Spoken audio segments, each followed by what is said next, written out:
Chapter 1. Transcendence. The Scion Vitalis. At the edge of the northern galaxy lies a planet named Lugia, a desolate sphere of little strategic significance, characterized by its harsh environment and arid landscape, teeming with desert beasts and possessing minimal value. Occasionally, affluent individuals acquire such planets to create unique attractions or to harbor pets requiring specialized climatic conditions, thus maintaining a semblance of tactical relevance. Upon thorough examination, it was determined that the most formidable creature on this planet possessed a combat prowess of merely 984, rendering it a suitable exile for newly born lower-tier warriors. The Saiyans, a notoriously aggressive and brutal race, have gained infamy across the cosmos. Since being subsumed by the Kurds, their disposition has grown increasingly malevolent. Armed with technological support, they wage wars across the universe, annihilating indigenous populations on various planets, only to sell these worlds at exorbitant prices in exchange for sustenance and advanced technology. Infants deemed lower-tier warriors undergo a period of cultivation in incubators, where they are imbued with Saiyan knowledge, basic energy manipulation, and flight techniques. Once a suitable planet is identified, they are exiled to its surface. Indeed, exile entails either the completion of a mission permitting their return or a failure resulting in death on the battlefield, after which other warriors are dispatched to continue the plunder. This process is undeniably cruel, exhibiting a complete lack of compassion for their own offspring, of course. Mid-tier and high-tier warriors are treated differently. Vitalis, a lower-tier warrior with a mere combat strength of 42, was designated to Lugia. The landscape stretched infinitely, a sea of sand with rugged dunes, devoid of vegetation and vitality. Perhaps due to the daytime, various beasts slumbered within their territories, awaiting the arrival of prey and the onset of nightfall.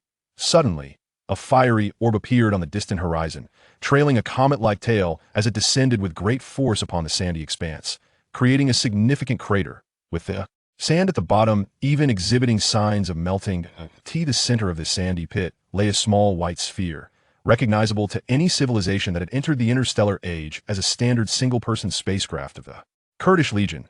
Fast, agile in flight, convenient for takeoff and landing, and boasting a high endurance, this vessel is favored by the warriors of the Kurdish Legion who engage in frontline combat. However, indigenous civilizations would not greet its appearance with joy.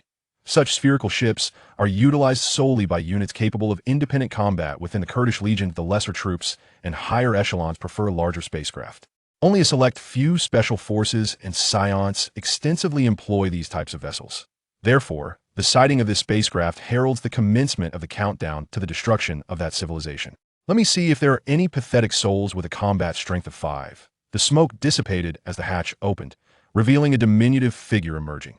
With a spiky hairstyle that reached skyward, a lock of fringe naturally fell over his left brow, and his left eye was adorned with the latest combat power detector. Though clad in the same combat attire as the lesser warriors, he bore the unmistakable demeanor of a protagonist. Vitalis was quite content with his appearance. Although he was a mere cannon fodder, sharing the same visage as the protagonist, Sun Wukong, he fared much better than other low-ranking warriors assigned the same face. At the very least, he was fortunate enough to possess a normal skin tone, unlike Darius, who was notably darker. Furthermore, he was bestowed with Wukong's Super Saiyan 2 hairstyle, allowing him to revel in a semblance of handsomeness. The Super Saiyan 2 Wukong exuded a chilling coolness, while Vitalis' black hair and eyes imbued him with a softer allure, yet his charm remained undiminished. He was genuinely pleased with his appearance. Beep, beep, beep. Wow, the highest combat power is over 700. Truly unreliable, what a barbaric race. No wonder the Saiyan population is stagnant, they are utterly irresponsible. They claim the strongest only reached 900, without considering the real-time updates of detection data, simply sending children out into the fray. Only 100 kilometers away? I'm out of here. With half a month until the next full moon on this planet, I cannot afford to engage. With that, Vitalis swiftly lifted the spaceship with one hand and soared into the distance. Wow, after sleeping for a year and a half, my combat power has reached 78. The highest on this planet is 734. This is advantageous for me. 780 versus 734, how could I possibly lose? Could it be that they accounted for the potential growth of local creatures over time, factoring in the duration of the Saiyan offspring's development? Have I misjudged them? During his strategic retreat, he glanced at his combat power, realizing he was significantly stronger than when he was first born. However, as a low-ranking warrior, one possesses no rights. At just 9 months old, I was thrust onto a spaceship for a year and a half of cosmic travel. arriving on this cursed planet to carry out slaughter missions. The disparity with my previous life is indeed vast. In his former life, Vitalis hailed from another world where Saiyans, Frieza, and Cooler were characters from a comic series known as Dragon Ball. Due to late-night novel reading and gaming, he had not rested well, and, upon heading to work one morning, lost his footing on the stairs and tumbled down.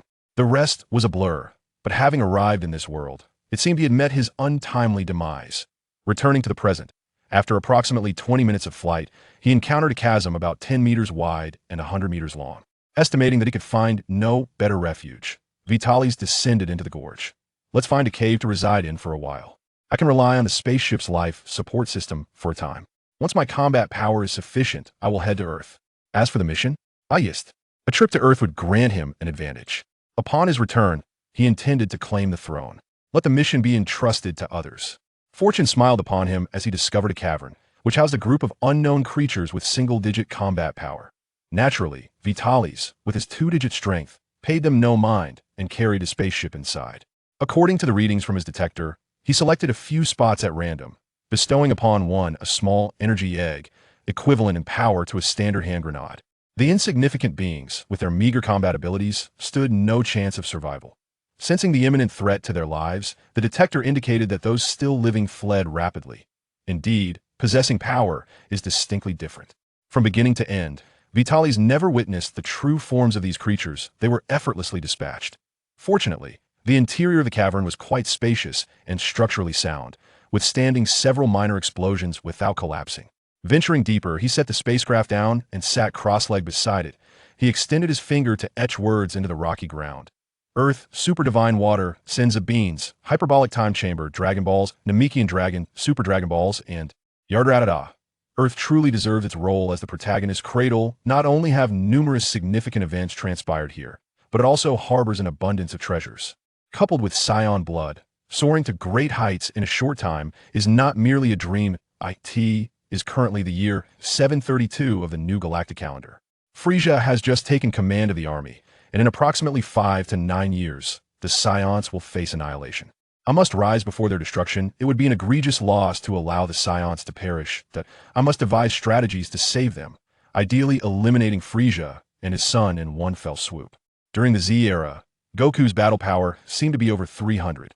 Boldly speculating, Master Rose's current strength is around 100. Let's grant the gods some grace and assume theirs is 300. The rest pose no real threat. To be safe, I shall train for a while, aiming for a battle power of around 400 before heading to Earth. To this end, Vitalis established a rigorous training regimen. Rising at 8 each morning, meditating for 2 hours, commencing a 2-hour run at 10, nourishing himself aboard the spacecraft at noon, taking a brief nap, resuming training with an hour of push-ups, an hour of squats, and an hour of sit-ups in the afternoon, followed by more nourishment, and another meditation session starting at 9, before retiring at 8 in the evening. With this comprehensive training plan in place, Vitalis felt confident that he would soon be capable of delivering blows to Frieza and trampling Cooler, reigning supreme over the Kaioshin realm, compelling the Kaioshin to kneel and present the time ring, leading the god of Super Saiyans to conquer various timelines, ultimately becoming the mightiest across all dimensions. Even the gods of destruction would be compelled to offer him a cigarette and address him with reverence. Chapter 2. Training, Full Moon, and the Battle Against the Monster King. In the dead of night, Vitalis stood with his hands clasped behind his back on the highest sand dune. For hundreds of miles, gazing down at the earth illuminated by the moonlight. Merely a few hours had passed since his descent, and he had not adhered to his planned early bedtime. The reason was simple. Vitalis was overwhelmed with excitement, unable to sleep. Upon his initial arrival in this realm, he had spent countless days immersed in a cultivation pod, indulging in sleep day after day. After several months of hurriedly acquiring basic knowledge from machines, he was abruptly cast into a spacecraft and forced into a state of dormancy, only to be awakened upon reaching Yardrat. Shortly after formulating his plans, he dashed out of the cavern to revel in the sky, energetically launching several energy eggs of varying sizes. After all, this power had only existed in the realm of fantasy in his previous life. It was the nascent form of the immense strength capable of obliterating worlds and extinguishing stars. Just pondering it filled him with exhilaration. How could he possibly sleep? Was this age even one to succumb to slumber? After exhausting his energy, he returned to the spacecraft to rest, But in the dead of night, stirred by the sounds of beastly roars, he could not resist the urge to venture out. Once more, using his detector, he sought out and engaged any foes with a battle power below 50 hidden beneath the earth. He admired a solitary energy orb. Those who roamed outside utilized it to hone their annihilation beams. Initially, it was merely a beam of energy released from the fingertips. Even a passing dog, reminiscent of a husky, was caught and slapped twice, finding it endearing. He spared its life. After a night of raucous activity, his stamina was once again depleted, forcing him to pause and recuperate, lest he falter mid-flight and suffer a grievous fall. The following day, just past 1 in the afternoon, Vitalis finally arose. His exuberance from the previous night had led to excessive exhaustion, resulting in oversleeping. Indeed, the youth must exercise moderation, alas. I have squandered yet another half-day of training. It is both lamentable and shameful. A lesson to be learned: such negligence must not recur, Vitalis vowed silently, resolving to remain diligent henceforth. He commenced his training. After approximately 30 minutes, Vitalis lay sprawled on the sandy ground, resembling a dog. Initially, he felt invigorated, sprinting with the speed that surpassed that of the 100-meter sprinters of his past life for over 10 minutes without fatigue, becoming lost in the exhilaration and pushing himself to the limit. It was evident that, after a brief period of training, he had exhausted himself. 5 minutes later, he mused, I have somewhat recovered, so this is the sensation of reaching one's limits. The Saiyan physique is remarkably resilient. In my former life, I would have likely remained bedridden, my limbs aching for days. The feeling after training to the limit was rather pleasant. The original plan was scrapped while the training subjects remained unchanged. The time allocation was abandoned. Each exercise would be pursued to the utmost extent of his stamina, continuing until he could no longer proceed. That he believed that this approach would maximize the potential of the Saiyan. Vitalis stood upright, clasped his head, and began performing squats. In the ensuing days, he alternated between running, squats, and sit-ups, concluding each session only when utterly spent. He also maintained a consistent meditation regimen, both before sleeping and upon waking. Though termed meditation, it often devolved into errant thoughts. At first, his mind could not be tamed, drifting toward fantasies of cosmic domination or reminiscing about the alluring characters from the Dragon Ball series. After several days of persistence, he managed to quiet his thoughts, focusing instead on simulating battles with creatures he had encountered, contemplating strategies and deadly techniques. While he could not replicate the combat within the mental realms of the Z fighters or meditate, as Piccolo did, it was certainly an improvement over his previous musings. Yet he found himself occasionally yearning for his smartphone and computer, reminiscing about his beloved anime characters, and pondering how many days had passed. At times, the temptation to become complacent crept in, but thoughts of Frieza and his progeny kept him awake. Although Frieza might allow King Vegeta to summon the Saiyans without response, he could not dismiss the possibility of Frieza dispatching agents to collect heads. He could not rely on being a mere, low-ranking warrior to spare him. After all, none of the Saiyans featured in the original narrative bore the name Vitalis. He refused to entrust his fate to the storyline. Thanks to Frieza, I have managed to endure this long without companionship or a mobile device. The days have been rather arduous. I am grateful for the impetus provided by Lord Frieza, and I shall repay him with a few well-placed punches when the time comes. After a period of rigorous training, my fundamental physical condition has markedly improved, and my internal energy has correspondingly increased.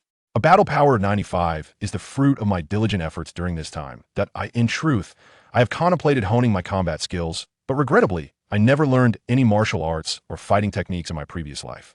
Although I did study military boxing during my military training, that knowledge was short-lived. In this life, the machine has only imparted basic energy manipulation and flight techniques. There's no concept of fighting skills, as Saiyan combat techniques are cultivated through the heat of battle. Moreover, to confront the strongest beings on this planet, I ultimately must rely on the transformation into a great ape.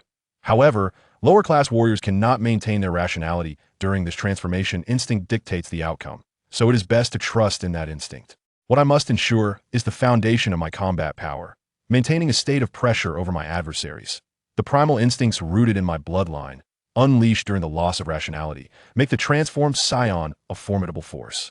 This evening heralds the night of the full moon. In my previous life, I found the Saiyans to be strikingly impressive, especially the Super Saiyans, whose allure was undeniable. From their lore to their demeanor, the Saiyan race exudes a captivating coolness. The only critique I had was regarding their transformation into a giant ape in my past life. I vehemently opposed this notion and resolved that if I were to become a Saiyan, I would solely transform into a Super Saiyan and never into a giant ape. However, now that I truly am Saiyan, I find myself eagerly anticipating my first transformation into a great ape. Who can resist the allure of power? The idea of a rampaging giant ape is exhilarating to contemplate. With several hours remaining until dusk, I cautiously flew toward the highest combat power on this planet.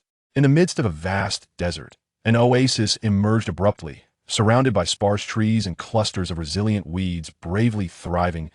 As I approached the center, the greenery thickened, revealing unfamiliar plants reminiscent of shrubs, as if I had ventured deep into a primeval forest rather than being in a desert.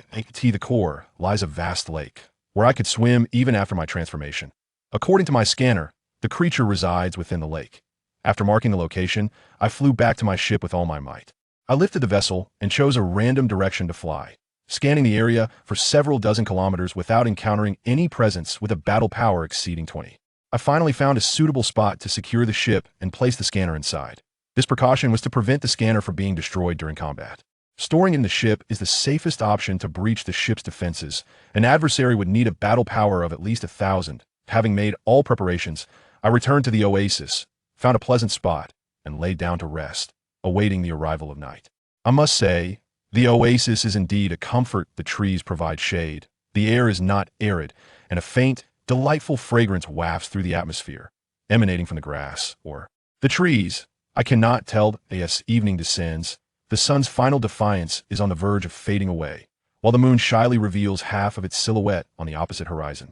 Vitalis, with his back turned to the moon, ascends into the sky, gazing at the vast expanse of clouds above, lost in contemplation. Alas, my fighting prowess is insufficient otherwise. A mere roar could disperse these clouds. Very well, I shall bide my time for a few more hours, observing the direction and velocity of the wind. Just a few more hours, and they shall drift away. This is my inaugural battle, and I cannot afford even the slightest misstep. Vitalis muses, exasperated by the whims of fortune. Fortunately, it is not a storm cloud, for that would bring me to tears. Just as excitement swells within him, he encounters this patch of cloud. At approximately 11 o'clock at midnight, as the clouds dwindle to a mere whisper on the horizon, Vitalis finally makes his move. Indeed, he could have acted the moment the sky became largely unobstructed, but he refrained not out of cowardice, but rather due to the understanding that combat is no trifling matter. It is a life-and-death struggle, demanding utmost caution. He soars above the lake and casually conjures an energy sphere, casting it into the water below. Come to battle. Vitalis quickly glanced at the moon. Chapter 3. Water Monster? No doubt, crushing. After throwing the energy bomb into the lake, Vitalis did not look to see if the monster had emerged, but instead looked at the moon. It only stirred up a small wave. The monster remained still. As expected, perhaps it has been basking under the moonlight all along. The moment he saw the moon, there was a reaction. First, a violent heartbeat sounded. Thump, thump, thump. Accompanied by the heartbeat, invisible energy began to spread outward. The air was affected, distorting. Visible ripples began to pulse with the heartbeat. His pupils constricted, gradually transforming into beast-like eyes. The bones in his face contracted and surged. Accompanied by Vitalis's low roar, fangs protruded, saliva dripping from the corner of his mouth. The originally weak and small body rapidly inflated. The specially designed combat suit also grew larger. In the blink of an eye, Vitalis completed the transformation from human to giant ape, a massive body, a terrifying aura. It is hard to imagine that just a few seconds ago he was merely a child. This is the unique transformation of the Saiyans, the Oozuru, which is triggered by the Blutz waves emitted by the moon. Saiyans with tails can transform, and their battle power is 10 times their normal state. This means that if Vitalis' normal battle power is 95, then Vitalis in Oozuru form has an astonishing battle power of 950. This is not an ordinary gorilla, but a Saiyan great ape. The great ape stared at the lake for a moment, then looked back at the moon and let out a battle roar that seemed to mean something unknown. At the same time, it continuously beat its chest.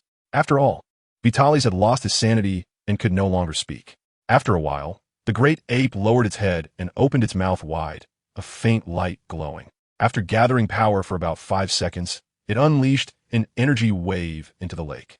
The massive energy swept across the lake's surface in a fan shape at high speed, and in the blink of an eye, it made contact with the surface, instantly evaporating a large amount of water.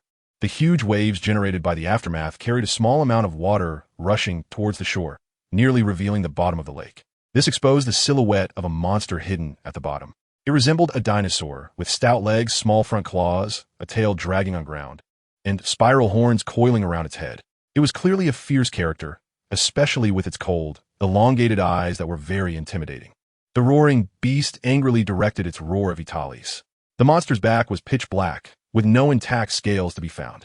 One could even smell the aroma of roasted meat. Seeing that the scum sleeping in its territory had not been killed and was still roaring at it, the great ape became furious. After pounding its chest a few times, the great ape let out an angry roar and charged at the monster. The massive beast descended from the sky, not giving the monster time to react, and stomped its head into the muddy bottom of the lake. The tremendous impact caused the remaining water at the bottom to be shaken into the air, forming a small-scale rainfall. Boom! Boom! Boom! Scheming the fight. The great ape lifted its right foot and stomped on the monster's head a few times. After a few stomps, it placed its right foot on the monster's back, pounded its chest again, and let out a battle roar that seemed to declare the fate of anyone who dared to intrude and linger in its territory. The excited great ape froze. While it was pleased, it was suddenly attacked by the defeated creature beneath its feet. The monster's tail weakly and intermittently lashed out at the foot on its back. Roar enraged, the great ape roared again, pressing down harder on the monster's back, causing its body to sink further into the mud. It stopped pounding its chest and instead grabbed the monster's tail, pulling with all its might.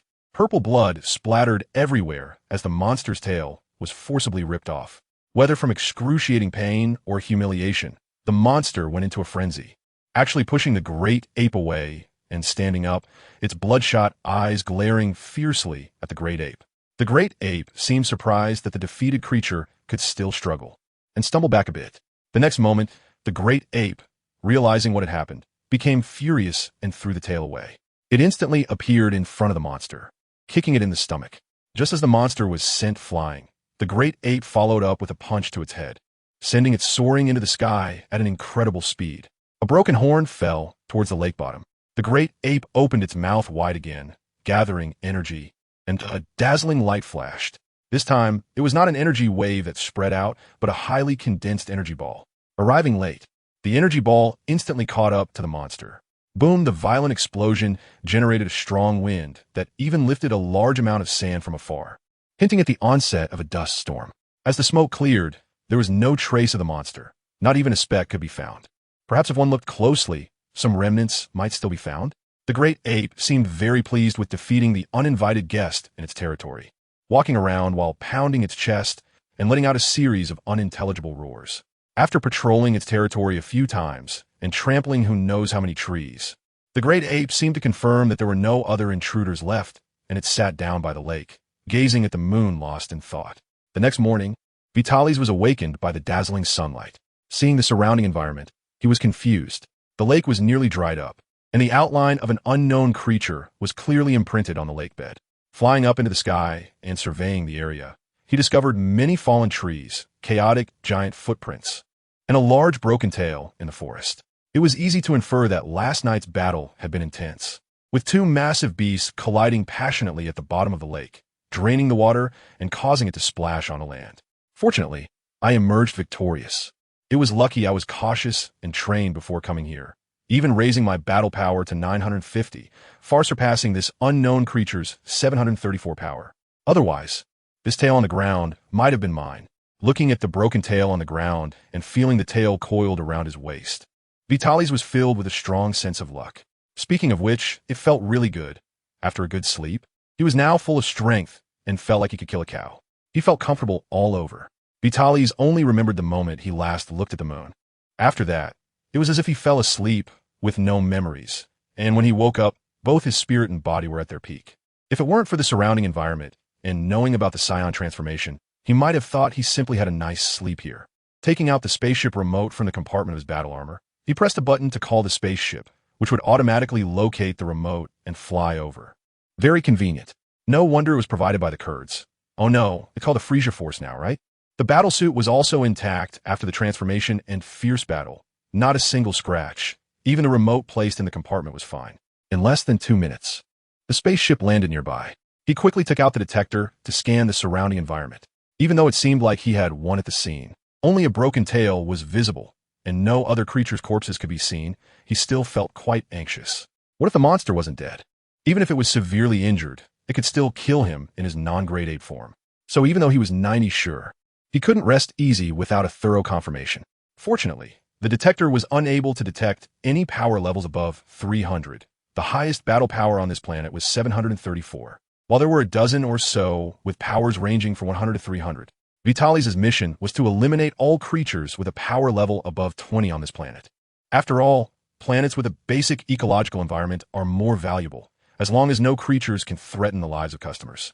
Of course, Vitalis did not intend to complete the mission. He was here to challenge the strongest.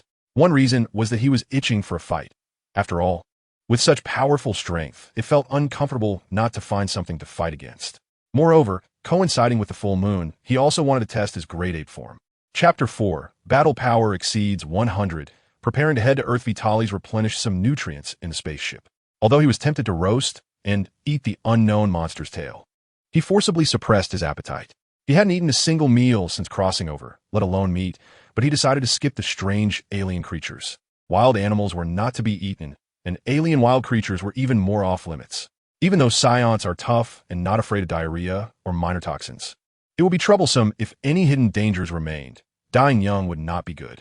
At that point, leaving behind descendants to lament the unfinished business of their father would be lucky. He was just afraid that if he left no little ones behind, he would be done for. So, while out, he had to pay attention to his diet. Fortunately, the nutritional supplies stored in the spaceship were ample. If in a dormant state, it would last for over 3 years. He had consumed half of it on the way here, which was probably the amount needed for the round trip. During this time, I have been undergoing extreme training, which has been quite exhausting. I estimate that persisting for half a year would be good enough. However, Vitalis also does not plan to go back, so he doesn't care about this level of consumption. Living off nutrients is not bad. First of all, there is no need for excretion, and even the sweat produced during training has no excess impurities. These nutrients are specially tailored to meet the physical needs of Saiyans, with no unnecessary elements, allowing for perfect absorption to satisfy bodily functions. The only downside is that they do not satisfy cravings. One cannot experience the taste of food or the feeling of being full. You gain some, you lose some. I'll just wait until I get to Earth to enjoy delicious food. The Earth cuisine in the Dragon Ball world is something that even gods of destruction and angels can't resist. While injecting the nutrients, Vitalis checked his battle power and was shocked to find that it had reached 102 points. After a year and a half of dormancy, his battle power had increased somewhat with age, but the increase wasn't significant.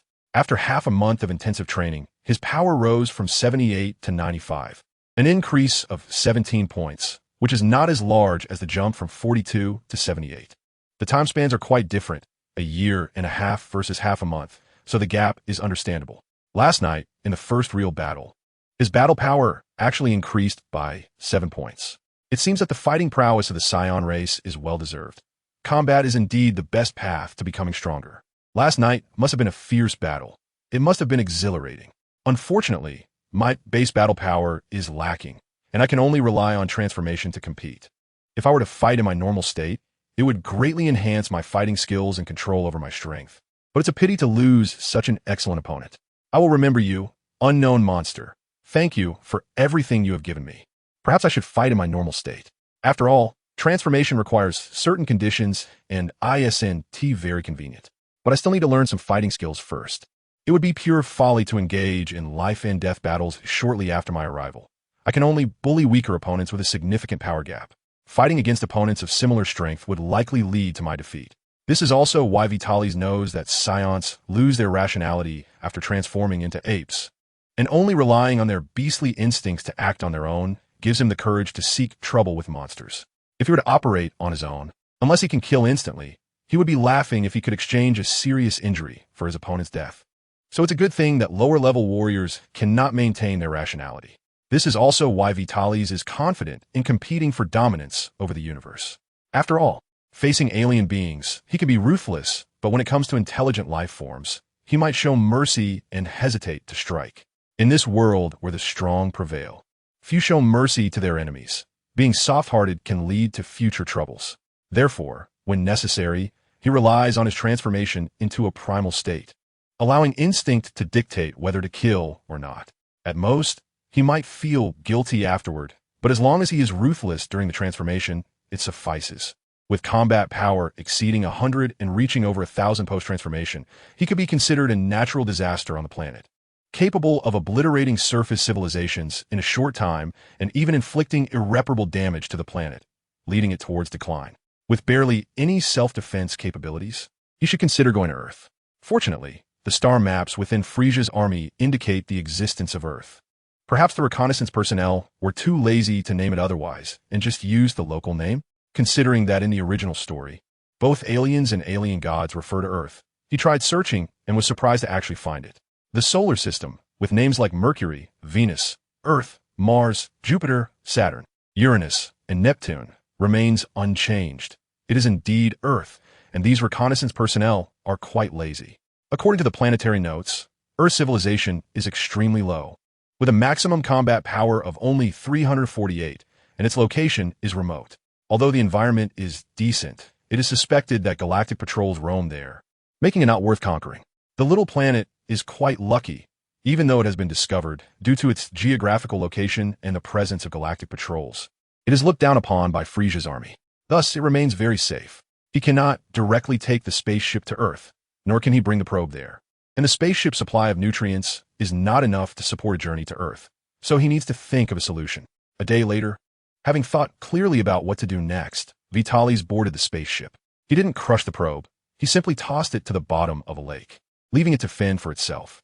Speaking of which, Vitalis hesitated for a long time before throwing it away.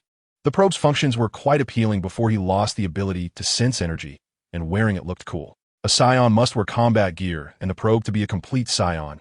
Otherwise, it lacks soul. Unfortunately, the drawbacks are significant, not to mention its eavesdropping function. It might also have a tracking feature. Wearing it poses a risk, so he had to part with it reluctantly. Damn Frisia. One day, I will make you pay for my probe. I can't swallow this resentment, and I will remember this debt. Vitalis gritted his teeth, silently vowing to make Frisia pay. The spaceship shot up rapidly, cutting through the sky with a white tail as it soared into the universe. Taking a glance at the starry sky, he removed the respirator hanging in the cabin and put it on, slowly drifting into sleep under the influence of the medication. The purpose of this trip is a planet called Lu E-Star, a commercial planet that serves as an important node in the trade route controlled by the Frisia Force. Firstly, it is under the control of the Frisia Force, a planet purchased by a wealthy individual from Frisia. So it is certain that they are aware of Frisia's reputation and are not afraid of encountering trouble. Secondly, there are spaceship manufacturers stationed there, and it is only a 3-month journey from Lu E-Star, making it the best transit station as it takes only half a year to reach Earth afterward. 3 months passed in the blink of an eye. Yes, in the blink of an eye, Vitalis closed his eyes and then opened them to see Lu E-Star. From space, Lu E-Star was colorful, with enormous buildings visible even to the naked eye. Beep, beep, beep at this moment. A prompt inside the spaceship indicated that someone wanted to connect to the communication. After thinking for a moment, Vitalis chose to answer. Noble warrior, please dock your spaceship in the dock, and someone will take you to the interior of the planet. I refuse.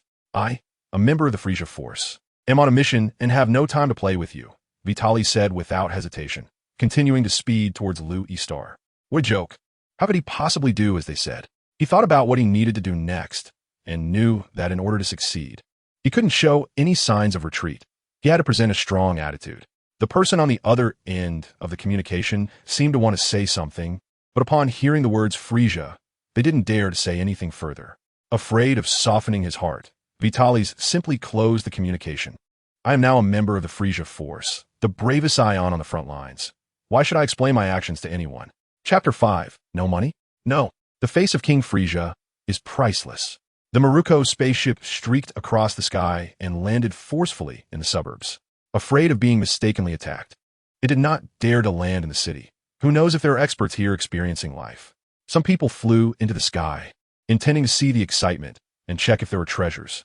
If not treasures, it would still be nice to watch the excitement. But upon seeing this uniquely shaped spaceship, they quickly ran away. Some even started their own spaceships, planning to flee overnight. This is unique to Frisia's army. The personnel on board are often ruthless individuals tasked with extermination missions, and their kill counts are usually measured by the planet. They clear out the indigenous people and sell them at high prices to wealthy homeless wanderers, providing them with assistance. The current boss is the universe's largest real estate mogul, Frisia. The former boss was also notorious, cooled, who wouldn't feel intimidated in their presence. They are a force that even the Galactic Patrol does not dare to confront directly. Although it is known that this planet is recognized as a legitimate commercial military group by Frisia's army, Frisia is the law, and that madman even enjoys watching fireworks. No one dares to gamble on whether Frisia will destroy this planet. Those who saw or indirectly learned about the news of the violent landing of the spaceship immediately fled if they had any power or influence. Vitalis had no idea of the commotion he had caused, and even if he knew, he probably wouldn't care. At that moment, he was flying towards the city, planning to find some delicious food to feast on. After wandering around, he finally witnessed the food of the universe, which was even more bizarre than the dark cuisine of his previous life. For example, there was a restaurant run by a giant race where the pot was enormous. They would simply slaughter and skin an unknown creature resembling an elephant and throw it in headfirst after adding some colorful seasonings, then cover it and start cooking. Vitalis curiously flew up to take a look. Thanks to the good genes of the Saiyans, he had excellent eyesight and clearly saw that the unknown creature's eyes were wide open, seemingly trying to see who would eat it next with its empty gaze. This made Vitalis feel nauseous, and he gagged twice. He glanced at the chef wielding a giant kitchen knife, awkwardly smiled, and quickly left, suppressing his urge to attack. The chef was furious. How could someone gag over his specialty dish? Was he saying his signature dish was disgusting? Wasn't that an insult? Feeling that his culinary pride was trampled, he wished he could chop up that little garbage. Unfortunately, the signature battle suit and the tail wrapped around his waist all indicated this person's identity, someone not to be trifled with. Discarding the idea of dining on this planet, he caught a passerby to ask where spaceships were sold and headed straight for his destination. After explaining his purpose, he was led into a room by an octopus-headed being, which seemed to be a high-end reception room. The decor was simple, with white walls and ceiling, but the items displayed were extraordinary: skulls, horns, and furs of unknown creatures, indicating that these beings were quite powerful in life. It seemed that no matter where you were, merchants were shrewd. As a Saiyan, Vitalis could easily see that the decorations in this room were very much to the liking of Saiyans. They loved battle, and some warriors had the habit of bringing back trophies from their victories to showcase their strength and achievements. If Vitalis were of another race, he probably wouldn't have been brought here. Unfortunately, today, Vitalis was not here to shop obediently. At that moment, the door opened, and in walked a mermaid. Yes, a combination of a fish and a beauty, with a human-shaped lower body and a fish head. Not to mention, her figure was fantastic. What a pity. Powerful Saiyan warrior. Hello, I am a fisherman from the Ali tribe, here to serve you sincerely. May I ask what you need? Don't judge by appearances. Although she had a fish head, her voice was quite pleasant. Unfortunately, her mouth was on top of her head, and the large eyes on either side of her head were quite unsettling. Therefore, Vitalis did not intend to stay long. I am Dodoria, the #1 subordinate of King Frisia and a warrior of the strongest fighting race in the universe, the Saiyans. You can call me Mr. Dodoria. Vitalis interrupted the mermaid while introducing himself and walked to the window to look outside. I have been ordered to go to Planet Baba for a punitive mission, but unfortunately, my spaceship was damaged halfway, so I came here to purchase a new one. Now listen carefully. If I don't receive everything I demand, you and this planet will explode. Good sir, please wait a moment. I will open the internal communication system right now. From this moment on, our company will do its utmost to serve you. Hearing what Vitalis said, the mermaid trembled and took out something resembling a large mobile phone, clearly someone who had seen the world and wasn't paralyzed by fear. I want a 10,000-meter class aircraft carrier, equipped with 1,200-meter class warships. Oh, and please also prepare 3 years' worth of high-grade nutritional fluid for 100 people next door. You have 30 minutes. If you delay, your race will disappear from this universe. Do you understand? Why, yes, I understand, the mermaid replied cautiously, wiping her cold sweat. Go now, and call me when you're ready. The mermaid felt as if she had been pardoned and nearly fled the room. Fortunately, this was an automatic sensor door, so there was no need to open or close it. Otherwise, the process of opening and closing the door would have tortured this timid mermaid. Watching the mermaid flee in panic, Vitalis felt a mix of emotions. This is the world of the strong. The Frisia force has a renowned reputation. After all, Frisia is currently the undisputed emperor of the universe. The vast majority of aliens only know Frisia, have no idea about the Kaishin, and even less about the god of destruction. Therefore, Frisia, who occasionally lights up the universe with fireworks, is undoubtedly the king without a crown. Vitalis, unable to avoid the situation, has to rely on Frisia's name to make a purchase without any cost. After all, as a young Saiyan, a low-level warrior, and a failure in completing his mission, where would he get the money? The spaceship cannot risk going to Earth, even if no one cares about a low-level warrior. What if someone is curious about his activities? A young Saiyan warrior, not completing his tasks and running around with a clear destination, could draw attention. And if someone were to follow him to Earth, that would be disastrous. After the Saiyans' extinction, Frisia and his subordinates might not care. But as long as the Saiyans still exist, Frisia is likely to pay attention to their movements. Better safe than sorry. Vitalis cannot take that gamble. Nor does he have the right to do so. Thus, he has to take a long detour to ensure his safety on the way to Earth. Today, I borrow Frisia's name, and I will remember your contribution, Frisia. My initial funds come from you. Thank you for your contribution to my future endeavor to defeat the evil cosmic emperor Frisia. I'll just hold back a punch when that time comes. After this internal joke, Vitalis reaffirmed his determination. Everything is to clear obstacles, to stand gloriously at the peak, and to live freely and happily. Chapter 9. Journey to Earth. The efficiency was quick. It took about 20 minutes to prepare. Sir, this way, please. It was no longer the mermaid, but a tiger-headed man resembling a tiger.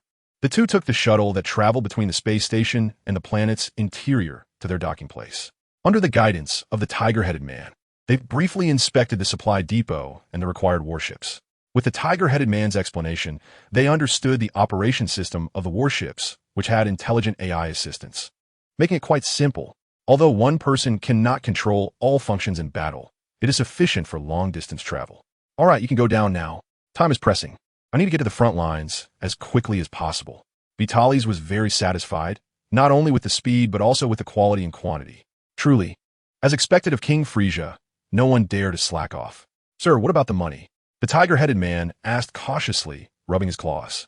Huh? Vitalis looked at the tiger-headed man in surprise, putting on an expression as if he found it strange that the tiger-headed man had the audacity to ask. It's urgent. I received orders to come to Route B to replenish supplies. As for the money, why are you asking me, a warrior? I am only responsible for fighting, not for finances.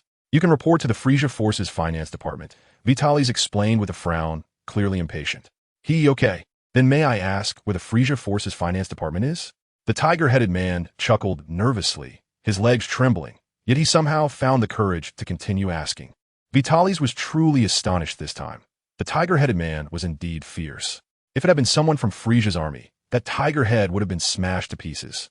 Fortunately, he was lucky and only encountered a fraudster instead of someone from Frisia's army.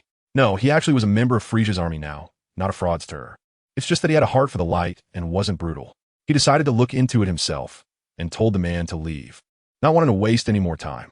Reluctantly, he had to drive the person away. Vitalis didn't want to resort to violence against these individuals. Even if they were likely swindlers, he couldn't bring himself to kill any life, especially not sentient beings. And this time, it was also his fault. However, if this tiger-headed man kept being so aggressive, he would have no choice but to act, especially since Frisia's army was usually so accommodating. And Saiyans were a different matter altogether. Who had ever seen such a thing? If someone became suspicious, it would be troublesome. This wasn't a full moon night, and he estimated that even transforming under a full moon wouldn't allow for an escape. Just the warships acquired through extortion could easily overpower anyone with a combat power of less than 10,000. Although individually weak, their technological weapons could destroy planets without difficulty. They only dared to come here to extort because of Frisia's reputation. Otherwise, during the time of the Saiyan genocide, they wouldn't have dared to come, even if they had money. Yes. Seeing Vitalis' impatience, the tiger-headed man quickly ran out, crawling and rolling, which showed that he wasn't that fierce after all. This is the benefit of strength. Power is in the fist. Because of Frisia's name and the fearsome reputation established by the Saiyans, even a little child like him wouldn't be questioned or dismissed. He inputted coordinates near a solar system, and the warship set sail. A month later, they arrived at their destination. There are still 2 star systems to cross before reaching Earth. Vitalis will transfer to a small warship, while the aircraft carrier will continue to fly at full speed until its energy is exhausted. Along the way, it will successively release the internal, small warships. It's a diversionary tactic, although it's uncertain whether it will work. At least it can provide some peace of mind for Vitalis. If it works, it could buy a few years' time, and in a few years, the power dynamics will shift, making him fearless. Half a month later, the warship docks above the Earth Temple, and Vitalis flies towards the temple, where the deity and Bobo are already waiting. Upon landing in front of the deity eagerly asks, "Alien, what brings you to Earth?" Fearing that Vitalis may bring misfortune to Earth.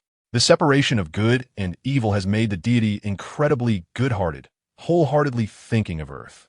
In contrast, the supreme Kai of another world pales in comparison. This is the deity, a responsible and diligent deity. Namekian, I have come in accordance with an ancient prophecy.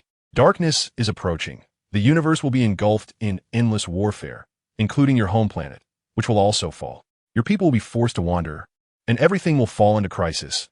Vitalis explains his purpose in response to the deity's inquiry. What do you mean? Bobo asks, sensing the seriousness of the situation. There is an entity in the universe who claims to be the emperor of a universe, who enjoys setting off fireworks when he has nothing to do.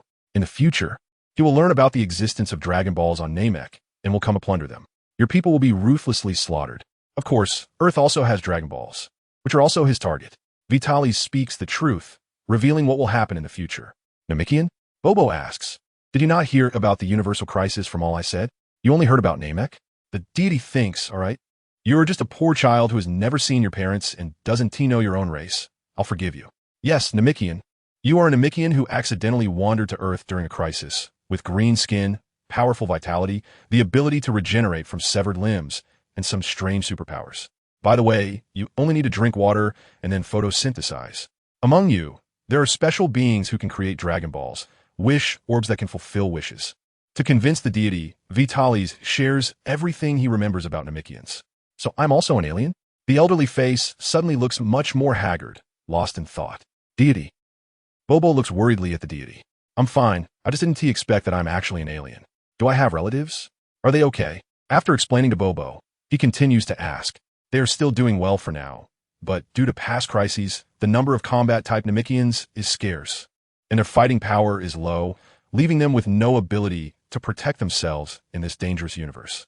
Furthermore, with the existence of Dragon Balls, the future does not look good. According to the ancient prophecy, Namek will be destroyed in the war for the Dragon Balls instigated by the Emperor of the Universe. Hearing the deity's question, Vitalis hurriedly responds and intentionally steers the conversation towards Frisia. Destruction? Who is this Emperor of the Universe? The deity strikes his staff on the ground, a powerful aura erupting, indicating that this benevolent deity is also concerned for his people. Even though he has never seen his people, Namekians are naturally peaceful, especially this good-natured deity. Vitalis is speechless. Why is he getting so worked up? I'm just a kid with a battle power of over 100. The deity is quite strong compared to Vitalis now. The Emperor of the Universe, Frisia, is ruthless. My people have been enslaved by him and his father for generations. Frisia is unpredictable. When he is happy, he celebrates with fireworks, and when he is unhappy, he also releases fireworks to vent. Wait, I don't know the specifics of the enslavement of your people, so I can't comment. But from what you've said, this fireworks-loving madman, oh no, this Emperor of the Universe, doesn't sound so bad. He just likes to set off fireworks? We have many beautiful fireworks on Earth. We could send some to him. The deity finds a breakthrough point. The existence of Dragon Balls is precisely the insurmountable barrier between Frisia and the Namekians.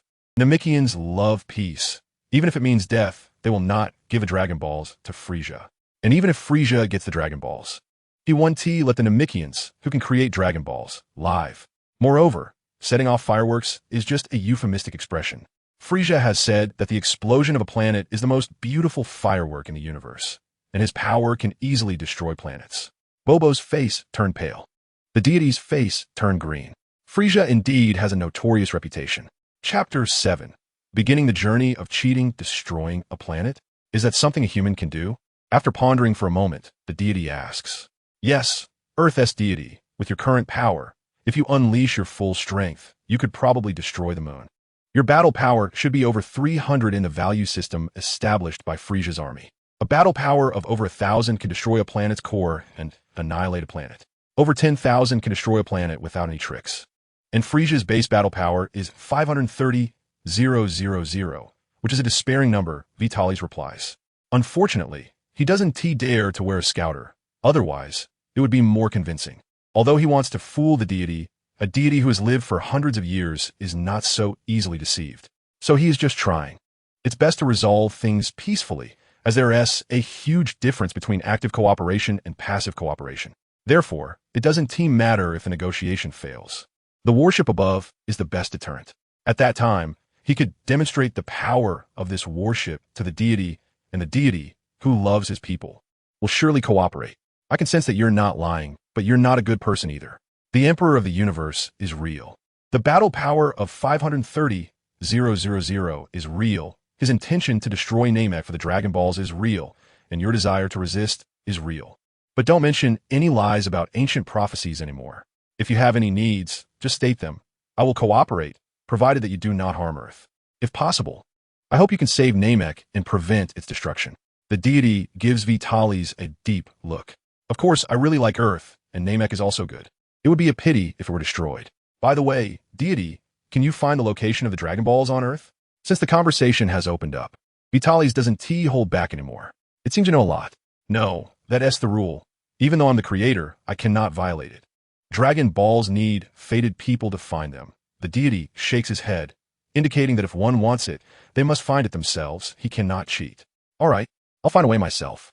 Mr. Bobo, can you accompany me on this journey? Vitalis looks at Bobo, who seems to have hidden strength and is quite formidable. Deity? Bobo ignores Vitalis and turns to ask the deity. Look at this deity's servant.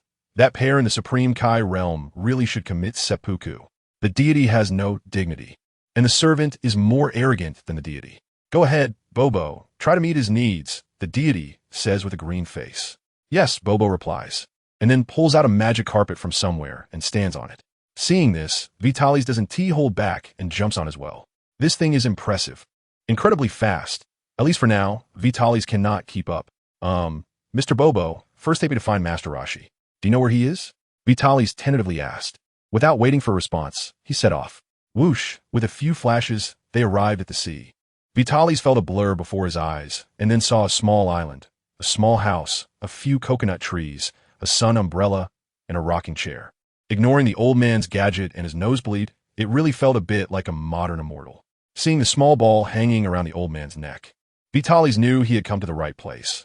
The Turtle Hermit was indeed the Turtle Hermit, surely a fated person, and even more so, a fated member of the protagonist group. To be able to find the Dragon Ball and meet the protagonist, perhaps this was destiny. After locking eyes with the Turtle Hermit for a few seconds, Vitalis jumped in front of him. Hello, Turtle Hermit, I need this, and I hope you can give it to me. Vitalis didn't intend to beat around the bush and stated his purpose directly. Who are you? This is something I found by accident. I just thought it looked nice and collected it. What does it do? Is it very important to you? The Turtle Hermit quickly wiped his nosebleed, and the light flashed on his sunglasses, displaying the demeanor of a great master.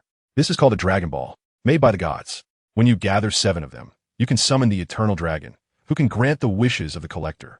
The Turtle Hermit might have heard of the legend of the Dragon Balls during this period, but he probably didn't pay much attention to it or have any interest in searching for them, let alone expecting that the ball he wore around his neck every day was one of the Dragon Balls. Vitalis didn't think about hiding it either. After all, they might have to interact in the future, and there was no need to worsen their relationship. Even if the Turtle Hermit didn't care, it wasn't good in the end. I have an enemy that I must defeat. He is very strong. I need the Eternal Dragon's help to have a chance to defeat him in a short time and save my people. Vitalis also explained the use of the Dragon Ball, not to gain sympathy, but to speak the truth. In front of these old antiques, there is no need for fancy words, which would only be unpleasant. Even if he couldn't obtain it peacefully, he would resort to forceful means. No need to beat around the bush. Ha ha, interesting little brat, I can give it to you, but I have a condition. The Turtle Hermit laughed heartily. Vitalis knew the Turtle Hermit's interests. Money, fame, and coercion wouldn't impress him. Only with recognition could there be a chance to exchange for a beauty magazine. This is a treasure that has accompanied me for many years. The Turtle Hermit said sadly as he slowly took off the Dragon Ball. I guarantee to give you no less than 1,000 beauty magazines collected from around the world. Deal! He quickly threw the Dragon Ball to Vitalis, fearing he would change his mind. Looking at the Dragon Ball in his hand, Vitalis was a bit dazed. He didn't expect it to be so easy. He had prepared several plans, thinking that whether it was the gods or the Turtle Hermit, things would go smoothly. He originally thought he would have to destroy half of the temple with warships, devastate some uninhabited areas, and threaten the earth. But it was fine. They were all sharp, and the efficiency was high. No matter what they were thinking, the goal was achieved. Absolute strength, unafraid of anything. Thanks, I have something else to do. So I'll leave first. I'll come back to bring you the magazines later, Vitalis greeted and jumped behind Bobo. To West City, to Dr. Brief's house. Thank you, Mr. Bobo. Okay. Watching the two leave, the turtle hermit lay down and continued flipping through the magazine, occasionally letting out a lewd laugh. Whoosh, with a few flashes. They arrived at a futuristic, large city. Various flying cars were bustling in the sky. It was afternoon and Dr. Brief was having afternoon tea with his wife in the courtyard. Vitalis jumped in front of them. Doctor, I have something to ask for your help, if that's okay? Vitalis stated his purpose directly. Ho ho, what a nice young man. Before Dr. Brief could react, his wife had already turned to Vitalis and pinched his little face. Having a request of him, he endured it. After all, she was a beauty, so it was not a loss. Little friend, what's the matter?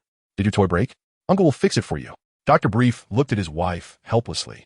As expected of the Brief couple, even after jumping down from such a high place, with a black man standing on a flying carpet in midair, they remained so composed.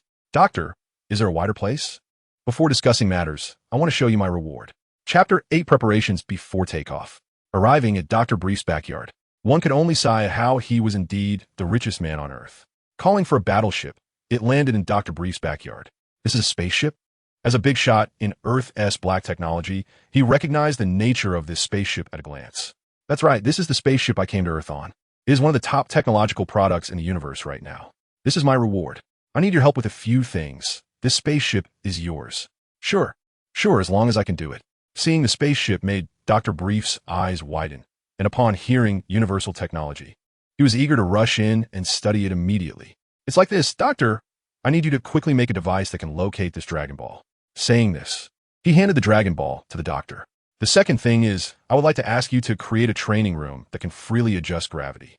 If possible, I hope you can do it quickly. The sooner, the better. This device to locate the Dragon Ball is not difficult. Give me half a day. As for the gravity room, I have done some research on gravity before. Give me half a month, and I can make it, Doctor.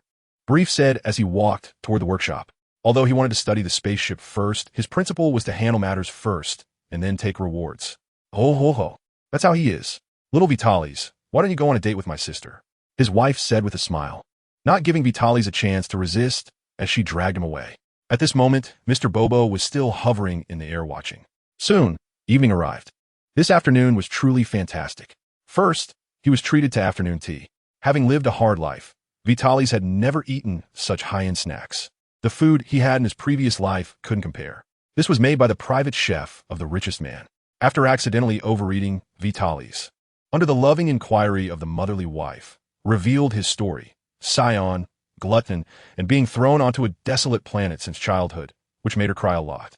She immediately made a phone call and called in a group of chefs to prepare delicious food all afternoon, finally allowing Vitalis, who had come to this world, to have a satisfying meal for the first time. It was top-notch cuisine, leaving him with no regrets. As for what he ate, poverty limited the author's imagination, so there's no need to elaborate. After eating and drinking to his heart's content, Dr. Brief emerged with the Dragon Ball radar. Looking at the similar radar, one couldn't help but say, are they father and daughter? They inherited aesthetic style. The things they manufactured all had the same style.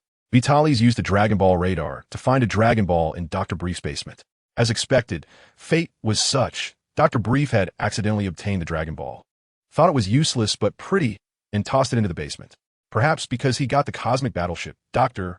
Brief didn't ask any questions and directly gave a Dragon Ball to Vitalis. After declining the invitation to stay overnight, he returned to the temple with Mr. Bobo. Mr. Bobo remained as taciturn as ever.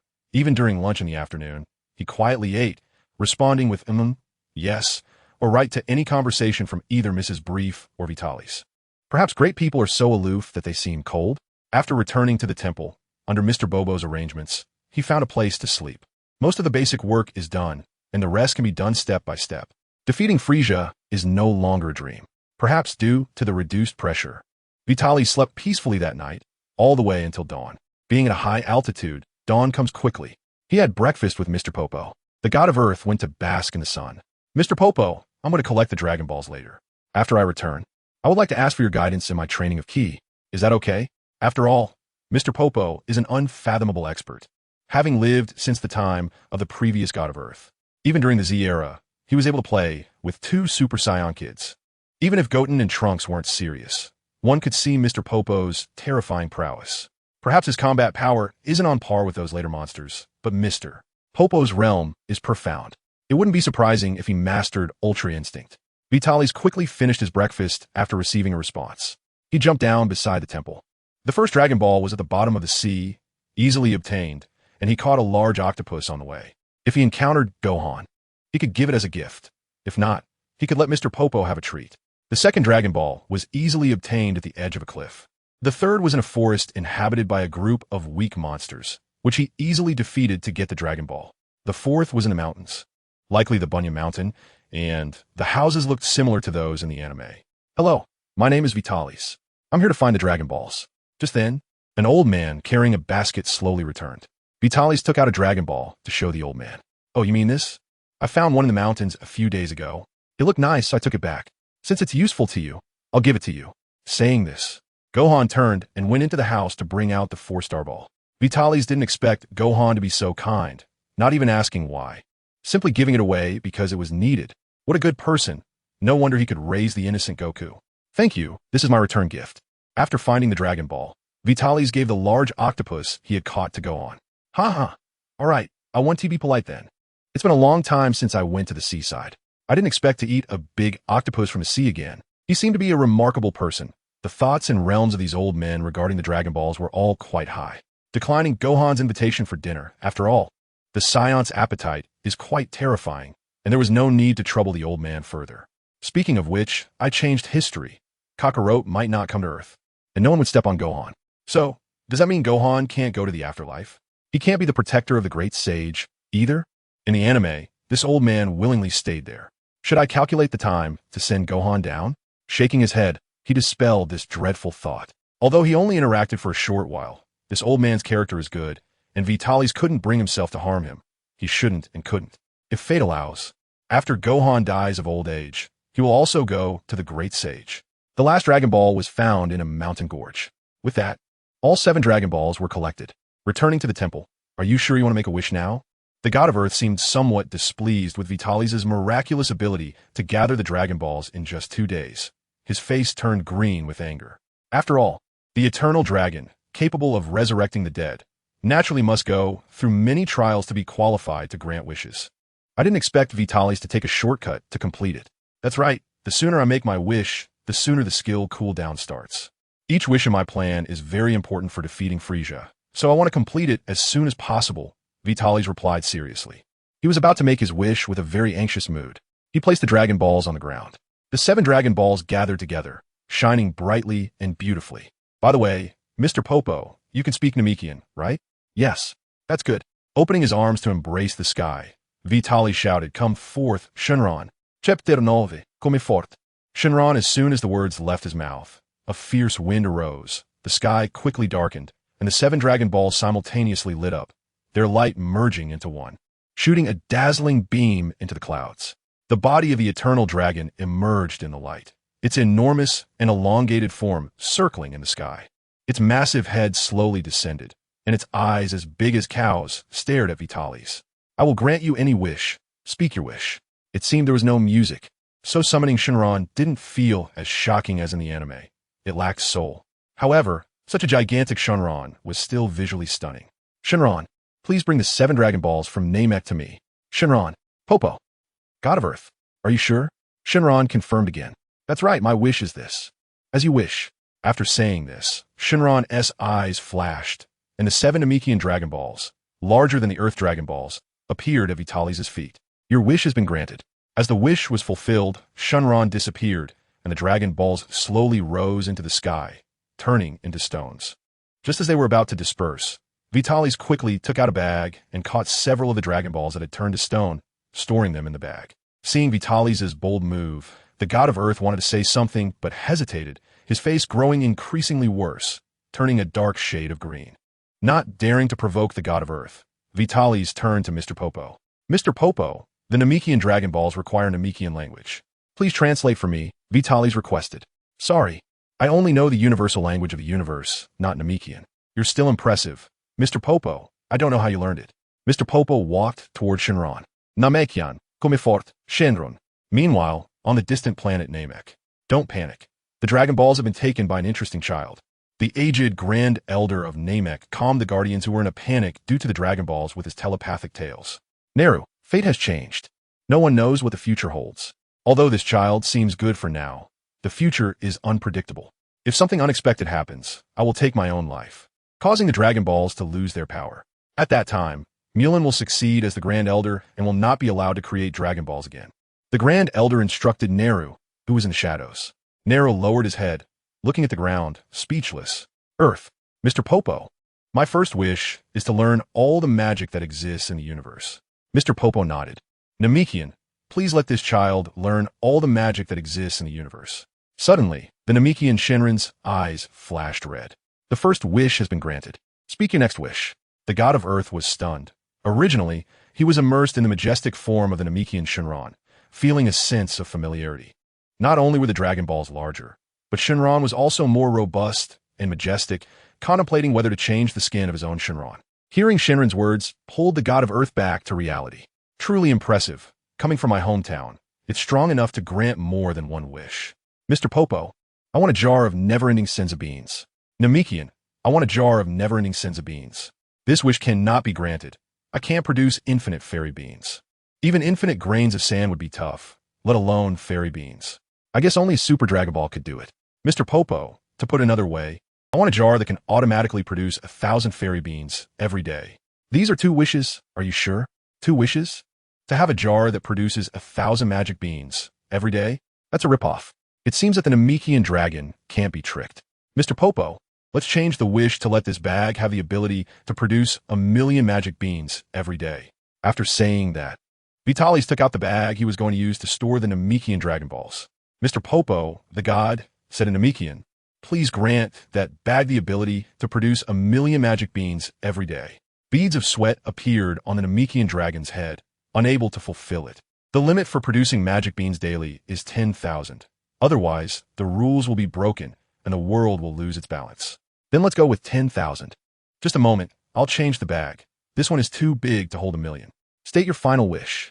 Is there another one? Mr. Popo, I want to learn the language of the gods. Please allow this child before you to master the language of the gods, said the emotionless translator. As you wish. Your wishes have been fulfilled. After saying that, the dragon disappeared.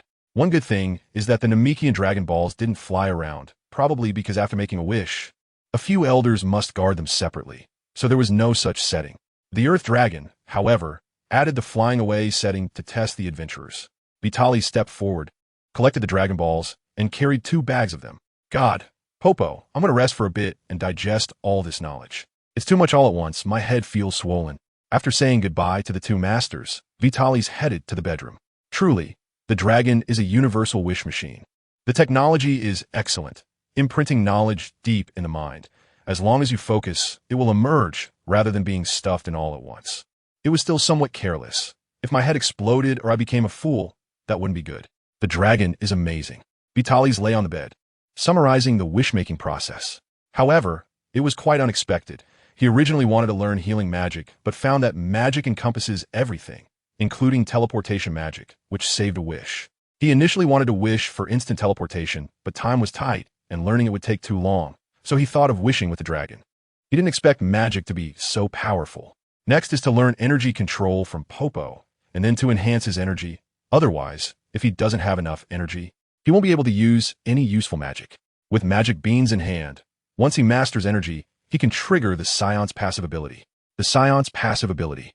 Every time they are close to death and heal, their strength will surge. In fact, every living being has this trait, but most races manifest it less obviously, not as exaggerated as the Saiyans. Of course, the Saiyans all know about this trait, but not everyone will find an opportunity to implement it. In external battles, being close to death is very dangerous. Even among comrades, few Saiyans dare to entrust their lives to others, as it is better to complete the task and possibly return with them for healing. If the task is not completed, dragging others down or losing face, they might be executed by their comrades to maintain the pride of the Saiyans. They do not need failures.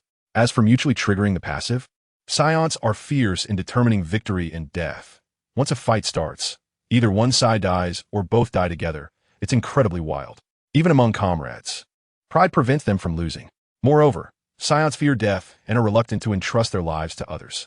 In the original story, Vegeta sought Krillin to trigger his passive out of fright from Frieza's power, wanting to gain strength to defeat Frieza, and saw that Den had healing abilities, which led him to this desperate measure. After all, if severely injured and near death, not receiving timely treatment would lead to a very ugly death. Vegeta almost flipped out. For various reasons, Vitalis believes that magic beans were made for Saiyans. Eating one keeps you full for 10 days, specifically treating the big eaters, and also has healing and status recovery effects.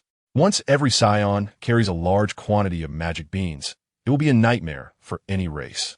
Unless they can kill in one blow, they won't die, and the more they fight, the stronger they become. Who wouldn't be afraid? Even if there are limits to the passives, there are very few beings in the universe that can defeat a Saiyan who has reached their limits. Moreover, upon reaching their limits, it's possible that this Saiyan has already touched the threshold of Super Saiyan, making them even more terrifying. Chapter 10. Powering up the magic in the Dragon Ball world is not mainstream. It's not that it's ineffective, but for strong beings, it's quite simple to break it. Powerful warriors can ignore mental-type magic, and attack-type magic lacks the destructive power of a single wave. Therefore, magic in Dragon Ball tends to have a supportive role. For example, Babidi and his father are very powerful, and their magic is quite tricky and hard to deal with for 80 of the beings in the universe. But for the strong, without Buu's protection, they are just one-hit wonders. Even Bu, whom they pride themselves on, possesses powerful magic, but when fighting someone of equal or greater strength, magic is ineffective, or even backfires, as seen with the strongest candy created by Bu in the original story. Bu relies on his own powerful combat strength and his peculiar body. Learning magic through wishes from the dragon was initially just seen as useful. For example, the ability to change clothes with a flash of the eye is something Vitalis loves, and healing magic is also very important. After all, anyone can eat magic beans, and if they are destroyed or taken by an opponent, that would be troublesome. Moreover, if he happens to run out and gets severely injured, that would be bad. Life is the most important, so he learned magic. An unexpected benefit. First, it saved the wish for instant teleportation, and second, based on a magical knowledge Vitalis obtained, magic is merely an application of energy, similar to the perspective of the hydration race. The hydration special ability is an accessory ability derived from the study of energy. Of course, they don't call it energy, but something else, which is quite convoluted, and Vitalis can't remember it clearly. The development of energy can lead to all sorts of incredible things.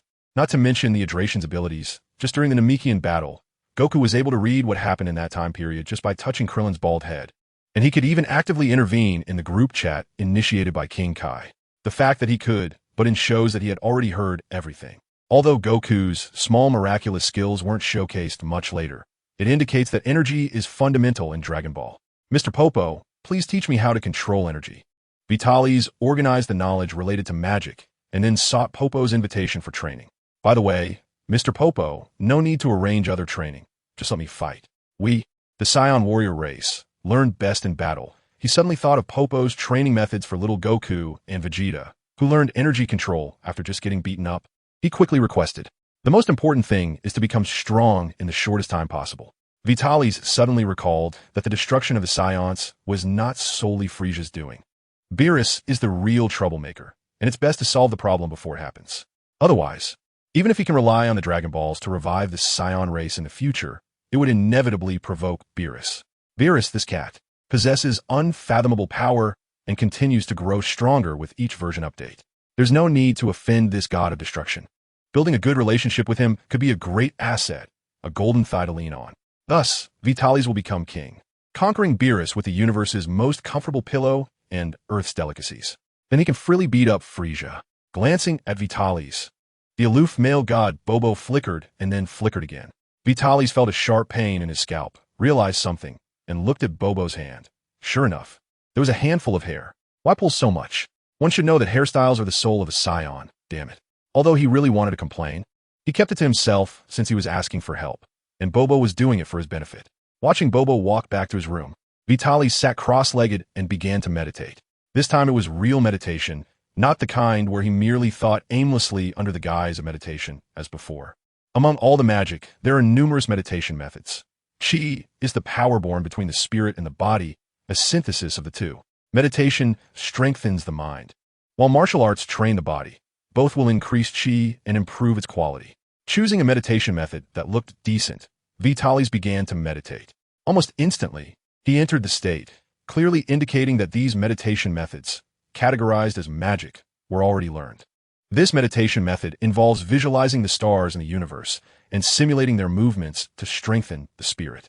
Vitalis first visualized the solar system, but unfortunately, his mental power was too weak to make the planets move, so he settled for a small moon orbiting the Earth.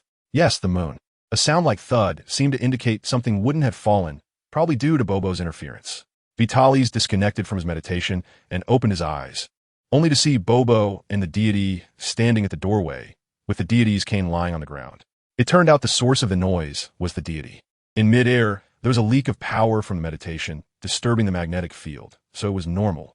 But why did the deity and Bobo seem so small? Moreover, their power seemed to have increased significantly, perhaps tenfold, and it was quickly dissipating. Confused, Vitalis extended his hands and saw a pair of furry large hands rapidly shrinking. What? Meditating on the moon can also lead to transformation? And without going berserk? Vitalis was a bit puzzled, and after brainstorming for a while, he thought of the official fan work GT, where Goku treated Earth as the moon. There were many unexpected joys. He didn't need a physical moon, and he hadn't gone berserk. The Saiyan gorilla in meditation excited Vitalis, and a series of wild ideas flashed through his mind. Vitalis, is that you? The deity asked, looking at Vitalis returning to his original form. Although the deity was persuaded by Vitalis' words and grateful for the news from his homeland, he could be sure that no one on Earth could match that enormous body with its powerful, calm, and tyrannical aura. Even sealing wouldn't work. The gap between them was too great. The possibility of sealing failing was very high. So the deity spoke directly. The potential threat must be clarified. The deity was not afraid of Vitalis acting now. Since learning about the universe, the deity had been carrying the necessary vessel and talismans for the magic sealing wave. If enemies from the universe couldn't be stopped, the deity would directly use the magic sealing wave to serve them, preventing them from destroying Earth. If Vitalis really had a ghostly nature, the deity hoped he would act now so he could directly seal Vitalis. However, at present, Vitalis seemed normal, not lying, and had no malice.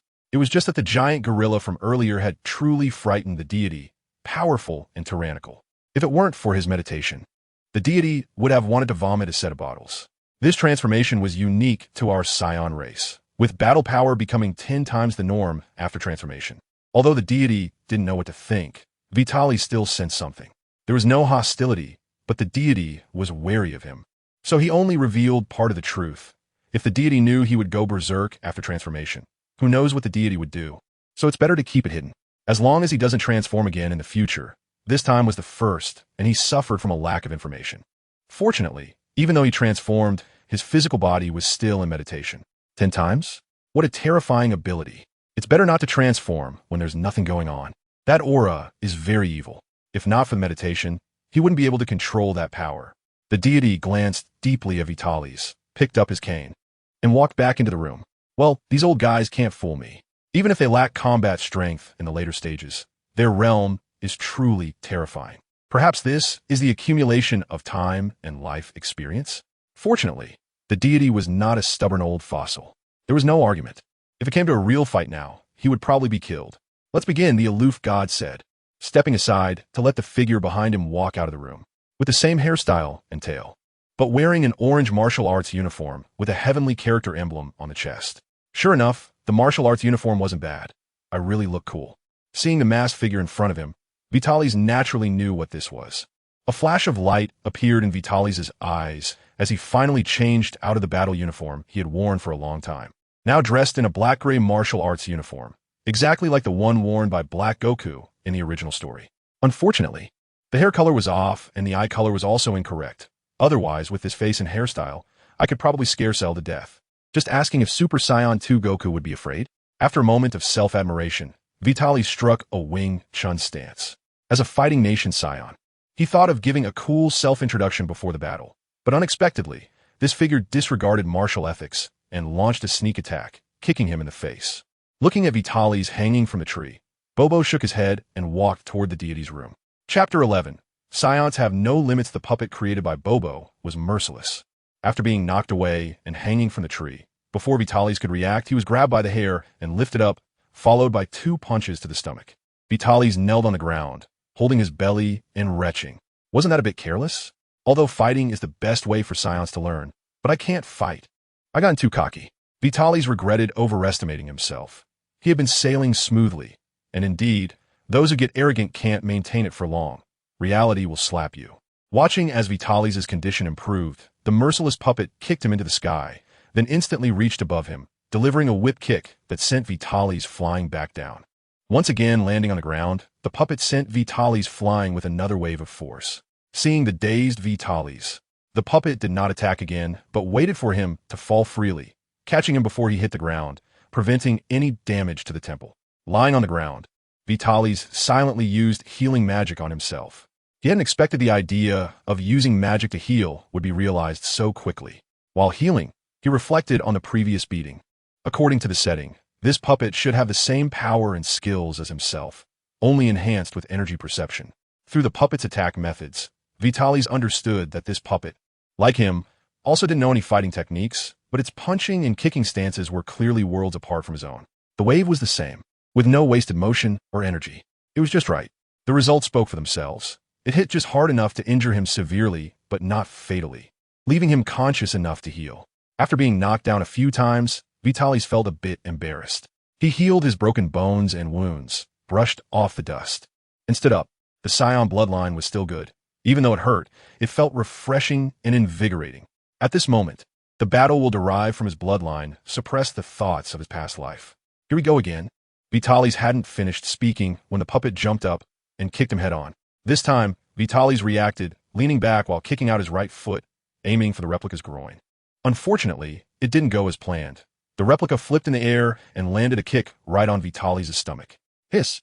Just moments ago, Vitalis had bent down using his powerful physique, but now his stomach took a heavy hit and the spinal section of his waist was directly broken. Damn! The intense pain didn't make Vitalis faint immediately.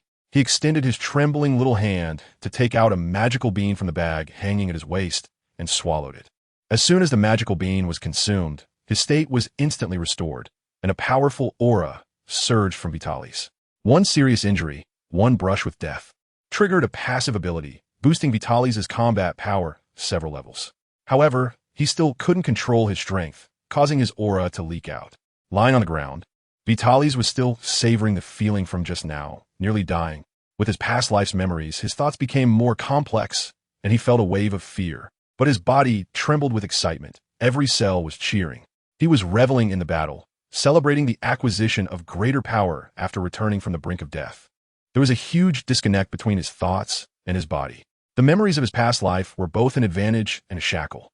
Knowing the plot, understanding all the enemies, making wishes to the dragon, obtaining magical beans, and learning magic were all about prioritizing his own safety. He wanted to rely on training and overwhelming strength to crush all enemies, attempting to take shortcuts, completely lacking the mindset of a warrior. In that moment, Vitalis realized that relying on strength could crush those weaker than himself. But were the powerful beings who rose through life and death battles so easily defeated? Wasn't it possible that he could be countered by someone slightly weaker, but not too far off? Even those lowly creatures that Vitalis looked down upon were stronger than him in this regard, especially those who fought their way through the treacherous cosmos. As a transmigrator and an infinitely potential Saiyan, he feared only Frisia and his son in the vast Frisia army. Even Frisia and his son, in his eyes, were merely beings he could surpass at any moment. In his view, he feared no one but the Omni King. He was confident he would surpass everyone in the future. Whether they were gods of destruction or angels, it would be a piece of cake. Fortunately, reality gave him a slap in the face. If he didn't correct his mindset, he would likely end up like the king who started his venture only to be left in deep thought. Vitalis stood up. Although his state was fully restored, he could still feel the sensation of a broken spine. Not physically, but mentally. With a determined resolve, he ignited the already boiling blood within him. This time, there was no more nonsense, and he charged at the replicant doll, throwing a punch aimed at its face. However, the replicant merely tilted its head and dodged. Although the powerful force created an air pressure that shattered the mask, the replicant suffered no harm. After evading Vitalis' attack, the replicant attempted to knee him in the abdomen. But this time it was blocked by Vitalis, who pressed down on the attacking knee with his left hand. Vitalis grinned and transformed his punch into a knife hand strike aimed at the replicant's neck. Suddenly, before Vitalis' eyes, the replicant lost its voice, followed by a sharp pain in its kidney, and it was sent flying. Vitalis rubbed the struck area, grimacing in pain. Despite the pain, he felt elated. Thanks to the Saiyans' powerful physique and instinct for battle, he could anticipate the replicant's movements.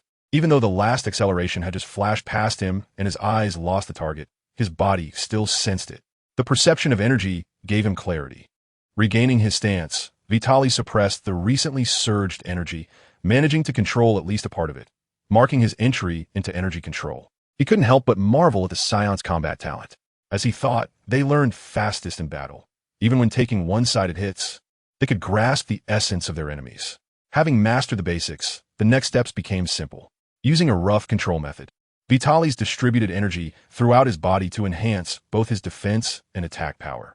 He charged at the replicant again, and although he had suppressed part of his energy, his speed was noticeably faster than before. He flashed to the side of the replicant and executed an elbow strike, which he considered one of the coolest attack moves in Dragon Ball. But unfortunately, the replicant was mobile. The replicant appeared behind Vitalis, hands clasped together, and struck at his head. The crude imitation of high-speed movement allowed Vitalis to dodge this attack. Boom! With immature, high-speed movement, Vitalis crashed through 3 pillars in the temple corridor. He touched his head in lingering fear. Compared to the fallen pillars, he had felt death from that last strike. His instincts told him that if he took that hit, he would die, not even having time to eat a senzu bean. We're a ruthless guy, but thanks to you, my progress is largely due to the Saiyan bloodline, Vitalis thought, realizing that his mindset had changed. No longer was he the coward he once was. Had he crossed over to another race, he might have already given up. Influenced by his warlike factors, he not only had no thoughts of retreat, but also wanted to beat up all those strong opponents. However, something from his soul suppressed part of his nature, preventing him from becoming cruel and cold. Instincts are a good thing. Just now, his body reacted, but his thoughts couldn't keep up. He had intended to dodge behind the replicant and launch a combo, but unexpectedly, there was a deviation, and his mind and body couldn't reach a consensus. Sans signe danger. His instincts told him to dodge, and after reacting instinctively, Vitalis understood the replicant's movements. Floating again, he wanted to learn and counterattack. If he had followed his instincts to dodge, he probably wouldn't have been so embarrassed. His thoughts were already slow, and by the time he reacted to attack, the mental commands were issued, but his body couldn't keep up with the combo Vitalis had planned. Moreover, the coercive feeling from the replicant's attack left Vitalis flustered. He didn't take down his opponent, but ended up in a terrible situation himself. Fortunately, he dodged the fatal blow. Perhaps if he followed his instincts, he would touch upon the ultimate ease. Suppressing control of his instincts and learning from Beerus for a while might allow him to master self-ultimate ease. They are techniques of the gods. He suppressed his chaotic thoughts and reminded himself again not to aim too high, calming the turbulent energy within him. He charged at the replicant once more. Chapter 12. Significant progress. The qualities of a stronger being. After consuming 19 senzu beans, his progress was evident. And now Vitalis could exchange blows with the replicant doll. They fought back and forth. Of course, this was under the condition of suppressing his power. After multiple serious injuries and near-death experiences, the effects were very noticeable. If he didn't suppress his power, he could crush this doll with a single finger now. If it weren't for the comfort of seeing this handsome face and the lack of better opponents, Vitalis would have already obliterated this ruthless doll. Senzu beans paired with Saiyans were simply a perfect match. After eating 3 beans, Vitalis' strength already overwhelmed his opponent. But he continued to suppress his surging power for the sake of training his combat skills. The consequence was that while suppressing his strength, Vitalis was continuously being beaten until he had eaten 10 senzu beans, allowing him to keep up with the replicant. They had been fighting from morning until now, with the sun setting and the stars turning. Knowing the effects of the senzu beans, no one called him for a meal. The relentless battle, with an endless supply of senzu beans, made Vitalis more energized with each fight. He felt he could continue for another 2 days. But Vitalis chose to stop. Firstly, the opponent was too weak. Secondly, his strength was too strong, making it difficult to control. He had only suppressed the excess energy, and any more would cause uncontrollable damage. If he unleashed his full power, the temple would probably be destroyed, and the earth would also be half ruined. The rapidly increasing strength was a troublesome matter to control. Therefore, Vitalis needed to focus on controlling his energy next. This is also a required course, and training starts now to facilitate a quick transition into the Super Saiyan full power state in the future. Mr. Bobo, can this puppet be enhanced to find Bobo meditating in the temple? Vitalis asked. It would be great if it could be enhanced. Such a useful training tool. No, the power that the materials can bear has its limits. Understanding the implication, Bobo replied that it cannot be done. That makes sense if there were no limits. The Supreme Kai wouldn't need to personally step in to fight against Bu. Whether it was the later Saiyan invasion or the androids, as long as they could obtain their hair to create a bunch of puppets, could it still be considered a threat? But does Cell have hair? He should, right? Stepping outside, Vitalis flew into the air and began to meditate. Meditation can strengthen mental power, train willpower, and plays a direct role in controlling energy. Although combat can be mastered quickly, Earth is not a good battlefield, and there are no evenly matched opponents. As for why he was in the air and not in a room, that is of course for the ambience. It is beneficial for cultivating a broad mind, not for showing off. This time I didn't visualize the moon, and I'm still not clear about the situation, so I can't act recklessly. Vitalis estimates that his current combat power has exceeded 10,000. If he goes berserk, it could be disastrous. It would be bad if he accidentally killed the Supreme Kai. But he isn't afraid of the Earth being destroyed. Saiyans cannot survive in space. So even if he goes berserk, he would instinctively control himself and not destroy the Earth. The main concern is that if the Supreme Kai dies, the Dragon Balls would also lose their power, which would be counterproductive. Moreover, the Supreme Kai and Bubbles can be considered as benefactors. Setting aside his past life's fondness for the characters in the story, after just a few days of interaction, Vitalis cannot bear to harm these kind people. Entering meditation, as his mental power strengthened, the suppressed energy within Vitalis gradually released, and he attempted to control it. The Supreme Kai and Bubbles also stepped out to watch Vitalis in midair. Vitalis was seen sitting cross-legged in the air, with powerful energy disrupting the magnetic field around him, distorting the air. Visually, it looked as if space was being kneaded. With the changes in the magnetic field, tiny currents flickered. Luckily, Vitalis was only training to control his energy, and the range was limited to 100 meters around him. Otherwise, the Supreme Kai would have already started reaching for his bottles. Is this what it means to be a cosmic race? Such terrifying talent. In such a short time, he has become so powerful. Not counting the transformation, when he first arrived on Earth, his energy was strong but not unbeatable. Now it is so vast that it makes it difficult for him to have the will to fight. Vitalis is unaware that the Supreme Kai felt at ease mainly because he was aware of his home planet situation and had a bit of goodwill towards the Vitalis who brought the news. Furthermore, he was confident he could handle Vitalis, which is why he allowed him to be, even if he was wary of the cosmic warship. The Supreme Kai was confident he could resolve the situation before Vitalis could react. After living for hundreds of years, how could the Supreme Kai not see that this was an alien with brute strength? Later, Vitalis gave the spaceship to Dr. Brief, which eased the Supreme Kai's last bit of wariness. It seems the magic seal wave still needs improvement. It must be guarded against, as the chance of a bottle being interrupted is too high. They need to set up formations and use multiple bottles at once. Only one success is needed. He must also contact Master Rashi and his top disciple to develop techniques for multiple people to use together. After all, his own power has limits. For the safety of the Earth, he must be cautious. Even if Vitalis would not harm the Earth, the Supreme Kai cannot forget the brutal aura of that gorilla. 10 times the combat power. If Vitalis' current power were to increase tenfold, the Supreme Kai cannot imagine the havoc that would ensue if he went berserk. Even a casual roar could lead to countless direct or indirect deaths. The Supreme Kai does not dare to gamble, nor does he want to hand over the decision-making power to others. Just because Vitalis is not needed now does not mean he won't be needed in the future. Unaware of the Supreme Kai's thoughts, Vitalis is engaging in a battle of wits with the energy within him. After learning to control his energy, he has been suppressing the uncontrollable energy, pushing down every surge. Now, attempting to control it is quite difficult. It is simply too vast. He started training when he was just over 100, but now, when he fully releases it, it is estimated to easily surpass 10,000. The immense energy is hard to control. He originally intended to release it little by little, but unexpectedly, a small gap opened, and the massive energy tore it into a large hole. Although he exerted all his strength to control it, he could only barely manage the outflow speed. It is like a dam breaking. Once it starts, it cannot be stopped. Now, Vitalis has no ability to compress it back. This is a force that has been suppressed repeatedly, and with his current control, it is hard to grasp it all at once. So, Vitalis chose to release it instead of suppressing it. He controlled the energy to flow outward, not condensing it into energy, nor controlling it, but allowing it to transform into particles of light, dispersing. Perhaps this can be considered a revival of spiritual energy? A person's energy contains their spirit and life force. It can accomplish various incredible things, including healing injuries through magic. Simply put, he can also give his energy to others to replenish their energy. With over 10,000 combat power, the first person in the history of this universe on Earth, Vitalis' energy is the best supplement for plants and animals.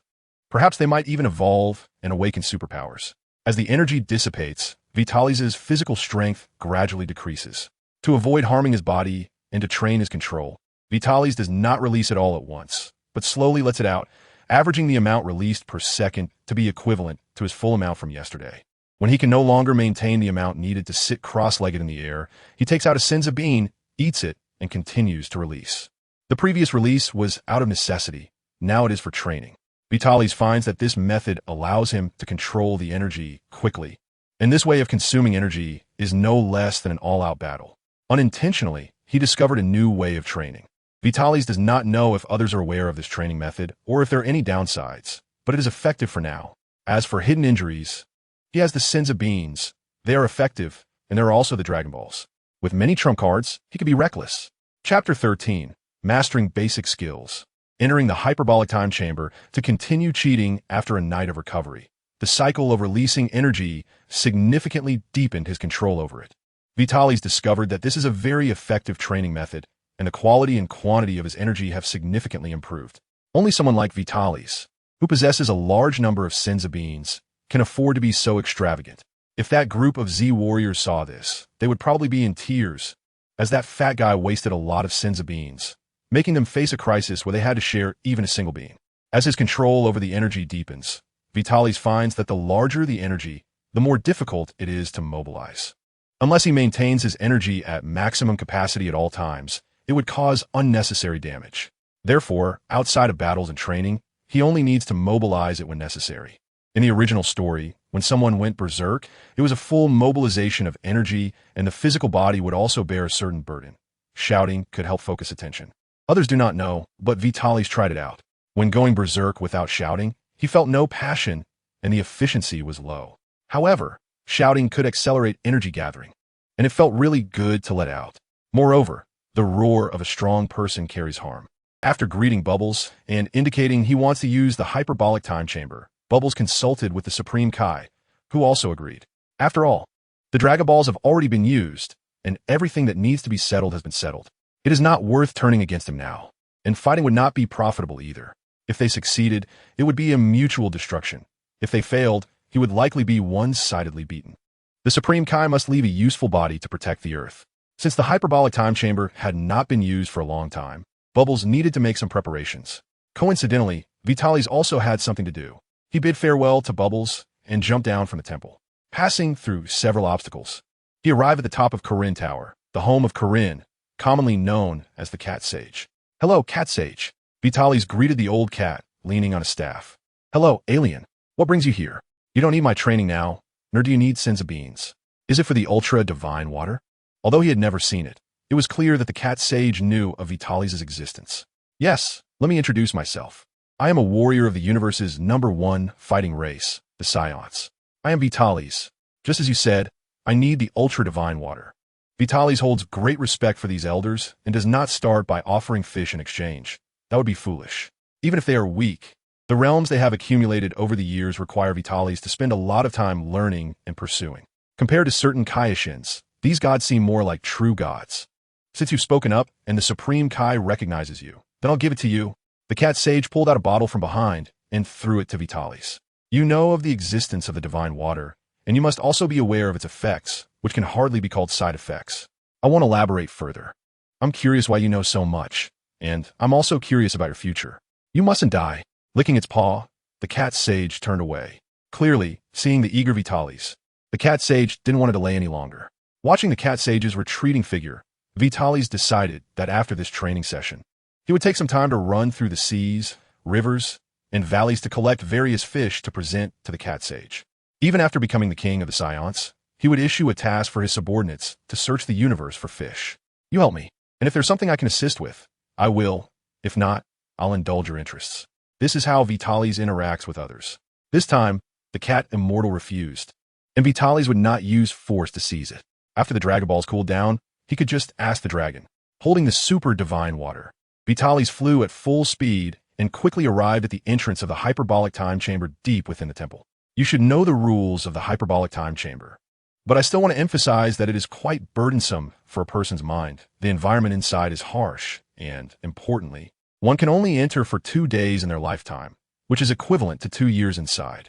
If the time is not filled, one can enter and exit an unlimited number of times, but if they exceed the time limit, the entrance will disappear, and they will be lost forever in a different time and space. It's the first time the aloof male god has said so much. Vitalis knew Bobo's character and secretly complained that the aloof male god was just putting on a show. He was a person who valued emotions and would shed tears for the departure of the deity. Okay, thank you for the reminder, Mr. Bobo. I will be careful, Vitalis said as he left the scenic area. Passing through the rest area and stepping into the training area, he felt a heaviness on his body. The gravity here was greater than that of Earth. However, for Vitalis, it felt no different from going home, as his home planet had a similar gravity. In fact, he felt a long-lost sense of power that made him quite comfortable. Knowing the side effects of the super divine water, Vitalis sat down, opened the bottle, took a big gulp, and then casually tossed the bottle away and lay down. As soon as he lay down, he felt a sensation like ants crawling all over his body, followed by excruciating pain. Every part of him hurt, every organ, every cell was undergoing transformation. Under the effect of the super divine water, his potential was being maximally tapped. The super divine water could trigger one's potential and significantly increase combat power. But it was highly toxic. Anyone drinking the super divine water must have a pure heart. Otherwise, they would be poisoned to death. The super divine water was a treasure left by the Earth deity, and humans must first resist its toxicity to unleash their potential. According to Master Korin, Goku could defeat old Piccolo without drinking the super divine water after a few years of training. After drinking the super divine water, Goku indeed gained the strength to fight old Piccolo within a short time and even killed old Piccolo while severely injured. This demonstrates the effectiveness of the super divine water. Vitalis speculated that the super divine water was specifically designed to tap into potential. For those whose potential was depleted, it was poisoned because they had no potential to excavate. The immense power of the super divine water would naturally wreak havoc within their bodies, and being able to remain intact after death would be considered fortunate. Dying in a violent explosion would be tragic, leaving no pieces to bury. Therefore, Vitalis dared to drink it as a Saiyan. He believed he was no worse than anyone else, even if it was the royal bloodline of King Vegeta. The so-called royal bloodline was merely a hereditary trait where the predecessors were strong, and so were the descendants.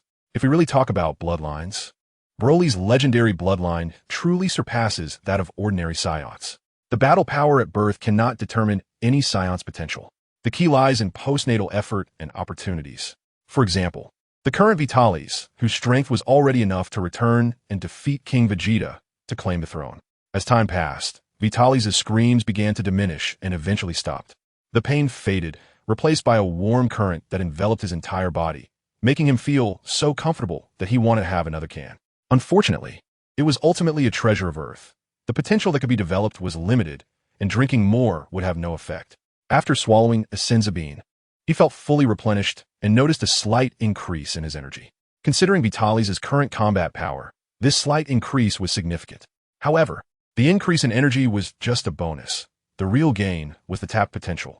With the release of potential and the enhancement of talent, the subsequent training would be much more efficient compared to before. He was one step closer to beating Frieza. Chapter 14. Exiting the chamber. Preparing to go home and inherit the throne, Vitalis trained in the hyperbolic time chamber for over 4 years. Every day, he focused on 3 parts: physical training, meditation, and magical training. After half a year, with the increase in energy and the ability to use advanced magic, he created clones using magic, dividing his energy to engage in one-on-one and one-on-many combat training. He didn't know how effective it was against others, but when it came to beating himself up, Vitalis was a professional, ruthlessly training himself until he was on the verge of death, then eating senzu beans to recover, which helped him correct many of his mistakes and overcome his weaknesses. His tail was also specially trained. Not only was its strength enhanced, but it was no longer a weakness and could participate in combat. Vitalis would not give up on the power of his tail. He wanted to see if he could achieve Super Saiyan 4, so the tail could not become a burden. Boom dressed in a blue combat uniform. Vitalis was punched to the ground, the immense force creating a large pit, embedding this version of Vitalis into the earth. Before this version of Vitalis could get up, a big foot stomped down on the head of the blue-clad Vitalis, pushing it back into the mud. This was a muscular version of Vitalis, larger than the ordinary one. His body was a circle bigger than the one lying underground, with muscles bulging as if made of iron. Even more peculiar was that this version of Vitalis had beast-like pupils. A kick sent the red-clad Vitalis flying into the air, and a casual energy wave sent the green-clad Vitalis flying. As he descended rapidly, he landed with both feet on the waist of the blue-clad Vitalis, the immense force directly obliterating it into particles of light that vanished. Watching the figure disappear beneath his feet, Vitalis vanished from his spot, reappearing while grabbing the red-clad Vitalis with one hand, while the other hand plunged from behind into its chest. Unfortunately, the red-clad Vitalis was not a living being, so this did not count as a fatal wound. The blue-clad Vitalis took the opportunity to hug Vitalis from behind, and the two began to gather energy in sync. Seemingly indifferent to what they were doing or not understanding, Vitalis simply pulled his hand out, gripping the arm of the creature in his hand, intending to tear it apart. However, just as he grasped it, they both self-destructed. To maximize the damage, this self-detonation was controlled within 300 meters, causing the space at the explosion's center to warp. It was not a phenomenon caused by the air being distorted. When the explosion occurred, the air was pushed out, creating a massive storm. As the smoke cleared, a bottomless pit appeared, while Vitalis remained in his original position. Losing all life energy, not knowing what to do, he instinctively stayed in place to recover his strength. After a while, Vitalis' body began to shrink, his beast-like pupils disappeared, and his eyes returned to normal. What terrifying power! He marveled at all of this. Once again directly controlling his body, he divided his power into 10 parts, with each clone taking 3 parts, leaving 1 part for his main body. This 1 versus 3 battle was completely one-sided. One was decisively blown up, and the other 2 chose to self-destruct, not causing any damage to this state. Not even breaking through the defense. Not a piece of clothing was torn. Fortunately, it was just a clone self-destructing, otherwise they would probably die with their eyes wide open. This form was discovered by Vitalis through the excavation of tail power. Being in an alternate space, Vitalis can freely develop dangerous things without any reservations. Knowing that meditating on the moon can also lead to ape transformation, Vitalis thought of Goku in GT treating Earth as the moon. Thus, Vitalis boldly speculated that the power resides in the tail, and the frequency of the full moon's light is the key to activating this switch. The artificial moon mastered by advanced Saiyans and the machine created by Bulma in GT are all simulating frequencies. This indicates that it can deceive the tail. Goku, in a dazed state, perceives Earth as the moon, and Vitalis' meditation proves this point. During this period, Vitalis transformed more than once, achieving a disconnection of the mind's control over the body during meditation. In the meditative space, Vitalis observed the outside world through the physical body's eyes using magic. The ape-like body instinctively attacked all living beings within its perception range. Vitalis visualized the moon in the meditative space, while the physical body outside was responsible for output. At a crucial moment, he dispersed the moon and exited the transformation mode, allowing the observing Vitalis to take over immediately, switching seamlessly and indirectly controlling the ape-like form. The humanoid form possessed the power of the ape transformation, inspired by the overwhelming strength of Broly, who defeated single targets effortlessly. By studying the power of the tail and controlling it through magic, he achieved this state. Vitalis referred to this as the Saiyan Great Ape humanoid form. This form is really handsome. The nearly 9-year-old Vitalis stands at 1.34 meters, but in this form, his height skyrockets to 1.97 meters. With the eyes of a beast and a power that is irrationally violent, along with animalistic instincts, even though Vitalis' combat ability has greatly increased during this period, he is still no match for this form. Even with the same power, he lacks the confidence to last a minute in a direct fight. The rampaging Saiyan, 24 capa pure insomnis. Because he can indirectly control it, Vitalis is very satisfied with this form. After a period of seclusion, he has become much stronger, reaching his current peak. Initially, he planned to seclude himself for 2 years, but alas, he grew stronger too quickly. He left a time-space marker outside the hyperbolic time chamber. So even if the exit disappears, Vitalis can teleport out, thus completing his seclusion in one go. Magic is truly convenient. He gives a thumbs up to his wise past self. He went out once during this time to find Dr. Brief and obtain the completed gravity room. Other than that, he spent all his time in the hyperbolic time chamber, consuming countless senzu beans. With so much effort, Vitalis has even touched the threshold of Super Saiyan. His basic combat power has reached the standard, and while observing his own cells, Vitalis discovered that as his combat power increased, a portion of his cells underwent mutations, carrying special energy. Vitalis speculates that these are S cells, which cannot be considered mutations. They should be said to be dormant. Especially during meditation, the growth speed of S cells is incredibly fast. Perhaps transforming into a Super Saiyan doesn't necessarily require a love for peace, but it definitely requires a calm mind. Vitalis feels that his combat power has reached the minimum requirement for Super Saiyan, and the amount of S cells is also sufficient. He just needs an opportunity, and he can transform into the Super Saiyan he has always dreamed of. This is also one of the reasons why Vitalis has come out of seclusion. He is a warrior from the fighting nation of Saiyans. Yet since his birth until now, he has never experienced a proper battle, nor has he faced an evenly matched opponent, let alone a life and death struggle. He has been developing quietly, which is why he cannot break through his bottleneck. Only warriors with a strong mindset, solid foundational combat power, and extensive battle experience can step into the realm of Super Saiyans. Vitalis plans to first reclaim the Saiyan clan, train them, and establish a solid backing before launching a full-scale war against the Frieza clan. Once the Saiyans rise in this universe, he will seek out other timelines to spar with those powerful individuals. As for the plot of this universe, although Vitalis' rise has proven the benefits of knowing the plot, he does not intend for this universe to develop along its original path. With his intervention, forcibly pulling the plot back will only create greater variables, which would be more disadvantageous, and following the plot is too troublesome. Of course, there are some things he can have, like Bardock's son Kakarot. Vitalis intends to find a time to take him to Earth to let Gohan be a grandfather. Vitalis has a good impression of Gohan. Their short time together makes him feel that Gohan is a good person. Instead of sending him directly to enjoy life with the old master, it will be better to let him raise his grandson and experience the bond between grandfather and grandson first. This way, when he eventually goes to the old master, it will be even more fulfilling. Moreover, this will also benefit Kakarot's future. Vitalis also remembers that when Goku first met his grandfather after the plot began, that line, "Grandpa, I miss you so much," almost brought him to tears, as little Goku's expression was really touching. Feeling nostalgic, he also thought of his grandfather from his past life. The martial arts philosophy of Earth is also quite good. In the future, not only Kakarot, but also other promising talents will be sent there to learn, settle, and protect Earth. After contemplating what to do next, Vitalis took a shower. His eyes flashed, and he put on a battle suit similar to that of Broly from the Dragon Ball Super movie, also tying a piece of black animal skin around his waist. Returning home, he naturally wanted to dress up a bit. To completely conquer these muscle-headed Saiyans, he needed to display his muscles. Therefore, he planned to use the Saiyans' ape transformation in human form to impress them, and let them know that they could also achieve the same. Thus becoming a king, they would willingly follow. Unfortunately, he still couldn't transform into a Super Saiyan, which was a bit of a regret. Otherwise, transforming into a Super Saiyan during the coronation ceremony would be thrilling to think about. Although his foundational combat power could annihilate the entire Saiyan race, not showing off a bit would feel uncomfortable. Chapter 15, Return. Challenge. Vitalis tidied up his attire and walked out of the hyperbolic time chamber.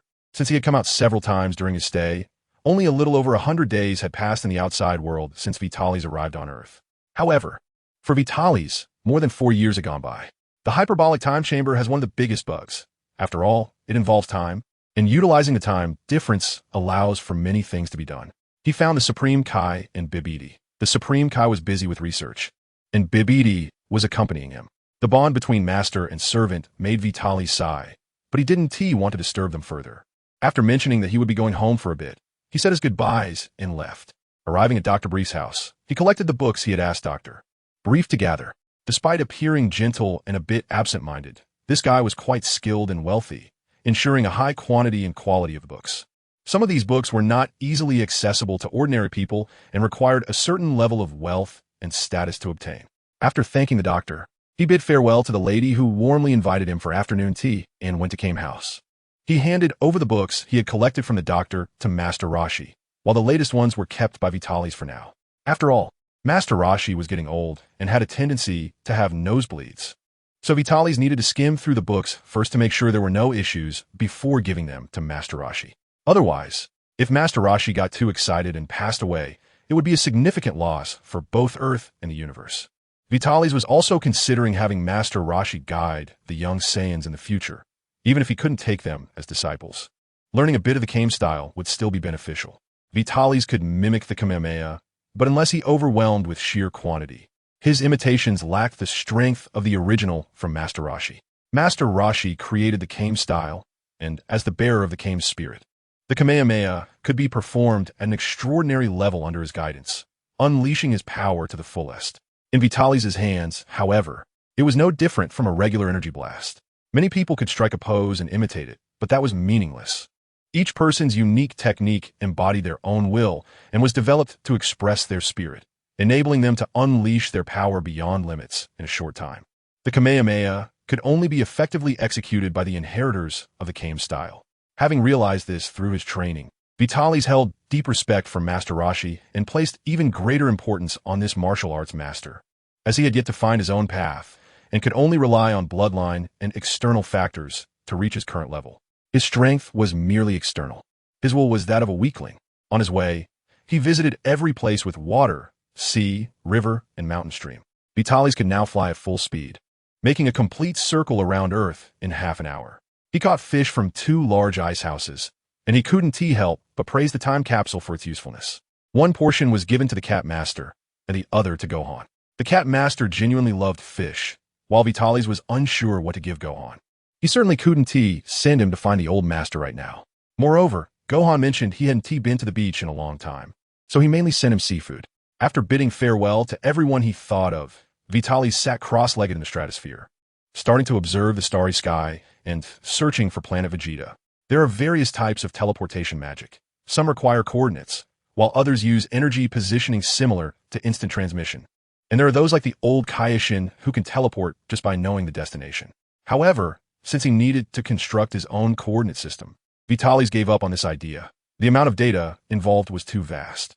Although he had memorized most of the star maps provided by the Frisia Force, converting coordinates was simple, but the universe is so vast and constantly changing. By the time Vitalis constructs his coordinate system, he would need to update it from time to time, which is too troublesome. As for energy positioning, no one on planet Vegeta could transmit their energy over such a long distance to Earth. Even the current Frisia couldn't manage it. Therefore, Vitalis is now using magic to probe along the locations marked on the star map. Although he couldn't see through dimensions and space like the old Kaioshin, with his current power, finding planet Vegeta was still within reach. Using magic, Vitalis cast his gaze into the starry sky, penetrating through the sky, oceans, land, planets, and stars, all unable to obstruct his sight. Vitalis saw the fleet that had been released to attract enemies, still moving according to instructions. He spotted Planet Yit, and specifically looked for that fierce-looking tiger-headed man, but unfortunately couldn't find him, nor did he locate the mermaid. After casually looking around, he turned his gaze towards Planet Gyre, as he was very familiar with this route due to his earlier planning. Otherwise, he would have had to search based on the roughly memorized star map. It was better to retrace his steps and recall the feelings from back then, and it was slightly faster than searching according to the star map. The star map is not something a person can remember. After all, it is not like a two-dimensional map. Those who could remember it well back then had to thank the Saiyans' good physical foundation. Saiyans have good brains, but unfortunately, they prefer action over thinking. After finding Planet Ruja and taking a look at the oasis where they once were, Vitalis reminisced for a moment before continuing his search. Since he was still an infant and in hibernation when he left, Vitalis had no memories and could only follow the route from the star map he remembered. To avoid easily forgetting when leaving Planet Ruja, he studied the route to Planet Vegeta and noted several distinctive special planets along the way that would not be destroyed in the short term as markers. After spending some time, he found these markers and looked towards his home planet. Planet Vegeta, the current homeland of the Saiyans, was a planet acquired through the slaughter of the indigenous people by their wandering predecessors. Most Saiyans live in tribal forms, and with the technological support from Frisia's army and accompanying technicians, they built a high-tech metropolis. The royal palace was established here. At this time, the city was still in darkness, with some time left until dawn. Vitalis thought it would be good to wait a bit longer. Every morning, King Vegeta would handle state affairs in the palace before going to train. Therefore, when King Vegeta summoned his subordinates for a meeting, it was the best time for him to defeat King Vegeta. Glancing at King Vegeta, who was sleeping, Vitalis began to plan how to make his entrance and how to challenge him. Planet Vegeta, Royal Palace. King Vegeta walked towards the throne, tossing his bright red cape, a symbol of royal glory, as he sat on the throne. Looking at the 9 people kneeling below, these 9 were the mid-level warriors currently on Planet Vegeta. As for the high-level warriors, only King Vegeta remained.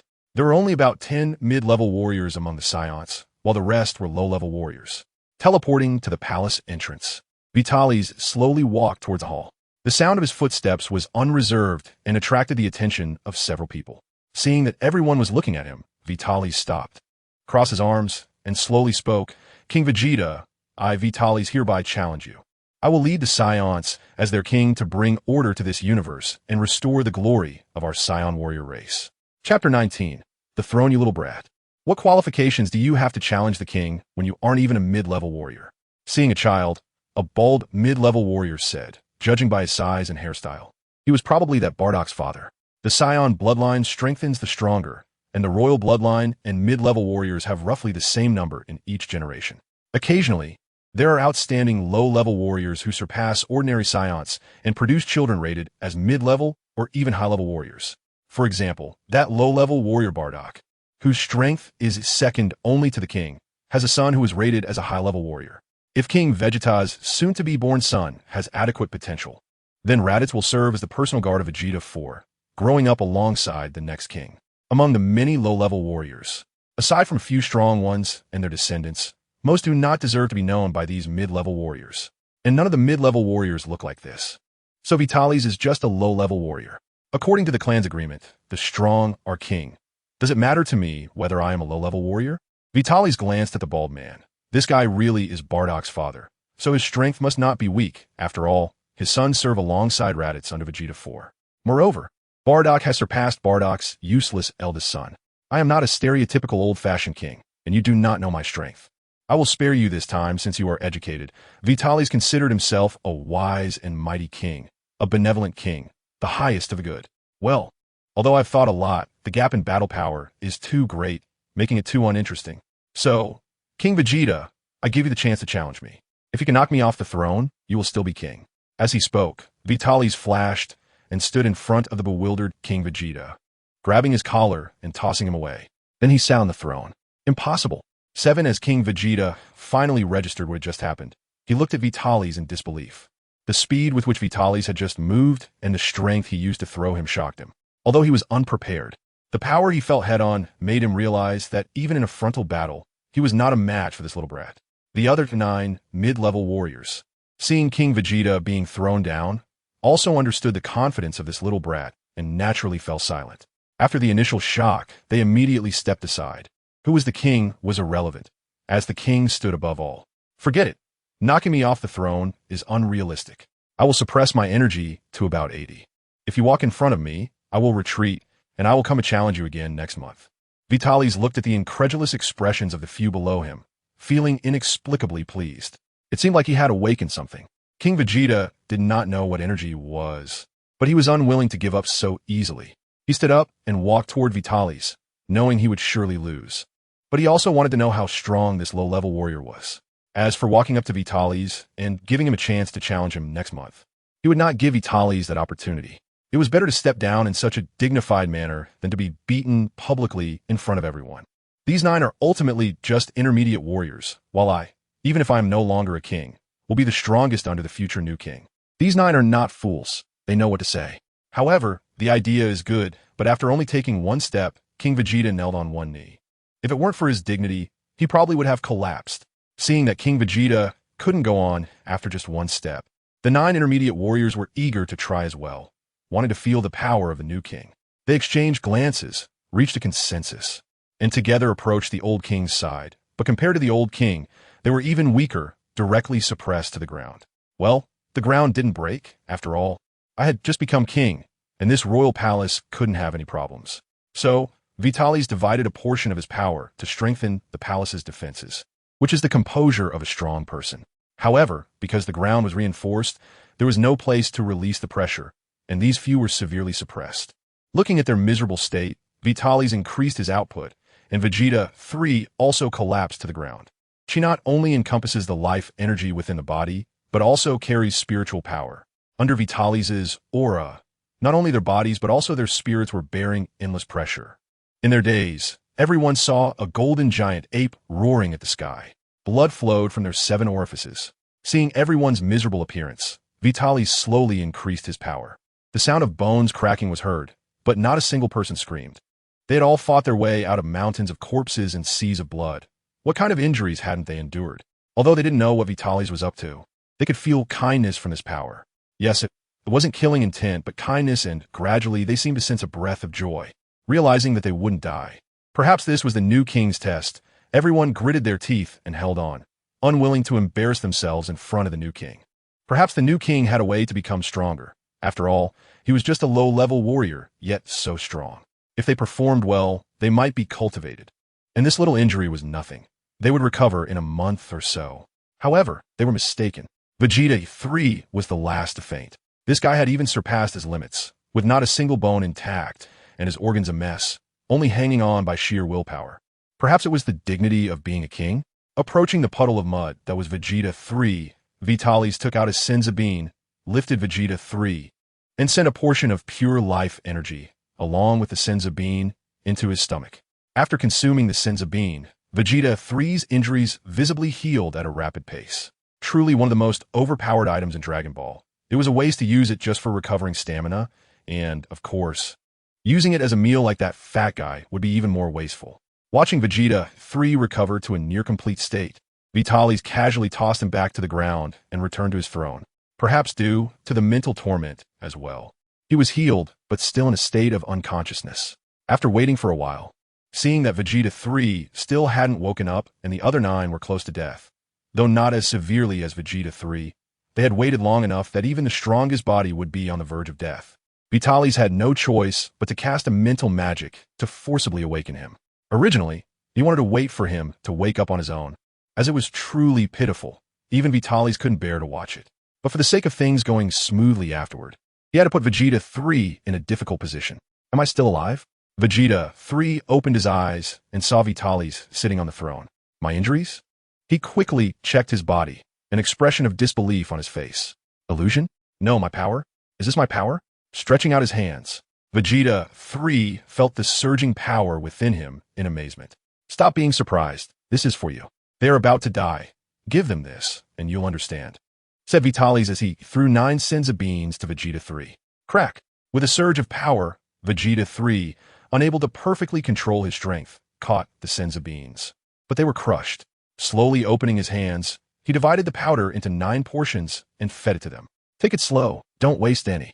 If I break your hand, it will hurt, he said. Even though there were still many Senzu Beans left, he would have to support over 900,000 people next. Embarrassed, Vegeta 3 slowly opened his hands, using energy to evenly distribute the portions before feeding a few. He was also curious why Vitalis cared so much about this thing. Thinking of his own complete recovery and the 9 who were about to die, Vegeta 3 had some guesses, but the result was too shocking. If it was true, he looked at the hand that had crushed the Senzu Beans. If it really was like that, it was fortunate he didn't waste it, otherwise he would have ruined that hand himself. The effect was immediate, but seeing the shocked expressions of the 9, Vegeta 3 kicked them out of the palace, one by one. Feeling stronger, he sensed that Vitalis was protecting the palace, so he didn't T-kick them up but rather out the window, since it was with all his strength. If these 9 didn't react in time, they would likely be kicked off this planet. King Vitalis, after a moment of silence, Vegeta 3 finally mustered the courage to speak. Chapter 17. Gathering the Saiyans, the king's coronation ceremony. King Vitalis, is this why you are so strong? Vegeta 3, cold and ruthless, brutal. Yet one of the few who saw through Frieza's true nature and attempted to lead a rebellion against him. Unlike most Saiyans, who were immersed in the bliss of being part of Frieza's army, able to fight without restraint every day. Not only were they strong, but they also had Frieza as a backing, allowing them to roam freely in the universe. Little did they know that the Frieza race was wary of the Saiyans, fearing the birth of Super Saiyans, and they were almost like domesticated animals. Once they posed a threat, they would be destroyed immediately. But King Vegeta was foolish as well, provoking Beerus and hastening the time of the Saiyans' extinction. As one of the few Saiyans who could think, Vitalis decided that as long as Vegeta 3 didn't cause trouble, he could stay. That's right, this is called a Senzu Bean, which has the ability to instantly heal injuries and restore stamina. Of course, there's also the effect of not feeling hunger for 10 days with one bean. He did not hide this. After all, this would soon be used massively among the Saiyans and would serve as a regular supply for every Saiyan. You should know that after we Saiyans heal from injuries, our combat power significantly increases, and recovering from the brink of death leads to a qualitative transformation, Vegeta 3 said, recalling his recent experience and looking at Vitalis with a complex gaze. I know, that's why I brought it back. This treasure seems to have been born for the Saiyans. If we don't use it, wouldn't that be a waste of our talent and the Senzu Bean's effects? Are you saying you have a lot of Senzu Beans? Vegeta 3 asked eagerly. If the treatment chamber had such effects, Frieza and his son would have been crushed to ashes long ago. Well, there's a lot to it, and there's no need for you to get excited. Relying on near-death experiences to increase combat power can indeed make one stronger quickly, but there are limits. It's impossible to keep grinding indefinitely. Seeing the excited expression on Vegeta 3's face, Vitalis directly poured a bucket of cold water on him. That's enough, right now with me. You and that guy Bardock, if we have enough Senzu Beans along with all the mid-level fighters, we can team up and wipe out Frieza and his son. The universe belongs to us Saiyans. Vegeta 3's eyes sparkled, a flame of ambition burning within him. Watching the overly excited Vegeta 3, Vitalis felt the need to pour another bucket of cold water. Otherwise, if he continued to fantasize, he might start plotting how to kill himself. You're overthinking it. Do you know Frieza's strength? Just around 500,000. A while ago, when he took over the Kurds, he came here flaunting his power. I wanted to kill him for a long time. I've already gathered intelligence on him. It seems he got excited, and Vegeta 3's tone changed. Right now, my combat power is probably around 100,000. When I transform into a great ape, I could crush Frieza with 1 foot. Right, the great ape transformation. Looking at Vitalis, Vegeta 3 noticed the tail at his waist and sighed. But it's not like there aren't opportunities. Vitalis looked at Vegeta 3 speechlessly, surprised that this serious-looking uncle had such a side. It makes sense. As the king of the warrior race, the Saiyans, he couldn't even lift his head under the pressure from Frieza and his son. Frieza's family has strong control over their power. They can suppress their strength through transformations, keeping their combat power within controllable limits, and Frieza can transform 3 times, ultimately reaching an estimated power of 120 million. Vitalis poured cold water that was close to absolute zero. 120 million? That's a despairing number. Indeed, we rely on transformations to become stronger, while they use transformations to suppress their power. That's the gap. Vitalis wasn't pleased about this either. It felt even more ridiculous than the Super Saiyan setting. Transforming to suppress power. Thankfully, they're not as handsome as Super Saiyans. That was Vitalis' last bit of stubbornness. Vegeta 3 staggered back a few steps, wanting to refute. But there was no need for Vitalis to lie. However, 120 million really was despairing. Thinking about his planned assassination operation, Vegeta 3 felt his hands and feet go cold. As a Saiyan, once a king, the bloodline in him surged, preventing him from collapsing.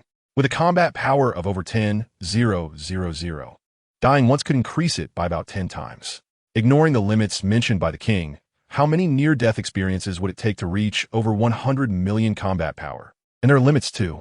Thinking of Frieza's smiling face and his chilling eyes, Vegeta 3 felt deeply powerless. Frieza was scarier than his father. At least, Kurds were nominally cooperating with the Saiyans, but Frieza had torn away that veil, openly displaying his malice toward the Saiyans. That's right.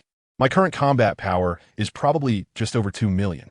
Even if I increase it tenfold, I'm still far from being Frieza's opponent. Sighing helplessly, Vitalis said. Are you really a Saiyan? Hearing this statement, while feeling despair over Frieza's power, Vegeta 3 wanted to slap him a few times. However, he didn't question Vitalis' combat power of over 2 million. After witnessing the Senzu Beans, Vegeta 3 was confident he could reach it. Unfortunately, before knowing Frieza's strength, he might have had some ideas, but now, Vegeta 3 felt that it was better to just lie down. Gather all Saiyans back. Whether they're on missions or in exile, I want them all back. I will give you 1 year. Mobilize everyone and ensure that all Saiyans are brought back. Not a single cub can be left behind. The Saiyan bloodline wandering outside is very dangerous. Even Earth scientists can produce freaks, with the universe being so vast. It's hard to ensure that there aren't even more perverse beings out there. In the future, when the Saiyans dominate, it will be troublesome if these people target the Saiyans that have fallen outside. Vitalis didn't want to face artificial warriors with Saiyan characteristics. After that, I will arrange to quickly enhance our overall strength and hold my coronation ceremony 1 year from now. At that time, I will lead the Saiyans in a battle against Frisia's army. I will become a Super Saiyan and reclaim the glory that belongs to us Saiyans. A Super Saiyan? Even someone as powerful as you isn't a Super Saiyan yet?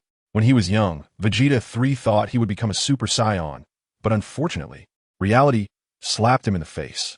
He once believed it was just a myth, but as a king, he knew many secrets. So he focused his attention on the next generation.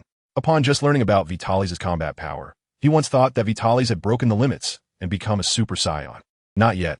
I've only touched the realm of Super Saiyans. I'm still a bit away from transforming into a Super Saiyan. When I do, I will have a chance to defeat Frisia. However, we need to develop quietly for a while. At least you and Bardock need to transform into Super Saiyans for us to have a chance. Frisia's father and brother will only be stronger than Frisia.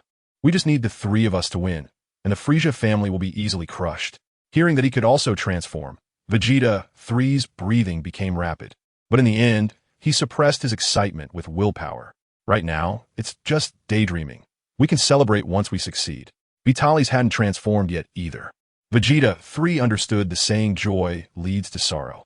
The details can be discussed later. Let's go prepare for my coronation ceremony. The date is 1 year from today. If there are any Saiyans who don't come, I'll send you to King Kai's planet to train. Looking at the quickly calmed Vegeta 3, Vitalis couldn't help but sigh. This is what it means to be a father, truly stronger than his son in some aspects. King Kai's planet? Well, currently only the dead can go, Vitalis said leisurely. Vegeta 3 suddenly disappeared from the spot. It wasn't cowardice, but because he couldn't die for the sake of the Saiyans. He was one of the 3 great Super Saiyans destined to fight against the evil Frisia family in the future. Chapter 18. The Dangerous Saiyans, the Advancing Frisia. Oh ho ho ho, what a terrifying Saiyan. Ah, the sins of beans, instantly restoring injuries. Frisia, sitting in a spaceship resembling a baby carriage, sneered at the scene before him. Dodoria and Zarbin stood by, not daring to speak. They were genuinely frightened.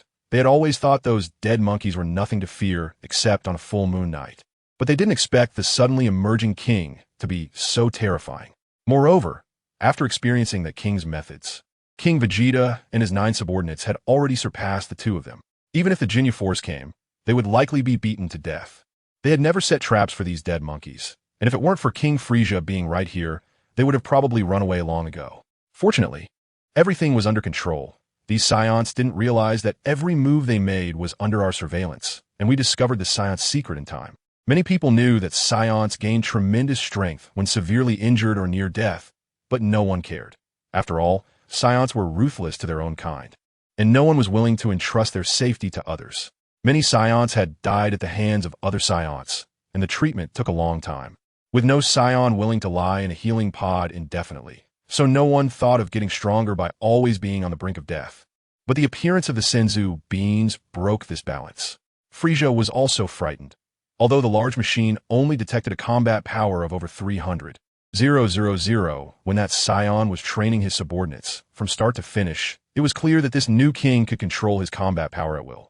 Over-relying on machines could lead to a disastrous end, so no one doubted the 2 million combat power he claimed. Frisia felt a wave of fear. With over 2 million, he estimated that he would be instantly killed if unprepared. With that thought, Frisia flew outside the spaceship. 10 minutes later, looking at the completely transformed Frisia flying back in, Dodoria and Zarbin quickly knelt down, not daring to look too much. He was indeed cute, but according to that king's information, this was likely his final form. A terrifying existence with combat power exceeding 100 million. Frisia couldn't afford to be careless, based on the analysis of Saiyan intelligence. This Vitalis shouldn't be on planet Vegeta, but rather just a little brat exiled to a barren planet. Moreover, he suddenly appeared on planet Vegeta, making Frisia suspect that this guy might have techniques like instantaneous movement, fearing being suddenly eliminated, so he had to restore his original appearance. To investigate where Vitalis went after leaving Route 2, let's destroy Route 2, which couldn't yield any information. Standing in front of the screen, looking at Vitalis sitting on the throne, Frieza ordered. Frieza was very displeased with the result of disappearing after Route 2. He had been very close to death this time, so he sent the Jinyu force to Route 2 for investigation. Unfortunately, this cautious little brat was indeed difficult to deal with, setting up a false trail, and it would take some time to get results. Instantly recovering from injuries, Frieza was very tempted. There were indeed beings in the universe stronger than him, and having this thing was equivalent to having many more lives. Therefore, the sins of beings must belong to him, Frieza. He wanted those in Vitalis' hands and the original source as well, heading to planet Vegeta at full speed if he couldn't arrive within half a year. It wouldn't be said, but everyone knew. This time, Frieza did not maintain his gentlemanly demeanor, which shows that he was really anxious. Back in his room, Frieza contacted his father.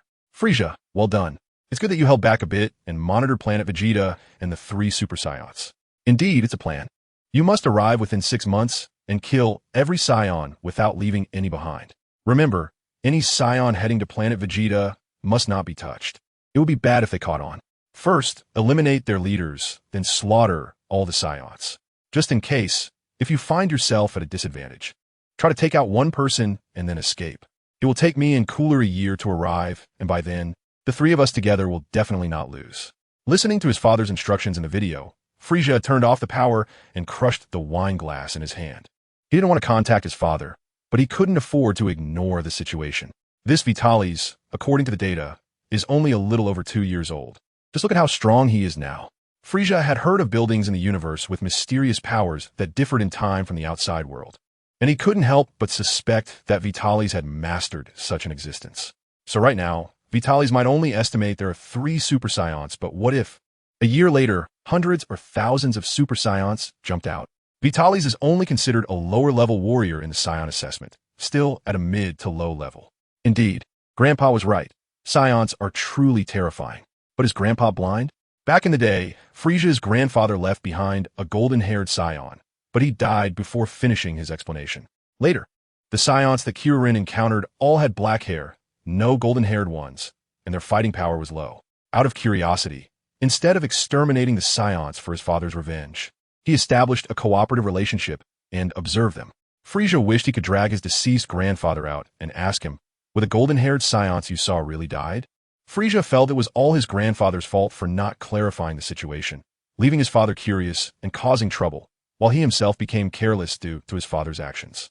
Fortunately, this Saiyan went to planet Vegeta to become the Monkey King. Otherwise, he could have been killed due to carelessness. Vitalis, who always thought that the detector had a listening function, did not expect that everything about him was discovered by Frieza. After all, first impressions matter. And the likes of Vegeta, 3 knew that the detector had a listening function, so they didn't wear them during meetings.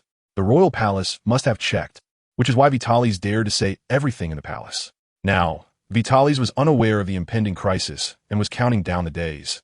In 3 days, the Dragon Balls on Namek will be ready to use.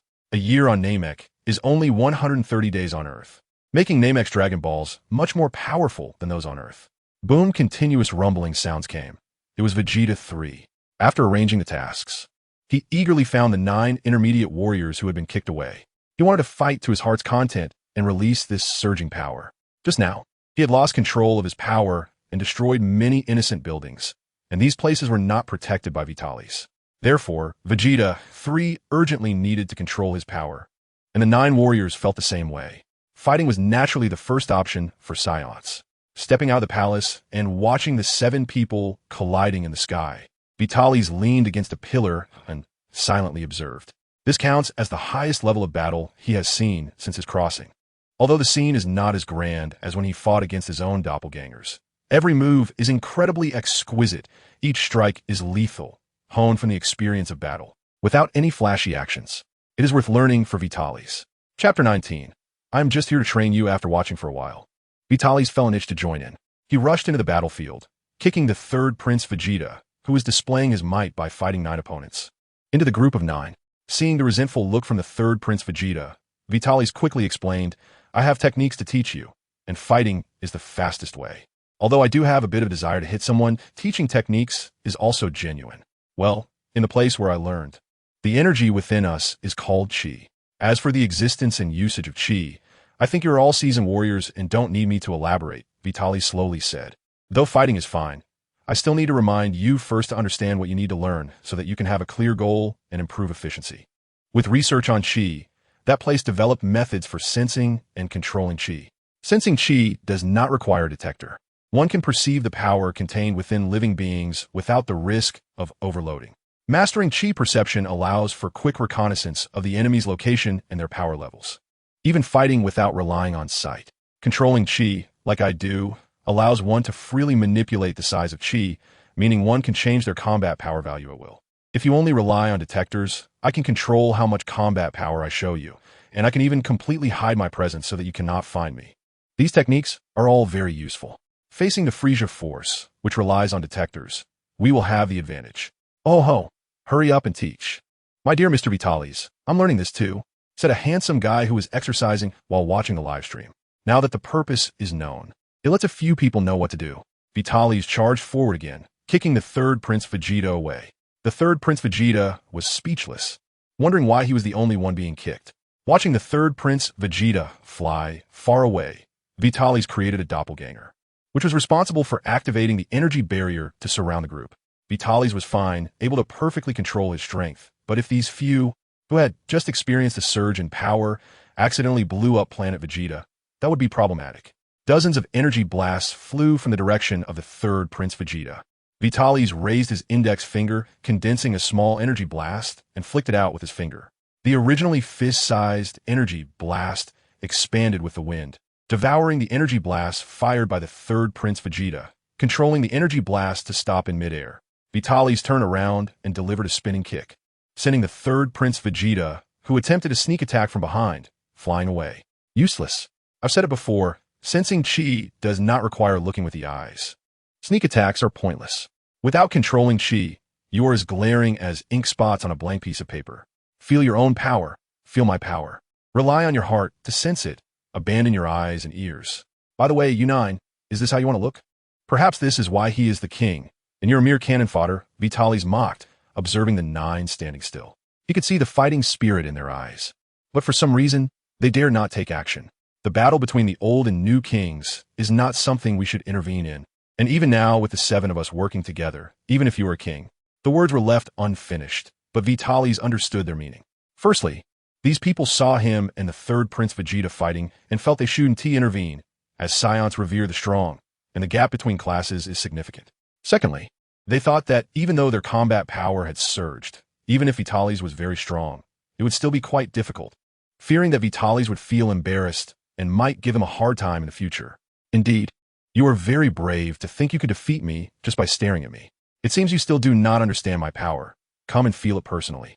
As he spoke, Vitalis flashed in front of the bald man and kicked him in the chin. Grabbing the bald man's foot, he used him as a whip, slamming him into the bearded man, sending both of them flying. In the next moment, 4 Vitalises appeared, and the remaining 4 were almost simultaneously sent flying. The third Prince Vegeta, who had just regained his composure, charged toward one of the Vitalis afterimages. A lowly tactic not worth mentioning. Before he could finish his words, he was kicked in the backside by Vitalis. I've said it before, you need to learn to control Qi and perceive Qi. The gap in combat power between you and me is too large. Relying solely on your eyes will not keep up with my speed. These people, though strong, cannot compare to him who has studied on Earth. He has faced setbacks everywhere on Earth, and now is finally his turn to teach others a lesson. Next, the sins of beans are unlimited. Of course, they can only be eaten when on the verge of death.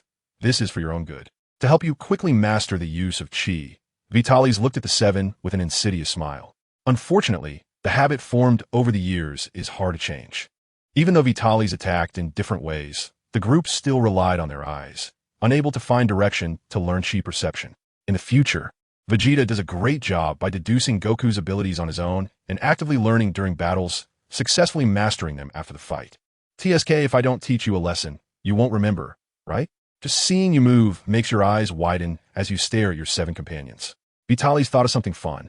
Watch closely, this is one of the strongest techniques I've learned. Fearing that these few wouldn't pay attention to him, Vitalis deliberately said this. The atmosphere on site gradually became tense. Clearly, upon hearing the word technique, everyone focused their attention on Vitalis, their eyes wide open. Vitalis spread his palms beside his temples and shouted, Solar Fist Ha! A A strong light blinded everyone watching the battle. Ha ha ha! Seeing the few people going crazy because they lost their sight, Vitalis laughed unkindly. These guys, in order to see the technique Vitalis mentioned, almost opened their eyes to the limit, not even blinking. So now the effect is doubled. Look, you who rely on your eyes after losing your sight. No matter how strong your combat power is, it's all in vain. So feel the presence of energy, Vitalis said. After a moment of panic, Vegeta 3 calmed down and instinctively retorted that losing sight is troublesome, but I can attack indiscriminately, even destroy this planet. As long as I can't survive in the universe, the only option left is death. You're right. Indiscriminate attacks can prevent enemies from approaching, and destroying the planet is also a bargaining chip in negotiations with opponents. However, my previous technique can be done by hundreds of fighters, but what about you? Are you sure that if such a situation arises, you would die together with your opponent? Without discussing whether it's worth it, many races can survive in the universe, like Frisia, and I have also mastered the technique of instant movement between planets. So your idea is not reliable, and not everyone has the ability to perish together. Furthermore, I am currently training you, teaching the application of energy, not letting you refute my words or look for my flaws to argue. Saying this, Vitalis quickly dashed in front of the blind Vegeta 3. Bang bang. He threw two punches right at his eyes, completely ruining Vegeta 3's vision. With his hands in a prayer position, he struck Vegeta 3's ears, disabling his hearing. After finishing, he created 9 clones, and the other 9 received the same treatment. Next came Vitalis' one-sided beating, forcing the 7 who had lost their senses to dodge his attacks. Chapter 20. Murtamoran's fusion technique. The Saiyans truly are a warrior race. At first, they were caught off guard with their eyes and ears disabled. With no sight and no sound, only the pain from the rain-like punches reminded them they were still alive. After being hit for a while, they transitioned from random attacks to consciously sensing Vitalis' presence and defending against his attacks. In terms of combat, Saiyans learned quickly. Previously, they had no concept of this. Battle was simply about overpowering or being overpowered, and fighting skills were just a means to defeat and kill opponents faster.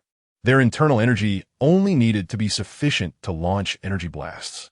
They never pondered the significance of this power, only chasing after strength. Now, with Vitalis pointing out the direction and under his violent guidance, they all successfully learned to perceive and control their energy. Seeing everyone's progress, Vitalis took out some Senza beans and had his clones feed them to the others. Under the power of the Senza beans, their states instantly recovered. After training, they managed to suppress their powerful energy. Although the restrained energy didn't have the same overwhelming pressure as before training, they understood how remarkable the ability to control energy was. Frisia had once found the hidden Saiyan outpost using a scouter and precisely executed a sniper attack. If they had mastered this ability back then, those warriors wouldn't have died in vain. Those were elite warriors with combat power of at least 2,000, and after transforming, their power reached 20,000. Just thinking about it made Vegeta 3 feel like vomiting blood. These techniques are not difficult, but unfortunately, no one has this mindset. After that, I will trouble you to pass these techniques on to your fellow warriors. In the future, Saiyans must master Ki. Next, I will teach you a technique. Once you have mastered Ki, you will have the basic ability to learn this technique. Vitalis paid no attention to the excited few and continued with the arrangements. This technique is the Metamoran fusion dance, which allows 2 people to merge into a powerful warrior through dance steps, achieving a strength greater than 1-1, even stronger. As usual, I will demonstrate it first, and then you can follow along. Once you learn it, you will understand the power of this technique, Vitalis said, sending 2 clones to the ground in front of everyone. The 2 Vitalis simultaneously performed the same, but mirrored movements, slowly moving their steps, swinging their arms, and finally bending to bring their fingertips together. Watching the amusing actions, the few did not react much. After all, as long as they could become stronger, the silliness did not matter. The people present all had a warrior's blood flowing through them. As long as they could become stronger, nothing else mattered. Although only half a day had passed, Vitalis had brought shocking news, and this was the most serious matter. It was a technique that Vitalis valued greatly, and everyone dared not take it lightly. As the dazzling light dissipated, Vitalis remained the same, just changed into a different outfit, a small vest, white pants, and a blue belt, which was the traditional attire of the Metamorans. Well, perhaps because of the clone, there are no rules against exploiting bugs. My clone fusion merely adds the powers of the 2 clones together, it does not create a qualitative leap. In my past life, Vitalis was a fan of Gogeta since childhood, but I studied hard, remembering the movements and key points clearly. Unfortunately, I couldn't find partners to practice with in my previous life, and this time I only practiced with clones. It's a pity that with clone fusion, Vitalis could also create such a clone by using two clones, and the fusion of the main body and the clone is similar to recovering power. It merely changes the outfit, so I can't rely on clones to exploit bugs. You two, you have similar builds. Come out and try. Vitalis pointed to the bald and big-bearded warrior. Okay, King, I am called Ma, and this is Hubba. The bald Saiyan introduced himself and mentioned his companion. First, you both need to adjust your keys simultaneously, and it must be consistent, Vitalis instructed, watching the two. The fusion time limit is 30 minutes. Even if you do nothing, you will disband when the time is up. On the contrary, if you exert strong power, it will shorten the fusion time and cause early disbandment. So you need to explore your power limits on your own. Do not drop the ball during battle. After fusion disbands, there is a 1-hour cooldown period during which you cannot fuse again. You must wait an hour. I need to point out the issues with the dance fusion early on. After all, Saiyans are not only battle-hungry, but also have a reckless nature ingrained in them. They won't strike until the last moment. Occasionally, they may hold back when at a disadvantage or in a critical situation. By the way, the movements and gestures must be consistent. Otherwise, not only will you not become stronger, but you may become weaker, and the failure rate of fusion is still quite high. After a while, the two finally adjusted their powers, jumped a distance apart, and stood side by side. Fusion is truly for old warriors. They remembered the key points of the movements after watching it once, and, without any shame, performed the movements flawlessly, which can be considered a success. It is worth noting that even Vitalis, although he loved this technique dearly, had only dared to practice it alone in secret in his past life. And this time, he was also practicing secretly in the hyperbolic time chamber. This time, it was also a firm decision to create a strong Saiyan race. And it was brought out after much thought. Perhaps there will be ridicule, but when all Saiyans are in control, this action will no longer be ridiculous, but will instill fear in the enemies. As the light dissipated, a big man in a vest appeared, his face leaning towards baldness.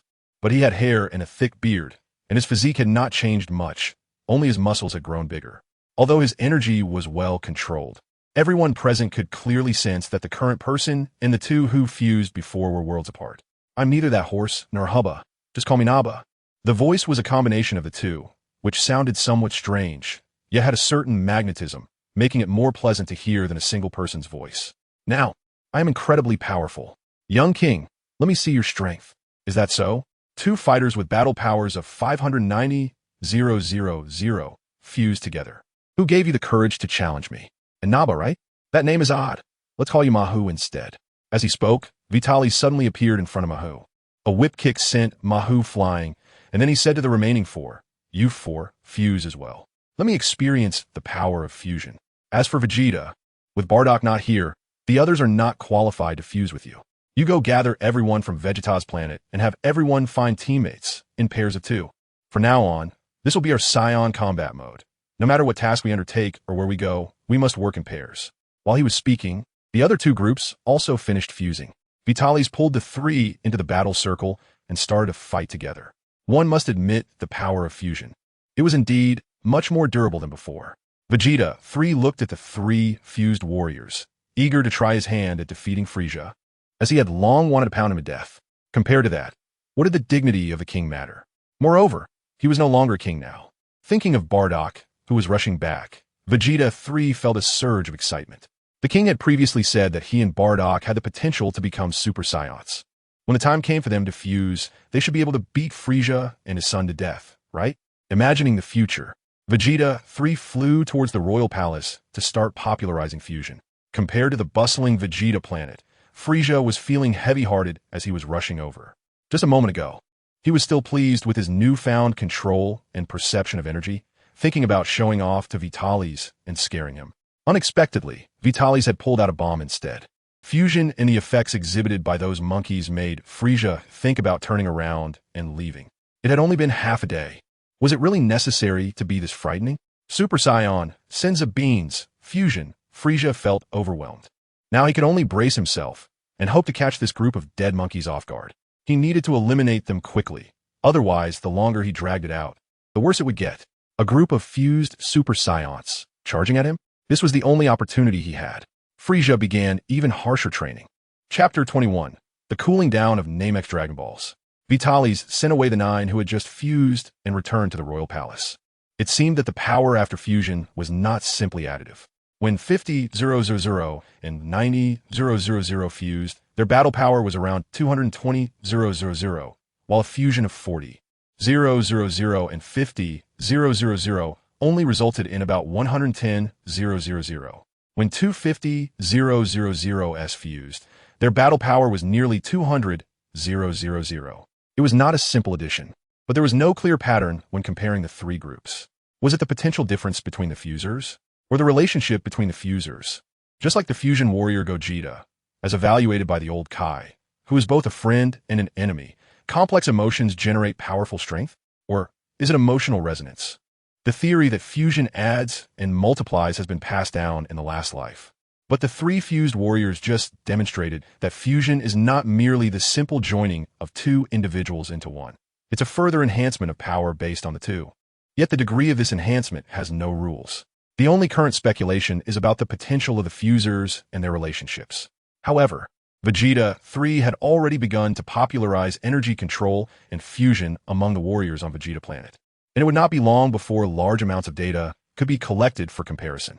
But it is precisely because of the Saiyan race that they can endure the change of kings without disruption or alteration. If you want to be king, fine, but you must defeat the king to seize the throne. Forming factions to overthrow the king is not an option. No one will help you. You might be able to invite external help to assassinate the king, but then you would face the backlash of all Saiyans. To defeat the king in a one-on-one battle means being recognized by all Saiyans. No one will ignore the king's orders or disobey commands. Of course, it depends on what the task is. If you tell the Saiyans to commit collective suicide, they certainly won't execute that. But if you tell them to charge at Frieza, no one will back down, even knowing it is akin to seeking death. Saiyans can die, but only on the battlefield.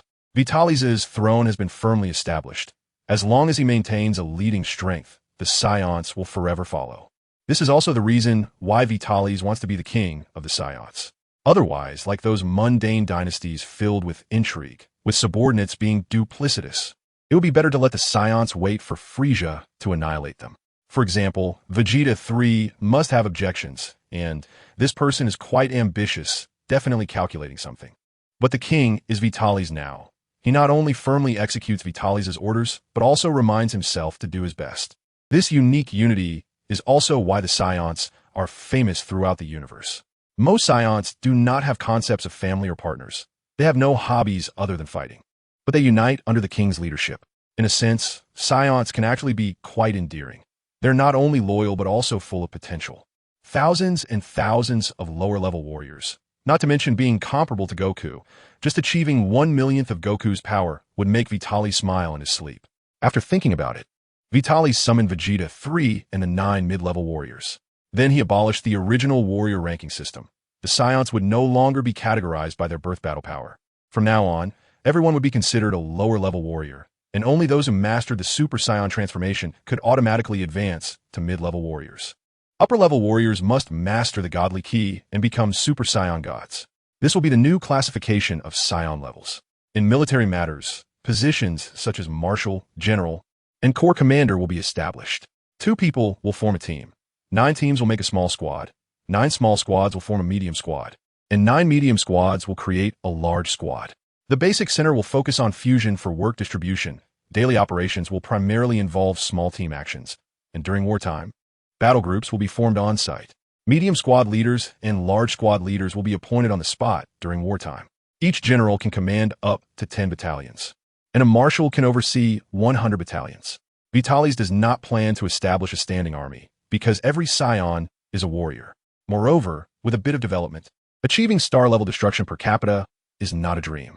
With 2 people in a group plus fusion, they are not afraid of anyone below Frieza's level. Primarily, Vitalis is cautious with small teams. Establishing corps commanders, generals, and marshals without equipping them with standing armies is due to the basic lack of need, but just in case. They are given the authority to form battle groups. If a crisis truly occurs, these people can become the backbone, forming a troop on-site to launch a counterattack. Otherwise, like before, aside from the royal guards, the Saiyans are like scattered sand. Whoever has strong battle power can say so, and if the king is absent, they can't even organize a rebellion. Now Vitalis will grant Bardock the rank of marshal. If Bardock has such authority in the Book of Bardock, then those Saiyans will not question it, but will obey orders and fight alongside Bardock. Although the result is the same. It is better than Bardock being forced to stand alone against the enemy. Super Saiyan God? Some people can hardly contain themselves. Everyone just learned about Super Saiyans and is still excited. And now there's a Super Saiyan God? If it weren't for Vitalis being the king, they would have already spoken up to ask, not waiting for Vitalis to arrange everything before questioning. However, compared to the other 9, Vegeta 3 clearly knows something. Upon hearing Super Saiyan God, he has been frowning. Vegeta, do you know something? Vitalis asked curiously. After all, Vegeta 3's grandfather escaped from their home, so it's not surprising if he knows a bit. Yes, my king, I know. Long ago, it is said that we Saiyans were incredibly strong until a rebellion occurred. It was a child, supposedly the legendary Super Saiyan, whose power went berserk and slaughtered many of our kin.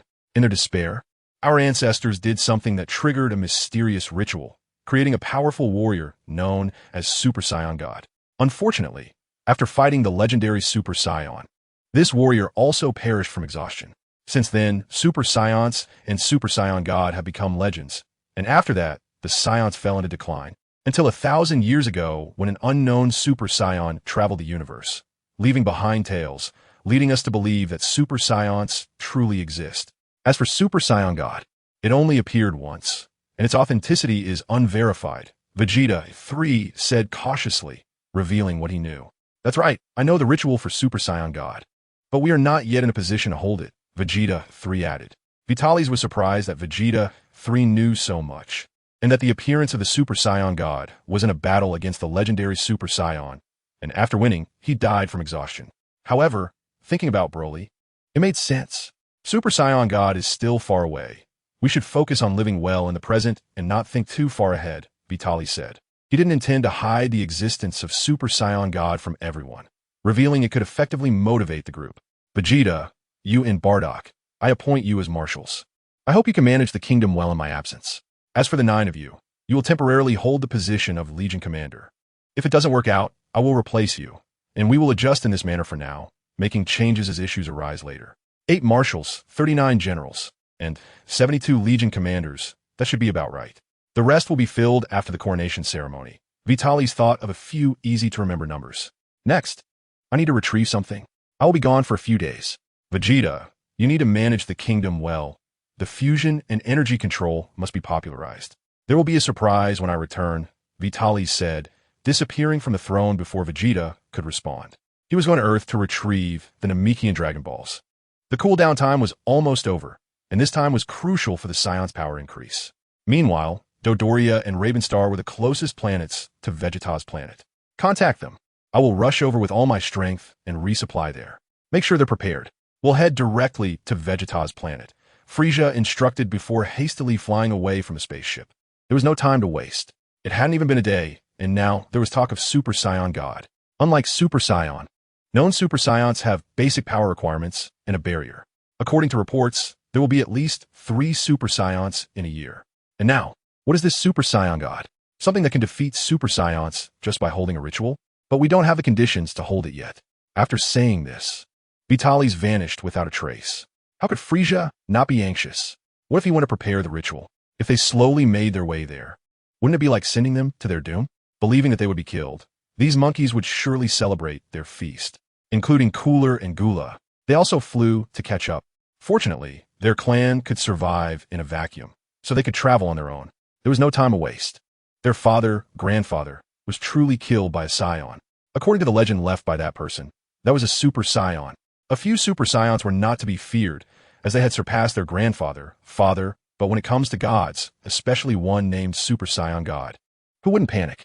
They needed to get there early to eliminate these wild monkeys so they could feel secure. Otherwise, who knows what else might pop up in a few days. Chapter 22.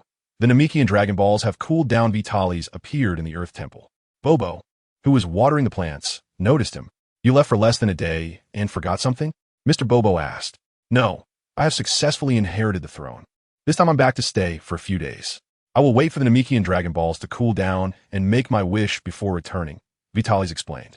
Upon hearing this, Bobo turned back to continue watering. Just follow Vitalis. It hasn't even been a day, and the atmosphere hasn't had time to spread. This guy is back before even leaving. It's impossible to be sad, and I can't be happy either. It's as if he never left. By the way, Mr. Bobo, could you please take a child with you?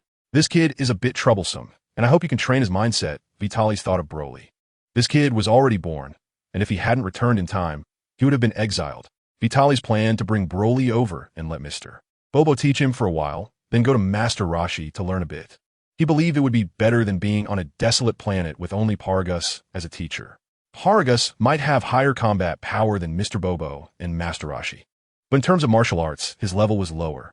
After all, Saiyans are warriors and cannot be called martial artists. Vitalis was looking forward to the enhanced version of Broly growing up. Meanwhile, Broly was also the best fusion partner Vitalis was looking forward to. Currently, he was the easiest to transform. Vitalis still had a bit of fear about breaking through in battle and being killed if he failed. After fusing, the warrior would presumably find it easy to transform, and with experience in transformations, Vitalis was confident he could complete the transformation in a short time. In fact, Vitalis wanted to experiment with the Super Saiyan God ritual this time, but was afraid of creating something uncontrollable.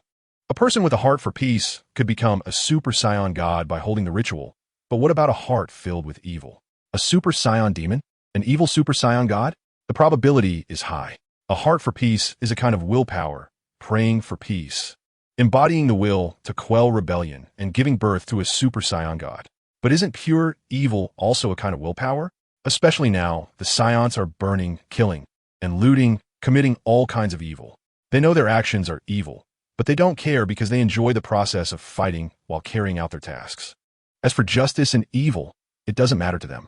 The Frieza Force provides them with a stage to fight, and while they complete tasks for the Frieza Force, they can also gain wealth. It's a great deal.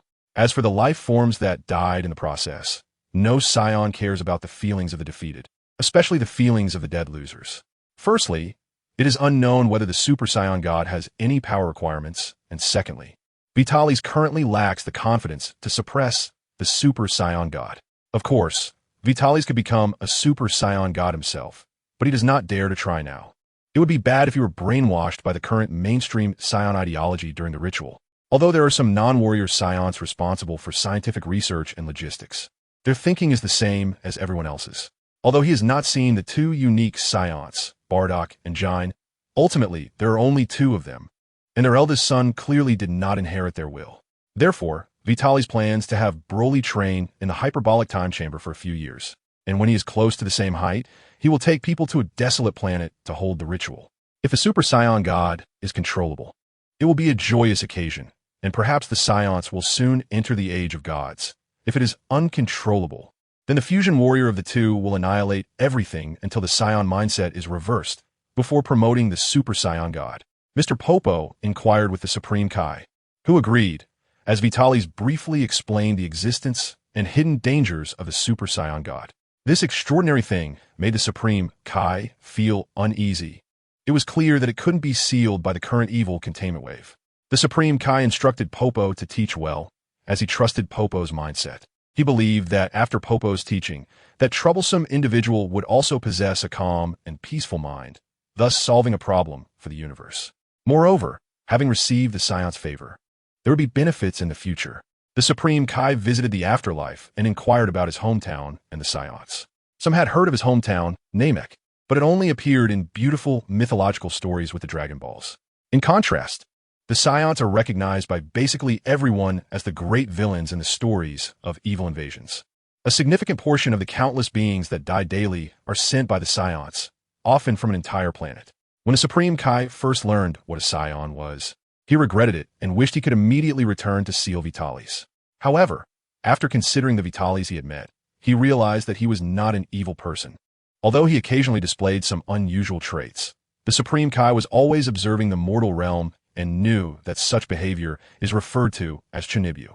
Furthermore, Vitalis shows respect for those he has interacted with, especially the esteemed individuals, and does not look down on others because of his power.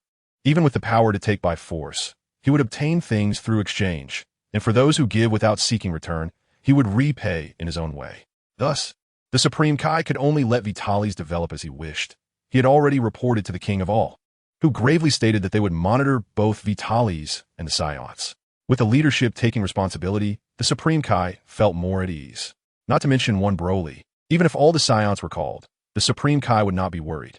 After all, he was a king of all, the direct leader of the Supreme Kais of various planets. With only 4 responsible for monitoring the universe, they would dispatch personnel to suppress any uncontrollable crises. Previously, the Saiyans only slaughtered life on planets, provoking the nerves of the gods, but their actions were still within the balance of the universe, so no one took action against them. However, now that Vitalis has learned on Earth, the Saiyan strength will significantly increase. And with the acquisition of the Dragon Balls as wish-granting machines, it may disrupt this balance, which is why the King of All is taking it very seriously. Unbeknownst to him, Vitalis is being watched by many. He teleports back to planet Vegeta and has someone take him to the nursery. The Saiyan nursery is divided into 2 modules, one for combat personnel and one for non-combat personnel. The non-combat personnel make up a small portion, including various scientific and logistical staff. Seeing the technological prowess, Prince Vegeta II selected some individuals unsuitable for combat, allowing them to reproduce generation after generation, attempting to enable the Saiyans to master technology. Unfortunately, these so-called scientific personnel could only use others' technology. They were far from being able to master and develop their own. Therefore, having their descendants participate in scientific research might yield an exceptional scientist after several generations through bloodline inheritance. Aside from these special talents, the rest are combat personnel, and their descendants face a harsher reality. Only those who reach the level of intermediate warriors or above can remain, while lower-tier warriors are exiled and must complete combat missions to return to the clan. This is also the reproductive and developmental period, similar to that of Earthlings, and Saiyans live longer with a prolonged youth phase, yet their population is smaller than that of Earthlings. Currently, there are over 900,000, most of whom are quite old, and very few infants survive each year. Despite not being exterminated, one can only sigh at the strength of Saiyan genes. After finding the person in charge, I explained that I was looking for Paragus' son, and I was quickly taken to a regular incubation chamber. Your Majesty, we are also debating whether to send Broly to the elite training room. Broly's battle power at birth was a staggering 10,000. Perhaps he is the legendary Super Saiyan who will lead us Saiyans to glory. However, Broly's battle power is extremely unstable and sometimes exceeds 10,000. We have damaged many instruments and still cannot measure his strength. After all, we are testing the battle power of infants, so we naturally wouldn't equip high battle power detectors. Who would have expected such a freak as Broly to emerge? All right, I understand. Now, bring Broly out. I want to take him for special training. By the way, where's Paragus? Vitalis interrupted the lengthy discourse of the person in charge, knowing what they wanted to say. Unfortunately, whether they are researchers or fighters, Saiyans are only sharp-minded during battles and rarely think otherwise. If someone else were king, Broly's fate would have been sealed. In Dragon Ball Super, the Vegeta 3 that Broly encounters is not too bad. He's only exiled. As for Broly, it can only be said that his vitality is strong since he wasn't killed. If the researchers had thought a bit more at that time, perhaps Broly's life trajectory would have been different. However, the king now is him. Your Majesty, Paragus is on his way back. Oh really? Tell him not to bother. I won't wait for him. Looking at the open chamber where the incubation fluid was drained, Vitalis picked up Broly, and a glimmer of light flashed in his eyes. Broly was dressed in a tiger-striped baby outfit and wearing a hat. He had the researchers bring instruments to take photos for memories, then return to the Earth Temple. The god of Earth marveled at Broly's strength and had Bobo take Broly to the room of spirit and time for training. This is Vitalis' request. He urgently needs power, so he can only accelerate Broly's growth. Time flies, and 9 days have passed since Broly's training, and the cooldown for the Namekian Dragon Balls is also over. The time difference is beneficial. 1 year on Namek is only 130 days on Earth. Chapter 23. The powerful Broly makes a wish again. Vitalis arrived in the hyperbolic time chamber through the time-space marker he left behind. He saw the young Broly sitting cross-legged in meditation. His aura was completely contained, indicating that Broly's mental strength was incredibly strong now.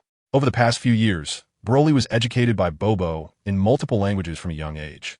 And after he became more aware, he began learning to control his ki and meditate, spending very little time on physical training and combat skills. Broly's learning ability is extremely terrifying. He can replicate almost every technique he has seen and even surpass the original versions used by his opponents to counter them. Therefore, Bobo taught Broly to control his emotions and even had him replace sleep with meditation.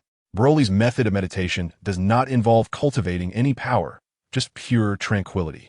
Yet even so, Broly's power has been steadily increasing over time. In his normal state, Broly can control his emotions well, no longer impulsive or easily angered. But once he transforms into a Super Saiyan, it becomes difficult to control. Yes, Broly has mastered the technique to transform into a Super Saiyan. At that time, Vitalis foolishly had Broly try concentrating his ki at his back, and he actually transformed. He could control it right after transforming, but before Vitalis could study it, Broly entered the Ultra Instinct mode.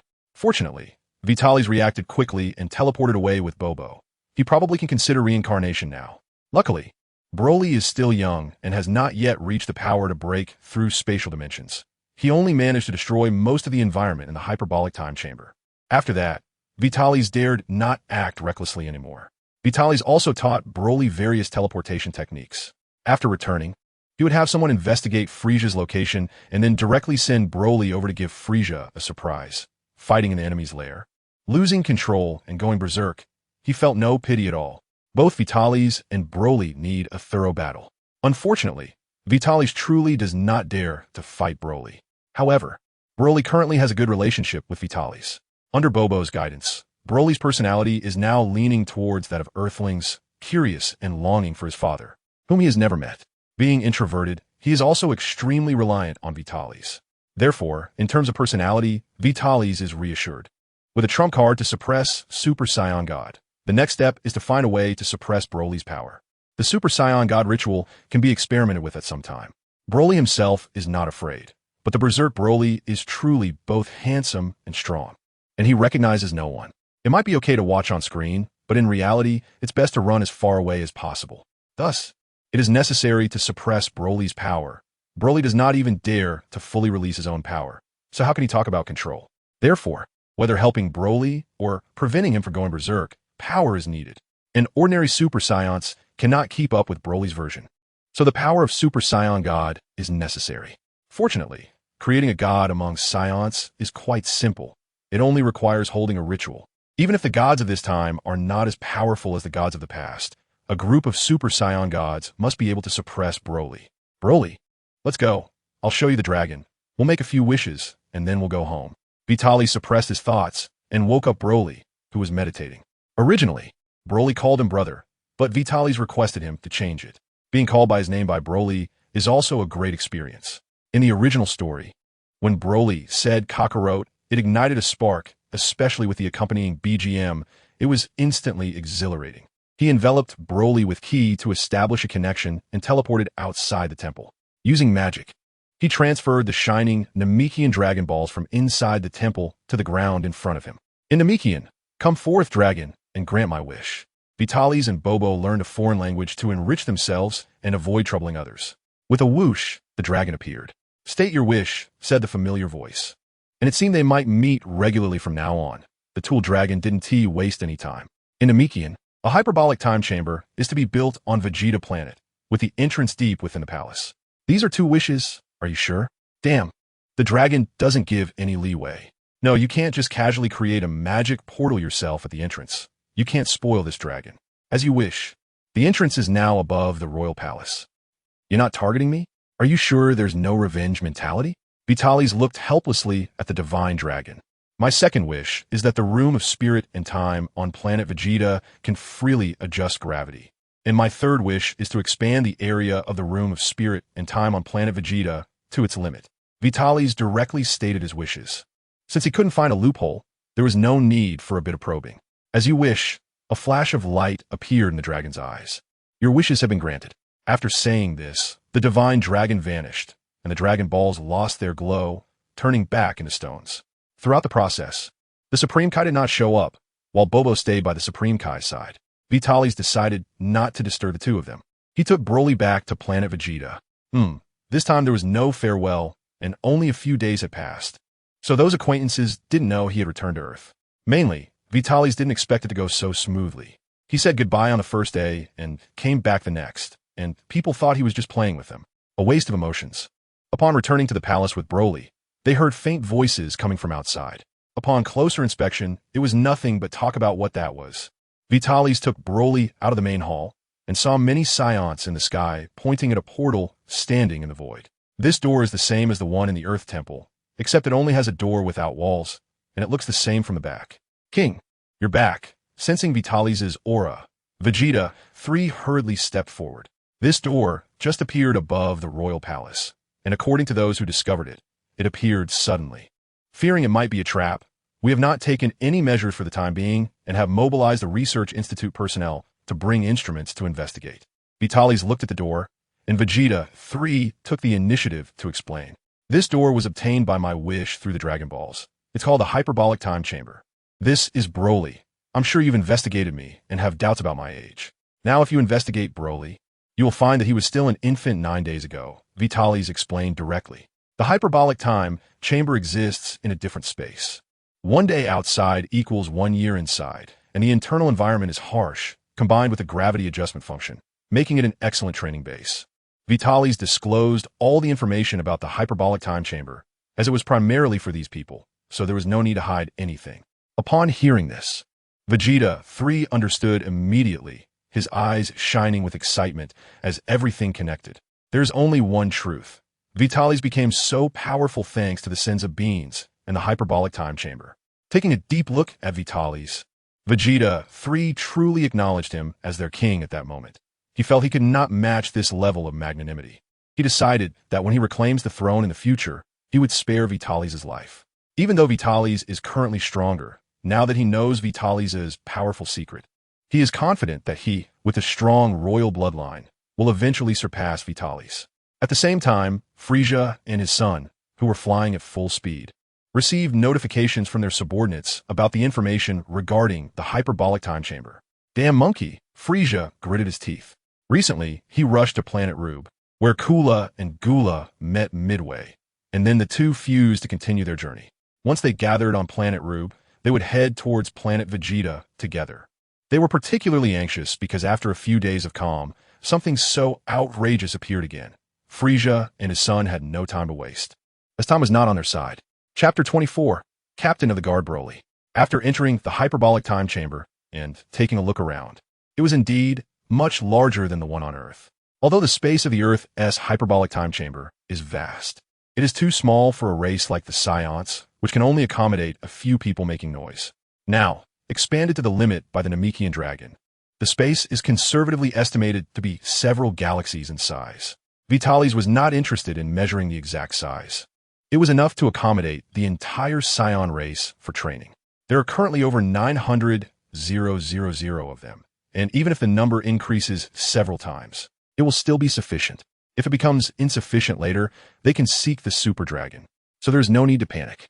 After some simple experiments, it can be divided into areas to adjust gravity, which is much better than Vitalis initially thought with uniform gravity throughout the space. Starting from the entrance as the center point, the gravity begins to increase tenfold from the gravity of planet Vegeta, increasing by tenfold every 100,000 meters. From now on, this will be the permanent training ground for the Saiyans. Vitalis plans to summon the Saiyans. Meditation will be a required course. He doesn't expect everyone to change their nature, but at the very least, he wants them to wash away their murderous instincts and return to being a pure warrior race, making them understand that being bloodthirsty and being battle-hungry are two different things. He is mainly worried that these people, after gaining immense power, might recklessly provoke those they shouldn't, like the gods of destruction. The gods of destruction from this universe sometimes wander around, and the gods of destruction from other universes also love to roam. There are also many dangerous ancient beings. Minor skirmishes may not catch their attention, but it doesn't mean they will overlook the power the Saiyans possess in the future. If the Saiyans unknowingly get into a fight with unknown monsters, they might attract the attention of even higher beings, which would not be worth it. Therefore, mastering and integrating energy is the foundation for the Saiyan self-preservation, and meditation is a necessary measure for the Saiyans to control their thoughts. Meditation can calm the mind, cultivate the spirit, and achieve multiple benefits. If not, at least this generation of Saiyans can be suppressed and used as breeding tools to correct the next generation. The power of one person is only the strength of an era, while the power of a group is real strength. To be the strongest among the strongest race, Vitalis desires both power and authority. bringing everyone back to the royal palace. In addition to the previous 7, 3 original intermediate warriors returned, one of whom is Broly's father. Although this old guy is indeed detestable in the original story, he is after all Broly's father, and since there is currently no enmity between them, they decided not to target him. Paragus, like the other original intermediate warriors, you will hold the position of Legion Commander and have the authority to form battle groups on site during wartime, Vitalis said, glancing at the still young father. King, I am deeply honored, and I am willing to be a pioneer for the king. Paragus knelt on one knee. It must be said that Paragus is one of the few who can think critically, but unfortunately, the original plot took a wrong turn. Otherwise, with Broly's feelings for him, why would he need a control device? Get up, Broly. From now on you will be my captain of the Royal Guard. Then select 12 warriors to join my Royal Guard, led by Broly. Hearing Vitalis' arrangement, Broly, who was standing beside him, walked to the throne and knelt on one knee, imitating his father's earlier gesture. Your Majesty, Broly is deeply honored and willing to be the king's vanguard. Watching Broly imitate his father, Vitalis found it amusing. At the beginning, human nature is inherently good. Taking a different path will lead to different life experiences. As his strongest fighter, Vitalis decided that with Broly, he would be the happiest Broly across all dimensions, unlike other Brolys who experience tragedies. All right, Broly, get up. From now on, stand by my side. You don't need to bow to me. You are my most important partner, he said, patting Broly on the shoulder. Broly, despite his young age, none of you combined are his match. He is a legendary warrior among our Saiyans, a Super Saiyan, Vitalis explained to everyone. Although they were all Saiyans, no one underestimated Broly, as he was favored by the king and was likely to be the king's fusion partner. No one dared to look down on Broly, but it was inevitable that they might unintentionally provoke him in the future. Paragus, even among mid-tier warriors, was at the bottom, and being older, he would inevitably be ridiculed by his colleagues. Moreover, among these warlike maniacs, many would likely challenge the new king's captain of the Royal Guard, as in their Saiyan society. Positions were based on ability. For the sake of these people and his own life, Vitalis felt it was better not to hide Broly's identity. Although he, as the king, couldn't transform into a Super Saiyan yet, he was worlds apart from Broly. Once Broly's identity as a Super Saiyan was revealed, it would definitely send shockwaves through the Saiyan race. It wouldn't be surprising if someone suggested making Broly the king, and temporarily hiding Broly's ability to transform until Vitalis succeeded would be the best choice for him. However, as soon as Vitalis had this thought, he felt uncomfortable. The warrior factor in his blood wouldn't allow him to back down. Moreover, although Broly was taciturn, Vitalis could sense his feelings for him. After all, it was Vitalis and Bobo who had accompanied him in the hyperbolic time chamber as he grew up. So, Vitalis was at ease with Broly. Yes, Broly, a Super Saiyan like you originates from bloodline, appearing once every 1,000 years. You are a true legendary warrior. Unlike our ordinary Super Saiyans. Ordinary Super Saiyans can amplify their base power by 50 times, while a legendary Super Saiyan has no upper limit. The downside is that Broly still can't control this power. Transforming into a legendary Super Saiyan will lead to a rampage, so inform everyone not to irritate Broly, Vitalis warned. Vegeta, leave enough personnel to operate Planet Vegeta. The rest will all enter the hyperbolic time chamber. I'll give you half an hour, and after that, I will teach you a technique that can train the mind. Vitalis originally intended for the entire race to enter. Unfortunately, there were still members of Frisia's army on planet Vegeta. Some of these were technical personnel with considerable skills, so it would be a pity to kill them and troublesome if they escaped. Therefore, for the time being, they assigned special personnel to supervise them. Neither Vegeta 3 nor Vitalis had deliberately targeted these individuals, as some advanced technology still required their operation, and after Frisia was dead, these people would be theirs. So there was no need to do anything extra. Your Majesty, aside from the necessary personnel, the remaining 400,000 people have all entered the hyperbolic time chamber. Vegeta reported when Vitalis arrived. By the time Vitalis got here, a long time had passed for those who entered early, and there were even some who had conquered 30 times the gravity, training in the 30 times gravity area. The powerful battle force accompanied by mental strength was something Vitalis could easily gauge. Your Majesty, should we call everyone over for speech? Vegeta asked upon seeing Vitalis standing at the entrance. After all, he enjoyed speaking in such situations when he was king. No need, just gather the leaders of each legion. I will leave it to you. You're responsible for teaching everyone to let Vitalis speak. Forget it, in my past life I saw a lot of clever talk, but it's difficult to say it out loud. He imparted 2 meditation techniques. one for honing mental will and another for connecting and battling on the mental plane. Combined, they were very suitable for Saiyans. Along with gravity training to hone the body, this was the most suitable training method for Saiyans that Vitalis could think of. After all, Ki is a mixture of life, energy, and mental strength contained within the body. It is the foundation of the Dragon Ball world, and both can promote the growth of Ki. After instructing Vegeta to ensure that everyone meditates for no less than 3 hours a day, he handed a bag of Senza beans to Vegeta for distribution among everyone. Simple meditation was monotonous for Saiyans, although they wouldn't openly rebel over time. It could drive them crazy. Therefore, combat was inevitable, and with Senza beans, as long as they weren't killed, they could fight to their heart's content. For Saiyans, this place was like heaven. After making some arrangements, Vitalis brought Broly to the outside world. Broly was afraid that his power would surge again over time. While Vitalis had hit a bottleneck and found staying idle uninteresting, Vitalis' regular battle power was now over 2,400,000, and relying solely on training and near-death experiences to exploit bugs had become difficult to improve. Although the effects were still there, the increases were too small for Vitalis at his current level. Aside from his mentality, Vitalis couldn't find any other shortcomings. His training environment and resources were more luxurious than any warrior in the original story, and age was not an excuse. Gohan could single-handedly defeat him at his age. Vitalis decided to push himself. He would no longer wait until he was fully prepared to crush his enemies, but instead planned to challenge Frieza. After thinking it over, he figured that with his 2,400,000 power level, Frieza's earlier forms were no match for him, and there was no danger. If he successfully transformed, he would have around 120,000,000 power, at least on par with Frieza. If he could fight, he would, and if not, he would let Broly take over. He thought of Broly again. It seemed there were gains and losses. Broly's presence had made him complacent. He originally planned to lead the Saiyans into war a year later. But Broly's appearance had thrown his plans off course. He had just thought of taking Broly to find Frieza for some practice. It was all based on having support behind him that gave him the courage. Vitalis also knew he didn't have the so-called heart of a strong person. But changing was too difficult. The memories of his past life were both an advantage and a shackle. Although this life was much better, in his previous life, he constantly collected methods for weight loss and exercise, but never implemented them. In this life, he had finally started a long period of training, which was decent. But truly making up his mind to fight was still a bit daunting. Meanwhile, Frieza was communicating with his father. "How long until you arrive? My father and I have tried it. The fusion is really powerful, although it's only for half an hour and requires a 1-hour interval afterward. The power it unleashes in that half hour is unbelievable and greatly accelerates our speed. 10 days, we will reach planet Vegeta in 10 days.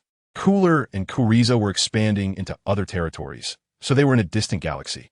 Under pressure from the Saiyans, the two decided to merge first. The power brought by the successful fusion surprised both of them, but they felt an even greater terror, determined to quickly eliminate the Saiyans. It will still take me 2 days to reach my destination at full speed. In order to be detected by their energy, I will transfer ships at Roadbinge Star to head to planet Vegeta, which will take 4 days to arrive. I will train for a few days at Roadbinge Star, and in 10 days, we will wipe out this group of monkeys. What we will face are the Saiyans from 10 years later, who have mastered the transformations of Super Saiyan and Super Saiyan God, along with that so-called legendary warrior brat, all of which are troublesome." Frieza gritted his teeth and said, "Mainly, the things they secretly learned are all real, which indirectly proves that what these people said is true. The battle race Saiyans, although their high-end combat power is not as strong as theirs, are still much more terrifying compared to other cosmic races. Not one of them has a battle power below 1,000 when they reach adulthood, with many having moderate battle powers of 4,000 to 5,000, and even some with 8,000 or 9,000, close to 10,000. After transforming into a great ape, their battle power increases tenfold. Even the strongest among his subordinates, Jinyu, does not dare to go to planet Vegeta alone. He only dares to show off when King Frieza is present. Only then does he have the audacity to give King Vegeta a hard time. Without Frieza and his son, the so-called Kurdish army and Frieza's forces are overall weaker than the Saiyans.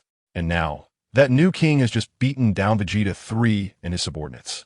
He eats a Senza bean and has an average battle power of 59,000, with King Vegeta having an exaggerated battle power of 100,000. As for that new king brat, he has a battle power of over 2 million and is only a low-class warrior. How can this continue? At first, the three were completely unbothered, even slowly observing everything on planet Vegeta as they progressed, stealing some knowledge along the way. What they learned is very useful, but the more they know, the more anxious they become. Sins of beings, Saiyan passives, fusion, the hyperbolic time chamber, Super Saiyan, and Super Saiyan God. Each of these matters. If they don't panic, they can only wait to die. Chapter 25. Unexpected Arrival, Frisia's Descent. Vitalis was barbecuing outdoors with Broly that day. Broly's golden hair flowing, golden eyebrows, and light green irises. This is Vitalis training Broly to better control his power by starting his training in Super Saiyan full power. Eating, drinking, playing, and meditating all help Broly maintain this state.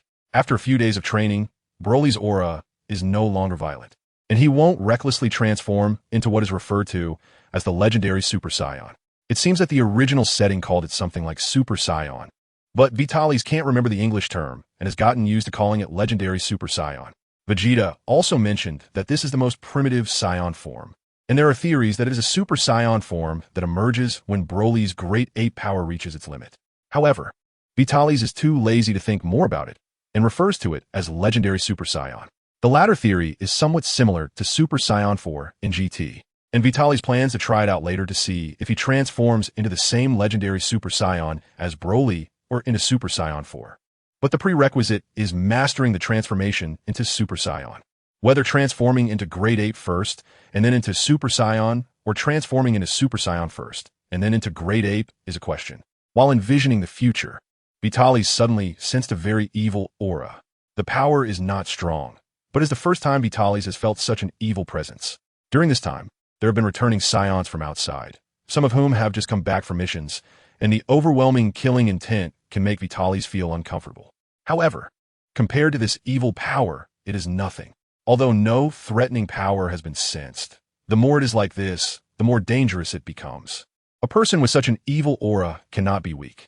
Vitalis racked his brain for all the strong beings he knows, but after thinking it over, he couldn't figure out who would come to Vegeta Planet during this time. Beerus might come, but Beerus couldn't possibly have this evil aura, and mortals cannot sense the realm of gods. Moreover, this guy can control his own power with not a hint of leakage, only this deeply ingrained evil. The aura it emits has been sensed by Vitalis. Vitalis wanted to learn the spirit bomb, and these days he had been feeling the vitality of nature, which allowed him to notice this evil aura. Focusing his gaze, he saw a disc-shaped spaceship slowly approaching planet Vegeta, hovering near the atmosphere. The ship's hatch opened, and countless figures flew out, swirling around the spaceship, with all kinds of bizarre shapes. Finally, the hatch above the ship opened slowly, and something resembling a baby carriage flew out. Upon seeing the figure seated inside, Vitalis rubbed his eyes forcefully. Looking again, it was still the same. Frieza, and it was Frieza in his final form. Vitalis wondered if Frieza hadn't yet suppressed his power through transformation at this point.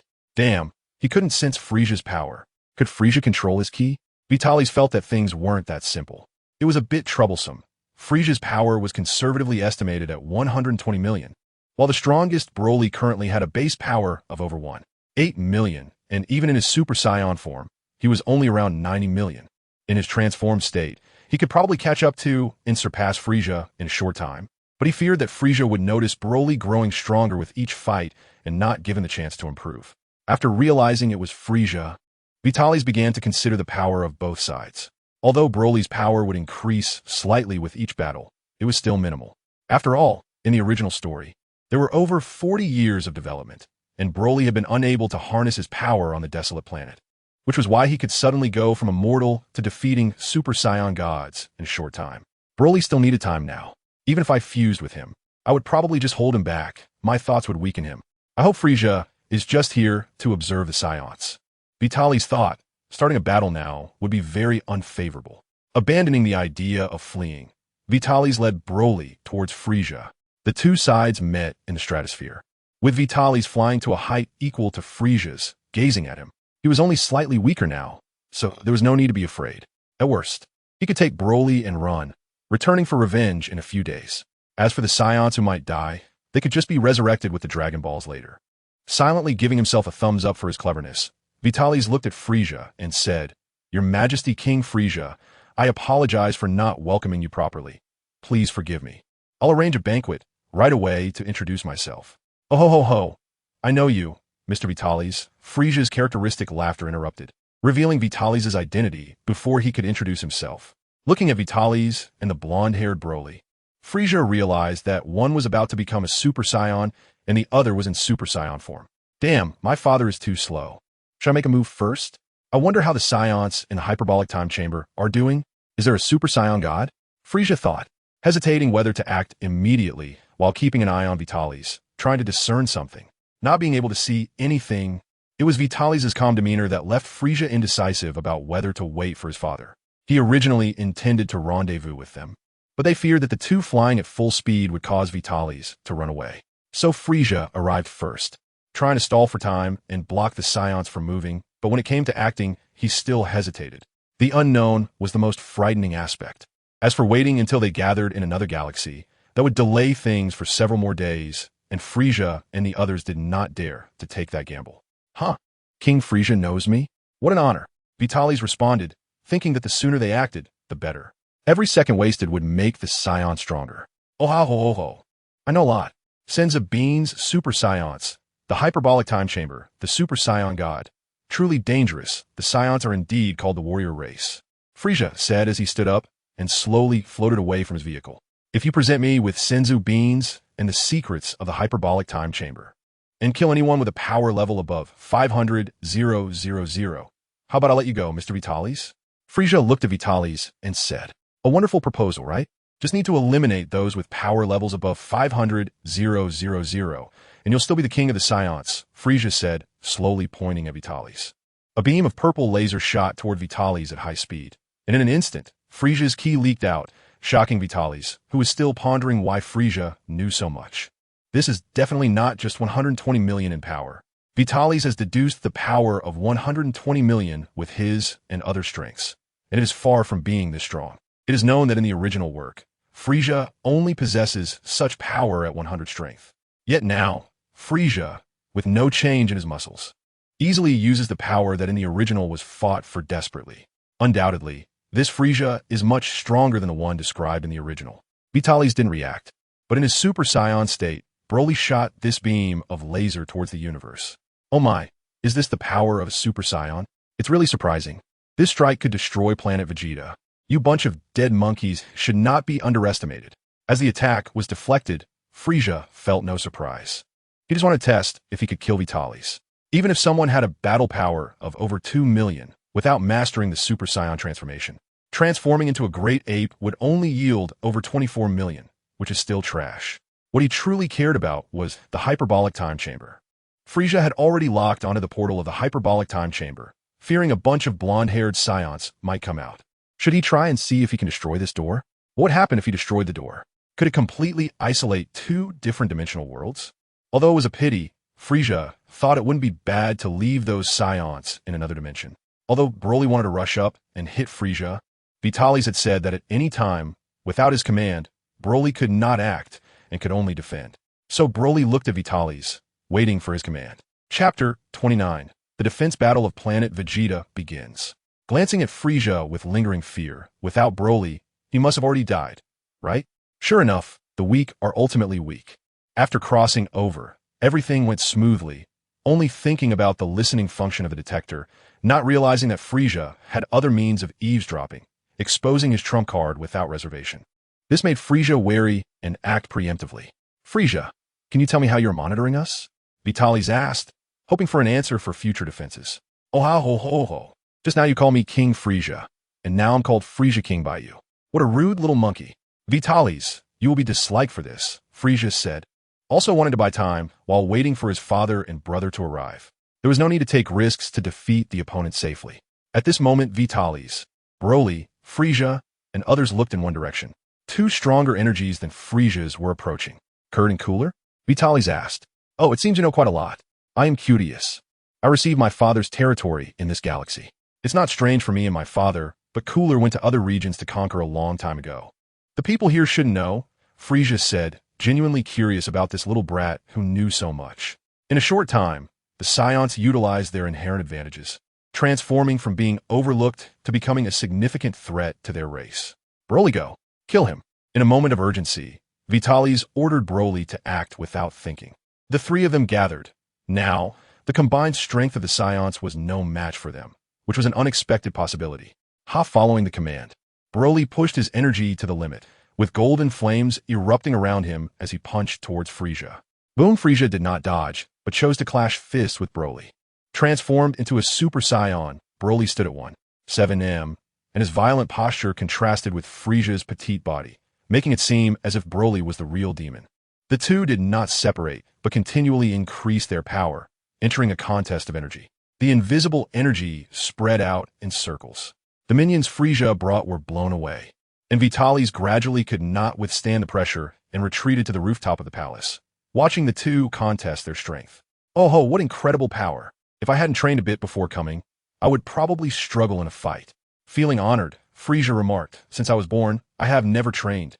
Compared to the fully unleashed Broly, Frieza clearly had the upper hand. Seeing Frieza's demeanor, Broly was evidently enraged. He no longer competed in strength, but quickly swung his fists, raining blows upon Frieza. Oh, nice momentum. Unfortunately, the gap between us is too big, Frieza said, even crossing his arms over his chest. Under Broly's furious assault, Frieza merely twisted his body casually to dodge each of Broly's attacks. However, the minions behind Frieza were not so fortunate. Each of Broly's powerful strikes produced sonic booms, compressing the air to the extreme. While the punch pressure could not harm Frieza, those minions were not able to withstand it. The smaller ones were left with no complete corpses, while the larger ones were shattered. Frightened, those minions fled in all directions. Watching the two fight and the occasional rain of blood, Vitalis carefully sensed the approaching curd and cooler. Should I escape? Vitalis now felt very uncomfortable, with his blood boiling, his heart racing, and his whole body trembling. He wanted to rush up and fight alongside Broly, but reason told him that going up would mean death. This was Frieza's ultimate form. If it were the first or second stages, he might dare to try, but now he would likely be dead. And what did Frieza just say? He is trained. Thinking of the Frieza in the original work, he trained for 4 months, bridging the gap between mortals and gods. He could fight against those with the power of gods, like Goku and Vegeta. With these thoughts, Vitalis felt his hands and feet go weak, devoid of any intention to resist. Are you afraid? Said the third Vegeta, who had somehow stood beside him. Your cowardly behavior is not like our king. The third Vegeta looked at the battle in the sky and said, as it stands, you are a qualified king, bringing change to our Saiyans. But you are not yet a qualified warrior. Without the will of a warrior, you cannot be a qualified king of the Saiyans. Run. Your instant transmission technique can't be caught by Frieza. I have arranged for warriors with battle powers over 1 million to engage. We will drain their strength and create an opportunity for Broly to take them down. If we are defeated, we will destroy the entrance, and the clan members inside will train hard. In the future, we will rely on you, King, to bring them out and avenge us. King, perhaps your fighting spirit cannot truly convince me, but the changes you have brought, I acknowledge. Let's go, King, and lead the Saiyans to glory. Vitalis looked at King Vegeta 3 and fell into silence. At that moment, a loud sonic boom was heard at the exit of the hyperbolic time chamber. Warriors wearing the traditional attire of the Metamorans began to appear. Clearly, knowing that facing strong opponents individually was insignificant, the Saiyans chose to fuse and attack. Boom, boom, boom. A flash of light passed. A fusion warrior chosen to clear the field wiped out the thousands of henchmen brought by Frieza in the blink of an eye. After all, with Saiyan fusion warriors in action, there wasn't enough room to stand. These weaklings were taking up too much space. Damn Bardock, still on his way. King Vegeta 3 cursed as he watched the performance of the fusion warriors. He only regarded Bardock as his fusion partner, and Bardock was also designated by the king. Unfortunately, Bardock was out on a mission with his team and was still on his way back. Beep! Bardock, listen to me. An accident has occurred. Frieza has arrived on planet Vegeta, and the Kurds are also on their way. Now we can't escape. Contact the other Saiyans on their way and don't come back. Wander through the endless universe until the king leads everyone to defeat Frieza. King Vegeta 3 quickly connected with Bardock's communication. During this time, Vegeta 3 had no partners to practice fusion with, so he chose to have a chat with Bardock, originally just wanting to get to know each other. However, he didn't expect to be attracted by Bardock's qualities after their conversation. Vegeta 3 knew that Bardock, being an outlier, was quite popular among lower-ranked warriors because he valued his partners and was a man worthy of trust. After interacting with him, Vegeta 3 also found Bardock to be a good man. Unfortunately, his wife was also an outlier, and their son Raditz had been spoiled and was extremely lazy. During this dull time, he would go and train his useless son instead of his comrades. After exchanging a few words with Bardock, Vegeta 3 closed the communication.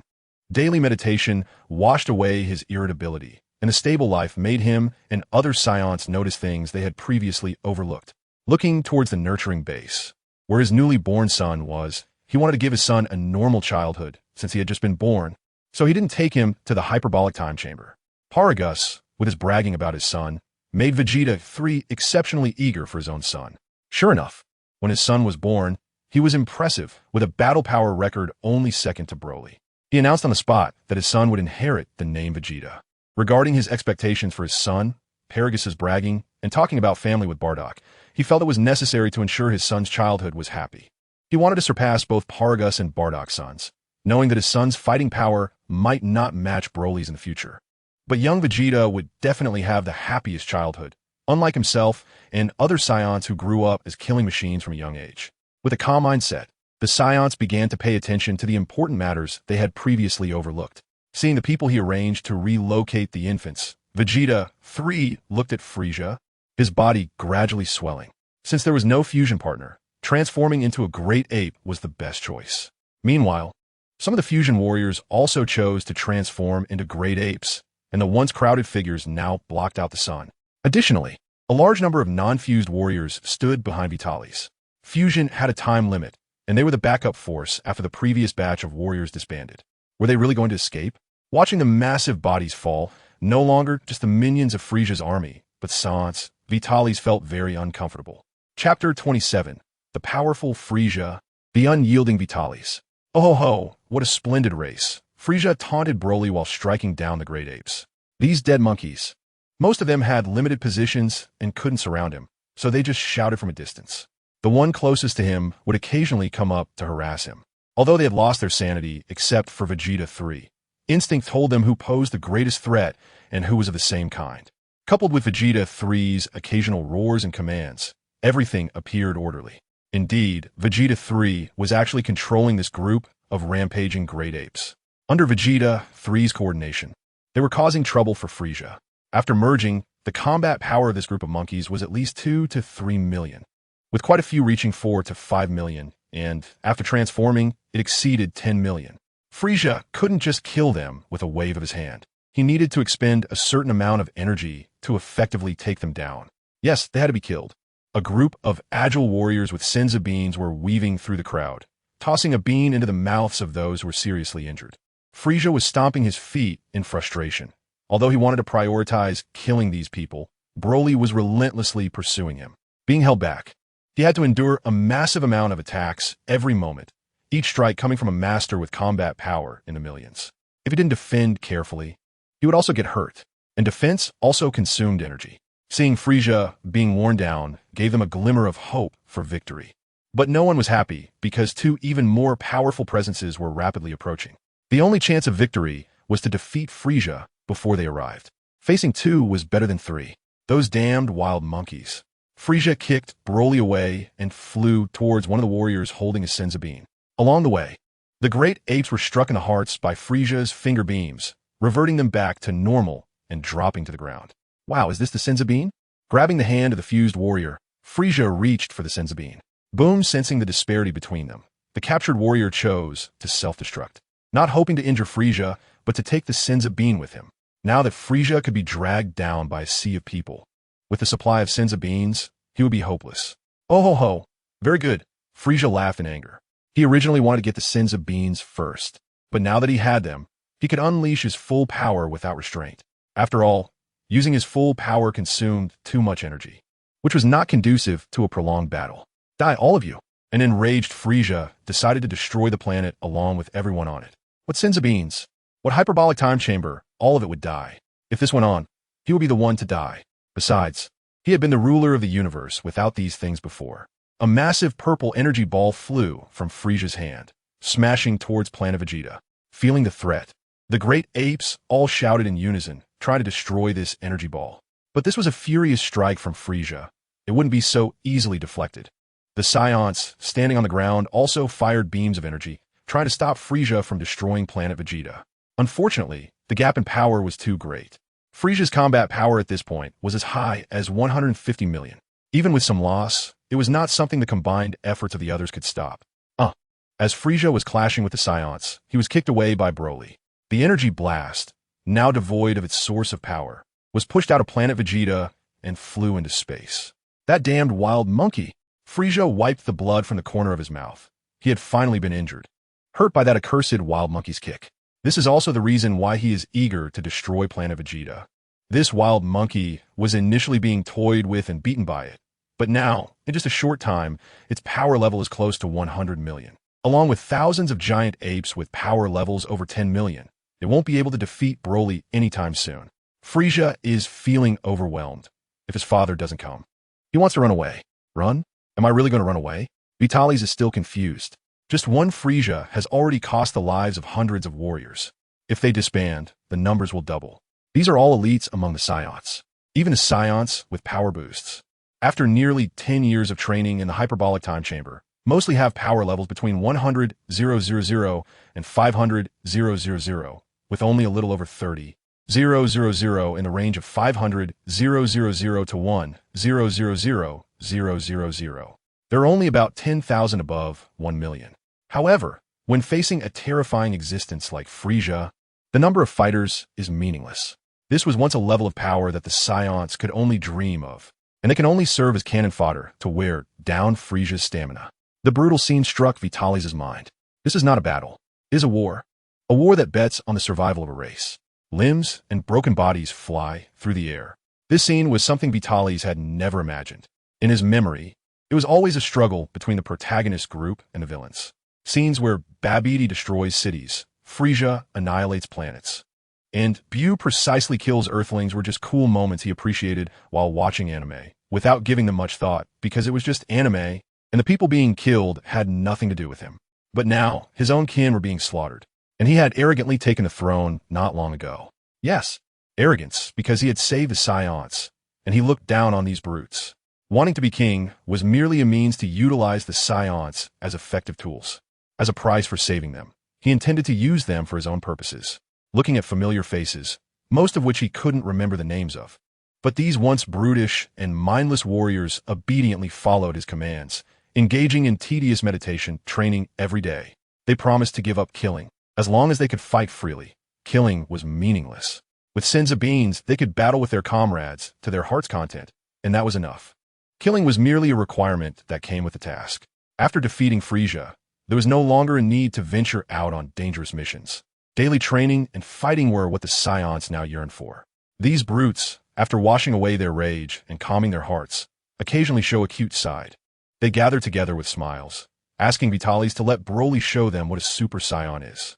Seeing Broly's impressive form, they all get pumped up to train, declaring that they too want to become Super Saiyans. So, should they really escape? Vitalis also thought about his past life.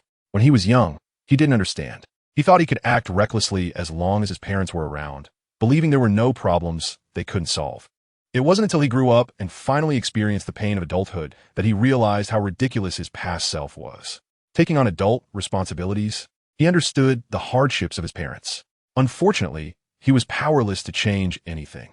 Buying a house or a car all required loans. And marrying a wife wasn't just about mutual affection. Even the ethereal concept of love had to be built on a certain material foundation. Poor people weren't worthy of marrying and having children. So, in his past life, he could only throw caution to the wind, living day by day. But now he had the ability to control his own fate. Should he still escape?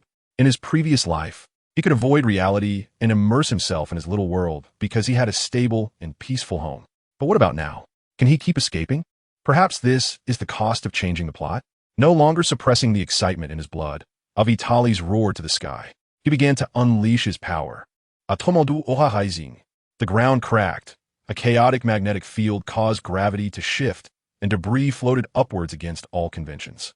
I will no longer escape. After all, isn't death also a kind of homecoming? As long as I have the courage to no longer fear death, what else is there to be afraid of? If I don't change, I'd rather die.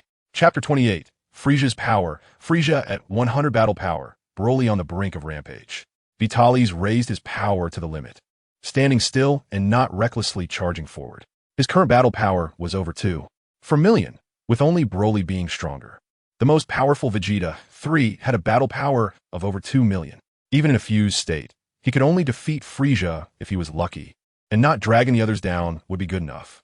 If he fused with Vegeta 3 and added the power from his transformation, it might reach over 50 million. But against Frieza, it would still be insufficient. He stayed in place, looking for an opportunity. Magic was the means Vitalis could use now, which was far more effective than losing his mind and becoming cannon fodder. Oh ho ho, truly remarkable. If I hadn't received intel beforehand, I might have actually been killed by you wild monkeys. How infuriating. Dead monkeys, wouldn't it be better to just wait for death, honestly? Frieza became increasingly flustered. A little brat who kept getting stronger, and a group of dead monkeys that required energy to eliminate were quite troublesome for him. He wanted to focus on killing Broly, but this guy was extraordinarily tough. After taking so many of his attacks, he was completely uninjured apart from some torn clothes. Not a drop of blood was spilled, and instead, he was the one who got kicked and spat blood. With the surrounding wild monkeys causing distractions, there was no chance to kill this monster, whose power was now very close to his own. If he hadn't trained beforehand, he would probably have been dead by now. The delay of his father and Kula only added to Frieza's irritation. You dead monkeys, be grateful. You'll get to witness my full power, 100 battle power. No one has seen this form since I used it out of curiosity back then. Left with no choice, Frieza decided to go all out. Although this state consumed a lot of stamina, as long as he could grab some senza beans, he wouldn't fear the exhaustion. Determined, Frieza avoided Broly and the others, opened a shield to block outside attacks, and clenched his fist at his waist, shouting, "Ha!" A massive power surged into the sky, and Frieza's muscles bulged, his body expanding slightly. Although his height didn't change much, his fierce aura made him look like a giant capable of supporting the heavens and earth. However, surrounded by a group of giant apes, he appeared incredibly small, but with that overwhelming power, he was the center of the world. Based on the strength of himself and his companions, Vitalis sensed that Frieza's power was around 200 million. Fortunately, it seemed Frieza's training hadn't taken long, and he probably hadn't suffered mental torment in the afterlife, which was why he hadn't transformed into Golden Frieza directly. Moreover, this form wouldn't last long. Vitalis saw a glimmer of victory. He just needed to kill Frieza before those two arrived to have a chance. Crack! After Frieza finished gathering his power, he didn't say much and instantly appeared before a Saiyan holding a senza bean, swiftly breaking the hand that held it. Before that person could recover, a purple-red energy blast sent him flying toward the group of apes. The violent explosion scattered the surrounding Saiyans, and this attack gathered most of Frieza's power, clearing the area of sky. As the smoke cleared, the center of the explosion was empty. This strike had killed at least over 200 fused giant ape warriors.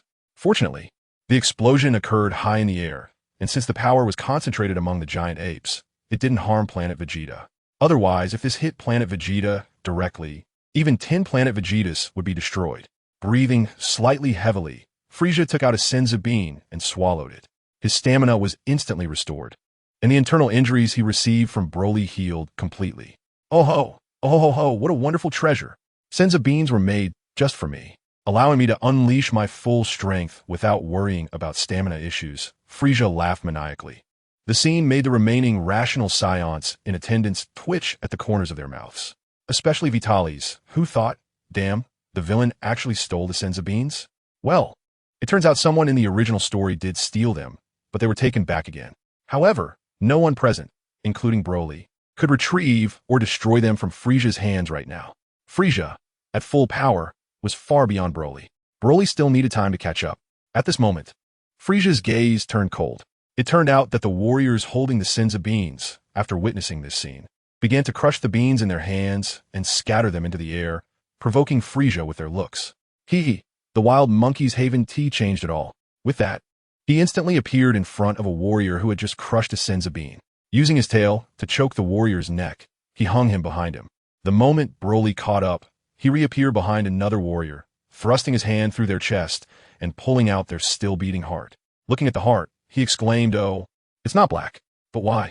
Why would you do such inhumane things? This is a priceless treasure. You selfish wild monkeys have wasted so many senza beans after eating them.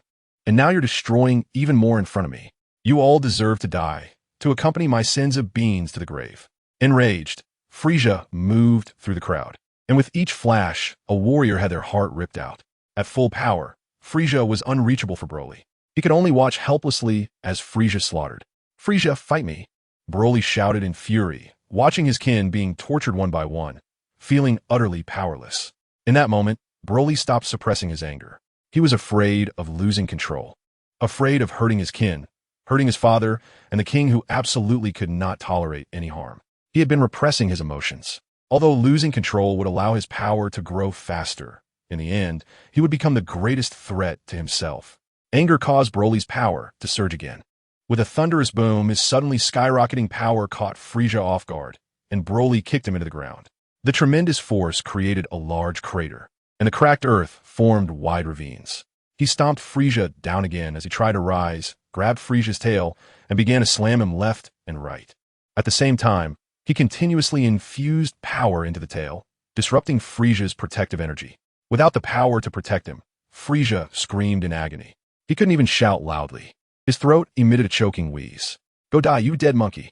In a moment of desperation, Frieza severed his own tail and used the momentum to leap into the air, performing a perfect landing at a stunning angle of 3,900 degrees while throwing a massive energy ball, condensed with most of his power, at Broly.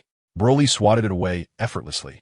Broly grabbed Frieza's hand, preventing him from eating a senzu bean. Broly opened his mouth wide and began to gather energy. He intended to eliminate Frieza. On the brink of losing control, he wanted to destroy Frieza before he went berserk.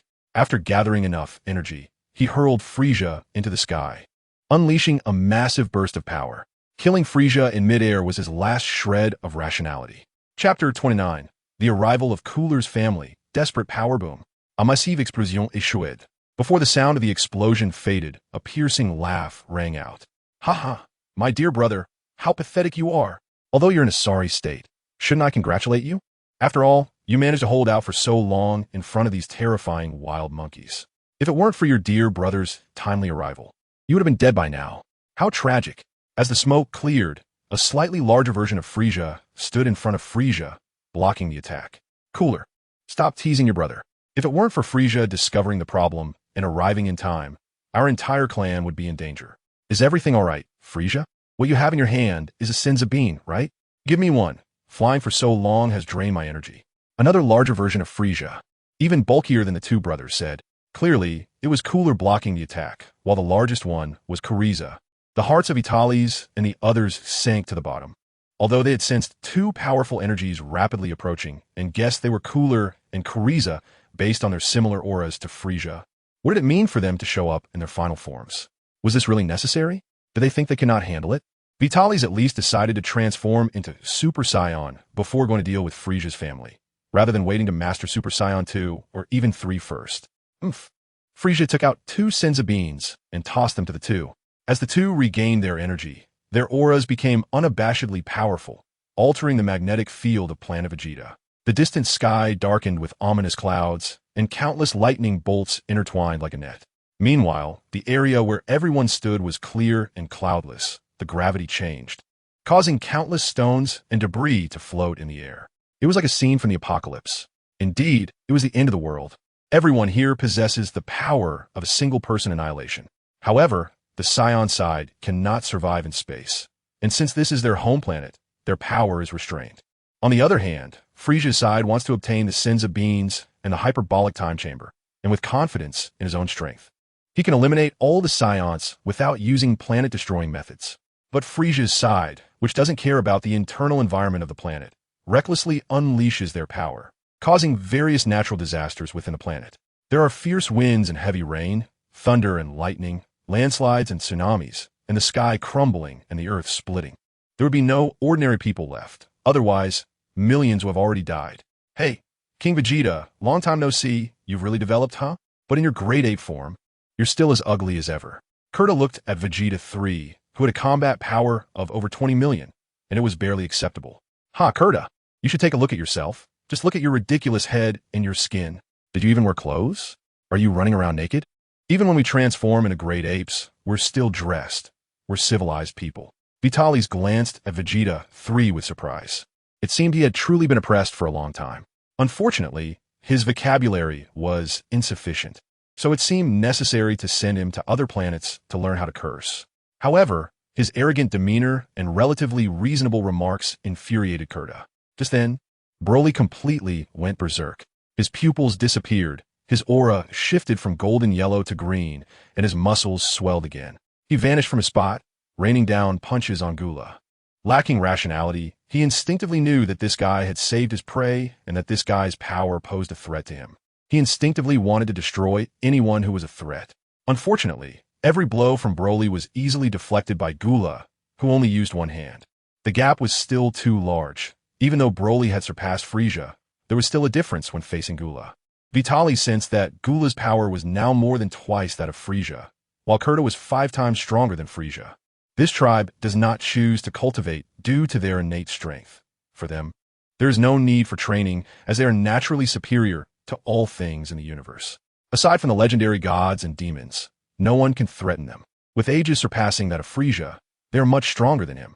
Moreover, Vitalis is indecisive about whether this is truly the limit for the two of them. Clearly, these two have also learned to control their energy. They were just far from planet Vegeta, but perhaps sensing Frieza's danger, they instantly arrived at planet Vegeta to save him. They crossed a distance measured in light years in a very short time. Terrifying. King Vegeta, when did you learn to talk so much? Is this still the King Vegeta who once slaughtered countless planets? Or has your pride been taken away by that little brat who usurped your throne? Calder still stood with his arms crossed, looking down at everything.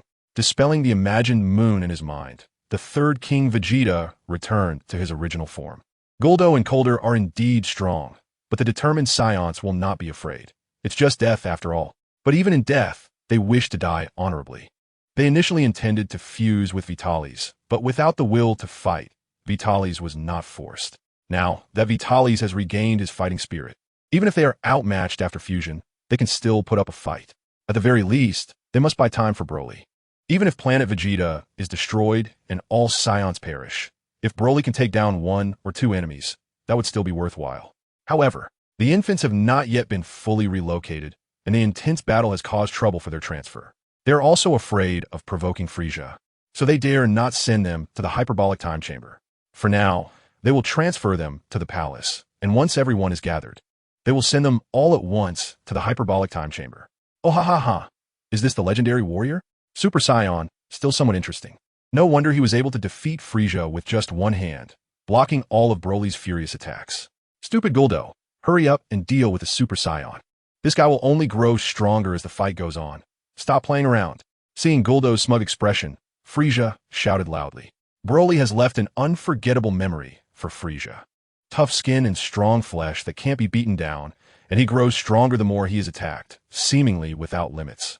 Catching up to and surpassing Frieza in a short time. Who would have believed that before? Oh ho ho, my foolish brother. That's because you are too weak. Look at this wild monkey, lacking reason and method, just flailing about. How could I possibly lose? Guldo, however, was unconcerned. Even if he defeated his brother, he would still be a brother. TSK, seeing Guldo's demeanor, Frieza flew to Calder's side. Even if Broly defeats Guldo, he will not be Calder's opponent. And seeing Broly defeat Guldo, Calder would surely perceive Broly as a threat and would directly kill him. Well, my foolish brother, watch as your dear brother avenges you. Saying this, Guldo kicked Broly away, quickly flashing to the direction Broly was flying towards, and kicked him back again. How about that? My dear brother, you were defeated by this little ball? How embarrassing. This ball is not bad. Quite fun to play with, Guldo mocked while playing. After all, Frieza, this brother, is quite lucky. Think of Guldo, who fought hard to carve out territory early on, while Frieza inherited Calder's army and territory shortly after his birth, making Guldo very jealous. Unfortunately, there is still a Calder above him. Otherwise, he would definitely make Frieza feel the love from his brother. But thinking aside, his brother still has to fight for himself. Chapter 30, The Legend of Broly, the Cold Calder. The strongest race in the universe, the Saiyans, are indeed formidable. They truly deserve the legendary status widely spread throughout the universe. Give you some more time, and there will be no existence in this universe that can stop your progress. Calder said, arms crossed, looking at Vegeta and Vitalis. Unfortunately, you encountered me, and I will now rid this universe of your evil race. Your existence threatens the peace of this universe. However, Vitalis, isn't it? You, the new Saiyan King, are not bad. Would you like to be my son? Share the universe with me. All you need to do is reveal the secrets of the Super Saiyan God and offer the sacred beans. Calder knows more than both of his sons. The existence of gods, is not just some myth. It is very real. Calder once sought the power of gods. Unfortunately, that is a realm he cannot reach. Powerful destroyer gods. Terrifying Majin Buu. Strong enough to kill the legendary Kaioshin, yet also defeated by the Kaioshin. After witnessing these beings, Calder no longer pursued power. He was no longer impulsive, but simply wished to govern his own small territory well. A long lifespan and invincible power, akin to that of gods, makes it unnecessary to provoke those non-human beings. But now, the power of gods appears before him once again. The Saiyans can perform the ritual of godhood, can they not? Are they inferior to the Saiyans? As for whether he would spare the Saiyans after obtaining the secrets? Ridiculous. Coming late would be dangerous. How could he not wipe them out to soothe his frightened heart? As for recognizing his son, Vitalis could switch races. But now that he knows the potential of the Saiyans, he does not allow such a remarkable race to exist in this universe. Vitalis ignored these two fools. He was thinking about how to escape. As long as he leaves, he can rely on the Dragon Balls to resurrect the Saiyans, believing that the resurrected Saiyans would only be more terrifying. Unfortunately, he is currently locked on by Calder's energy, and any movement would lead to an attack. Clearly, Calder knows he can instantaneously move. Faced with such a significant gap, Vitalis has no confidence in escaping unscathed. He might be killed in the blink of an eye. Even escaping with serious injuries would depend on luck. Unfortunately, just as he resolved to fight with all his strength and no longer evade, he must face such a strong enemy. Fate is cruel. Oh, are you ignoring me? Truly disappointing. Are you trying to buy time to relocate your people? The palace below is gathering a lot of weak energy. Is it the little hybrids of the Saiyans? Are you planning to send them to the hyperbolic time chamber and then destroy the entrance? For you who master similar instantaneous movement techniques, you probably don't need the entrance, right? By the way, Vegeta, your child was just born a couple of days ago, right? Also named Vegeta? What a ridiculous tradition. Is this the sorrow of a short-lived race? Needing to rely on names to carry on glory, Calder mocked, looking at this pair of old and new kings, speaking freely. Knowing the Saiyans' trump cards and maintaining a crushing combat power, there is no need to be so tense anymore. With King Calder present, how could they lose? Well, how cold-hearted. Making me feel like a clown. Go to hell, you dead monkey. Kurd was interrupted by the furious shout of his eldest son while he was speaking, and he looked displeased in his son's direction. At this moment, Broly's muscles exploded again, his golden hair completely turning green. The energy within him surged once more. On the other hand, Gula was in a much more desperate situation, being held by Broly's right hand and continuously slapped in the face by Broly, with each punch misaligning the bones in Gula's face. Gula screamed like a little girl, his left hand constantly gathering energy blasts to hit Broly. Unfortunately, the current Gula couldn't break through Broly's defense at all. Kurd was dumbfounded.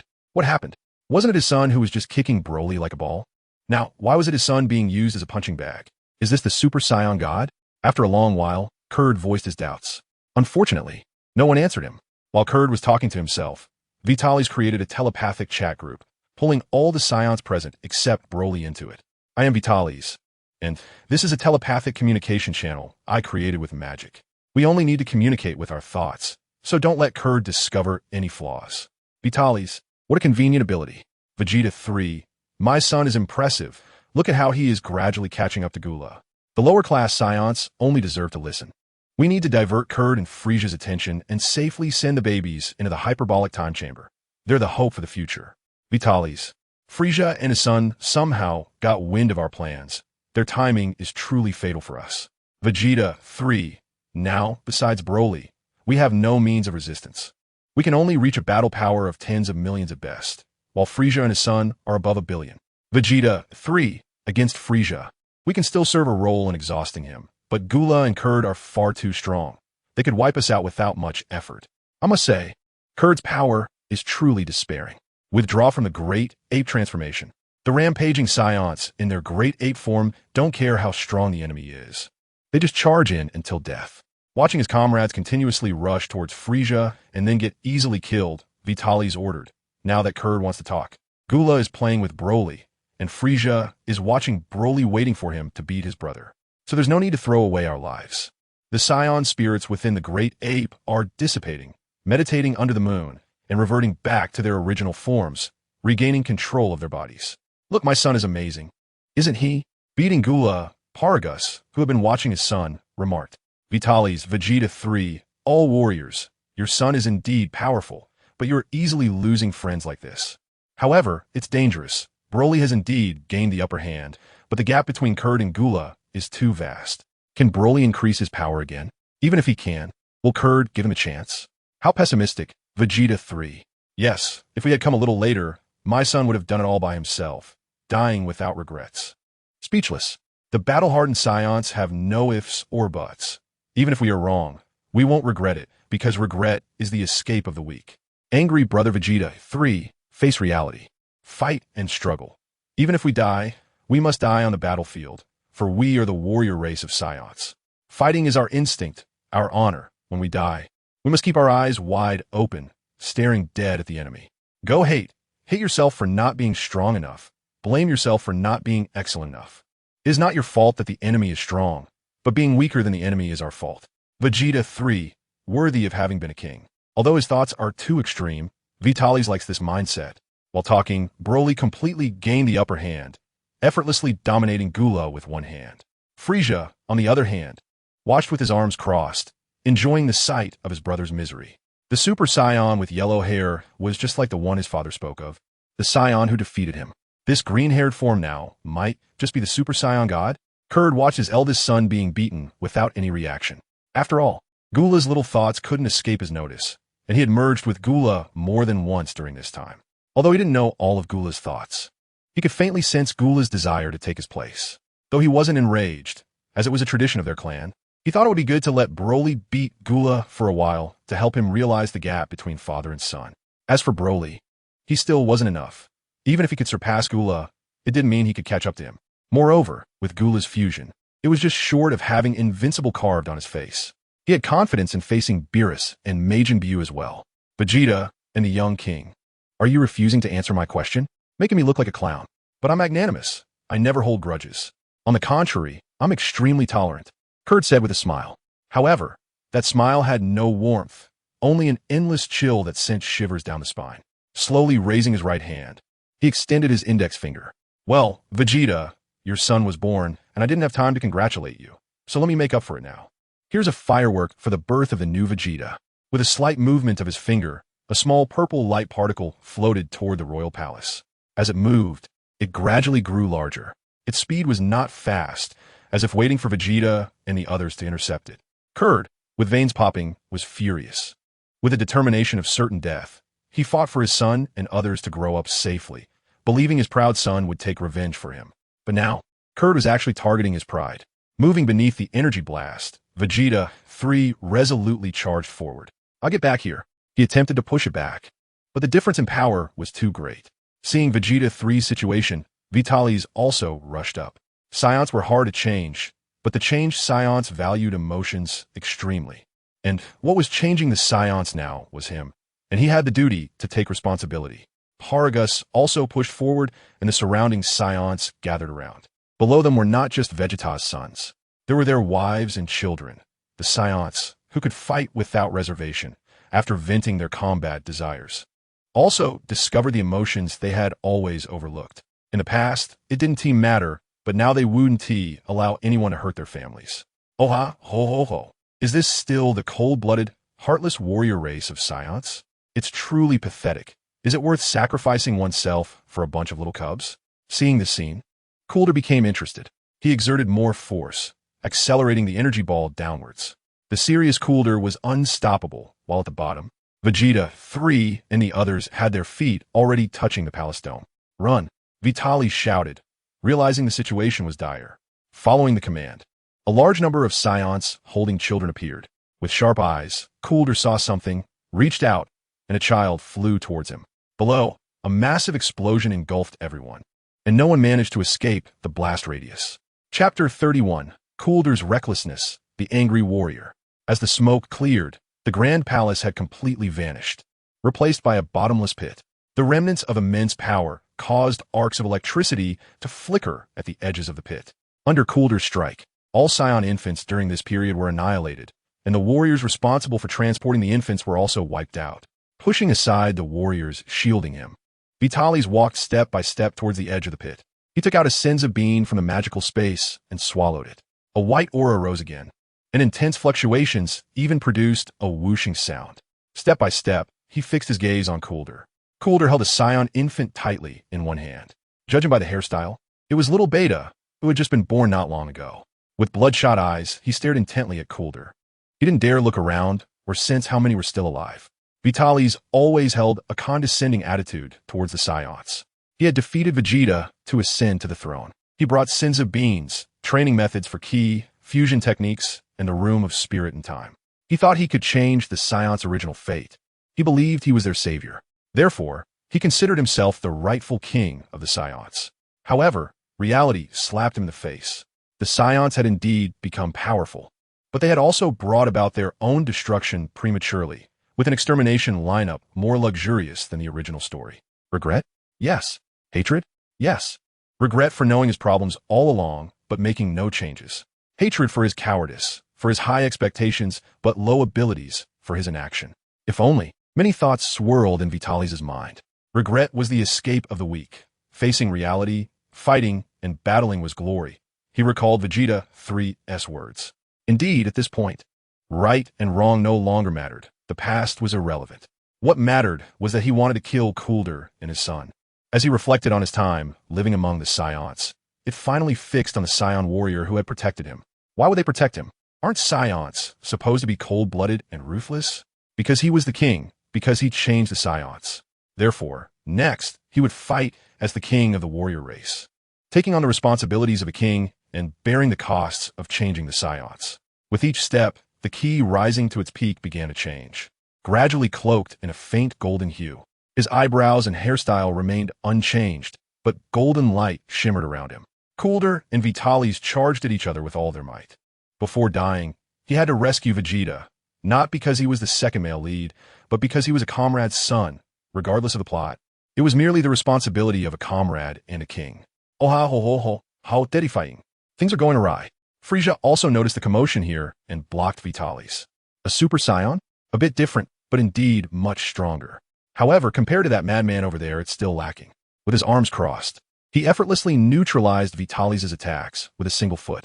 At the same time, he commented that King Frieza's confidence had returned. Seeing Frieza block him, Vitalis became even angrier. The white aura mixed with more and more gold, and the golden glow in his eyebrows and hair intensified. Even the color itself began to change. The pupils in his eyes vanished, leaving only the whites.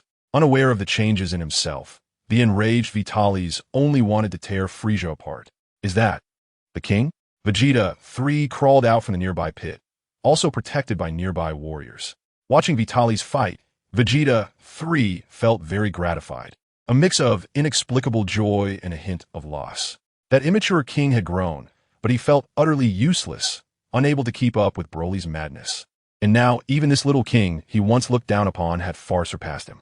Vegeta 3's feelings toward Vitalis were exceptionally complex.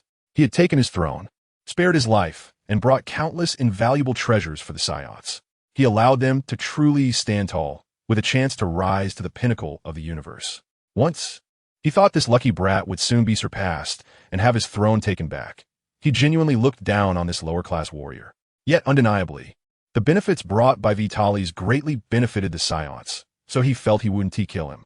But this time, he acknowledged this king. However, the situation was not optimistic. Frieza was no longer a threat. Even the battered Cooler from Broly's onslaught didn't count. The real threat was Coulter, who had yet to truly make his move. Oh, Vegeta, you're still alive. A sudden voice pulled Vegeta 3's thoughts back. Looking towards the sound, Vegeta 3's heart trembled with despair at the sight. That iconic hairstyle inherited from the Vegeta lineage, the stubborn figure struggling in Coulter's single-handed grip. It must have hurt, but he never cried out. Watching this scene, Vegeta 3 felt the world had lost its sound. It lost its color. All that remained was a heart that ached and pounded. Why was little Beta still alive? He thought little Beta had died in the explosion. He had prepared himself as a father to bet the dignity of the Saiyans, to fight to the death. But now little Beta was being held by Coulter. Perhaps it would have been better if he had died in the explosion. How wonderful. Oh ho ho ho. Vegeta, after knowing you for so long, I never realized you could show such a cute expression. This is truly wonderful. Ha ha ha. Seeing Vegeta 3's current state, Coulter felt today was truly worthwhile. Ever since he learned of what happened on planet Vegeta, it had been like a thorn stuck in Coulter's throat, making him uncomfortable, fearing he would become a threat. He had ordered his sons to rush to planet Vegeta to completely eliminate these pests. Now, the gloom had been lifted. The Saiyans' top combat power was just that, and the mid-level warriors had been mostly wiped out, with the infants he personally destroyed.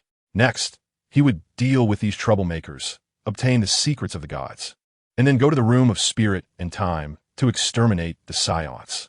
What's wrong, Vegeta 3? Offer up the Senzu beans, reveal the secrets of the gods, and I'll give you a dignified death. As for your son, I'll give him another chance to serve me. Coolder shook little Beta in his hand. What are you thinking? I believe Vegeta wouldn't want to become a sinner of the Saiyans. From the moment he was born, he was a warrior of our Saiyan race. We do not fear death, nor do we intend to serve as your lackeys any longer. You destroyed our home and slaughtered our kin. King Vegeta 3 painfully closed his eyes, tears flowing uncontrollably. So many of our people have already died. Even his son, despite his noble bloodline, cannot have special treatment. A soft sound echoed, but to King Vegeta 3's ears, it was exceptionally jarring. He opened his eyes to see the small, headless corpse falling slowly. Kurd merely shook the blood off his hands, smiling as he stared at King Vegeta 3.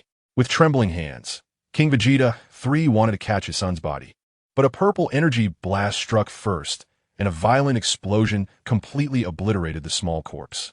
Stumbling 2 steps, King Vegeta 3 steadied himself. He could not fall. As a Saiyan, he only knew how to fight. He retracted his hands and clenched his fist at his waist, his hunchback being the straightest it had ever been in his life. A powerful aura radiated from him. The clouds scattered by the battle regrouped under the changes in the magnetic field, forming thick dark clouds that seemed to press down to the ground. Lightning appeared out of nowhere, continuously cracking, as dense golden light enveloped King Vegeta 3. In the distance, sensing the energy from King Vegeta 3's transformation, Vitalis looked in his direction and simultaneously pushed his power violently towards his back. The same golden light surrounded Vitalis. Chapter 32. Superfusion Warrior. The powerful force blew everything around them away, and the golden light dissipated, revealing King Vegeta 3 and Vitalis. Golden hair and eyebrows, along with King Vegeta 3's golden beard. Cold, emotionless emerald green eyes. Neither Kurd nor Frieza dared to look directly at them. Seizing the opportunity, while Kurd and Frieza were stunned, Vitalis and King Vegeta 3 quickly closed the distance. A strong golden light erupted again. The gap in their base power was too great. Seeing King Vegeta 3 transform into a Super Saiyan, Vitalis contacted him and chose to fuse. The immense power attracted the rampaging Broly, and Gula took the chance to approach Kurd, taking a Senzu bean from Frieza. He was nearly beaten to death. Damn Frieza. It was his recklessness that allowed such powerful warriors to grow.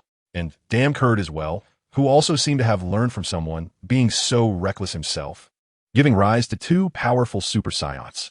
Now that these 2 were fusing, feeling the violent aura and the killing intent aimed at their father and son, Gula felt ashamed to be associated with Kurd and Frieza. They were all too reckless. Luckily, there was him, Gula. Fusing with Kurd should be able to suppress this person. If it were Frieza and Kurd coming, they would surely be defeated. Father, shall we fuse too?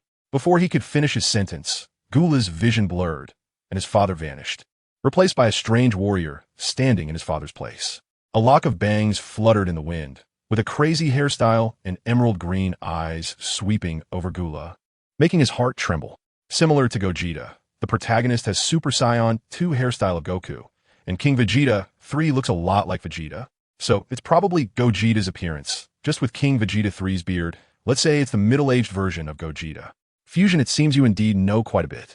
Not only have you learned to control and sense ki, but you've also learned fusion? A voice with the tones of Vitalis and King Vegeta 3 resonated.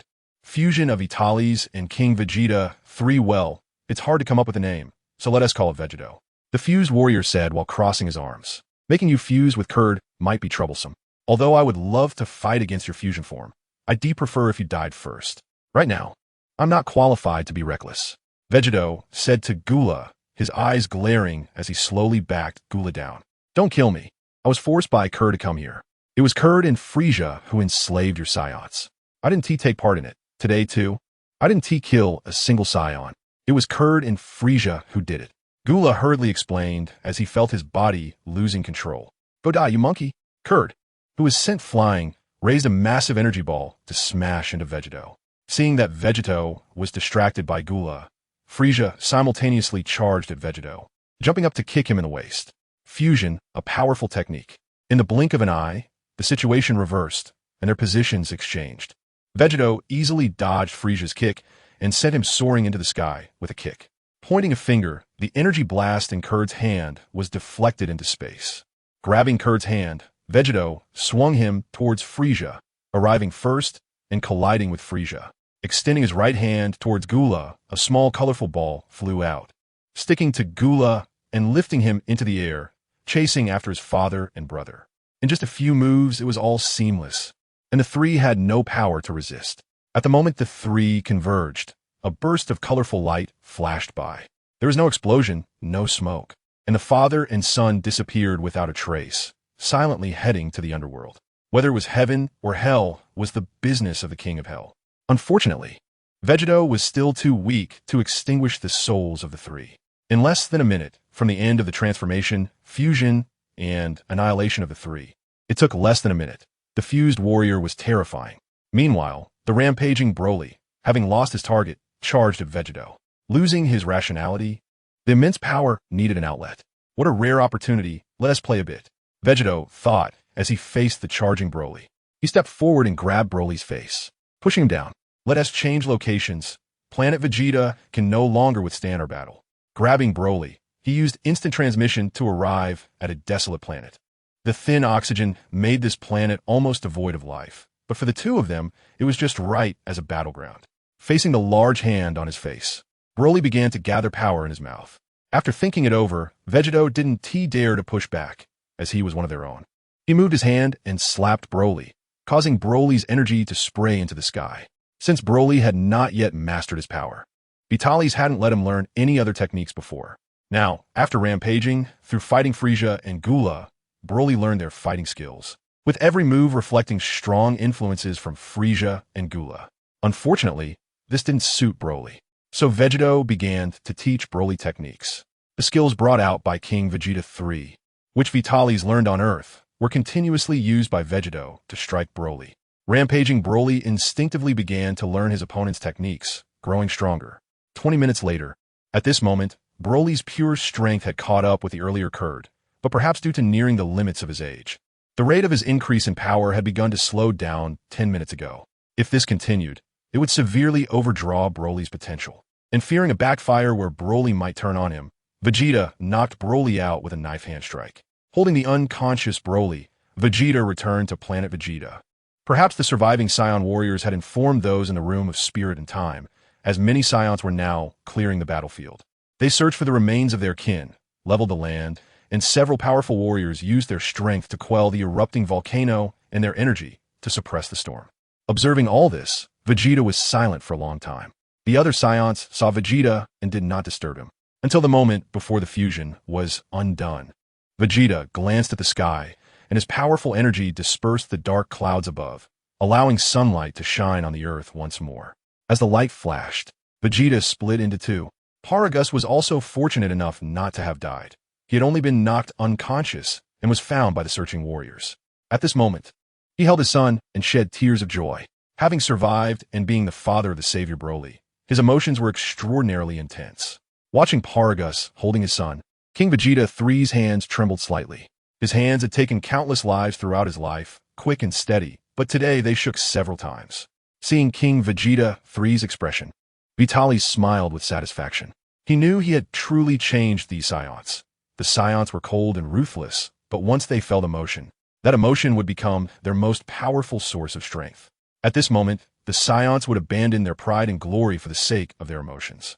Vitalis patted the shoulder of King Vegeta III. Stop dawdling. Let's start cleaning up the battlefield and rebuilding our home.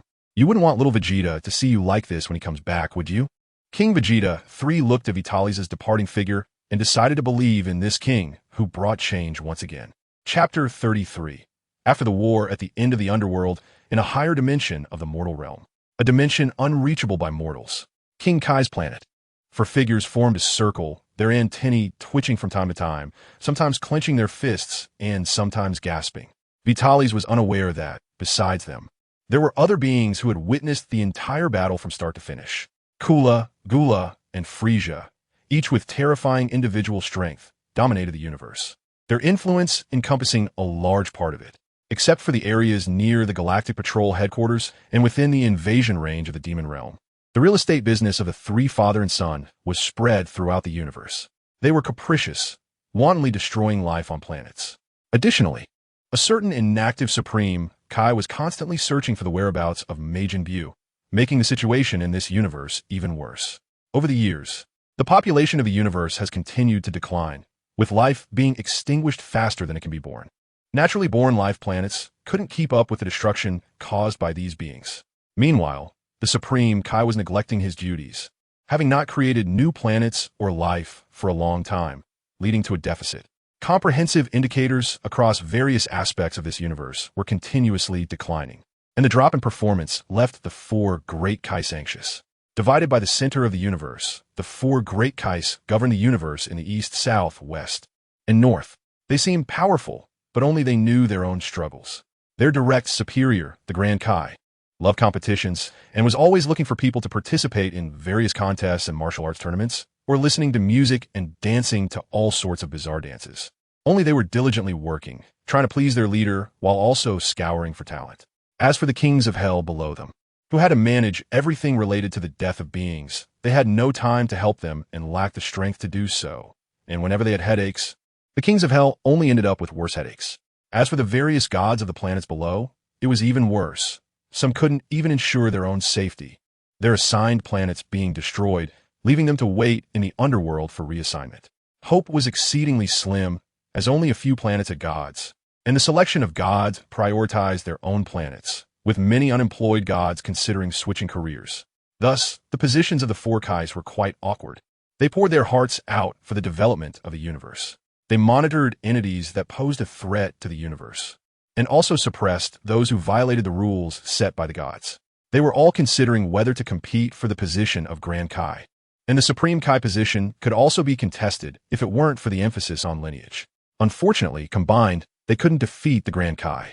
Oh, what a joyous occasion. Frisia is dead, exclaimed the North Kai, relieved that the great cancer in his jurisdiction had finally been vanquished. Yes, I didn't expect Gula and Kula to die here as well, said the South Kai. What are you all so happy about? Killing those three father and son makes the Saiyans even more dangerous, doesn't it? Said the more rational West Kai. It's fine. These Saiyans are indeed powerful, but their numbers are even greater and they can easily cross the line. When that happens, they will be noticed, said the far-sighted East Kai. What about before they cross the line? The North Kai asked, feeling uneasy. Oh no, my rib rice is broken. I need to check on it. The West Kai said hurriedly as he left. By the way, I need to race with the Grand Kai. The agreed time is approaching. The East Kai also quickly left. Don't look at me. My people are not enough to make a difference, and will only end up with nothing in the end. The competitive South Kai glanced at the North Kai, who was looking at him helplessly. The main issue was that the Saiyans were overpowered. With a room of spirit and time, Senza beans, and fusion, the legendary warrior with green hair, Super Saiyan, was already difficult to deal with. And now the fusion warrior Vegeta seemed to be aware that someone was watching them. It was quite troublesome. So let the North Kai worry about it. After all, it wasn't in their jurisdiction. They only needed to send people to clear the remnants of Kula and Gula's forces from their territory, and this year's targets could be raised. There was no need to get involved in the upcoming mess. After all, those Saiyans couldn't possibly reach King Kai's planet. The North Kai stood alone in place. In the distance, Baburus and Gyu regularly watched their thoughtful master, not daring to make a sound. Every time I wake up in the morning, I realize the benefits of going to bed early at night. Haha, so funny. Suddenly, the North Kai spoke up, laughing. In a good mood, he went out onto the road, got into his beloved car, and started racing, speeding around King Kai's planet in the blink of an eye. What had just happened was all an act. He knew more than the others who had only seen half of it. The others weren't constantly watching Kula and Gula. They were merely curious after being attracted by Kula and Gula's joint venture to plan a Vegeta. It was inappropriate to privately spy on a colleague's jurisdiction, which was why the other three formed a team to come. Their jurisdictions had all been invaded to some extent by the Kula family, so they naturally focused on the father and son duo. They had only witnessed the strength of the Saiyans who had exterminated Kula's family and heard the brutal legends of the Saiyans from the past. However, they didn't know that the North Kai had long been keeping an eye on this new Saiyan king. Whether he was kind or not was hard to say, but at least he understood the importance of respecting the elders, and the North Kai had seen all the changes this king had gone through. He knew the transformation he had undergone and the changes he brought to the Saiyans. Therefore, the North Kai was not anxious. It couldn't possibly get worse. It would be better to let it happen. Just like they said, the current Saiyan population could easily cross the line. If they crossed the line, they would be eliminated. Conversely, if they developed well, the North Kai would win by lying down. At least with the Saiyans holding the fort, other races wouldn't dare to rise. He was willing to trust Vitalis once. Vitalis was recognized by the god of Earth and the Grand Elder of Namek. The qualities of these two people reassure King Bei. Meanwhile, Vitalis, who is being observed by the big shots, is sitting cross-legged at the entrance of the time chamber. The palace has been destroyed, and he has nowhere to go. He doesn't want to enter the time chamber for now. He wants to resurrect his kin as soon as possible instead of waiting for decades inside. Of course, lifespan is also a factor. So, he has no choice but to sit at the entrance of the time chamber, reflecting on this sudden war. First, it was carelessness. The technique that was originally meant for the Saiyans was stolen and became the basis for the ambush by Frisia and others. He assumed only the scouters had listening functions, neglecting other aspects, and unconsciously believed that strength was paramount in the Dragon Ball world, overlooking technology. As Vitalis finally calmed down, he sensed many tiny flying robots in the air and numerous machines on the synchronized orbit. Having defeated the Kurds, he was still unclear about the functions of these machines. So he refrained from acting rashly and decided to wait for the Saiyans to take over completely before making a judgment. Useful items can be kept, while useless ones can be recycled. There's no need to waste anything. After all, the biggest threat is gone for now. Secondly, Vitalis took some time to think about the plot. Initially, he only wanted to strengthen himself and develop the Saiyan race, hoping to brush past the subsequent crises. But the Kurds gave him a big lesson. However, despite his reflections, Vitalis refused to follow the plot. It was too troublesome, and he couldn't bear to send these Saiyans to their deaths, nor could he resurrect the Kurds. From what Vitalis knows about the most critical events, he deduced the Universal Power Tournament hosted by the Omni King.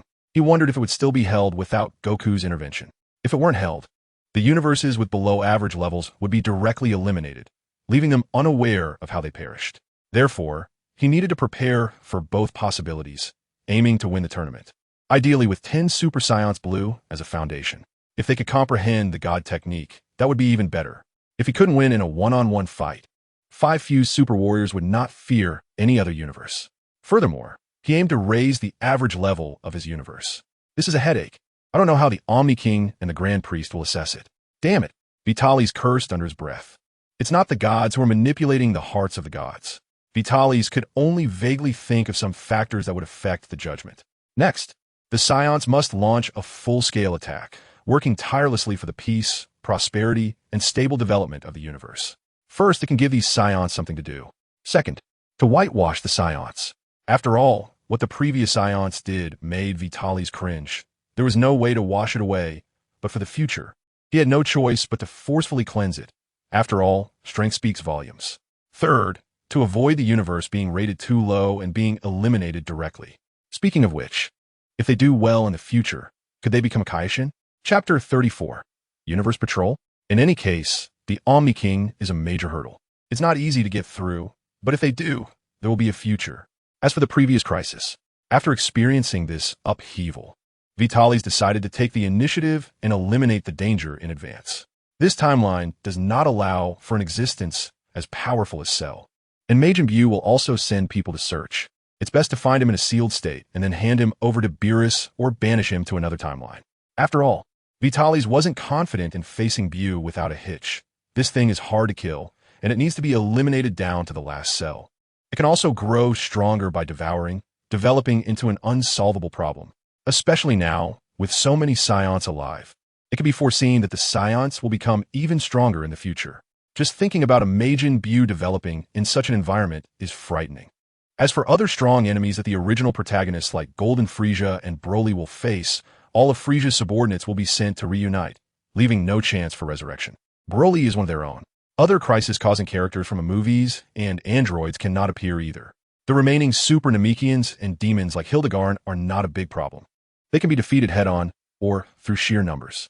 The infinite energy androids and the always-growing Buu are the real troubles. The Saiyans will next garrison various life planets and will not participate in conflicts between civilizations. As long as they do not destroy planets or exterminate civilizations. The Saiyans will not take the initiative to attack, and other conquering or enslaving actions can be done freely. while deploying throughout the universe. They will also improve various indicators of this universe. Should they establish a universe patrol? Get a Saiyan brother out? Vitalis thought with a mischievous grin. They could set up a universe patrol, but they would need to go to the bank center and greet the galactic patrol in the future. Those guys are simply insane. Powerful beings are not to be trifled with, but they know the whereabouts of Saiyan infants very well and send dedicated personnel to hunt them down. 3 days later, the environment on planet Vegeta has basically stabilized, and the remains of the bodies that can be collected are being preserved in cold storage. However, the intact corpses are exceedingly rare. Even the incomplete ones are scarce, with most having turned to dust. Looking at the more than 30,000 warriors in front of him, Vitalis felt an overwhelming sense of pride. These 30,000 are just Saiyans with a battle power exceeding 1 million that have been gathered after some time of training post-war. Most of them have touched the threshold of Super Saiyan.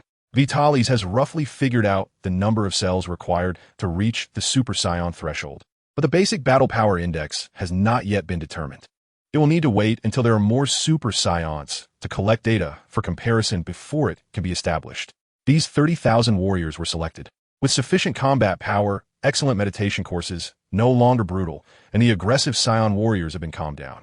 They're currently the most likely warriors to break through. Most Saiyans still cannot do it. Basic meditation is achievable, but years of killing have made it difficult for them to calm their minds. And the growth rate of their S cells is too slow. Some have become perverse after years of slaughter, basically beyond saving. Fortunately, these individuals still recognize him as their king and have returned in accordance with their inner call. Vitalis has them train in the room of spirit and time, with daily meditation and combat fully scheduled, allowing them to happily spend their old age there. And if they can give birth to some offspring for the tribe during this time, it would be even better.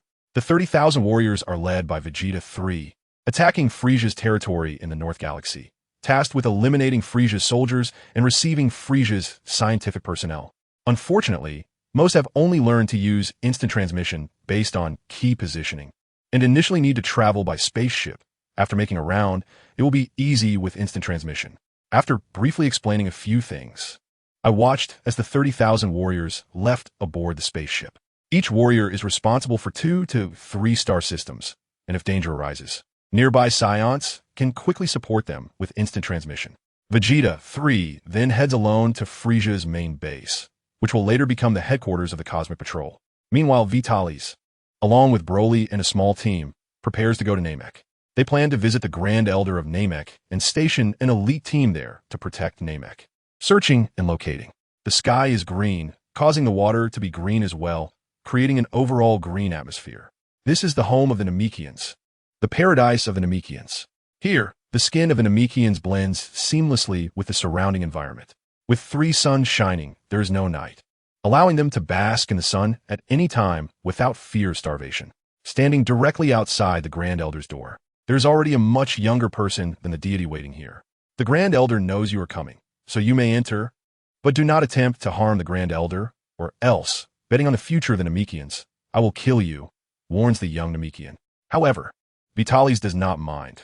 This is a normal occurrence, as they can all be considered the Grand Elder's children, and he understands. Moreover, he does not intend to cause harm to the Grand Elder. This is also an elder worthy of respect, and his power is unfathomable. The powerful Namekian dragon can unlock Krillin's potential to such an extent that Vitalis doesn't believe the Grand Elder would be a weakling. Perhaps his combat abilities are not impressive, but he certainly possesses many magical skills. At least standing before him, Vitalis can feel an ancient and heavy power. Once unleashed, it could shake the heavens and the earth. Telling the team to wait outside, Vitalis walked in with Broly. "Child, you have finally arrived," the Grand Elder said kindly. From Vitalis' perspective, the Grand Elder's physique and appearance were quite frightening, but his smile was indeed infectious, making Vitalis feel as if he were facing a kindly old man rather than an alien creature. A warm and friendly feeling arose. "Yes, I have come. It seems my actions have not escaped your notice, Grand Elder." "Thank you. The Namekian dragon has given us great help." Vitalis was taken aback. Indeed, the disappearance of the Dragon Balls couldn't have gone unnoticed by the Namekians. Moreover, he had already used the Namekian dragon twice, and, as the creator, he didn't believe the Grand Elder had no countermeasures. At the very least, the Grand Elder could choose to end his own life, turning the Namekian Dragon Balls into useless stones. Therefore, Vitalis was sure that his ability to use the Namekian dragon was tacitly approved by the Grand Elder. No need to elaborate. It has come to this, and the future has already changed. Whether it's for better or worse, no one knows. I hope you can continue on steadfastly, the Grand Elder said with a smile. Vitalis was taken aback by what he heard. Future? Change? The Grand Elder is so impressive? Ha ha, I am just a decaying old thing. Nothing to think too much about. The Grand Elder chuckled, seemingly seeing through Vitalis' confusion. Ha ha indeed. I wonder if the Grand Elder can help me and our Saiyans unlock our potential, Vitalis said, as this was one of his goals for coming to Namek. The Grand Elder possesses the ability to draw out potential, although it cannot be compared to the potential development of the old Kaioshin. Just looking at the difference in Krillin before and after unlocking his potential shows how formidable the Grand Elder is. No, if I had come earlier, I might have been able to help, but now you are all too powerful. My remaining lifespan is insufficient to draw out the power hidden within you. The Grand Elder said solemnly, shaking his head. Vitalis was not too disappointed, as it was indifferent for him at this point. Can I learn this technique? He asked. All right, that's the main goal. The Grand Elder looked at Vitalis silently. After Neru came in, he also looked at Vitalis with his head down. This kid is really greedy. Well, it's fine, but it's unnecessary. My ability is merely to bring out the power that will be possessed in the future ahead of time. It's not as good as you cultivating for a while by yourselves. After all, the power brought out early also requires time to adapt. So it's better to cultivate by yourselves, the Grand Elder explained. All right, Vitalis thought too much. Still thinking about how, in the future, the Saiyans would drink the super divine water and then use potential development to temporarily increase their overall combat power. He could only plan to find the old Kaioshin later. Chapter 35. The God meets his fellow countrymen, the filial Raditz. Grand Elder, wait a moment. I'll be right back. After chatting with the Grand Elder about some cosmic wonders, Vitalis suddenly thought of something. Whoosh, Vitalis disappeared in front of the Grand Elder and the others. The next moment, Vitalis returned holding the bewildered God of Earth, along with Mr. Bobo, who was nervously gripping the God of Earth. Upon seeing Vitalis suddenly appear, the God of Earth was startled, and seeing Vitalis reaching for him, he felt powerless to resist. In the instant of disappearing, Bobo seemed to sense something and also reached for the God of Earth. Grand Elder, look, I brought your fellow countrymen. Vitalis pushed the God of Earth in front of the Grand Elder. The flustered God of Earth rubbed his cane, cast a resentful glance at Vitalis, looked at the Grand Elder, and fixed his gaze on Neru. He couldn't help but sigh at the ruthless passage of time. In Neru, he saw the youthful version of himself. Searching for family, he embarked on the path to the heavenly realm to apprentice under the God of Earth, separating from evil, and has been guarding Earth ever since. He looked at Neru with admiration, thinking how handsome this young man was, so much like his former self, with a striking resemblance to his past demeanor. So he's the son of Kadaz. I'm truly surprised. I never expected he could safely arrive on Earth. The Grand Elder's murky eyes sparkled for a moment, and then became even murkier. I never thought I could see the child of an old friend again. When the great change occurred on Namek, some of our people fled. Unfortunately, whether they fled or stayed behind, almost all of them died.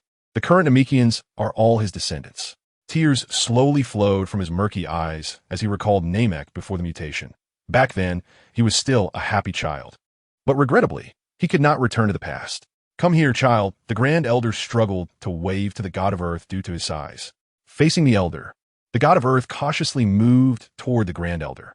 As he stood in front of the Grand Elder and felt the large hand cover his face, he suppressed the urge to flee, for this large hand was truly terrifying. It felt as if a light press would shatter his head like a watermelon. However, the bloodline connection and the aura emanating from the Grand Elder made the God of Earth unconsciously trust him. After several dozen minutes, Vitalis and the Saiyan team, along with Bobo, wandered around Namek. The God of Earth approached them. Thank you, Vitalis. The God of Earth said, You're welcome. Just a small gesture, and thanks to you, I was able to lead my people to overthrow the evil cosmic tyrant Frisia and his wicked family. Vitalis quickly waved his hand. By the way, I urgently need the power of the Dragon Balls. I wonder if you can improve the Earth Dragon Balls after coming here. For example, shorten the cooldown time? Add a few more wishes? Vitalis then asked. The God of Earth was speechless. Bobo rolled his eyes. Broly turned his head away. Ahem, just a thought.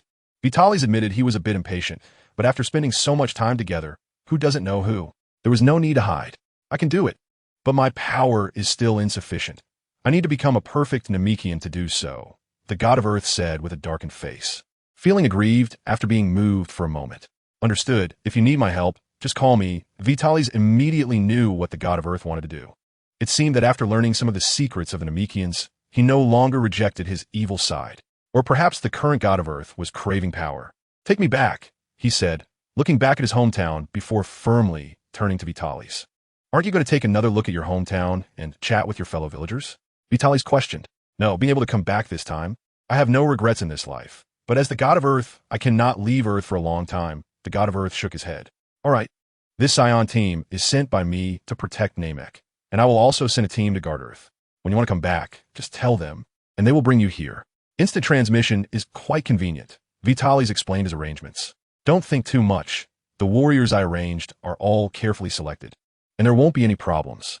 Moreover, since there are Dragon Balls on Namek and Earth, it's inevitable that they will attract attention and bring disaster. I'm sending people to guard so I can feel at ease. Seeing the god of Earth's face turn green again, Vitalis quickly explained. Sai, do as you wish. As long as it doesn't harm Earthlings, do what you want. The god of Earth sighed helplessly. He had no ability to stop it, and saying it to his face was also giving him face. He just needed to be prepared to deal with crises. After returning this time, continue to strengthen the magic sealing wave, and it would be best to achieve group sealing. The god silently made a decision. After sending the god and Bobo back to Earth, Vitalis returned to planet Vegeta after handing over the Saiyan team to the elder. Father, you're back. A boy with long hair that reached his waist ran up to a man who looked like the protagonist. The man resembled the protagonist's son, Goku, from Vitalis' memories. But the scar on his face added a touch of fierceness, making him appear more masculine and imposing. Raditz? Bardock asked in confusion. That's right, father, I'm Raditz. It's been years since I last saw you. The boy replied, but his arms were slightly trembling as he occasionally glanced at his father's face. Clearly a bit proud. Is that so? For me, it's just a period of time without seeing each other. The hyperbolic time chamber really is amazing. Bardock looked towards the portal in the sky. During this time, Bardock kept in touch with Vegeta, who was also aware of the changes among the Saiyans. He had long sensed that Frieza had ill intentions, but unfortunately, being a minor figure, he couldn't make any changes. It was regrettable that he missed the battle because he was away. For some reason, Bardock felt an emptiness inside when he thought about not having the chance to beat up Frieza. Suppressing this strange feeling, Bardock flew to the hyperbolic time chamber with Raditz. Every Saiyan who returns will go there first, because if they don't spend some time inside, they will really fall behind the times. Let me tell you, father, my battle power is now 530,000, and I have a good chance of becoming the next Super Saiyan. Let me guide you. Raditz said, once the top warrior under the king, now it's hard to find a weaker Saiyan than you, except for newborn babies. The recently returned Vitalis heard this and saw Bardock's iconic face and Raditz's conspicuous long hair. In fact, many people look like Bardock, as they are all low-class warriors. And many faces are similar, just with different hairstyles. Of course, there are also those with similar hairstyles but different skin tones. Moreover, Bardock's scars have become his unique badge. As for Raditz, Vitalis would have to find time to shave his eyebrows later to satisfy a fantasy he once had about the naturally Super Saiyan Raditz. However, Raditz's words piqued Vitalis' interest. Bardock is a pure-blood Saiyan, although he values comrades and family more than other Saiyans. After hearing his son say this, he immediately grabbed Raditz and rushed into the hyperbolic time chamber. Chapter 39. Father Departs. Son laughs. Vitalis found it interesting and followed behind to watch the excitement and pay homage to the legendary Bardock. Speaking of which, this family is legendary in every aspect. Bardock's chapter might not happen in this universe, but perhaps in other timelines, there really is a Bardock who lost to Frieza, traveled through time and space, transformed into a Super Saiyan, and defeated Frieza's grandfather, leaving behind the legend of the Super Saiyan. The eldest son, Raditz, initiated the Z era, and Dragon Ball officially entered the era of destroying worlds at will, although it has nothing to do with Raditz. His phrase, 5 power level trash, became wildly popular in another world. One might not know Raditz, but perhaps everyone has seen phrases like 5 power level trash related to Dragon Ball. The second son, Kakarot, Son Goku, ignited the world with his Super Saiyan transformation. Being the developer of Super Saiyan 3, fighting against gods, and stepping into the realm of divinity, mastering divine techniques. The eldest grandson, Son Gohan, was the first in Super Saiyan 2 and, after unlocking his potential, was once the strongest individual under the gods, although he later became quite weak. He just needs a chance to rise again and can return his peak at any time. The youngest grandson, Son Goten, is the youngest Super Saiyan with limitless potential. Unfortunately, his father and brother are too powerful, and being young, he hasn't had the opportunity to shine. However, once he fuses with his buddy Trunks, he has the chance to reach the top level in the Dragon Ball universe and compete in the strongest ranks under the gods. If he trains well, the future is unpredictable. This family can be considered the strongest family in the universe. Bardock is fierce in battle, one of the few Saiyans who doesn't mess around. Perhaps he won't have a chance anymore? Bardock dragged Raditz to the 30 times gravity zone. Seeing Bardock struggling to walk, Raditz said, "Father, your power level is just over 10,000. This place is too much for you right now. Let's go to the 20 times gravity zone to train for a while. I'll teach you about energy perception and control. Then we can come back here." Raditz still worried about his father, but unfortunately, he had never been to school and didn't understand the art of conversation. Bardock's eyes turned red, his muscles bulging, and with great effort, he turned his head. "Use all your strength and fight me." Perhaps this is how Saiyans express their feelings to each other. "Really? If I punch you, you might die. Mom will kill me, and Uncle Vegeta will cause me trouble. I promise to teach you about energy, and Uncle Vegeta let me rest," Raditz hesitated to say. Unfortunately, Raditz still didn't understand human emotions. "Damn it, Raditz." Bardock struggled to move beside Raditz and raised his hand to deliver a hard slap. Unfortunately, due to the effects of 30 times gravity, it was exceptionally slow. This was only possible because Bardock had spent years traveling the universe, experiencing planets with several times the gravity of planet Vegeta, allowing him to endure in 30 times gravity, while most Saiyans start training from 1 times gravity. Seeing his father's persistence, Raditz's eyes filled with tears. Is this the Saiyan spirit? The unyielding spirit of the fighting race, the Saiyans. He held back his tears and rubbed his sore eyes. He understood that his father was setting an example during training, teaching him. He also knew he had been lazy in the past, but under Uncle Vegeta's strict guidance, he recognized his mistakes. Now, seeing his father like this, he regretted the time he had wasted. With that thought, Raditz lifted his foot and kicked Bardock's stomach with speed, precision, and force. The kick sent Bardock flying hundreds of meters.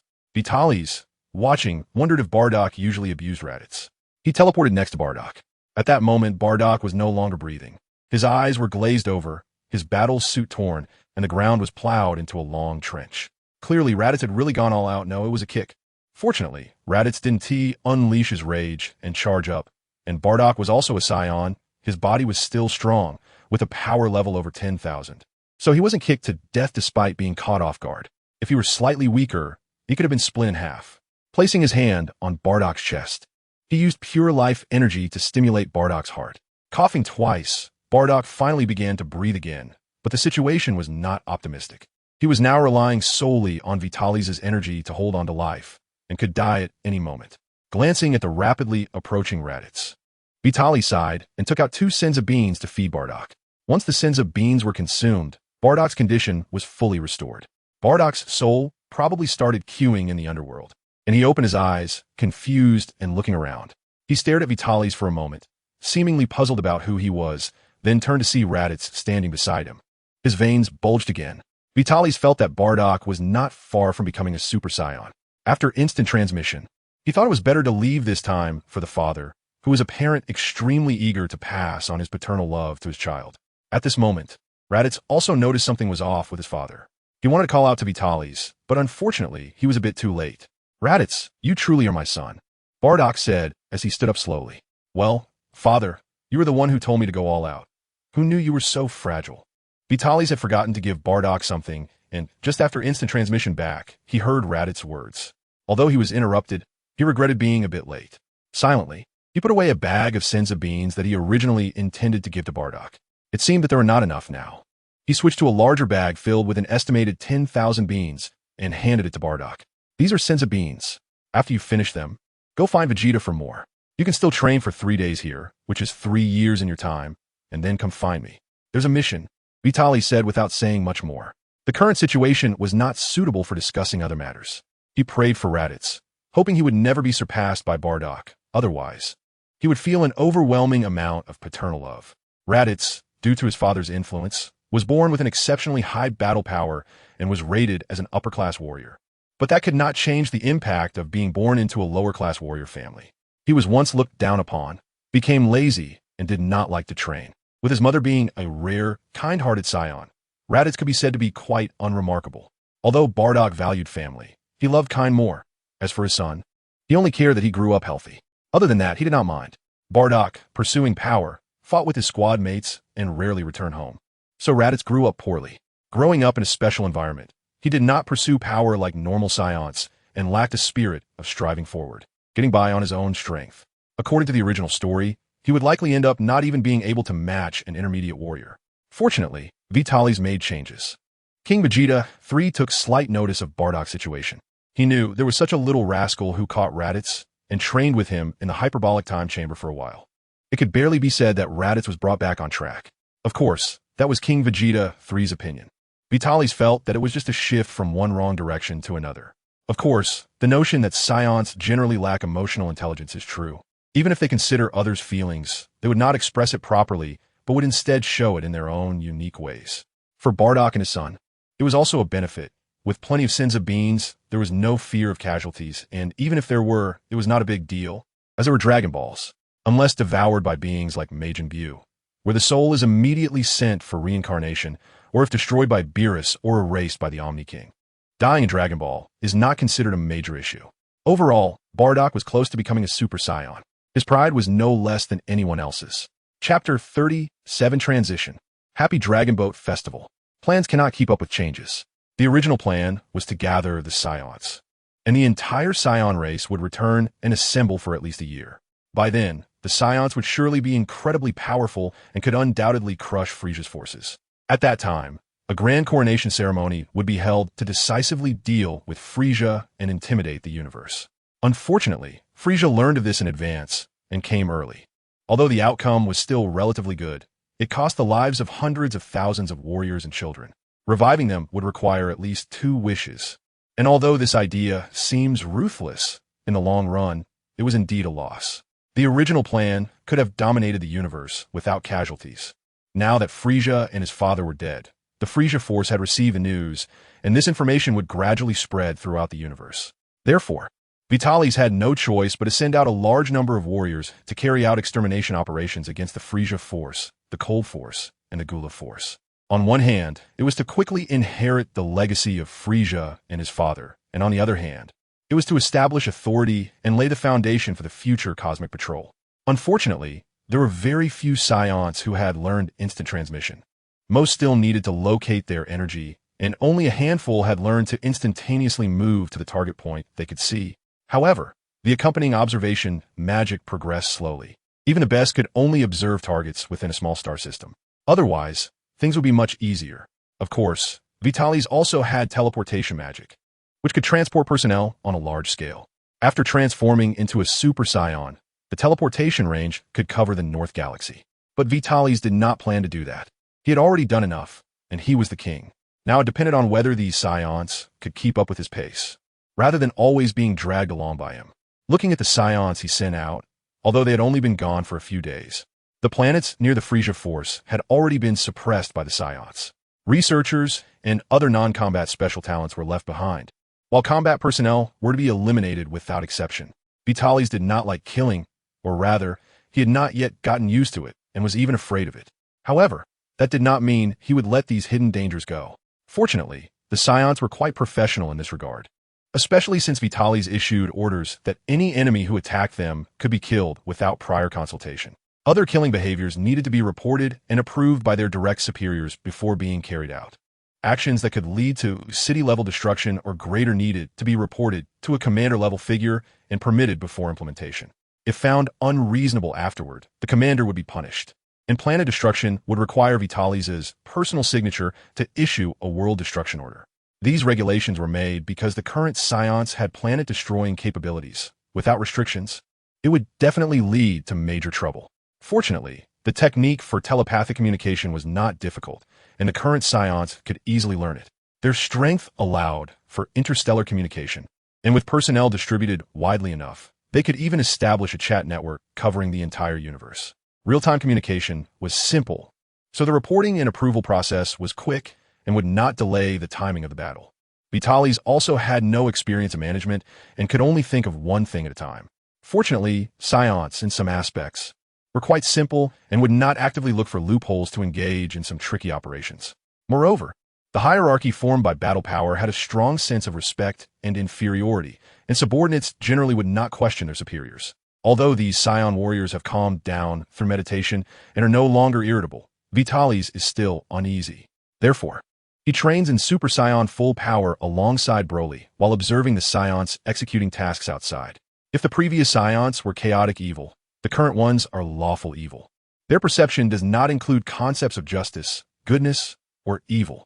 Vitalis has satisfied their desire for unrestricted combat, fulfilled the fighting factor in their blood, and granted them immense power. Coupled with meditation to calm their minds, they are willing to obey Vitalis' commands. Primarily, since Vitalis is the second strongest and even the strongest, Broly listens to him. The current Saiyans can be considered lawful evil, adhering to Vitalis' order. They will kill anyone Vitalis tells them to kill. If he says not to kill, then they won't. After all, killing is not as appealing as having an exhilarating battle with their companions. So far, the development direction looks promising.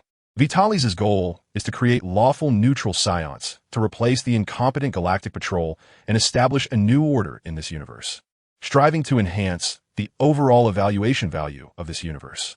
Of course, one cannot expect the Omni King to spare this universe based on ratings. This little brat's temper is unpredictable. And what if one day he finds it amusing or becomes displeased and wipes out the universe?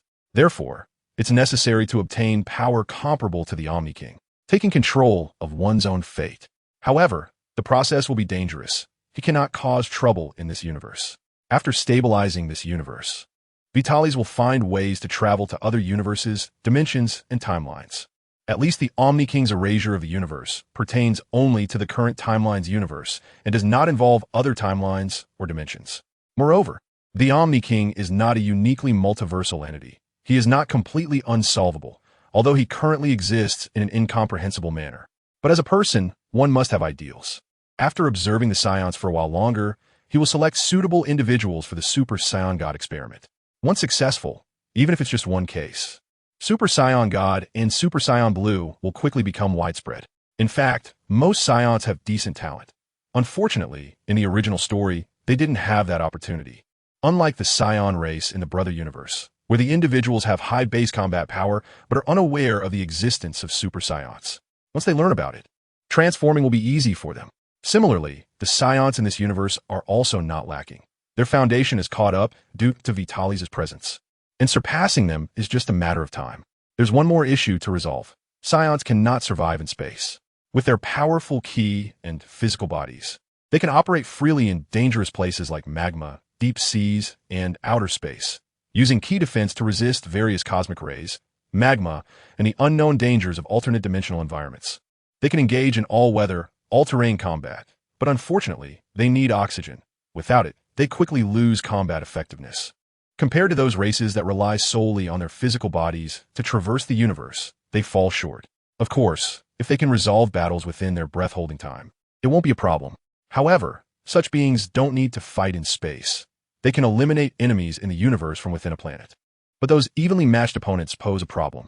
Even becoming a Super Saiyan God does not allow them to survive in the cosmic environment, as Saiyans are too reliant on oxygen. This shortcoming needs to be addressed. Otherwise, instant teleportation will only keep one in an undefeated position. Therefore, the next wish to the dragon needs to resolve this issue. However, I wonder what price the Saiyans would have to pay for the wish to survive in the universe. If it involves changing their bloodline or body structure, that would be a loss. I hope there is a way that doesn't alter the potential bloodline or body structure of the Saiyans. Reviving someone takes up 2 wishes, and solving the breathing issue for the Saiyans would take another one. One can't help but lament that the Dragon Balls are insufficient. Some things are best left to the dragon, as relying on oneself can be dangerous and troublesome. For example, traveling through time and space. Bulma has only just been born. In the future, there won't be a crisis with androids, so Trunks may not even exist, leaving the time machine in jeopardy. The time rings are in the Kaioshin realm. No matter how weak that Kaioshin is compared to the villains of the same era, he currently poses no threat to the Saiyans. Without considering the Fusion Warriors and Broly, the current Kaioshin is unbeatable. Moreover, if it comes to a fight, Beerus is not to be trifled with. Even if he were to kill the Kaioshin immediately, and Beerus dies, with the angels standing by, The gods from other universes would seek revenge, and Vitalis would be helpless against that. It's hard to say about the other gods. But Beerus's brother Kampa would definitely seek revenge, and Whis' sister might get angry too. At that point, this universe would face destruction. Therefore, upgrading the Earth Dragon Balls for the Kaioshin is imperative. If he can't do it, then a new Kaioshin should be appointed. Dondi would be a good choice. Or perhaps have Dondi become the Kaioshin of planet Vegeta, and then create another set of Dragon Balls. After all, the Kaioshin truly treats Earthlings like children, which is well-deserved. Plus, Dandy's abilities could save a lot of senzu beans. Planet Vegeta would be a suitable place for him. There is potential there. By the way, has Dondi been born yet? Chapter 38. Bardock's growth time passed quickly, and Bardock arrived at the appointed time to meet Vitalis. During this period, Bardock successfully transformed into a Super Saiyan. Originally, Bardock lagged behind Raditz by at least 50 times, but unfortunately, Bardock was quite ruthless, relying on senzu beans. He trained day and night, using meditation to recover from mental fatigue, and his progress was rapid. However, the initial gap with Raditz was significant, and he always lagged behind Raditz by about 100,000 to 200,000. Raditz would occasionally take the opportunity to slack off, but under the pressure from his father, he also started to work hard, maintaining a certain gap. Then, after Bardock's battle power broke 1,000,000, it naturally led to his transformation into a Super Saiyan. Vitalis believed that Bardock's S-cells were more than enough, and his rage had been building up. It was only after reaching the baseline battle power that he could transform into a Saiyan so easily. The record for the lowest battle power required for transformation was broken by Bardock. Except for Broly, both Vitalis and Vegeta 3 transformed into Super Saiyans with battle powers over 2,000,000. Their base powers were much higher than Bardock's. But once Bardock transformed into a Super Saiyan, he became the fourth strongest among the Saiyans. Bardock's success led more people to start focusing on meditation because what they lacked was S-cells, not battle power or anger. Moreover, anger was merely a catalyst for breaking through. Battle power and S-cells are the keys. During this time, Raditz has been having a tough time, being beaten up by Super Saiyan Bardock every day. At first, he tried to get his mother to rescue him, but unfortunately, the more he cried, the more excited Bardock became. Every day, Raditz had to meditate for 12 hours, and the rest of the time was spent in Bardock's loving beatings. He was basically in a near-death state multiple times a day. His basic combat power had reached over 3,000,000, and his potential was indeed among the strongest of the Saiyans. He was leveling up his combat power through near-death experiences. While most Saiyans started to slow down after reaching 1,000,000, making progress but with poor results. On the other hand, Vitalis and Vegeta 3 were in the second tier, able to reach over 2,000,000, while Raditz was now in the third tier, having pushed his near-death combat power to over 3,000,000. After reaching the limit of his potential, he would have to rely on training. However, he had already surpassed most races in the universe, second only to races like Frisia and inherently powerful beings like androids and bioandroids. Does the king have any missions? Bardock asked as he approached Vitalis, who was sitting cross-legged at the entrance of the hyperbolic time chamber. Bardock, congratulations. How does it feel to transform into a Super Saiyan? Vitalis asked with a smile. Bardock didn't know. Raditz must be very satisfied. With a base power of over 3,000,000, Raditz was only behind Broly and Vitalis in terms of base combat strength. Very good, unprecedentedly powerful. Once transformed, my power increases 50-fold, and as I gradually adapt to mastering the Super Saiyan transformation, that multiplier is still increasing. Bardock shared his findings.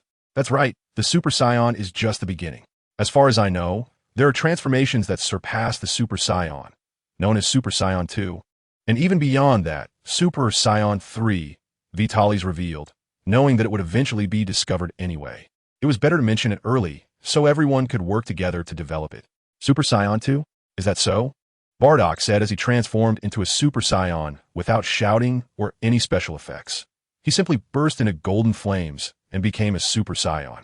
Clearly, Bardock had mastered the Super Saiyan transformation well, surpassing Vegeta 3. After all, he had been using the Super Saiyan form to beat Raditz every day while controlling his power not to kill him, which was a unique form of full-power Super Saiyan training. After transforming, Bardock began to gather energy, and his muscles started to swell, especially his pectoral muscles, which were already extremely robust and now looked exaggerated. Is this considered surpassing the Super Saiyan? This form has strong power, and both power and speed have been further enhanced. But the consumption is enormous and not suitable for prolonged battles, Bardock inquired.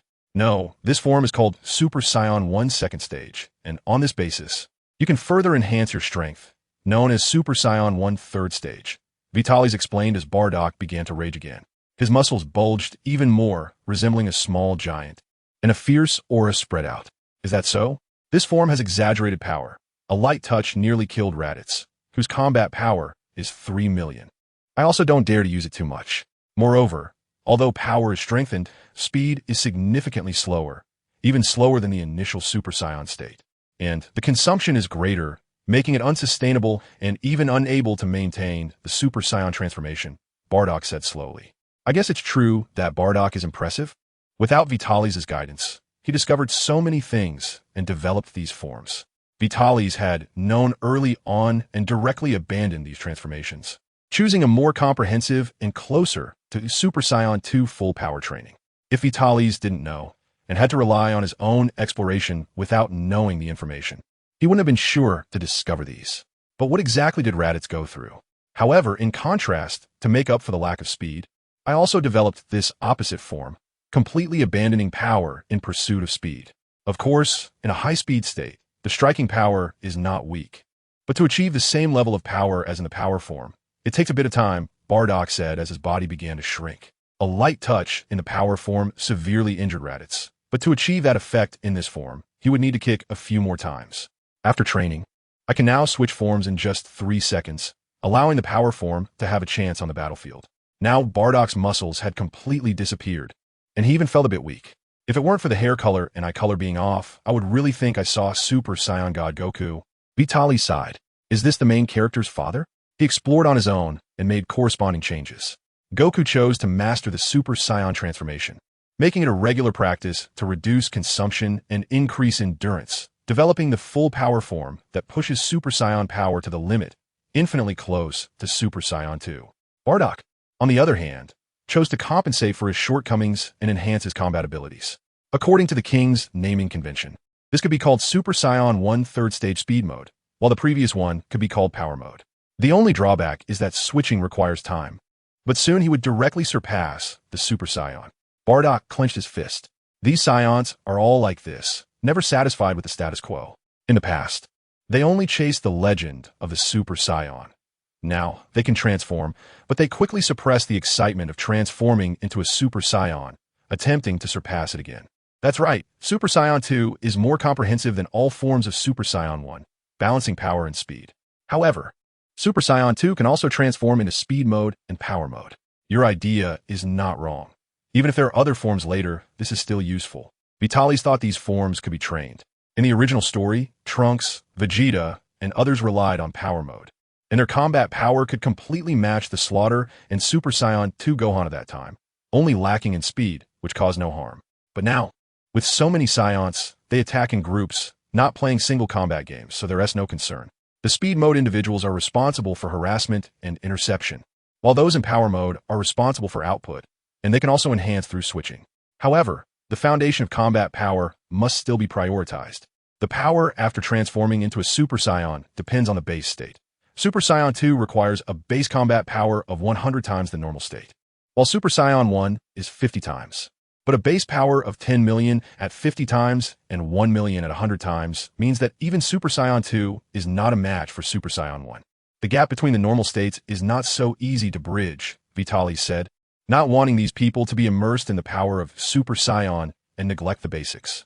50 times of 1 million and 50 times of 3 million. Bardock murmured. Seeing Bardock in deep thought, Vitalis felt gratified. During this time, Bardock's basic combat power had only reached about 1.5 million, but he had already mastered Super Saiyan 1 to such an extent, with speed mode and combat method switching, he was ahead by several versions. If this continues, one day Bardock will realize his own lack of foundational combat power. Of course, by then, Bardock might become a strong fighter just by relying on transformations. But it would be better to awaken earlier and take fewer detours. With an extremely high foundational combat power combined with various flashy transformations, Bardock might even surpass the legendary Super Saiyan. But that 3 million refers to Raditz, right? Chapter 39. Each person's arrangement. Bardock. You will lead 10 legions responsible for sweeping the universe and chasing down the scattered members of Frisia's army, Cooler-S army, and the Kurds. The main target, of course, is a dark sorcerer named Babidi, who masters various forms of magic and carries a forbidden item. Vitalis understands Bardock's current situation and makes arrangements. In ancient times, there was a guy named Babidi who created the terrifying being known as Majin Buu, easily defeating the gods. Although he was sealed away afterward. Now Bibidi's son Babidi is attempting to resurrect Majin Buu. Before that happens, we need to find and eliminate this threat in advance. Majin Buu is immortal. Even a single cell can revive him, and he can even restore himself if turned to gas. He is extremely difficult to destroy and can absorb his enemies to gain their powers and techniques, becoming even stronger. Therefore, he must not be allowed to be resurrected. Otherwise, the universe will face destruction at the hands of Majin Buu. The Kais are no match for him, and even if Beerus shows up in time, if he arrives late, the Kais might die inexplicably together. By then, Zeno and the Grand Priest will surely notice that the fate of this universe will be tragic. Babidi will appear on various battlefields to gather the energy needed to resurrect Majin Buu, so we must find him and eliminate him immediately once located, without allowing for prolonged battles to avoid the premature resurrection of Majin Buu. Vitalis repeatedly emphasizes the danger of Majin Buu, as Saiyans, besides being powerful and handsome, also have that rebellious nature ingrained in their bones, which can easily lead to serious problems. Therefore, Vitalis needs to emphasize this repeatedly. Of course, these people will be responsible for finding him, and if they can kill him, that would be best. If not, Vitalis will fuse with Broly and teleport to kill Babidi and seize Majin Buu. Afterwards, they will seek out the Kai, requesting the Kai to take Majin Buu to the God of Destruction and ask Beerus to destroy him. I believe Beerus knows that Majin Buu killed the previous Supreme Kai and several other candidate Kais, so he will surely feel anxious and quickly eliminate Majin Buu. Then, the Kai will be sealed in the Kaioshin realm. By then, everyone will be happy. Vegeta, you continue to advance and occupy Frisia's territory, leaving behind the scientists, especially the one who created the scouters and battle suits. You must obtain him, and no mercy for the others. After that, you will stay in Frisia's army headquarters to establish a cosmic police force and create a chat network, pulling in the current high-ranking Saiyans. With the combined strength of Vitalis and the others, they can pull all Saiyans into the chat network, but the energy cost is too high and not worth it. They could just chat among themselves and then create networks for the people they are responsible for, managing them hierarchically. Paragus, you will lead a legion centered around Namek, implementing a control plan. After all, he is Broly's father and has a foundational combat power of over 2 million.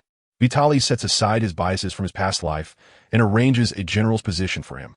The so-called control plan involves stationing a group of Saiyans on a life planet, which means 2 people responsible for protecting the planet and preventing its destruction due to human causes or cosmic disasters. Of course, this is based on the premise of not interfering with the internal affairs of civilizations. Observing and learning from the strengths of various civilizations is also part of it. If they encounter talent, they can recruit them into the cosmic police force. They don't have to be Saiyans, but can join this big family of the cosmic police force, where everyone loves each other. Naturally, there are few life planets in a star system. Large star systems have several life planets, while small ones have only one. Therefore, a small team can be stationed on adjacent planets for mutual support. If a remote planet has no other life planets nearby, then a small team will be stationed on that one planet. Within the support range, a small team can only be responsible for station tasks on no more than 3 planets.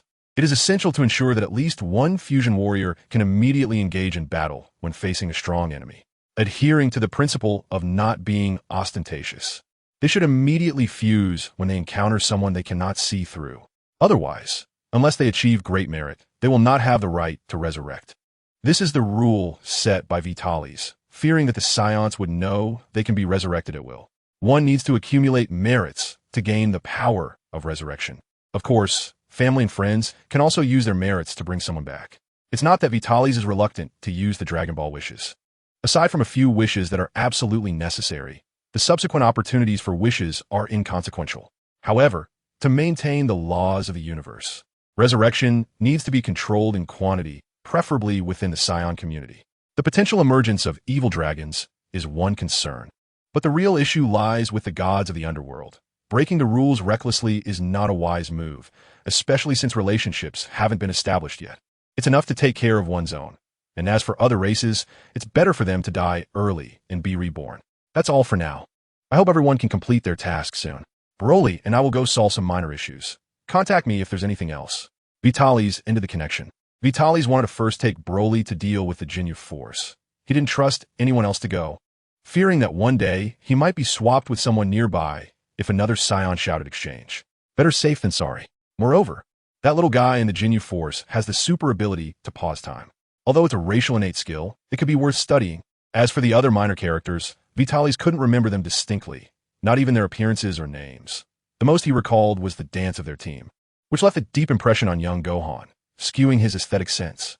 Fortunately, at least Dilly also liked that style, giving Gohan a common hobby and laying a foundation for them to be together later, forming a Saiyan superhero team. These guys must be eliminated by Vitalis himself, leaving no trace behind for him to feel at ease. After that, Vitalis will return with Kakarot to Earth. That's right, because he was in the room of spirit and time. Kakarot was born earlier compared to the outside world, but when accounting for the time spent in the room of spirit and time, it's about the same as in the original work. This little guy is benefiting from his father's legacy, born with a battle power of 200,000 and conceived after Bardock transformed into a Super Saiyan. It's estimated that he can transform at about the same age as Goten. In a few generations, Saiyans might be considered the strongest race under the gods. However, since he hasn't been born for a few days, it's not appropriate to take him away just yet. Kakarot and his family should spend a few days together first, and then he can be taken to Earth when he grows a bit. Jinera, Taz, and Bardock all have instant transmission, so visiting Kakarot on Earth is quite simple. Let Gohan experience the bond between grandfather and grandson, and also have Kakarot take the lead, laying the foundation for future Saiyans to learn martial arts on Earth. Gohan is a disciple of Master Roshi, so this must be handled well. Otherwise, while they might agree to take him, learning the essence of martial arts could be challenging. Therefore, first, they need to deal with Ginyu. Chapter 40, Ginyu Force, Planet Rutting. Here is the next target of the Ginyu Force, since they are in a dormant state. A few of them have not yet received the news of Frisia's death. The Ginyu Force is a super special forces team selected by Frisia from the elite warriors of the entire universe, known as the elite of the elite. Each member has their own unique abilities and extraordinary combat skills. Frisia is very indulgent with them, granting them a high status, so only Frisia can command them. And they reciprocate by being loyal to Frisia, especially Ginyu, who is considered Frisia's #1 lackey. The others joined because they valued the power of Frisia's army, while Ginyu joined because Frisia appreciated his art and gave them applause and praise for their awkward dance, rather than mocking them like other ordinary people. A soldier will die for someone who understands them. Frisia's gentlemanly demeanor has won the loyalty of the Ginyu Force. Besides Frisia, no one can wake them from their dormant state during a mission, so they have not received the news of Frisia's death and are still carrying out Frisia's orders. They are tracking the whereabouts of Vitalis and searching for the origin of the Senzu Beans. Standing on the ground and watching the rapidly descending spaceship, Vitalis couldn't help but sigh. This is childhood. The spaceship of the few members continuously changed formations according to the set program, full of flair. Boom, the spaceship landed powerfully. As the hatch opened, our Riku, a muscular man with a pineapple-shaped head, was the first to fly out, making two meaningless gestures before striking a pose and shouting his name. Akiki Bart, while Riku posed, a blue-skinned person covered in black spots flew out quickly, striking the same pose as Riku, but with opposite movements. Haji C, with red skin and flowing long white hair, swung his hair dramatically while making his moves, clearly showing that each motion was carefully thought out to perfectly display his long hair. While Gudu, a short green-skinned alien, had large eyes on both sides of his forehead and struck a similar pose to GC, standing not far from him. However, with short arms and legs, he looked quite comical. Hehe Jinyu, with a light purple body, two long black horns on his head, and a muscular forehead resembling a demon, was different from the other four. If there were an audience in front of the four, Jinyu would be facing away from them. After making two moves, he struck a very standard pose, looking between his legs. After the Ginyu Force struck poses, they changed several movements, showing that even without an audience, they were very happy. It seemed they had been dormant for a long time and were eager to express themselves. Perfectly, they had not regressed due to dormancy. Now, as they carried out Frisia's mission separately, they thought about their movements and planned to rehearse a new team dance before leaving this planet at Jinyu's command. Understood. I believe my movements will definitely be the coolest. Mine will be the best. This time I will innovate and create new dance steps. Enough talk. The mission of King Frisia is urgent. Jinyu interrupted the others' quarrels. Jinyu Jinyu shouted the slogan. Gudu, Yisi, Jinyu, Riku. Bart lined up from shortest to tallest and began to jog in place. The Special Forces team shouted their name in unison. Scatter Jinyu saw that it was about time and began preparing to carry out the mission. What is going on? I feel a massive force pressing down on us, making it impossible for us to move. Jinyu asked with difficulty. How should I put it? No wonder the Jinyu Force is known as the strongest boy band. It's a pity there's no music. Accompanying your team song would have been even better. Vitaly slowly walked towards the Jinyu Force with Broly. Upon seeing the newcomer, the members instantly recognized who it was, the main figure among their targets. Saiyan, little king? What are you doing here? Riku asked. Ignoring Riku, Vitaly said, you've worked hard.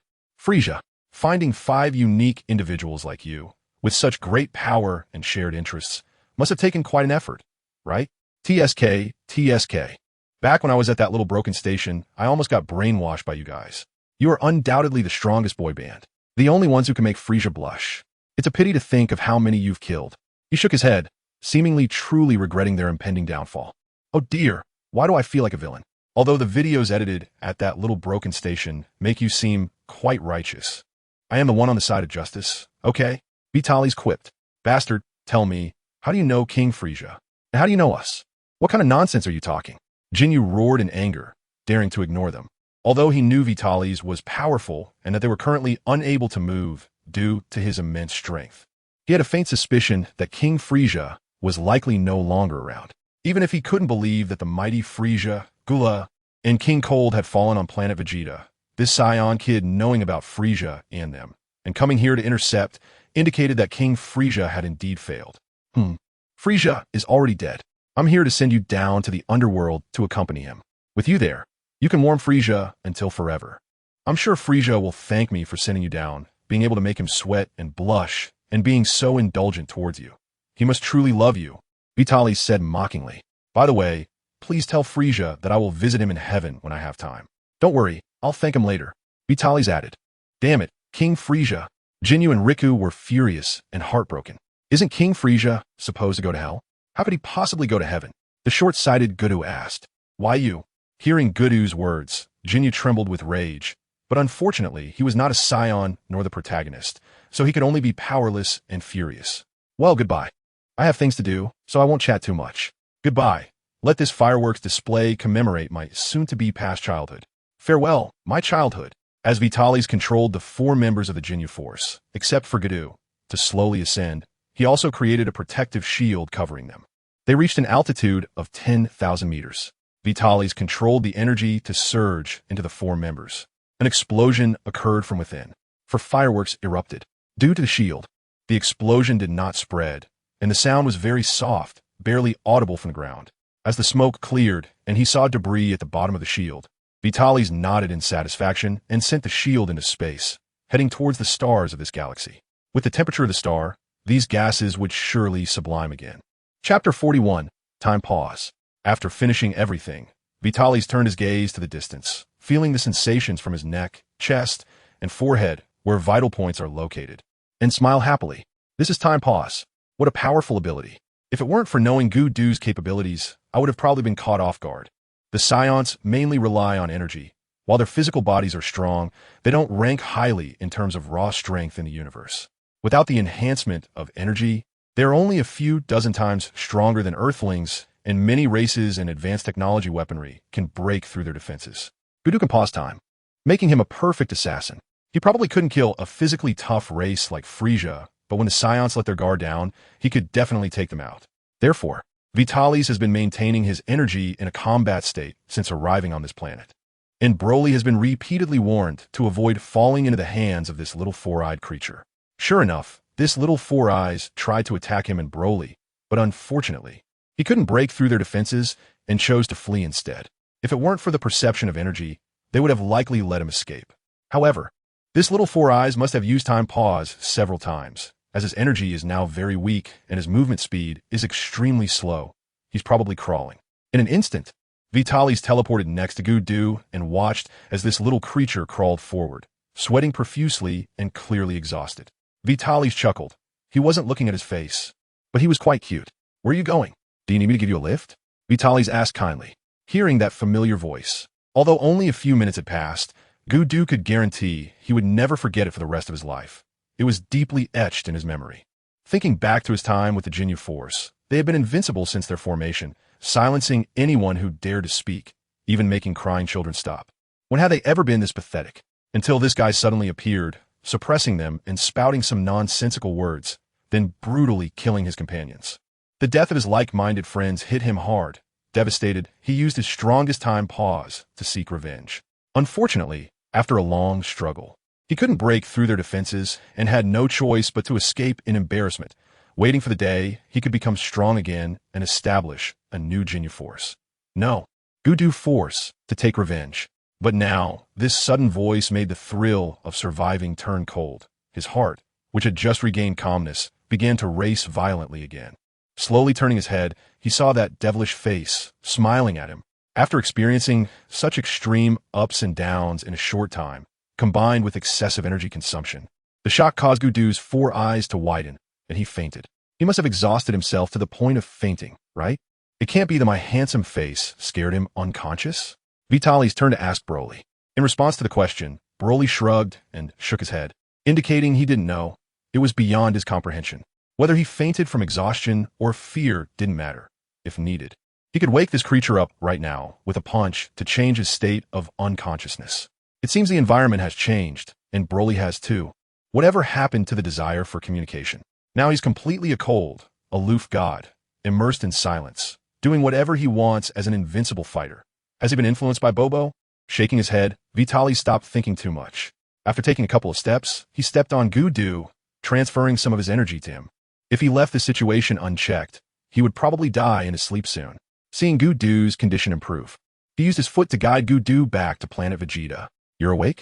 Vitalis, who was in the middle of training, felt Gudu waking up and asked. Just waking up and still dazed, Gudu's heart trembled. Following the voice, he saw that same devilish face, smiling at him. When you fainted, I had no choice but to send you to meet your little friends and your King Frieza. Seeing that this little creature was about to faint again, Vitalis said helplessly. Sure enough, upon hearing about death, Gudu immediately suppressed his thoughts. He stood up, straightened and bowed, respectfully greeting the great Saiyan King. What are your orders? I am willing to serve. Gudu figured it out. Since he didn't ascend to heaven with his companions, it meant that Vitalis needed him, and for now, he was safe. To survive and seek revenge on King Frieza, Captain Jinyu, and Deputy Chief guys, he decided to endure humiliation, carry on, and wait for a chance to take revenge.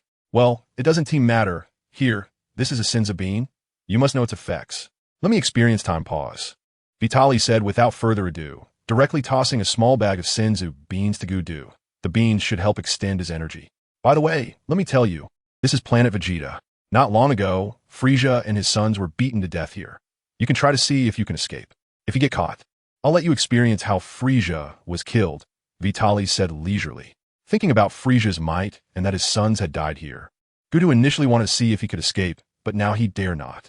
Then let's get started, Vitalis said after seeing that his intimidation had worked. It wasn't that he was afraid Gudu would run away. Even if he did, he could catch him again. He was more worried about Gudu running into fighting Saiyans and getting caught up in it, leading to accidental death. My king. I can't hold on anymore. Gudu suddenly gasped for breath. Vitalis was taken aback. It was over already? He just said to start, and the next second, it was done. Wait, what? The last second? The next second? You paused time? Vitalis asked as he realized.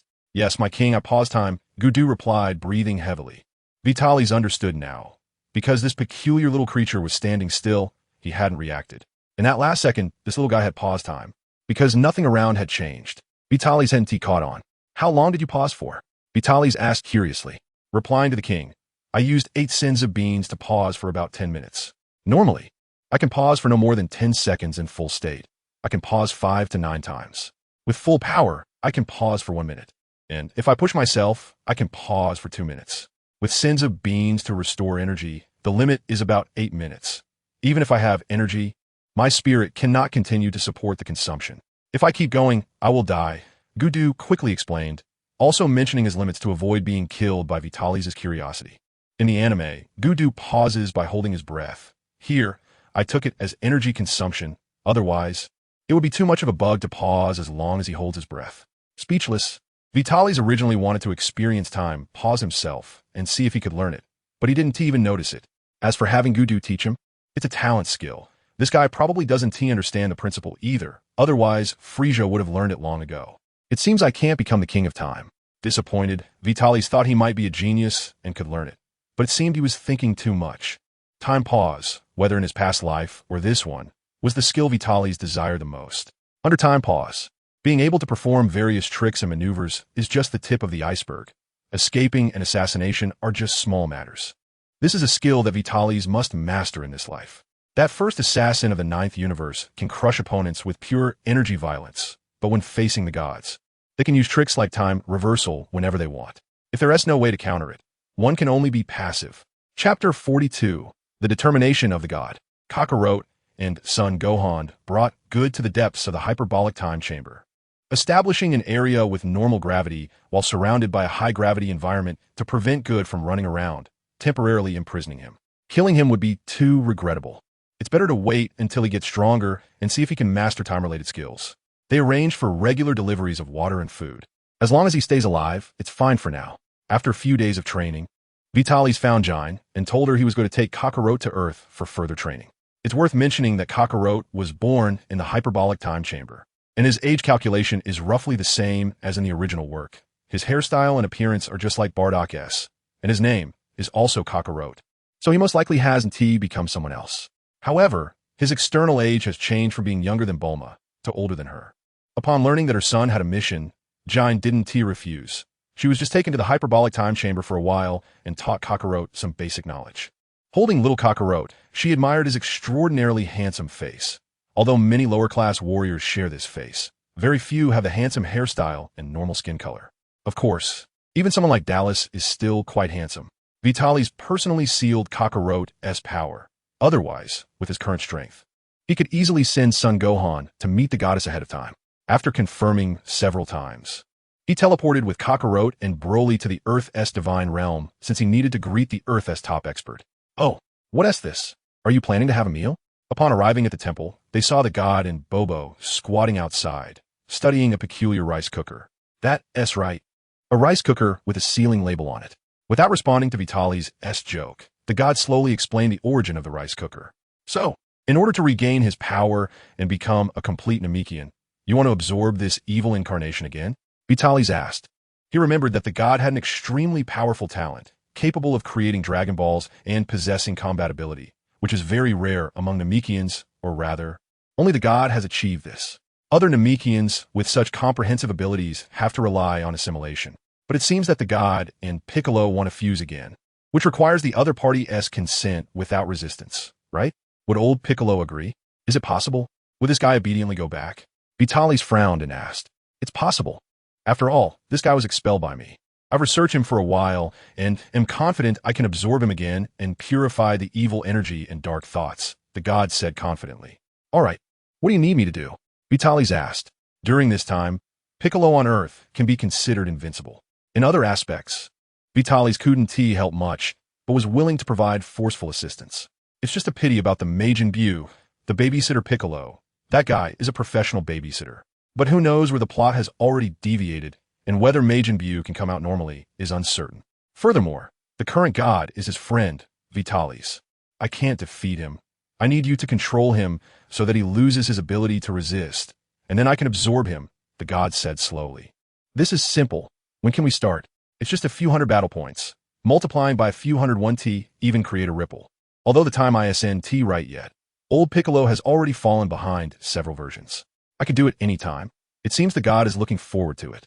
Calling him a perfect Super Namekian is not an exaggeration. At least he will become unimaginably powerful, even compared to his former self. Then let us do it now. We just need to lift the ceiling symbol, right? He gestured for Broly to help. He just wanted to take a look at the excitement, and then send Kakarot to Son Gohan first. Although Kakarot is over a year old, he can't manage his diapers yet. Broly stepped forward, tore off the ceiling symbol, and even kindly opened the lid to let the demon come out more easily. A burst of green smoke wafted out. Ha ha ha ha ha, King Piccolo, have finally come out. The world will burn under my feet once again. An old Namekian, similar to the god, slowly emerged from the smoke. With a face full of wrinkles and dry black-green skin, It was evident he hadn't photosynthesized in a long time. Wearing a martial arts uniform with a character for demon and a bright purple belt, Vitalis felt a sense of familiarity. This was the vibe that once brought pressure to the main character group and the audience, the Demon King who bullied the main characters, and even the final battle. Severely injured Goku, who had significantly increased his power. Of course, there's also the classic moment of the Demon King laying eggs, which children would imitate, like spitting out a ping-pong ball from their mouths. Although it looked silly, it was still cool for a Demon King. Broly nodded at Vitalis, indicating it was time to act. In an instant, Broly appeared next to old Piccolo, his right hand aiming straight for his face.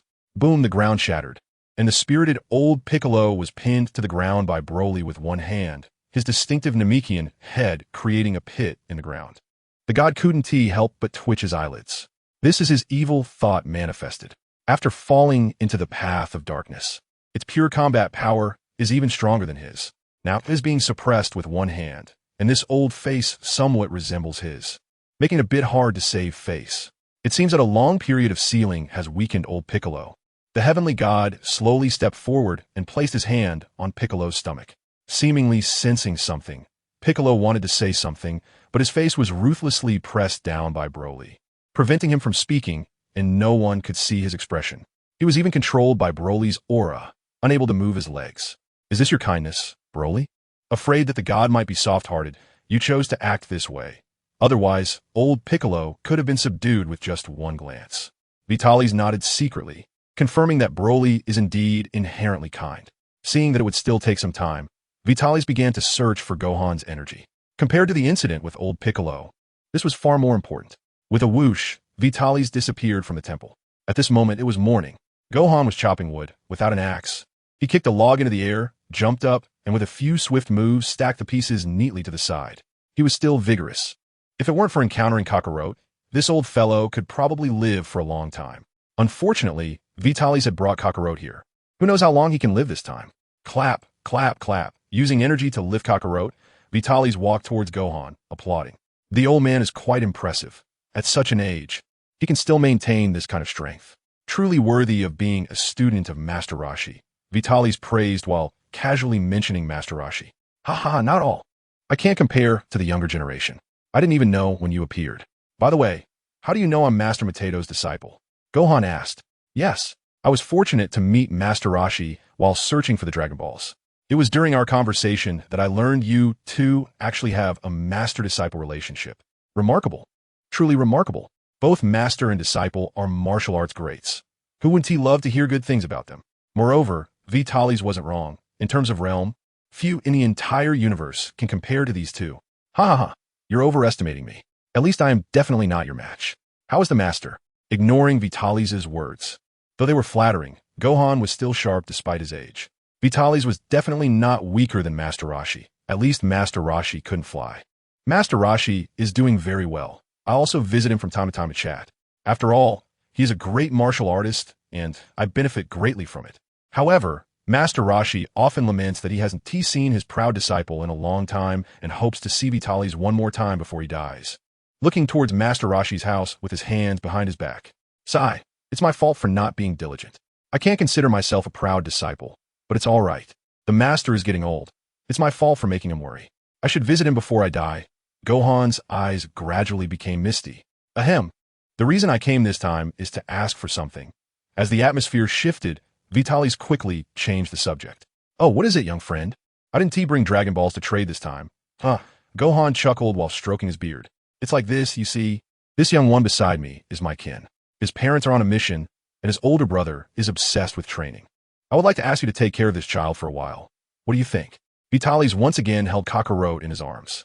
Looking into the little one's eyes, Gohan fell into deep thought. Chapter 43. Gohan and Goku. Poor little guy.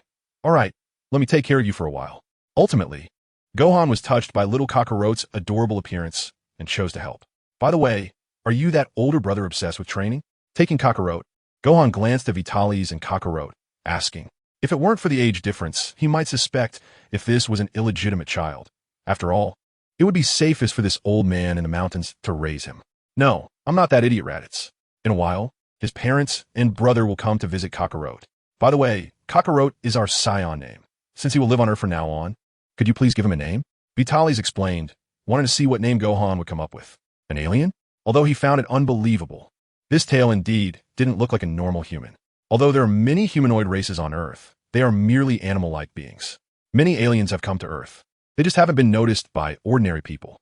Goku, Son Goku, from now on, you'll be called Son Goku. Ha! Looking at the sky, Gohan happily lifted Kakarot. Kakarot, no, Goku laughed along. Kakarot, who had not been indoctrinated with a mission to eliminate Earthlings, was not a bloodthirsty person. On the contrary, inheriting from Bardock and Jine, he was inherently kind. It was just that in the original plot, he was given a mission and unwilling to associate with Earthlings, which made him seem irritable. It's good this way. Seeing the scene in front of him, Vitalis felt very pleased. Comparable to the feeling of recalling this moment in his previous life while watching GT. This also saved Vitalis the need for artificial memory loss. From now on, you'll be Goku's grandfather. I will leave it to you from here. His family will come to Earth to see him during their leisure time. I have other matters to attend to, so I will take my leave now, said Vitalis hurriedly. It was clear that Son Gohan was quite fond of this little grandson. Grandfather? Son Gohan looked at Vitalis' departing figure. Let's go, Goku, the one from outer space. Have you ever had Earth milk? Do you want cow's milk? Goat's milk? Or dinosaur milk? Placing Goku on his neck, Son Gohan jumped toward the forest. Upon arriving at Kame House, the sun was already shining brightly. The old man was using a sunshade, lying in a rocking chair, reading martial arts manuals. Vitalis took out the supreme manuals he had kept for safekeeping last time, confiscating those unsuitable for the elderly and young, as it wouldn't be good for the old man to be spraying nosebleeds every day. It could easily lead to a sudden death. He tossed them beside the old man. Startled, the old man glared angrily, about to scold this unseeing kid. But he almost had a fit when his eyes swept to the manuals at his feet, and his expression instantly brightened. Top-notch goods, what the heck? What series is this? I've never heard of it before. What kind of garbage have I been looking at? This is truly a rare treasure. Flipping through casually, the old man, with a serious expression, picked up these supreme manuals and disappeared in a flash. Feeling it out, this old fellow must have gone inside to find a place to hide these texts. People in this path cherish books greatly and cannot tolerate even a slight damage or any stains. A few minutes later, the old man came out, looking back 3 times. Not bad, kid. The old man rubbed his hands eagerly and asked. Ha, senior, you jest. Collecting these was just a small effort. I will definitely bring them when I visit you in the future. Vitalis shook his head and smiled. Although these old seniors have an air of immortality and a high demeanor, they also have secular interests, or perhaps this is part of their cultivation. Cultivating the heart is essential, so there is still much for him to learn. Of course, it cannot be ruled out that this is the secret to the old man's longevity, maintaining a youthful heart. Vitalis also planned to emulate this to see if he could live a bit longer. I wonder if the old senior has a disciple named Son Gohan. To avoid the topic heading into deep waters, Vitalis timely changed the subject. Gohan is indeed my disciple. Have you met him? How is he? Upon hearing Son Gohan's name, the old man's playful expression faded, and with a flash in his eyes, he turned to look towards the other side of the sea. Yes, I encountered him during my journey to find the Dragon Balls. He is a very excellent martial artist, and I have greatly benefited from him. I only learned during casual conversation that he is actually your disciple. Truly, a great teacher produces great students. Vitalis sighed, looking in the same direction as the old man. However, his mouth kept twitching. Son Gohan was actually in the opposite direction behind them. Although the general direction of the Earth was correct, in terms of distance, Son Gohan was behind them. That kid is quite stubborn. It seems he thought of something. The old man sighed. Yes, but Mr. Gohan said that in his lifetime, he wants to see his mentor one last time before he dies to resolve his regrets. However, he recently adopted a child and plans to wait until the child grows a little before bringing his precious grandson to visit you. So you can guide his grandson too. Vitalis slowly recounted Son Gohan's recent situation. He saw the old man's beard seem to twitch, and tears sparkled in his eyes behind his sunglasses. Not bad. Raising a grandson. It's right to have me guide him. That little brat is still far off. Teaching him himself would only harm the child. At least he has a bit of conscience. Knowing his own limitations, the old man laughed and scolded, looking very happy. Speaking of which, should I change locations? This place can't accommodate many people, and it's not convenient for training. The old man seemed to forget there was someone beside him, looking at his little island and saying, Ahem, there's no rush. The child is only 1 year old. Let's wait a few years until the child grows a bit, and then we can find a bigger place and move when the time is right, Vitalis advised. The excited old man immediately thought of moving. and then waiting for a few years with great anticipation would be too pitiful. Well, I guess so, let's wait a bit. But can that little guy take care of the child? I hope he doesn't teach the child badly, suppressing his excitement. The old man began to worry about the child again. Eat well, study well, sleep well. I wonder if Gohan still remembers the principles of Kame style? I hope he can pass them on to the child. The old man looked worriedly into the distance. Listening to the old man's words, Vitalis felt very uneasy, especially regarding the training principles of Kame style. Back then, he was also moved by this old fellow. Now, being touched again, and now he was the one plotting against the old man. Well then, let's go to other timelines and vent on other Kame Saiyans. After all, this old man hasn't done anything unforgivable in this timeline, and when the time comes, I can find more of Kame Saiyans' interests to compensate. Let's do what I can for Kame Saiyan. Vitalis actually wanted to find a chance to deal with Kame Saiyan, although he found this old man quite interesting while watching anime in his previous life, and he was very reliable at critical moments, willing to sacrifice everything for the world, even his life, and he would go all out to guide his disciples, even if they already possessed the power to destroy the universe. He still tried his best to awaken them. However, it cannot be denied that Kame Saiyan was quite excessive in some areas. Even the childhood goddess had been taken advantage of by him. The more he thought about those scenes, the angrier he became, especially when watching with friends. Just after saying he liked someone, this old man took advantage of the situation shortly afterward. Others may not know, but Vitalis could not tolerate it. But now that the timeline has changed, let it go. As for other timelines, Kame Saiyans, I hope I don't encounter them at critical moments. Chapter 44. Super Namekian, after suppressing his feelings for a while and discussing some philosophical issues with Kame Saiyan to change his mood, Vitalis suddenly felt a huge energy wave coming from the direction of the temple. It must be that the god has succeeded. He quickly bid farewell to Kame Saiyan and teleported back to the temple. There were no abnormalities. He probably just missed the special effects by returning late. The god was sitting cross-legged in the air, looking as if he had become a bit younger. Mr. Popo was nervously watching the god, while Broly was sitting at the edge of the temple, looking down at the lower world. Vitalis decided to wait and make some money, taking Broly to experience the rich life of contemporary youth. The original development pace had the god as a support and Piccolo as the main focus, enhancing Piccolo's energy and combat power, turning him into a purely combat-oriented Namekian. However, the price was the loss of the Dragon Balls. What was gained was a super genius deemed not weaker than a Super Saiyan by the Grand Elder of Namek. Piccolo also did not disappoint the god, always closely following in Goku and Vegeta's footsteps, at most falling behind by 1 or 2 versions, which was much better than those who later fell into the background. It's hard for Vitalis to evaluate the original work, but he feels it was a loss. Unfortunately, at that time, Piccolo and the Supreme Kai had no choice. But now there is no shortage of combat power, even without a Super Saiyan 2 presence. The basic combat power of Goku and Vegeta during the Cell games is temporarily unmatched. However, with the arrival of Lightning Cell, facing the current Saiyans, if he can last 3 minutes, Vitalis is willing to call him a god of destruction. Therefore, there is no need for combat-type Super Namekians. Now, with the Supreme Kai as the main entity merging into one, and with the genuine Piccolo who split off, the role of the Supreme Kai as a perfect Namekian is even greater. With the talent of the Supreme Kai, he could completely reproduce a group of Namekians by himself. If 1 or 2 Namekians capable of creating Dragon Balls emerge among the offspring, that would be even better. Vitalis was contemplating how to hint to the Supreme Kai to spawn more eggs. Unfortunately, the Supreme Kai is very old, and nurturing excellent offspring requires a lot of effort. To give birth to a perfect Namekian, he would probably have to risk his own life. If he doesn't focus on quality and relies on quantity, the offspring will be uneven, just like the brothers of the second-generation Piccolo, who died tragically, with one seemingly even being eaten. Compared to Piccolo, who is the essence of this little brother, it's hard to look at. Should he learn a mental control skill to assimilate the evil Namekians with the Supreme Kai? He remembers there is a very bad Namekian who can transform into a Super Namekian, very powerful, if he assimilates with the Supreme Kai. It's likely the Supreme Kai would undergo an epic enhancement. The descendants of the Supreme Kai at that time would surely be very powerful. However, no matter how powerful they are, it's useless. What Vitalis values most are still the Dragon Balls.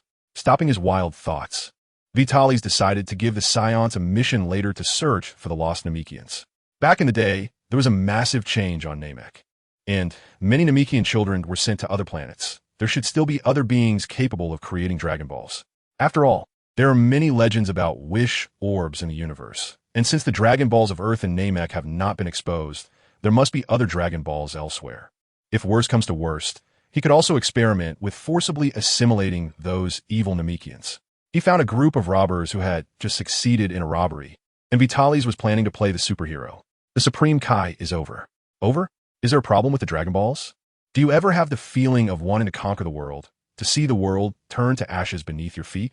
Seeing the Supreme Kai open his eyes, Vitalis hurriedly asked. He feared that the Supreme Kai had been influenced by Piccolo. He wasn't afraid of losing a fight, just worried about problems with the Dragon Balls. Looking at Vitalis, the Supreme Kai suppressed his urge to hit someone. Although he had become stronger, the two Saiyans in front of him were still unfathomable. No problem. I am still me, not influenced. I just realized something. Back then, I took an extreme stance thinking that there couldn't be evil thoughts, which led to my negative side splitting off, almost causing a disaster. He is in me, just my negative side, a kind of evil thought. However, the separation gave birth to a new personality, which is extremely evil. Rather than that, I might as well completely retrieve it. I believe I can control my evil thoughts now, the Supreme Kai said slowly. After thinking for a moment, Vitalis decided that the Supreme Kai was right. Back then, he might have cared too much about the Supreme Kai's position, and his extreme self cared too much about evil thoughts. If he hadn't split, he would probably be the Demon King by now. But so many years have passed, and he has long seen through it. Moreover, now that he has come into contact with a broader world, he no longer resists this evil thought. By the way, can you actively absorb Namekians now? I see the guy wouldn't agree to merge with you, right? Vitalis asked curiously. If he could forcibly absorb, then this old guy, the Supreme Kai, would have invincible potential. There may not be many Namekians in this universe, but there's a whole group in the neighboring universe. And if you consider other timelines, it's practically infinite. If he keeps absorbing, even the Omni King might not be enough to handle it, right? Upon hearing this, the Supreme Kai felt furious. Such a blasphemous idea. Listening to him made his inner evil thoughts begin to stir. Suppressing the surging blood, the Supreme Kai said irritably, "No, this is a special reason. He is my split-off. I can retrieve him. It's retrieval, not assimilation." Oh, okay, Vitalis understood immediately. Unfortunately, otherwise, there would be no need to think of ways to control the mind. Besides, the Supreme Kai seems very resistant to absorbing Namekians. It seems he should try again later, since he hasn't found that evil Namekian yet. What about the Dragon Balls? How much can they enhance? Can they increase the number of wishes? Can the cooldown time be shortened? This was just a simple change of topic. Vitalis was not in a hurry. Bobo rolled his eyes. The Supreme Kai turned and left. Broly glanced at Vitalis and immediately turned away.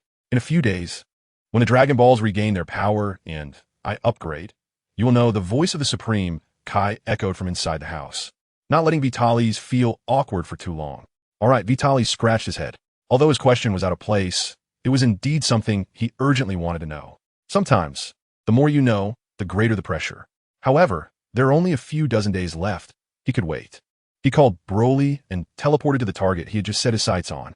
These guys are celebrating. Slap, slap. One person knocks another out with a single slap. They hit hard. They'll probably be unconscious for a long time, and when they wake up, they'll likely be in prison. Carrying burlap sacks, they fly to the neighboring city. I can't help but marvel at how skilled these robbers are at breaking through in a head-on gunfight, and the amount of money involved is substantial. First, one person bought a Villa capsule, and then they headed to the flying car shop with Broly. A few minutes later, they said, "Let's find a nice place to settle down. After a while, we can go get a driver's license." There's no way around it. We don't have a license. We bought a car only to realize we don't have a license.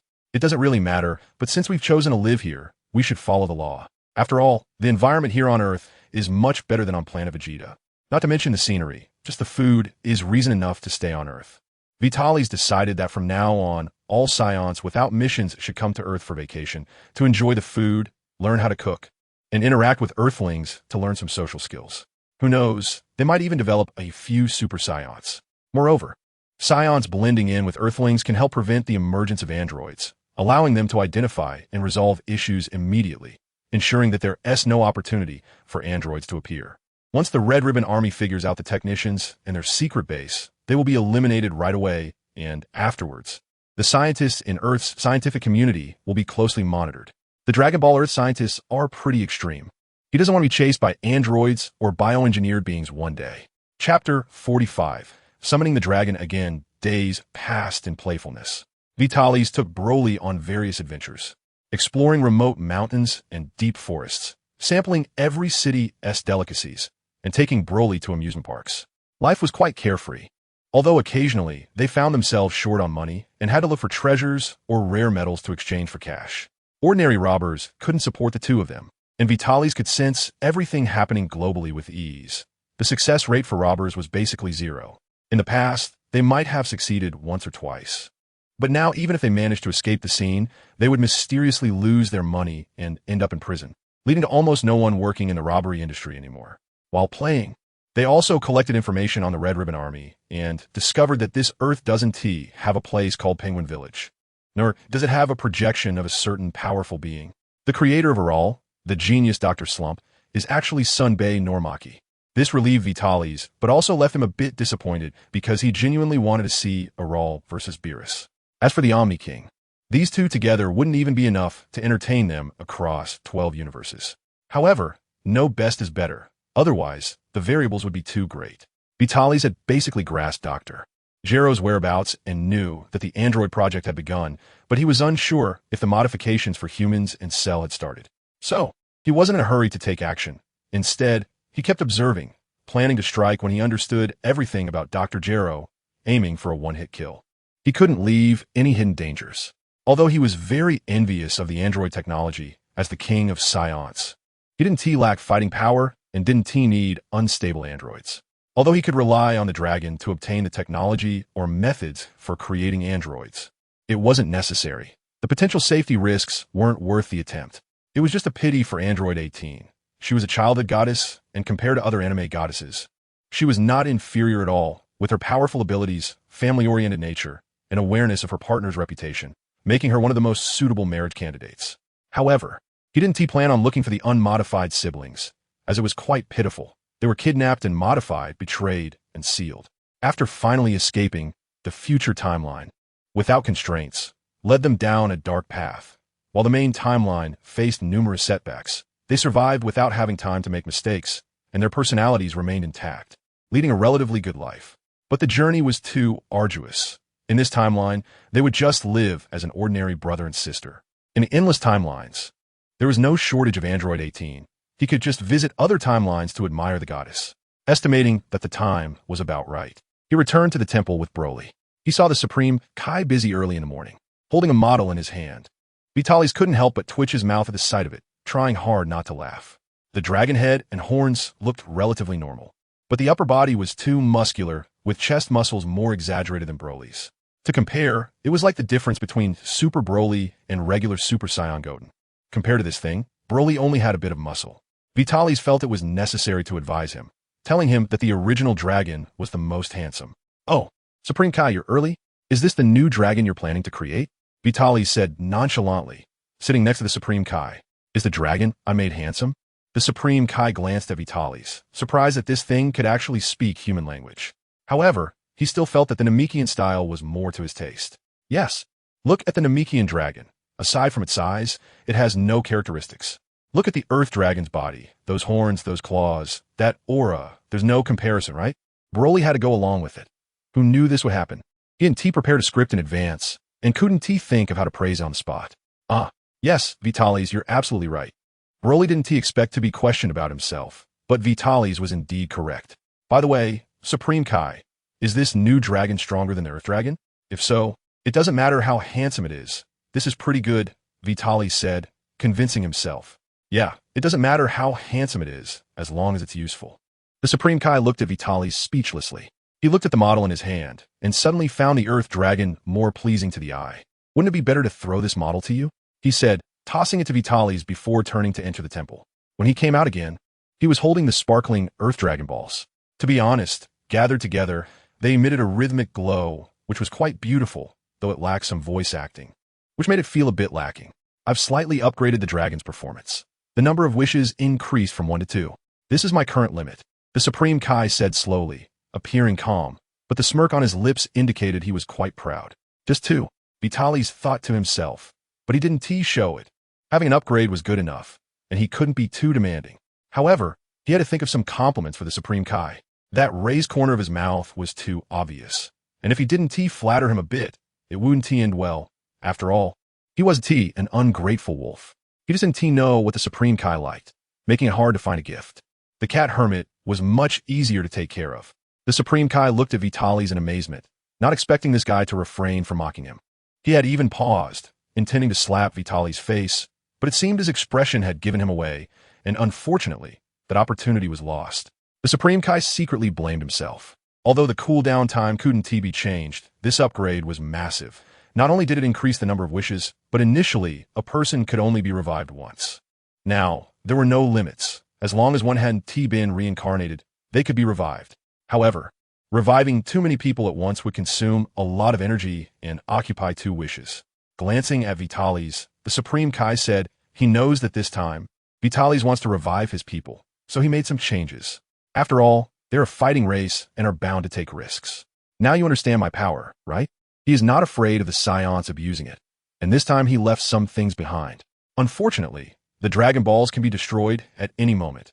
Once Vitalis changes, the Dragon Balls will disappear forever. I didn't hear clearly. Broly, did he say there's no resurrection count? Vitalis dug in his ear and turned to ask Broly. Yes, you heard it right. He really said that. Broly was puzzled as to why Vitalis was so surprised. Vitalis was really surprised this time. Dandy upgraded the Dragon Balls. But aside from increasing the wishes to 3, the other rules remained unchanged. This time the god is really impressive. Although there are only 2 wishes, they can only be compared to the optimized version of the Namekian dragon. Ahem, by the way, God, what do you like? I can go to the universe to find Vitalis for things that don't exist on Earth. If the god becomes stronger in the future, can the Earth dragon be upgraded to the level of a super dragon? This great deity can only be flattered. I shot a glance at Vitalis with a hint of annoyance. I only hope for everlasting peace on Earth. I hope so too. Anyone who dares to touch Earth, we Saiyans will never rest until we settle it. Right? Broly, Vitalis is serious. Earth. Vitalis is a special existence in his heart, even if it's not the same version. But here there are humans that look similar to Saiyans, and there is delicious food. These are enough for him to protect Earth. That's right. Broly also thinks the food here is tasty, the people speak nicely, there are many interesting things, and Vitalis tells him who to fight, and he fights. Nodding, he placed the Dragon Ball on the ground, signaling Vitalis to start. Come out, dragon, grant my wish, Vitalis shouted. Chapter 49, Reviving the Clan Members. Where's the dragon? Is it broken? Vitalis raised his hands and shouted the slogan, but there was no change in the sky, nor did the dragon appear. Ahem, I forgot to mention. The summoning spell has changed. You have to shout, please, great dragon, grant my wish. The god cleared his throat and said awkwardly, I didn't expect you to be this kind of god, and it seems the god is a bit shy. However, Vitalis didn't intend to embarrass the god. After all, he was still using his stuff and could help upgrade the Dragon Balls, and he was really a nice person. So even if he shouted, great miracle dragon created by the Earth God, demonstrate your power and grant my wish, Vitalis was willing to shout it. Anyway, there was no loss. He could even profit, as long as the god was happy. Please, great dragon, grant my wish, Vitalis shouted. This shout was infused with energy, and even the cat sage below could hear it clearly. Covering his ears, looking at Vitalis with resentment, the god felt he was being retaliated against. This guy is really too stingy. However, it seems Vitalis really knows a lot. Their Namekian ears are extremely good and can hear distant and faint sounds. This voice didn't pose a problem for Bobo and Broly, but it was extremely damaging for the Supreme Kai, who was almost deafened. The familiar scene reappeared. Speak your wish. It seemed like an old acquaintance, the straightforward dragon. Dragon, let me ask first, can I advance my wishes for the next 10 years? Vitalis asked seriously. After all, no one could snatch the Dragon Balls from him, and it was likely that he would be the one making wishes in the future. So asking for an advance was reasonable. The Supreme Kai's disdainful glance, Bobo's unchanged expression, Broly's sudden realization, and the dragon's big eyes blinked. This does not comply with the rules. What is your wish? Or do you still have no wish? Then I'll leave first. It seems the dragon is a bit busy, eager to get off work. All right, as expected, dragon, please restore the bodies of the Saiyans harmed by Frieza and his son on planet Vegeta. This wish was something Vitalis considered for a long time. It was a small loophole, because resurrection requires a complete body for perfect revival. Saiyans do not possess the same vitality as Frieza, and at that time, there were some Saiyans who were not dead, but many were missing limbs. And some had half their bodies blown apart, relying on Senza beans and advanced medical equipment to hang on. While it was possible to attach prosthetics, and some potions could achieve a certain degree of regeneration, Vitalis believed that nothing beats the original, so he let the dragon handle it. Therefore, he did not let these warriors receive treatment. He wanted them to be restored together. My second wish is to resurrect all the Saiyans killed by Frieza and his son during the battle on planet Vegeta. He continued to express his wishes, not daring to wish for the resurrection of all the Saiyans killed by Frieza and his son, but added a prefix. There were quite a few Saiyans killed in the past, and fearing complications, Vitalis chose not to resurrect those people, mainly because some were reduced to nothing, and it would be troublesome to adjust the wish. Besides, after resurrection, they would appear in various places, making it difficult to manage in a short time, inevitably causing trouble. So he added a limitation. Those who died at the hands of Frieza and his son before could rest in peace. Perhaps some have already cleared their sins and been reincarnated. Your wishes have been fulfilled. I will take my leave. It seems he also knows that he will have to meet Vitalis for a long time in the future. This dragon is not polite at all and doesn't say a few words of pleasantry. The dragon came straightforwardly and left just as straightforwardly, not giving Vitalis a chance to pry for information. Unfortunately, Vitalis had prepared for a long time, and as long as he mastered certain skills, he could pin the answer between yes and no, and based on the dragon's reactions, he could guess the answer. Unfortunately, the dragon did not give him a chance. Does this mean the dragon can see the future? There are many means to predict the future in Dragon Ball, and for the dragon to know the past and the future is quite simple. But is this observation done during the wish, or does he observe normally? What does the dragon do during non-wish periods? Could it really be that he is sleeping after turning to stone? The existence of a dragon god is also a mystery. Shaking his head, he stopped thinking too much. Anyway, the Dragon Balls are very useful tools now, so he will use them first and deal with any problems later. At least this is not the GT timeline. The Broly who only appeared during the Super period can testify to this. The absence of the Black Star Dragon Balls before and after the fusion of the Supreme, Kai, can also prove this point. However, Vitalis is not afraid of the so-called evil dragons. He is not afraid of collecting the scattered Dragon Balls throughout the universe within a year. When the evil dragons are about to emerge, he could just throw the Dragon Balls to the Kaioshin realm or the underworld. Wishing for a barren planet with the Black Star Dragon Balls is enough. He can collect them if he can, and if not, it doesn't matter if the barren planet is destroyed.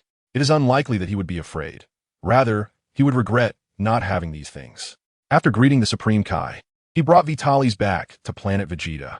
Upon receiving the news, everyone had been waiting here early for the return of their family. When Vitalis returned, he saw a crowd of people surrounding someone who had just been resurrected, touching them to verify the authenticity of the resurrection. King Vegeta III, wearing a flashy golden cape, had switched to a blue cape since handing over the king's mantle. Now transformed into a Super Saiyan, he wore a combat suit with gold trim and a white base, golden boots, and a golden cape, maintaining the Super Saiyan state power to the max. He could be said to be the brightest one present. Even without the golden aura, he radiated a dazzling golden light. He was currently holding little Vegeta. Bardock was beside him with Jain and Raditz. Bardock and Jain were relatively reserved, but Raditz was unabashed, playfully pinching little Vegeta's cheeks. Uncle Vegeta, how about you let me take care of little Vegeta? I can be responsible for passing on the knowledge you taught me to him. You must be busy with the Universe Patrol, right? Raditz thought the face looked quite similar. Battling would definitely be enjoyable. Watching his son's foolishness, Bardock gritted his teeth in frustration. Was this thing considered wasted? Who couldn't see his thoughts? Did he think others were fools? Kicking Raditz away, Bardock said, I'll train little Vegeta instead. I guarantee he'll be 100 times stronger than what you train Raditz to be. Jain shot Bardock a glance. This guy was still brooding over the training of Raditz by King Vegeta III, leading to his son being beaten up after his return. Now he probably wanted to teach little Vegeta to grow up and defeat his father. No need. I will teach my son myself. The framework for the Universe Patrol is already set up, and the mind communication and instant transmission taught by the king are very useful, relieving a lot of pressure. Next, it will be step by step. I have plenty of time to accompany King Vegeta III. He refused. I will train my son well. I believe my son is the strongest, and it won't take long to defeat Raditz. Even you, Bardock, my son will defeat you. Looking gently at his son, King Vegeta III felt much more relaxed after no longer being a king. After the deaths of Frieza and his son, he felt even emptier, as if he had suddenly lost his goal. The heavy burden that had pressed on his heart was easily resolved, leaving him in a daze. Under Paragus' daily boasting about his son, he missed his son, who he didn't know when would be resurrected, which made King Vegeta III's feelings for his son even deeper. He also reflected on his relationship with his father and planned to improve his interaction with his son. After all, the Saiyans have changed now. There was no longer a need for strict requirements. He only hoped for his son to be happy, safe, healthy, and live a long life. Compare with Raditz? Can you catch up? Even Kakarot, he might not be able to compete with my son. Coincidentally, even though he found Raditz's behavior unpleasant, Raditz's talent was undeniable. He held some expectations for Kakarot as well. Besides Broly, he had never been afraid of anyone compared to his son, now influenced by Paragus' skewed values. This generation liked to compare their offspring. Little Vegeta was just delayed a bit due to death. Catching up with Raditz is a piece of cake. As for Kakarot, with your strength, having a battle power of only 200,000 at birth is nothing much. What is the difference from a low-tier warrior? How can he be compared to my son? Indeed, it was just a matter of being delayed a bit. In King Vegeta 3's view, his son's talent was the strongest. Wow, my son, you are back. Let Dad see if you've gotten stronger. Suddenly noticing Broly, Paragus exaggeratedly laughed. What perfect timing, just as I was comparing sons. My own son has returned. They exchanged glances and tacitly chose to skip this topic. Bardock and King Vegeta 3 walked towards Vitalis. This really can't compare. Chapter 48. Preparing for the feast, Vitalis also saw this group of big men who were keen on comparing their sons. Although the atmosphere had shifted, he thought it was fine. As the second Broly fan, Paragus did well in this regard, boasting about his unique Ultra Broly every day, sparking a trend of comparing sons. Many Saiyans began to focus on nurturing the next generation. After all, Vitalis had abolished the tradition of sending newborn Saiyans out to fight, and the children were all at home, inevitably being brought out for comparisons. With comparisons come injuries, so special training between fathers and sons became common. This indirectly enhanced familial bonds. After all, they were a warrior race, and their feelings were forged through battles. Well, since everyone is rarely gathered together, how about we have a barbecue? I and Broly will handle the seasoning, and you all take care of the ingredients? Let's celebrate a bit. Vitalis looked at the scene of families gathered together. For a moment, his emotions were mixed. Some of the people resurrected were warriors who fought for him, while others were children who were brutally killed, all because of him. Yet this harmonious scene was also due to him. There was guilt, there was inferiority, and there was a strong sense of pride. Although he had long confirmed the fact of his transmigration and made a series of changes, every time he thought back, it felt like a dream. At this moment, he feels more integrated into this world, becoming part of this community. Perhaps these people were once the brutal warrior race of Saiyans, but now they are lovely tribesmen who fight for him and heed his commands. He will lead these tribesmen to live stable, happy, and fulfilling lives. No matter who disrupts this way of life, he will never forgive them. Whether they are internal dissenters or other powerful beings, he will extinguish any signs of such threats. Fortunately, the Saiyans obey orders. And even those who are aggressive and bloodthirsty are willing to stay deep within the room of spirit and time, living a passionate life of daily life and death battles. The warriors outside have also completed their tasks well, making Vitalis feel that his efforts were not in vain. Therefore, what Vitalis needs to do next is to continuously grow stronger, remain king, and lead his tribesmen to keep moving forward, overcoming all obstacles. After greeting Vegeta 3 and Bardock, he returned to Earth with Broly. He instructed Vegeta 3 and Bardock to gather everyone, except those who were out on missions and unable to return, to assemble for a banquet 3 days later. The first purpose is to celebrate the defeat of Frieza and his son, and the second is to celebrate the resurrection of the fallen warriors. Additionally, a coronation ceremony for Vitalis will be held. During this time, everyone who had been stranded returned, even the newly exiled infants, and there were warriors responsible for bringing them back. Due to the existence of the Spirit Time Room, basically everyone had mastered a few instant transmission techniques. Most relied on energy positioning, while some had learned to teleport to visible target locations, and had also mastered a few auxiliary spells, allowing for unrestricted teleportation. The more skilled ones even learned group teleportation magic. This greatly enhanced mobility, which was one of the reasons Vitalis decided to hold this gathering, and most people had never met him, so it was necessary to show his face. First, he went to the doctor's house and asked him to gather as many seasonings as possible. Fortunately, compared to the number of Earthlings, the Saiyans, with over 900,000, were just like a small city's population, so it was quite simple for the doctor, given his status, to meet the requirements for this barbecue party.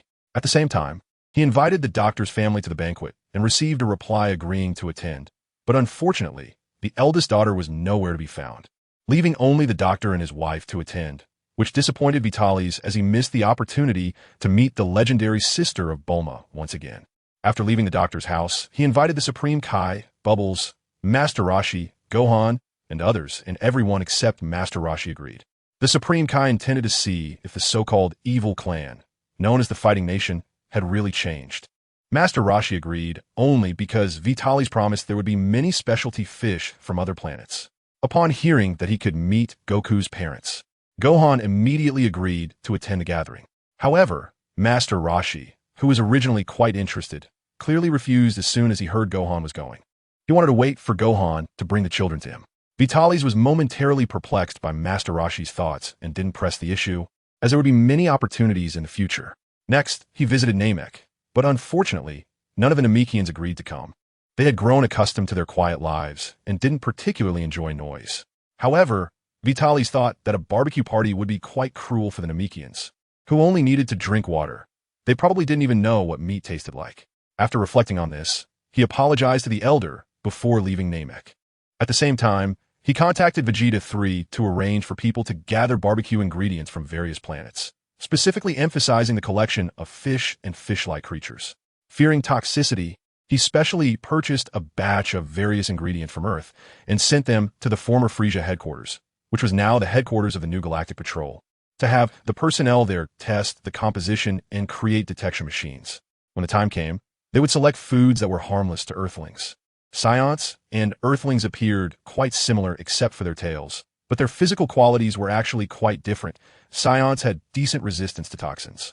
Therefore, some snacks that were just fine for Saiyans could be lethal to Earthlings. Hence, testing was necessary. Fortunately, there was a genius scientist named Kiko, known for creating detectors, spaceships, and battle suits, who had surrendered willingly after Frisia's demise and was left to serve in the Galactic Patrol. Vitalis was very cautious about scientists in the Dragon Ball universe, so he had someone closely monitor this individual. The likelihood that the laser gun that injured Super Saiyan Blue Goku came from him was high. Although Goku had let his guard down, the ability to break through defenses and inflict injury was not inferior to that of Dr. Gero from Earth. Because of this guy, the detection machines were made quickly, and he arranged for mass production, bringing the prototype back to Earth for the doctor to test again. Although this guy didn't have the guts to mess around, it was better to be cautious. After making all the preparations he could think of, Vitalis took Broly out shopping. Passing by a bookstore, he suddenly remembered he had forgotten the most important thing.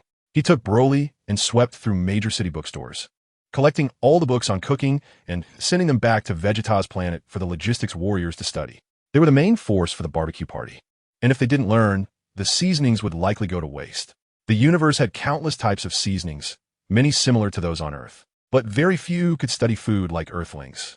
Moreover, on a personal level, Vitalis preferred Earth, and since Saiyans had a taste similar to Earthlings, it was better to accelerate their learning directly.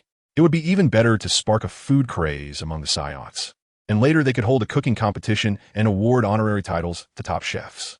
With everything ready, Vitalis began to think about what to say during the coronation ceremony.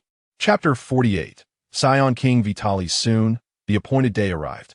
Together with Broly, he first went to the doctor's house to pick up the doctor and his wife. He had heard that their daughter was contacted, but she couldn't return due to something. Vitalis could only sigh that the daughter of a genius was also a genius. Even though the eldest daughter didn't follow the scientific path like Bulma, she was still a talented individual with her own ideas.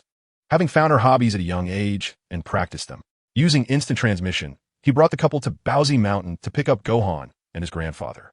It was clear that Gohan was well prepared, carrying a large bundle and pushing a wooden baby stroller, which seemed to be handmade by Gohan himself.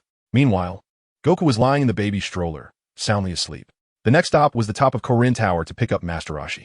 Vitalis thought it would be good for the doctor and his wife to meet an Earth deity, so this time he chose to fly them there instead of using instant transmission. He created a square energy shield with his ki, transforming the bottom into chairs. This was a new application derived from a skill Vitalis had developed, turning ki into various shapes. Originally intended for techniques like Keyblade, he had whimsically thought of this use. Out of curiosity, he tried it, and the shaping process was quite simple, with a massive energy source. It was easy to create many variations, requiring only control to prevent the detached ki from exploding or dissipating. It was also a form of training for mental strength and control. The speed was quick, allowing everyone to recognize the general direction. The doctor and his wife, along with Gohan, stood on the edge, enjoying the scenery and occasionally discussing the wonders they discovered. Gohan, despite being older, had traveled extensively in his youth and was well informed. While the doctor might not have seen much, but was very knowledgeable theoretically, the two complemented each other well in conversation. Meanwhile, the doctor's wife darted around, cheering for the scenery and occasionally running over to Broly to ask if he wanted to go on a date, and she would sneakily poke Goku's little face. This lively lady brought a lot of joy. "Wow, look, what tall tower!" she exclaimed, gazing at the miraculous structure before her. "Is this the legendary Korin Tower? It is said that the master climbed to the top in his youth and passed the immortal's test." Sun Wukong recalled the glorious event mentioned during his training with the master. "Indeed, it is quite high. This structure is worth studying. The doctor finds this tower quite illogical and believes it has research value. Everyone, please take your seats. We're about to do something exciting." At first, it felt novel, and Vitalis had done a lot of research, but as time goes by, people inevitably get bored. He helped everyone into their seats, extending safety belts from their seats to secure everyone tightly. After all, apart from him and Broly, even Sun Wukong, despite having some skills, is an ordinary person. The sealed power of Goku also means he could easily get hurt without protection. Thus, the Korinta spiral ascension activity officially began. Vitalis, filled with excitement, took everyone around the Korinta spiral. The speed wasn't very fast, similar to a roller coaster, but to avoid any issues, he added another layer of protective shield for a few people. While the lady cheered with excitement, while the doctor and Sun Wukong remained calm. However, the lady's presence made Vitalis feel like he was at an amusement park. One lady was worth a whole busload of people. The cat Immortal stood by the railing, smiling at the rapidly approaching crowd below. He stopped steadily not far from the cat Immortal and opened a passage. The cat Immortal jumped in. "Oh, what a cute cat." Mrs. Brief half-squatted in front of the cat Immortal, gazing at him with a smile. Seeing this scene, Vitalis couldn't help but shake his head with amusement. In the Dragon Ball world, one advantage is that when unfamiliar, each one acts more grandly. But once familiar, they can mingle with mortals. Speaking of which, should he find a nanny for his future child? While thinking, he flew towards the temple. "Huh, aren't we here to pick up the Immortal?" The lady, observing the cat, noticed they were moving and asked in confusion. "Well, lady, if I'm not mistaken, I am that Immortal. You can call me Korin or Cat Immortal." Looking at the human woman before him, the Cat Immortal felt that this was quite nice. Those who came to him were mostly rough men, and apart from martial arts, they were quite dull. But she covered her mouth in surprise. "Sorry, I didn't expect Mr. Cat to be the Immortal." After her surprise, the lady quickly clasped her hands together and apologized. "It's okay. People meeting me for the first time always react like this, except for that kid," the Cat Immortal said with a smile. Soon they arrived at the temple. Although there were tests set from Korinta to the temple, they were useless against Vitalis. Seeing Vitalis' actions, the god guessed his thoughts and had already shut down the tests in advance. Otherwise, it would only waste energy and serve to support Vitalis' power. So it was better to turn it off, saving energy and not giving that brat an advantage. "Hey god, you look younger by a few years after not seeing you for a few days." Once everyone was steady, Vitalis removed the shield and greeted the god. The god seemed to have absorbed the other half, replenishing his vitality, and indeed looked much younger. Although still appearing aged, the wrinkles had reduced, and his skin had regained some luster, turning greener. "Hello, god. It's an honor to meet you. I apologize for not being able to properly entertain you last time, due to my research." Dr. Brief bowed with his wife, standing in front of Bobo, sincerely greeting him. Seeing the actions of Dr. Brief and his wife, Sun Wukong followed suit and bowed to greet him. After all, he was the god, and he almost mistook the green one for the god, not realizing the black one was. As expected of a scientist, he had a keen eye. At first glance, the black one seemed a bit silly, but the more he looked, the more profound he felt. "God? Mister?" Bobo looked at the god in confusion and then pointed to himself, asking. The silent god glanced at Bobo and then at the writing on his chest. Indeed, it was Earth's language. Although there had been recent research into the Namekian language and writing, and clothes had been prepared that were meant for when he returned home, so he and T worn them incorrectly. "Ah!" Seeing this scene, Vitalis suddenly burst into laughter, seemingly reminded of something. Time had passed too long, and Dr. Brief hadn't appeared much, indeed forgetting many things, but he didn't expect to see such an amusing scene. Vitalis felt it was quite nice and was relieved he couldn't remember. The god looked so amusing. Ahem. Well, there is something to discuss at the banquet. Preparations over there are about done. After laughing for a while, Vitalis noticed the god's unfriendly gaze and quickly changed the subject. He surrounded everyone with energy and cast a teleportation spell to planet Vegeta. Everyone appeared on a white jade platform. The white jade platform floated in midair, slightly higher than the entrance of the hyperbolic time chamber, with a red square carpet bordered in gold in the center, and right in the middle was the Saiyans' simple yet grand throne. This platform was specially created by Vitalis, applying suspension magic and anti-gravity magic to help visitors from Earth adapt to this environment. The gravity on planet Vegeta is 10 times that of Earth, and if one is not careful, a joyful event can quickly turn into a tragedy. There's also a thin energy shield enveloping the platform, and within it, a specially designed device maintains the air composition to be the same as that on Earth. Vitalis has done everything possible if an accident occurs. The only option would be to use the Dragon Balls to revive. Aside from reincarnation and soul obliteration, death in the Dragon Balls is not a big deal, especially for those who save the world and are hailed as heroes. Those who die and go to the underworld will have a much better time, perhaps even happier than when they were alive. For those with connections to the gods, it is hardly different from going home. Everyone was arranged to sit on one side of the platform. Vitalis ascended to the throne, his gaze flickering as he changed into a gray base and black dominant combat suit, draped in a red royal cloak. Mainly, Saiyans do not pay much attention to such things, lacking crowns or scepters.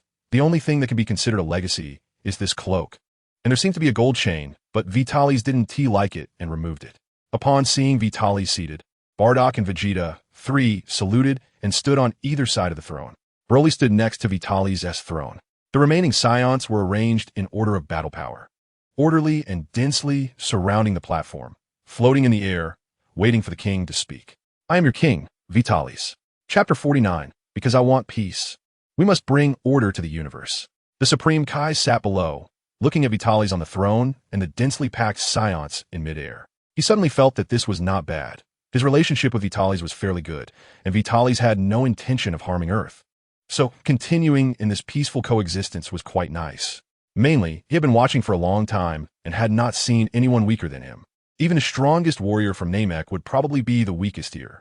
Even half-grown children were incredibly strong, although they all controlled their power well. The aura that leaked out while flying in the air made the Supreme Kai feel terrified. He wondered if, after all the Namekians were assimilated, they could eliminate all the Saiyans. He could only hope that Vitalis would bring about change, occasionally chatting with his superior and other colleagues. The intelligence he received from the Grand Elder of Namek last time reflected that Saiyans were a bunch of battle-crazed lunatics, although they seemed similar to ordinary Earthlings now. Most of them carried a strong aura of killing intent and resentment, a result of massive slaughter, the unwillingness of the souls that died at their hands, the final curse. With a grim face, he looked at Vitalis' speech. Ladies and gentlemen, I know that many of you have been puzzled by my orders during this time and confused about the establishment of the Cosmic Patrol. But I am pleased because even with your doubts, you have completed my tasks well. Vitalis stood up, waving his right hand to flick the cloak. I am the warrior of the universe's strongest fighting race, the Saiyans. Vitalis. Your king, I want peace, so we must bring order to the universe. That's all. Why peace? Because this is our home, our territory, and we will not allow anyone to act recklessly. Those who destroy living planets without authorization, kill. Those who slaughter and exterminate races, kill. I announce the promotion of Vegeta 3 to the rank of Marshal and appoint him as the captain of the Cosmic Patrol, responsible for the daily dispatch of the Cosmic Patrol and maintaining cosmic order. As Vitalis spoke, his gaze flickered and a golden S medal appeared on Vegeta 3's chest. Bardock, I grant you the rank of Marshal and appoint you as the commander of the Expeditionary Force, starting from today to hunt down the remnants of Frieza and his son within the universe, responsible for the expedition against the forces of the demon realm. The remnants of Frieza and his son are now just a few grasshoppers. The main concern is still the demon realm. During this time, Vitalis also learned that the demon realm is an alternate dimension that can lead to corruption. Many people, whether voluntarily or influenced, will call themselves demons and incite slaughter everywhere. This is intolerable for Vitalis, who is committed to improving the rating of this universe, although he is unsure of the strength of the demon realm. Whether Dapla is the strongest among the demon kings or just one of many, it is destined that they are enemies. Therefore, Vitalis decided to take action early, not giving the demon realm a chance to prepare.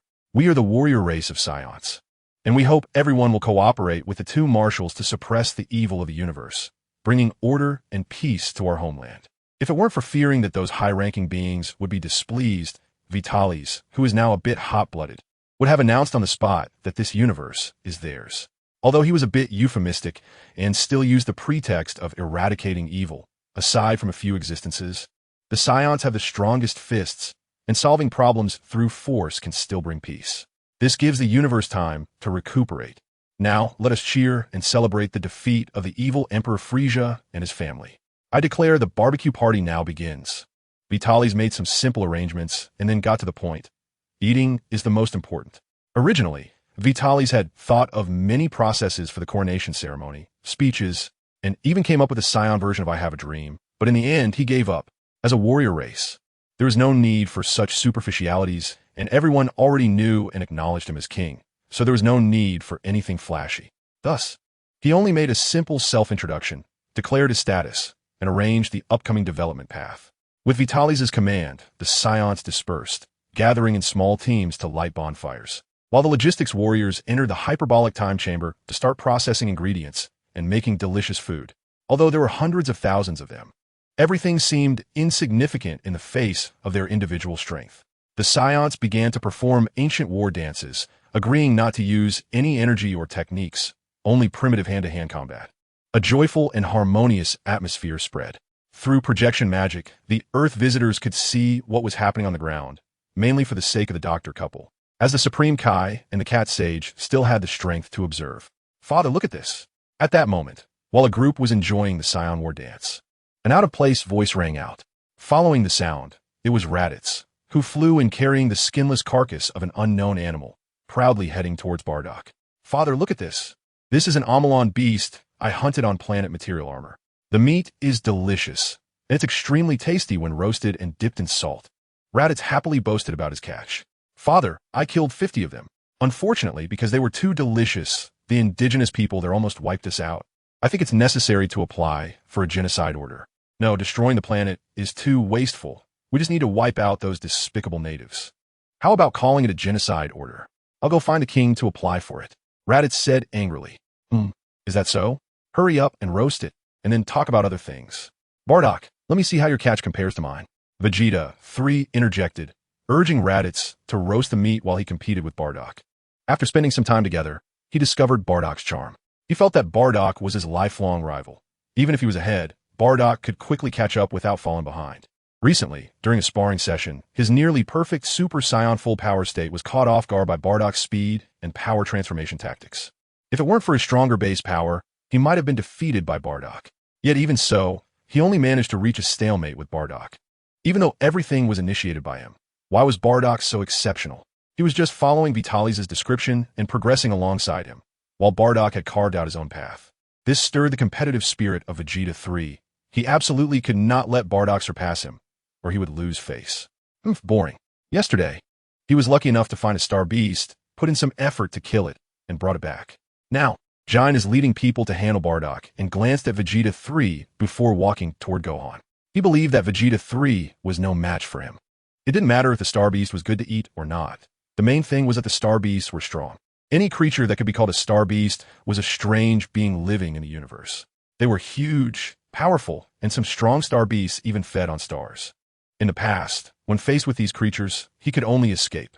But he, Bardock, had discovered a star beast about the size of planet Vegeta, which he killed from an extremely long distance within the planet, risking continuous teleportation to bring it back. What could Vegeta 3 compare to him? Star beasts? He scoffed. How could he be so lucky to encounter a star beast? The prey he prepared was rare, but compared to a star beast, it was nothing. Star beasts were powerful, but their numbers were extremely scarce. Previously, he had been afraid to go near them, but now just wait, I will go kill a couple and bring them back. Vegeta 3 had once feared encountering star beasts when going out and had studied the movement trajectories of nearby star beasts. He was confident he could bring one back before the banquet ended. He, Bardock, was not inferior to anyone in his lifetime. Chapter 50. Is this really something a child can enjoy? Looking at the frail old man in front of him, Bardock was quite puzzled. Why would the king send his young son to a remote planet to be raised by such a weak old man? standing silently in front of Gohan. Bardock didn't know how to start. Hello, haha. Let me introduce myself. I'm Gohan from Earth. You must be Goku's father, Gohan said, noticing the hesitation of the man in front of him. At that moment, he was still wondering if Goku was Vitalis' son or brother or something like that. It was only now that he realized there were so many people who looked similar, with the same hairstyle as well. Just looking at their faces, without considering anything else, he couldn't even count them all. He was still wondering who Goku's father was when this marshal walked over. This must be Goku's father, right? As a marshal, he must be very busy. No wonder Vitalis came to ask him for help. Huh? Goku? Bardock was confused. Ah, look at my memory. If I'm not mistaken, that Saiyan's name is Kakarot, right?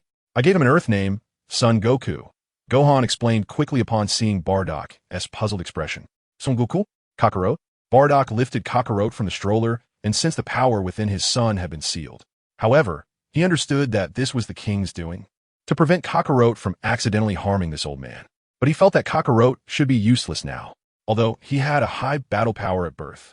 Being sealed and sent to such a backward planet, the strongest power from Earth was that green-skinned Namekian. It used to be comparable, but now it was nothing to mention. Growing up in such an environment, it would be hard to catch up to Raditz, little Vegeta, and even less to Broly. So I forget it. Raditz is just okay. Kakarot doesn't matter either. As long as the king is happy, perhaps it's not bad for Kakarot to grow up happily on Earth. As long as I'm alive, no one dares to bully them. With a sigh in his heart, Bardock thought he might need to have another child. Otherwise, he could already imagine Vegeta's face at that time and the annoying Paragus. He took a deep look at the old man in front of him. Kakarot will be entrusted to you. I'll go find a communicator later. If there's anything, just call me and raise Kakarot high. Son Goku? Is it in the sky? Of course, I will take good care of Goku. Although he is a bit mischievous, he is the best and cutest grandson in the world. Gohan laughed heartily, happy to see Goku's family today. Gently placing Kakarot back in the stroller, he noticed the clothes, diapers, bedding, and the wooden toy in little Kakarot's hand as he slept. Maybe this is also good. Saiyans don't have childhoods. Kakarot might be very happy. Huh? Is that Kakarot? What is this? A moving bed? Noticing his father's actions, Raditz threw the meat he was holding to the side and came over to Bardock. He immediately saw Kakarot sleeping sweetly in the stroller. What is that? Could be the legendary toy? Raditz was stunned, seeing the wooden object Kakarot was clutching, which seemed to be a carving of some kind of creature. With lifelike scales, short forelimbs, sturdy thighs, a high-raised tail, and a roaring head, it looked a bit cool, right? Raditz had heard that the young of other races had basically no battle power when they were born and had to spend a long time growing before they developed any battle power. During this time, many would play with various things collectively referred to as toys to pass the time. At that time, adults would boast that Saiyans were indeed a warrior race, as while they fought, the children of other races were playing in the mud. He had felt proud of that. But now, looking at Kakarot, he felt a bit bittersweet. Did he sleep in such a moving bed when he was a child? No. He was always kept in a cultivation pod, and after his mother brought him home, he slept on an unknown beast skin with a stone bed underneath. Looking at how Kakarot was sleeping, being pushed back and forth with a warm-looking blanket, that annoying Kakarot. As if sensing the malice, little Goku woke up. Wah wah wah wah wah. Seeing his little grandson wake up, Gohan quickly picked him up. Oh dear, don't cry. Let Grandpa see if you wet the bed, Gohan said as he quickly checked the diaper to see if it was wet. Not wet. Are you hungry? Gohan quickly placed little Goku back in the crib. He took out the prepared package and placed it on the nearby table, opening it. It was a box of various color capsules. He took out a white capsule marked with milk, pressed it, and threw it on the ground. Bang, smoke dispersed, revealing a device about 80 centimeters tall. When Gohan opened it, it was filled with bottles of liquid. Come, Goku, let us see which one you want to drink today, he said, taking out a bottle and placing it by little Goku's mouth. While Goku took a sip and continued to cry. Don't you want to drink T-Rex milk today?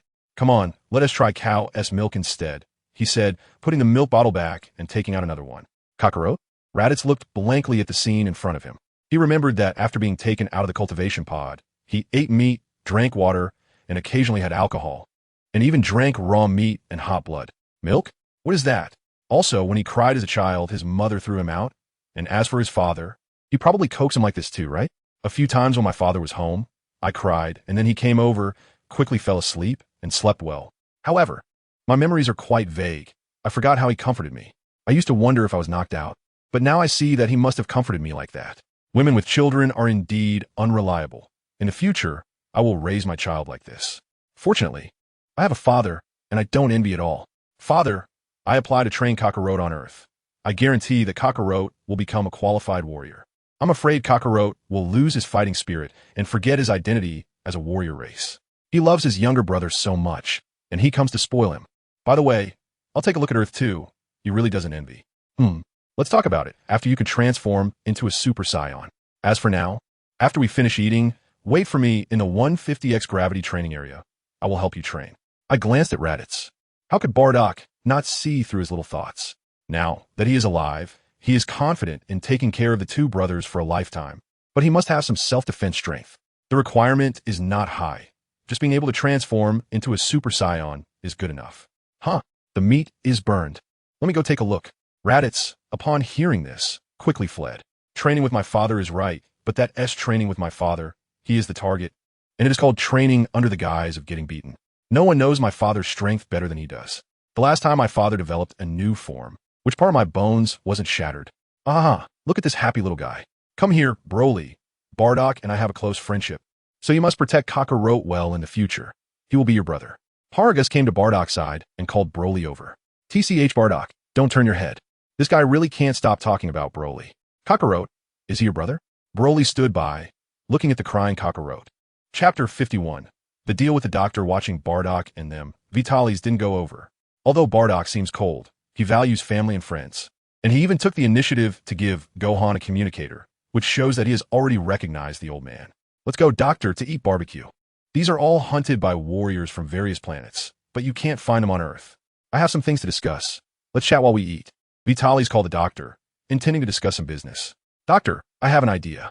I will provide you with alien technology for you to study. Of course. I hope you can share the technology that is useful to us Saiyans. Dr. Brief's level is incredible. He can repair alien spaceships and has also mastered anti-gravity technology in the process. I believe a scientist like Brief cannot refuse to get in touch with higher-level technology. Currently, the Saiyans have taken over the Frisia Force's legacy, which doesn't have much black technology, and he plans to give it all to the doctor to build a good relationship first. Now, the time machine may have to rely on Brief. No problem. Speaking of which, the warship you gave me last time has benefited me a lot. Discovered many interesting things. Brief didn't refuse. He became the world's richest man just by relying on time capsules, and now he has come into contact with alien technology. His life has been worth it. As for sharing technology after research, it's not a big deal. He doesn't care about that.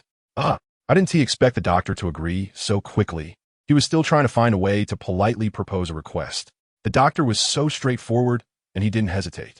He decided to find someone to pack all the research materials for the doctor, those things he didn't care about. The goal is the time machine. The Dragon Ball world is very interesting.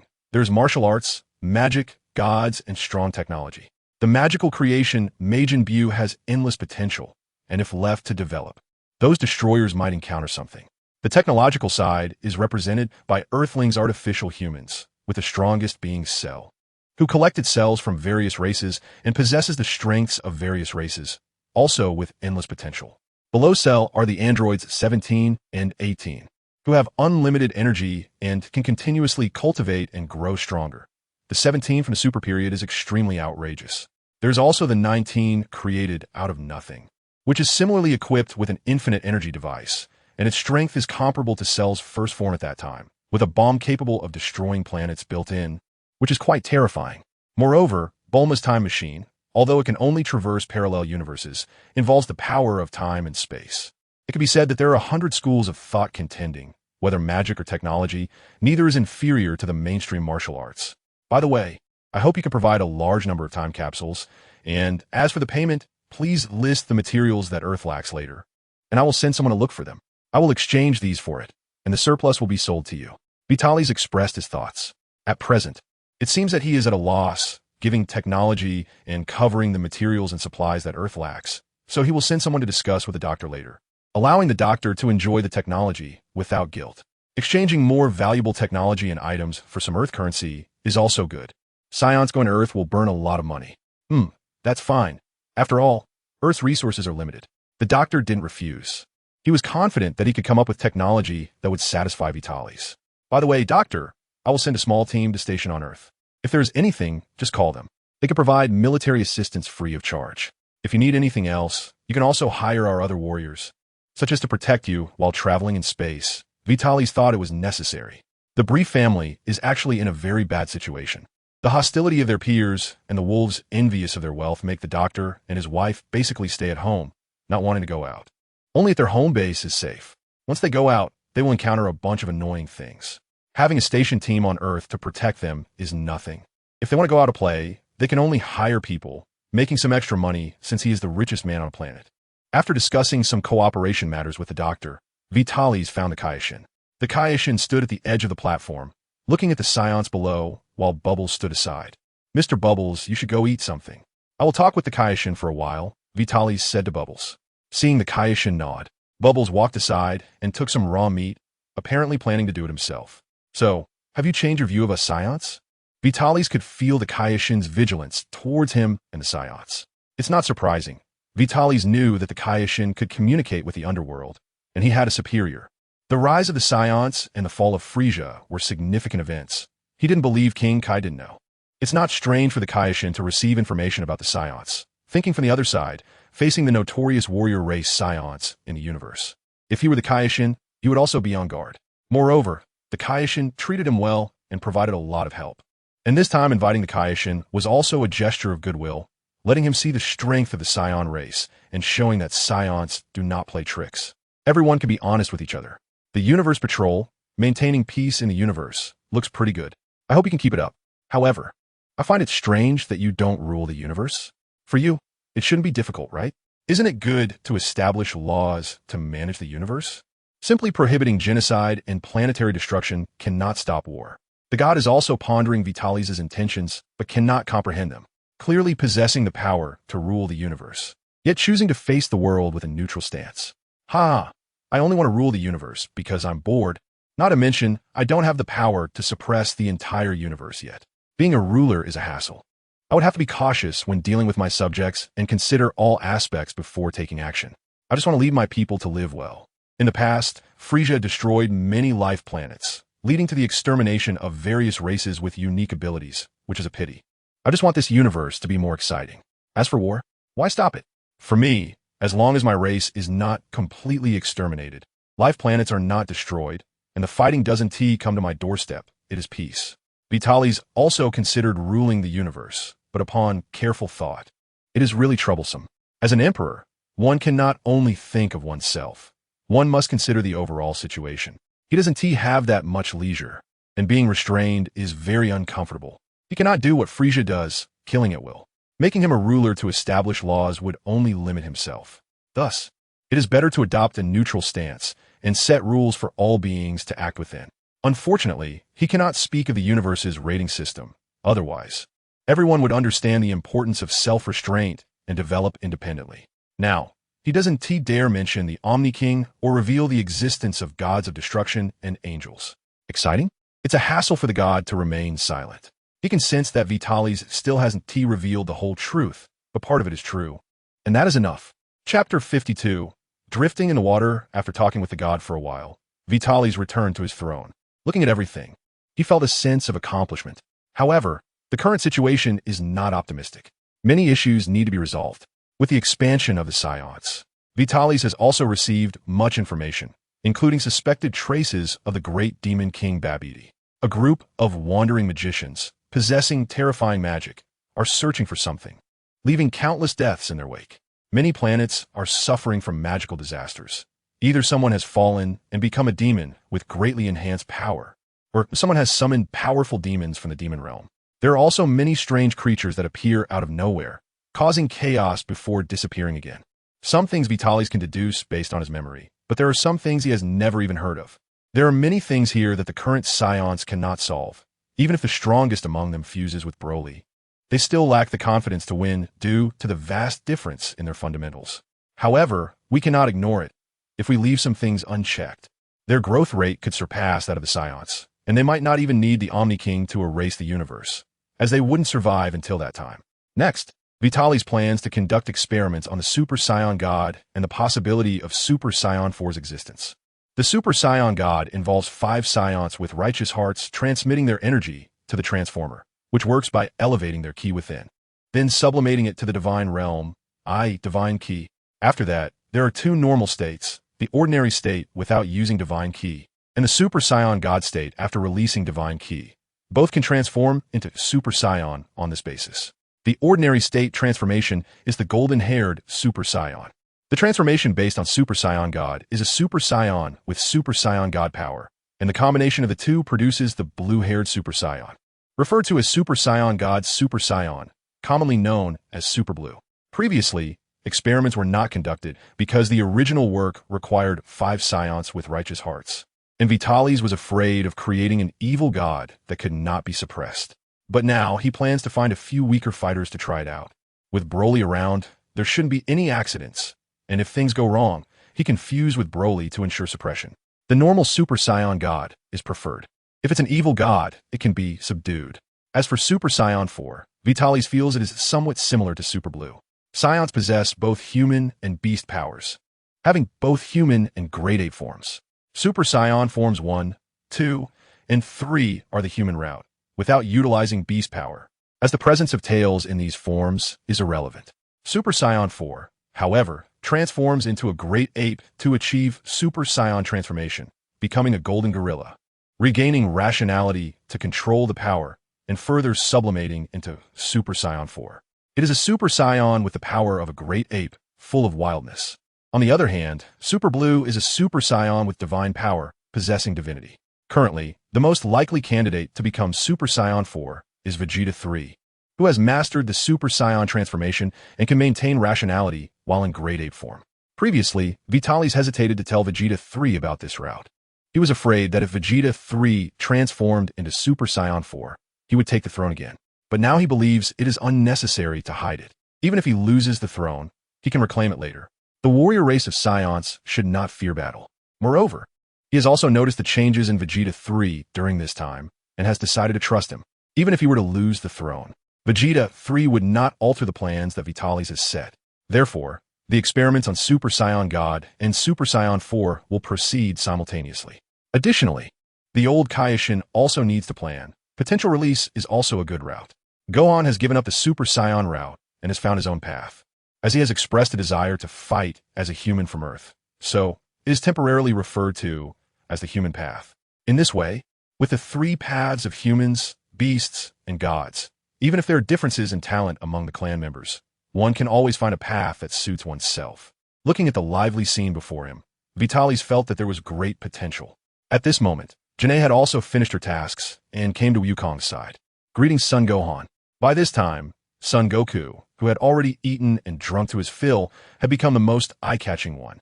Sitting on the ground, surrounded by a large number of empty milk bottles, Son Gohan was cleaning up while taking out the time capsule, continuously pulling out toys for little Goku to play with. Various wooden statues, wooden pinwheels, wooden carts, airplanes, and many toys, all made of wood, seemed to be personally crafted by Son Gohan. Watching Son Goku play happily, Janae kept running around, checking the stroller, touching the toys, and watching the happy little Goku giggle. She was also very glad that Goku had such a grandfather and felt embarrassed when she recalled the scene with Raditz she had brought along. The surrounding Saiyans also remembered their childhood experiences. Perhaps they could not experience it themselves, but shouldn't the next generation have a change? The current Saiyans were strong, with the existence of Senza beings and the room of spirit and time, and those in their youth still had room for improvement. It seemed good for the younger generation to enjoy a bit too. Wow wah, little Goku cried out again, and Son Gohan hurriedly dropped the milk bottle and picked him up. Oh, don't cry, Grandpa is here. Let Grandpa see what's wrong. Oh dear, did you wet yourself? Ha, let's change your diaper. While comforting little Goku, Son Gohan discovered that he had indeed wet himself. He took off the wet pants of little Goku and placed him in the crib, covering him with a blanket. He took out a capsule and threw it on the ground. Bang, as the smoke dispersed, a cabinet appeared, about the same height as Son Gohan. When Son Gohan opened it, everyone saw stacks of unknown fabric materials, consistent in style with the pants and diaper Son Gohan had just taken off. He picked out a diaper to wrap around little Goku, then changed him into a new pair of pants. Vitalis smiled at this scene, truly a protagonist, always surrounded by an aura wherever he went. At this moment, not only on the platform, but also many Saiyans were flying in the air, watching Son Gohan change little Goku's diaper. Meanwhile, Bardock's mouth twitched, his arms crossed, and his right index finger kept tapping on his left arm. This is his son. Being so spoiled, he felt quite uncomfortable changing diapers in front of so many people. However, he couldn't really say anything. After all, son Wukong treated Kakarot very well. Just by looking around, he silently noted the onlookers, planning to have them train alongside Raditz. Raditz alone couldn't take much punishment, and the time spent eating sins of beans would be wasted. Having many people together, taking turns to eat sins of beans, would allow for uninterrupted training, which would be great. Jin was squatting beside son Wukong, watching his movements. Can I give it a try? Jin asked, finding it quite interesting and wanting to give a shot. Huh, sure. Son Wukong understood how tough Saiyans were and was happy to see Wukong's mother wanting to change his diaper. He handed the freshly changed little Wukong to Jin and took out a new diaper and pants, placing them beside her. Bardock turned to leave. He had to change it again, but if Jin wanted to do it, so be it. Didn't he look back and walked over to Raditz, grabbing a piece of meat to gnaw on. Crunch, crunch, gnawing on a bone. Raditz was very angry. Perhaps it was because Saiyans mature early, or because they were fed knowledge by machines in childhood. He remembered many things. He recalled wetting the bed as a child, and his mother had dragged him by the feet to wash him in the river before tossing him by the fire. As expected, women are unreliable. Even if they learn now, they're still clumsy. Just look at Kakarot's tightly furrowed little face. He must have been hurt. Carefully remembering each step, Raditz decided that in the future, he would personally take care of his children and would never let any woman touch them. The suffering he endured, his children must not experience again. However, that Kakarot fellow is really lucky. Chapter 53 has ended. The banquet is over. The people from Earth experienced the strongest warrior race in the universe, the Saiyans, and tasted foods they had never eaten before, including creatures that could easily destroy Earth. The Saiyans also learned that their commander Son was sent to Earth to live a happy life, and realized that childhood could be so joyful and fulfilling. Vitalis did not expect this spontaneous banquet to yield so many surprises. At least many Saiyans began to contemplate the upbringing of the next generation. Yuan Ji, Earth is in your hands. You must take on the responsibility of captain, take good care of your teammates, and protect Earth. Vitalis, while sending the group of deities back home, also brought back the station team. Yes, my king, for the glory of the Saiyans, and for the king, I will fight. With me here, Earth will definitely be safe. His sharp gaze and messy hair unexpectedly provided reassurance, though it was a bit juvenile. Captain Yuan Ji, 12 years old, with a regular battle power of 990,000, was a newborn after the battle against Frisia, raised in the room of spirit and time. The other 5 team members were the same. Having started meditating from a young age, they could control their emotions well, lacking the previous Saiyan brutality. They were specifically chosen by Vitalis to protect Earth. All are fine lads around 11 or 12 years old, and sending them to Earth at this age would deepen their bond with the planet. Deity, we leave them in your care. Let them stay in the temple for easy observation of the lower realm, and they can also train in the room of spirit and time. If there is anything, just have them do it, Vitalis said to the deity.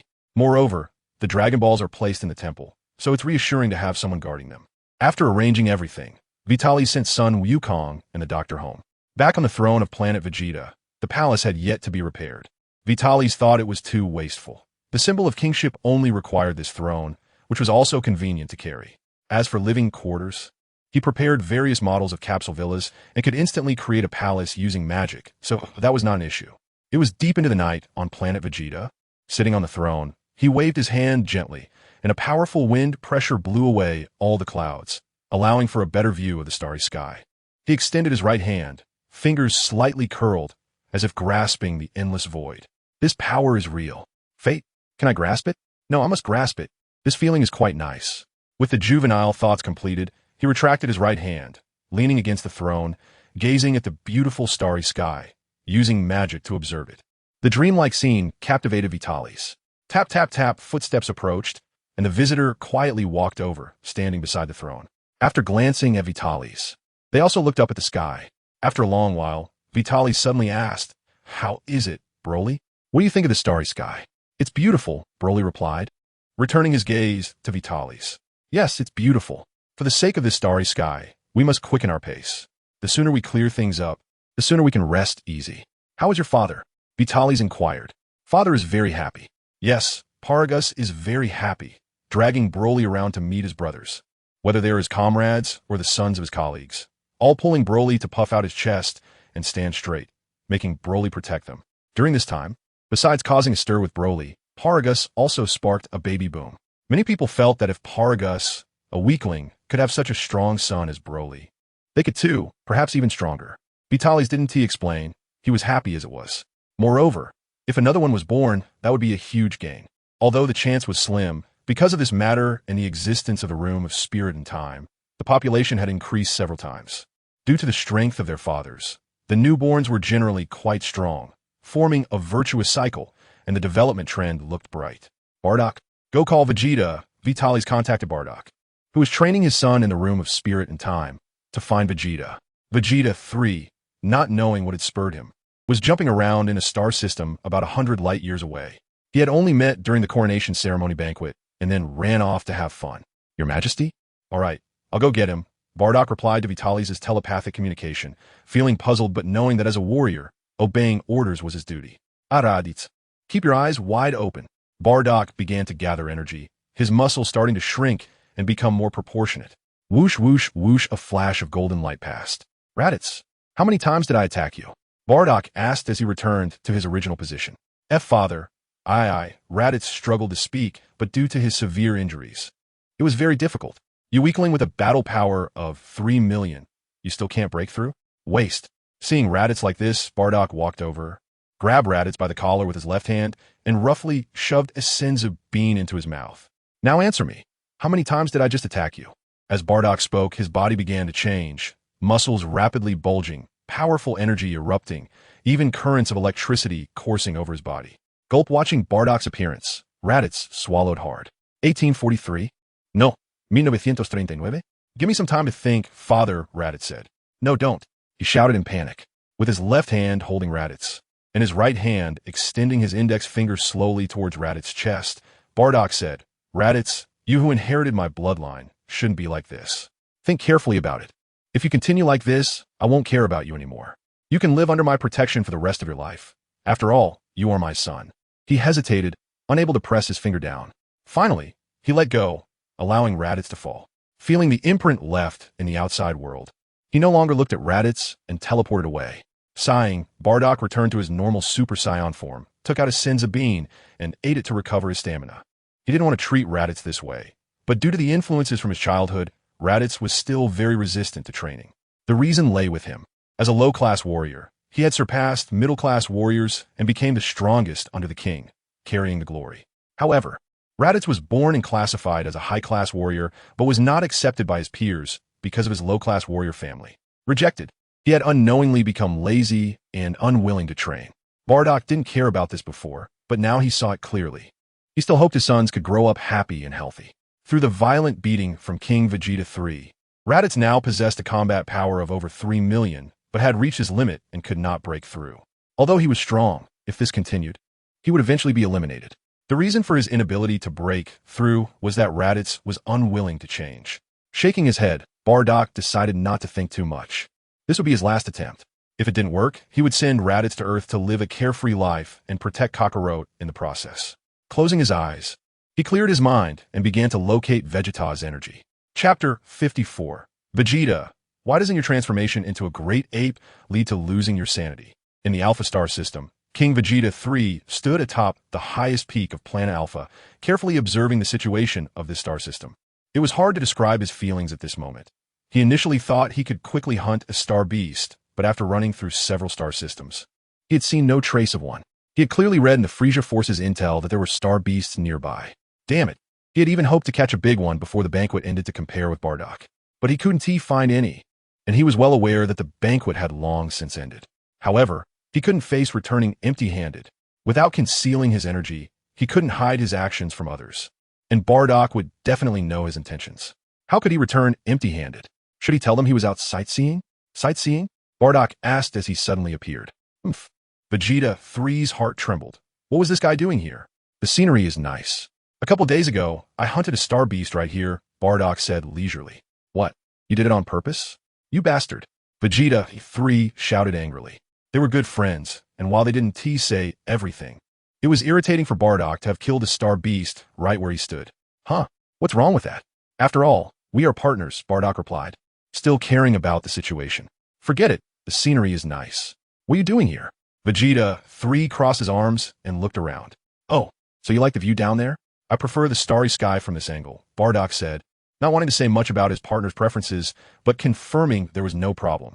The view from down there used to be spectacular, with towering peaks and white snow, but that was before. A couple of days ago, he had used all his strength to rage here, and the snow was long gone. The peak was shorter and bald now, with large rocks and crevices on the ground, as expected of the king of the once warrior race, the Saiyans, who liked this post-war style. The king sent me to call you. Bardock revealed his purpose. What do you think of the king? Vegeta 3 asked Bardock seriously. The king? He's still very immature. With his personality, he might not even know how he will die. He knows a lot, but sometimes overlooks many things. He is cautious yet arrogant. Not pure enough. Bardock expressed his views. Yeah, not pure enough. Sometimes he doesn't even seem like a Saiyan. Not to mention being a king. Even as a warrior, he is still not qualified, Vegeta 3 commented. Oh, are you still thinking about reclaiming the throne? Bardock turned to look at Vegeta 3. Haha, don't look at me like that. Although I'm somewhat used to it, the look of a Super Saiyan is really irritating, Vegeta 3 replied. Even after training, he managed to suppress the anger when transforming into a Super Saiyan, but that impulse still made him furious. As for the throne, I'll pass. Compared to the king, I am far from it. Someone like Broly, if it were me, even without killing him, he would be exiled to a remote planet to live and die alone, never letting him grow. But the king did it. Not only did he allow it, but he also helped Broly grow stronger as much as possible. I can't compare to that. And if I were to make a move against the king, Broly would eliminate me immediately. Broly, the legendary Super Saiyan, is not even in the same dimension as us. Moreover, the king is the one who brings about change. I'm not an ungrateful person. As for the king being unqualified, that doesn't matter. Don't we have each other? Whatever the king wants to do, we will do. We are the warrior race of the Saiyans, and we're no longer as weak as before. We have the ability to carry out the king's will. So, let's play with the king? At least now, it's more exciting than before. Vegeta 3 said slowly. Heh, you came here just to think about this? Is that all you want to say? How boring. Bardock looked at the sky and scoffed. What about you? What do you think? If I take the throne? Vegeta 3 stared seriously into Bardock's eyes. If you succeed, I will kill you at all costs, even if it means we both die, Bardock said, also looking seriously into Vegeta 3's eyes. Ha. You're something else. Vegeta 3 suddenly found Bardock impressive. He had thought Bardock was entertaining for a long time, but now he understood why Bardock was so strong. In the past, there had been instances of low-class warriors making comebacks, but no one had advanced as rapidly as Bardock. Perhaps even without the king, Bardock might surpass him and become a Super Saiyan. Because Bardock was not like ordinary Saiyans who were ruthless. Through his contact with Bardock's family, he knew it was Giant who influenced Bardock. Both Giant and Bardock were powerful. Of course, in terms of emotions, he didn't fully agree with Bardock as strength perspective. So, Bardock, I want to hear why you want to kill me. Is it for the king? Vegeta asked curiously. No, in the Saiyan culture, the winner is king. It's just that I can't stand you being king, Bardock replied. Let us go. Our chat time is over. The king is still waiting. He turned and left first. When insincere guy, Vegeta remarked. For the sake of integration with my companions, I expressed my thoughts, but that stubborn guy Bardock shook his head. And Vegeta followed suit and left. As a former king, he now feels the absence of companions and people to communicate with. And he thinks that occasionally communicating like this isn't bad. Unfortunately, Bardock isn't honest. And as for the others, he doesn't think much of them. The king looked at the two who suddenly appeared and knelt before him. Vitalis felt dazed. Yes, he is the king. Get up. I've called you here because I have something to discuss. Vitalis stood up and walked to the edge of the platform. For some reason, I have learned a lot about the future. As for the reason, I can't say, but I have changed the futures of many people. You will see which ones I changed in the future, so I won't elaborate too much. While I can't say I've traveled through time, seeing the future isn't rare in the Dragon Ball world. Some races have the ability to observe certain futures. Moreover, we will inevitably come into contact with other dimensions and timelines in the future. It's better to be proactive rather than hiding things and planting future problems. So, let's be open about it now, so we can be cautious later. Well, just listen to me. If you have questions, hold them in and seek answers later. Seeing the two who wanted to ask questions, Vitalis preemptively stopped them. As making up stories can lead to problems, it's better for them to find their own answers. Looking at Broly, this guy was as reliable as ever. Though surprised, he still stood quietly, listening to Vitalis' speech. I have seen Super Saiyan transformations and their subsequent forms, including Super Saiyan God. In the future timeline, they indeed appeared. The reason I called you here is that I intend to start experiments on Super Saiyan God and Super Saiyan 4. Super Saiyan 4? Bardock and Vegeta look confused. Isn't it supposed to be Super Saiyan 3? And you haven't even unlocked Super Saiyan 2 yet. You're jumping straight to 4? That's right. Super Saiyan 4 is the name given to it. Although in my view, it no longer belongs to the same series as the regular Super Saiyan. That is the official name, so I used it. It's a completely different path from Super Saiyan God. Perhaps the levels are slightly different, but the magnitude won't be weaker than Super Saiyan God. However, I'm not sure if Super Saiyan 4 can be born in this world, which is why we need to experiment. And you, Vegeta, you're the best candidate. Before that, tell me, King Vegeta, why doesn't your Oozuru transformation cause you to lose your sanity? I don't know. Huh? Why doesn't it cause loss of sanity? Royal bloodline?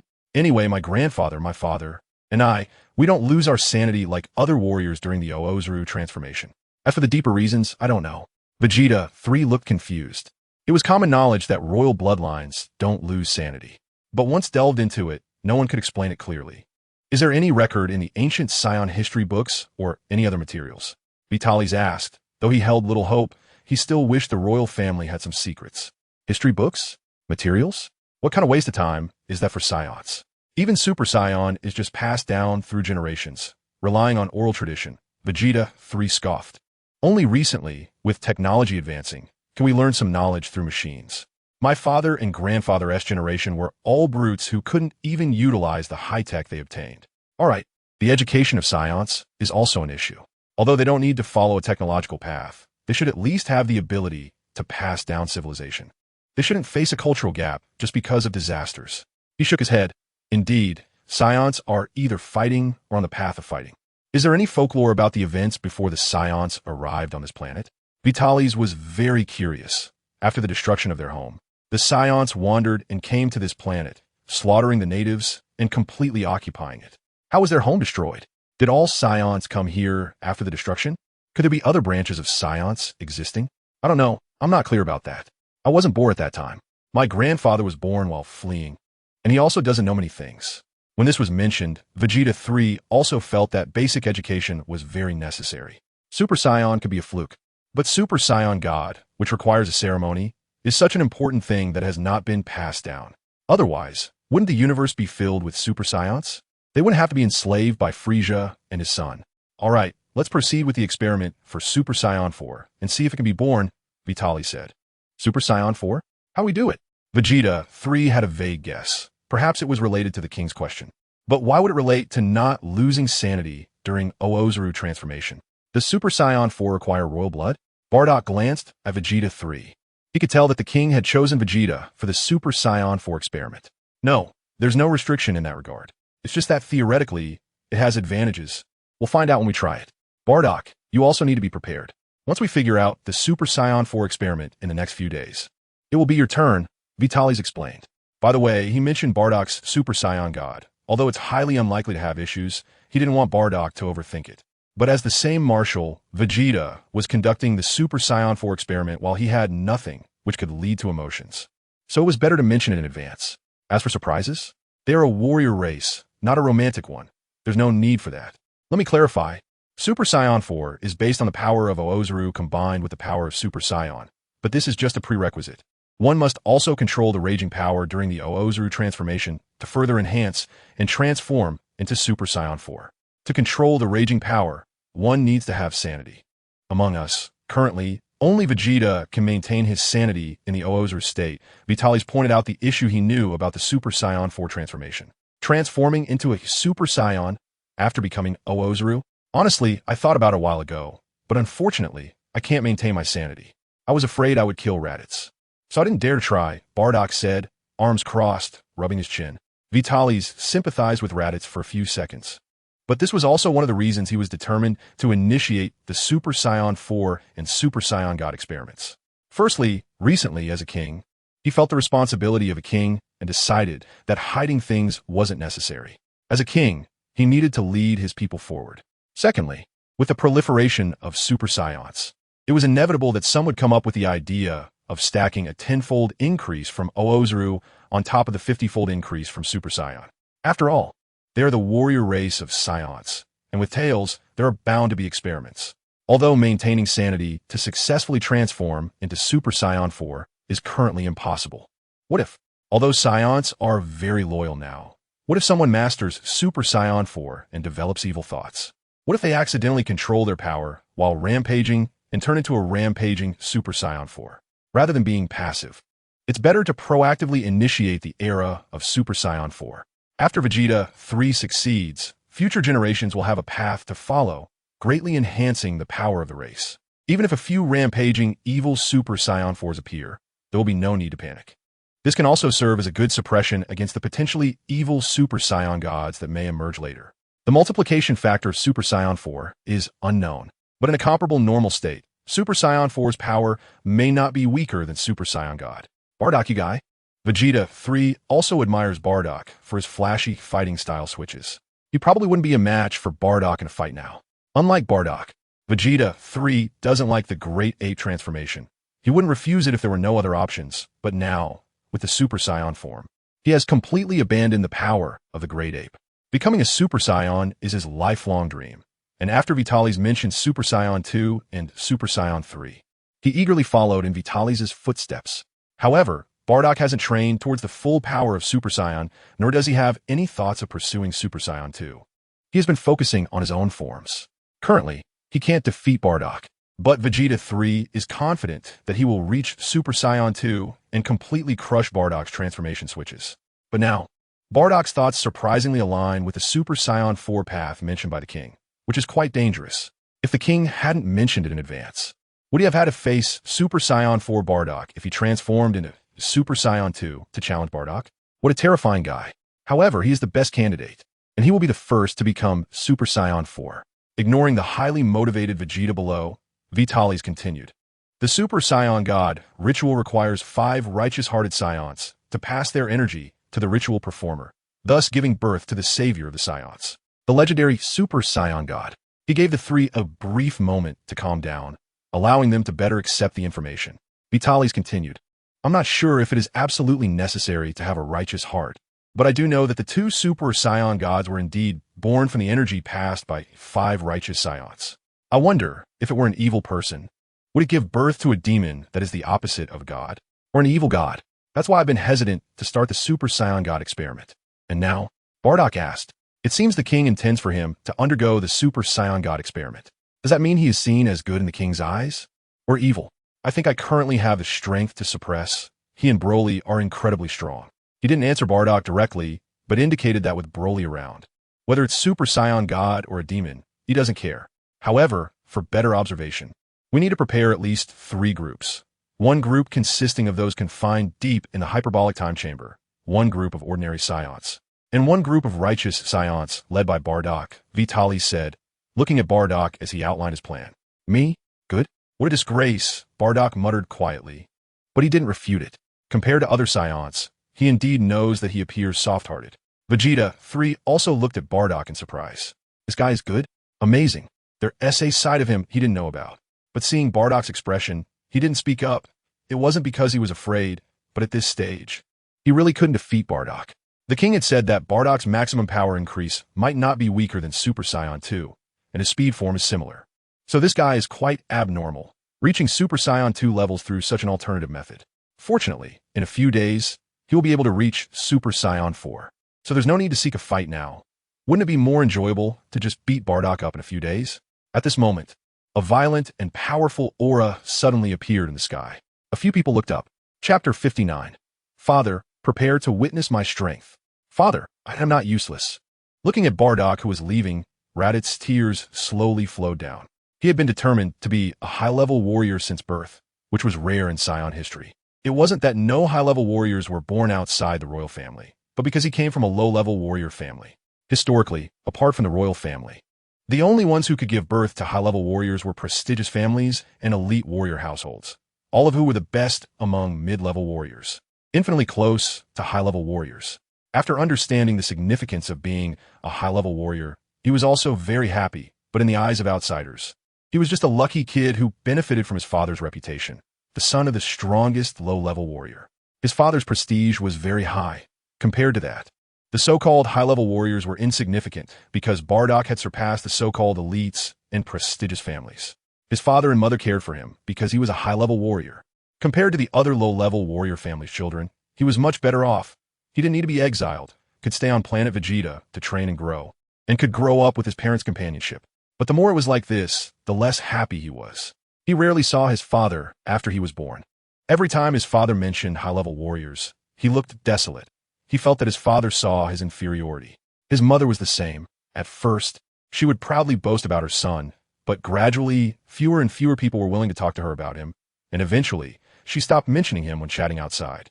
The people around him gathered around him because he was a high-level warrior full of envy and jealousy, with many mocking him. He didn't care about these.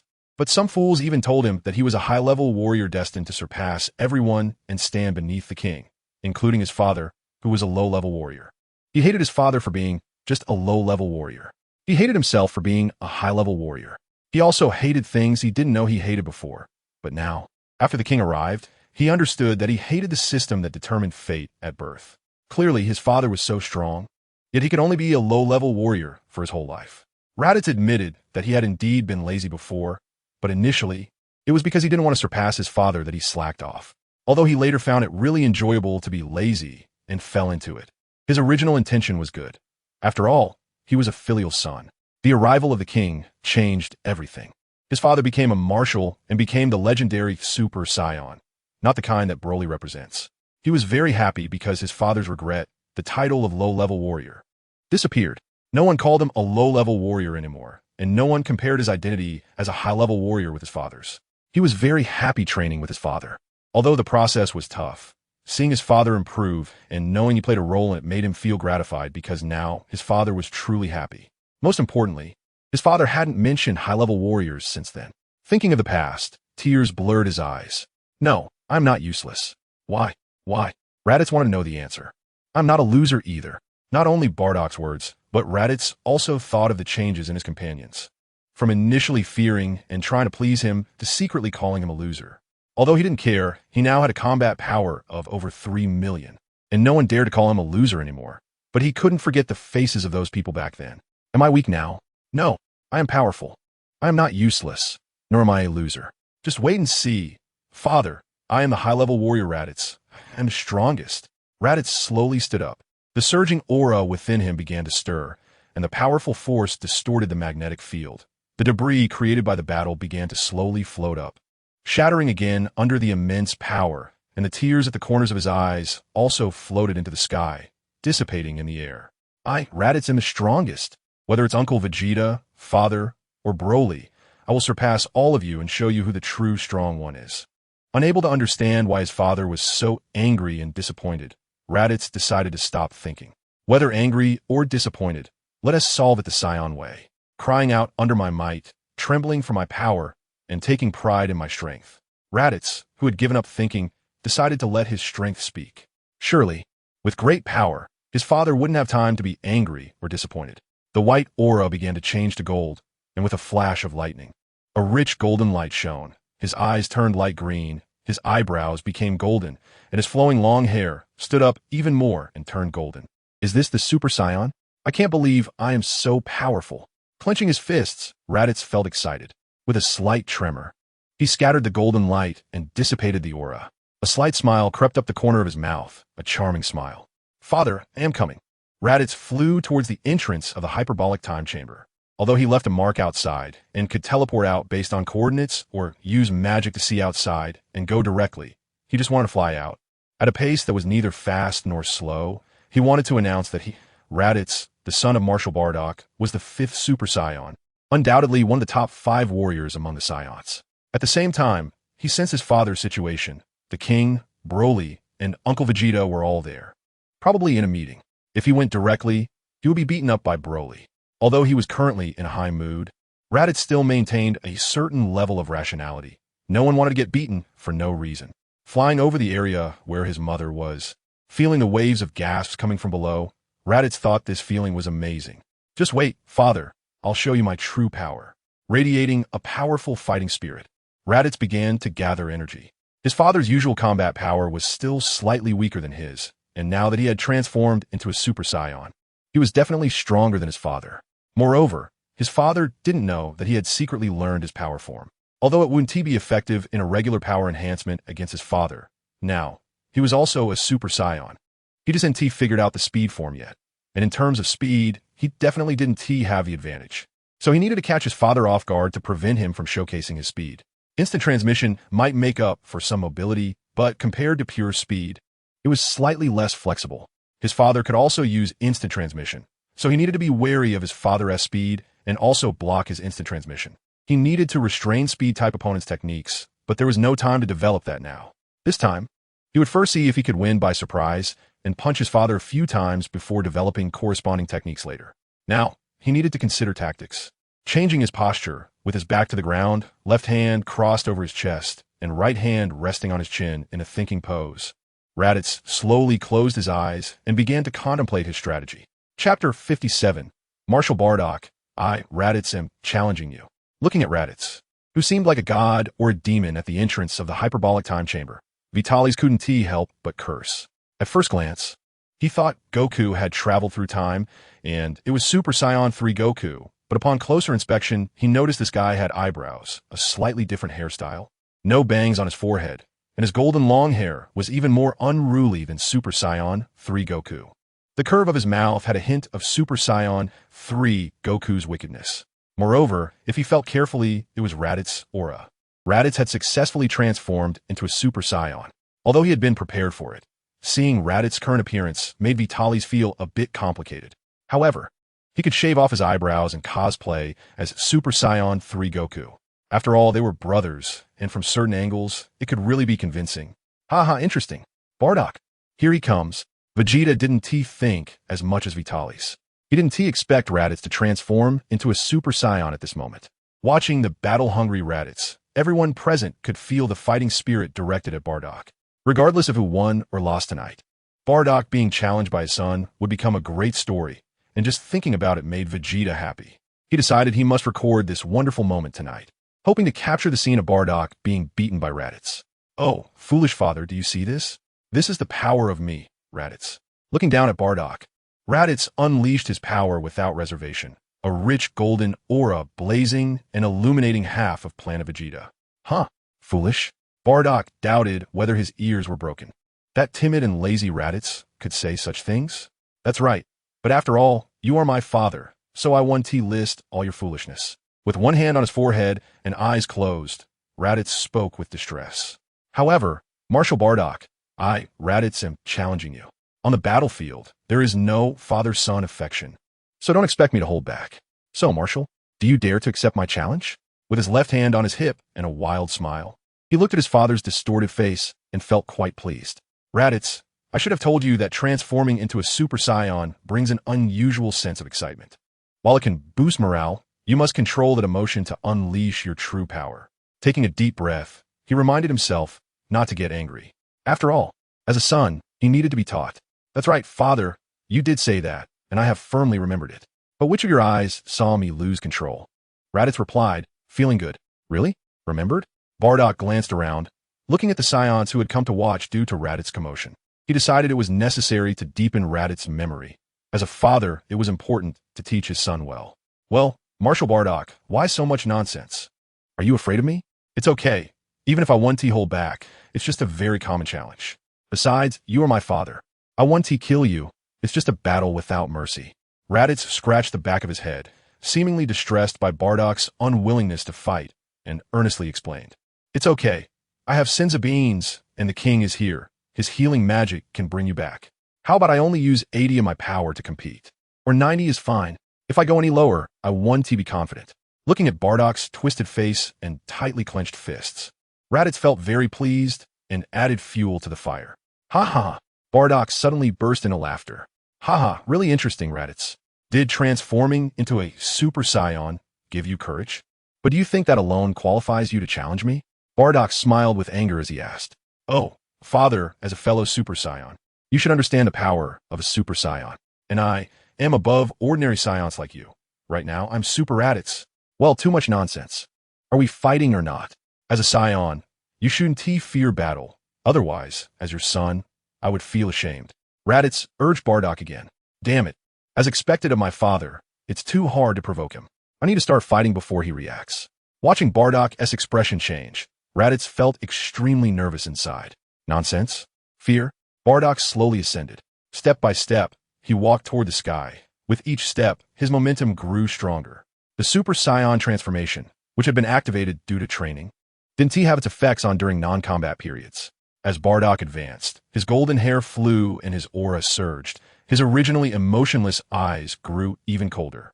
Raditz, I remember I also told you that anger can awaken a being's latent powers, and for Saiyans, it is even more so.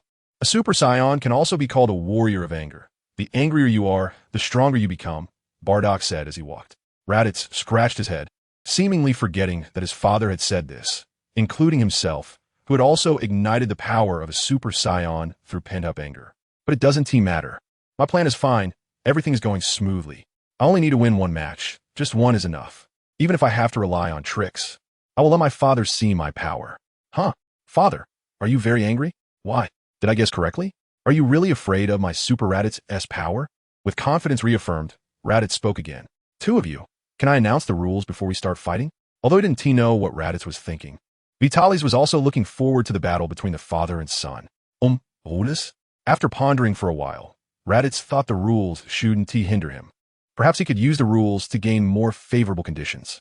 Bardock also turned his head toward Vitalis. There are no profound rules. We aren't nitpickers. We just need to pay attention that the battle can only take place in the sky, and we must control our power not to destroy Planet Vegeta. There are no time requirements. One side concedes or is knocked down to end it. Leaning back on the throne, Vitalis stated his demands. The combined power of the two could easily destroy Planet Vegeta effortlessly. Perhaps they would hold back. But it was necessary for him to clarify in advance to avoid any irreversible regrets if things got out of hand. After all, it was their home, and he would control his power well, so there was no need for his father to worry about him accidentally killing someone. He, Super Raditz, was quite confident in this regard. By the way, father, how much power do you want me to use? Shaking his flowing long hair, Raditz proudly pointed his left thumb at himself and declared, "If I will hold back," Bardock said in a deep voice. Chapter 58. The beginning of the father-son battle. Broly. Go find something to eat and get some drinks. I feel like this battle is going to be quite appetizing, and I'm a bit hungry, Vitalis said to Broly. After all, if they were going to watch a show, food and drinks had to be arranged, and Saiyans had a very strong digestive system. So he indeed felt a bit hungry. Okay, Vitalis, just a moment, Broly replied before instantaneously disappearing, shifting his gaze back to Raditz. Not drinking? Such a good opportunity. It would be a shame not to, King Vegeta 3 asked. I'm still a child. A good child shouldn't touch alcohol before reaching adulthood, Vitalis replied, glancing at King Vegeta 3. Mainly, he didn't like drinking. Fine, I'll go get the scouter and some liquor. Vegeta thought about saying they were a fighting race. The Saiyans, but he tactfully didn't mention it. He quickly instant transmitted away to prepare for the impending battle between the two. Crackling sounds echoed as their immense energy collided, with sparks of electricity occasionally flashing across the sky, and small energy spheres continuously forming and exploding. As the two Super Saiyans were about to clash, the watching Saiyans landed on the ground, seeing a few unlucky ones nearby knocked out by their energy and falling to the ground, creating one crater after another. All right, everyone stay put or move away from the battlefield. For the upcoming fight, I will broadcast it through magic. Just close your eyes and you can see the battlefield. Vitalis informed all the Saiyans telepathically as more and more people gathered. After all, it was a battle of Super Saiyans, legendary warriors that many were curious about. Although Vitalis and a few others had maintained their Super Saiyan forms to adapt to their power and train at full capacity, many had only admired them without ever engaging in battle.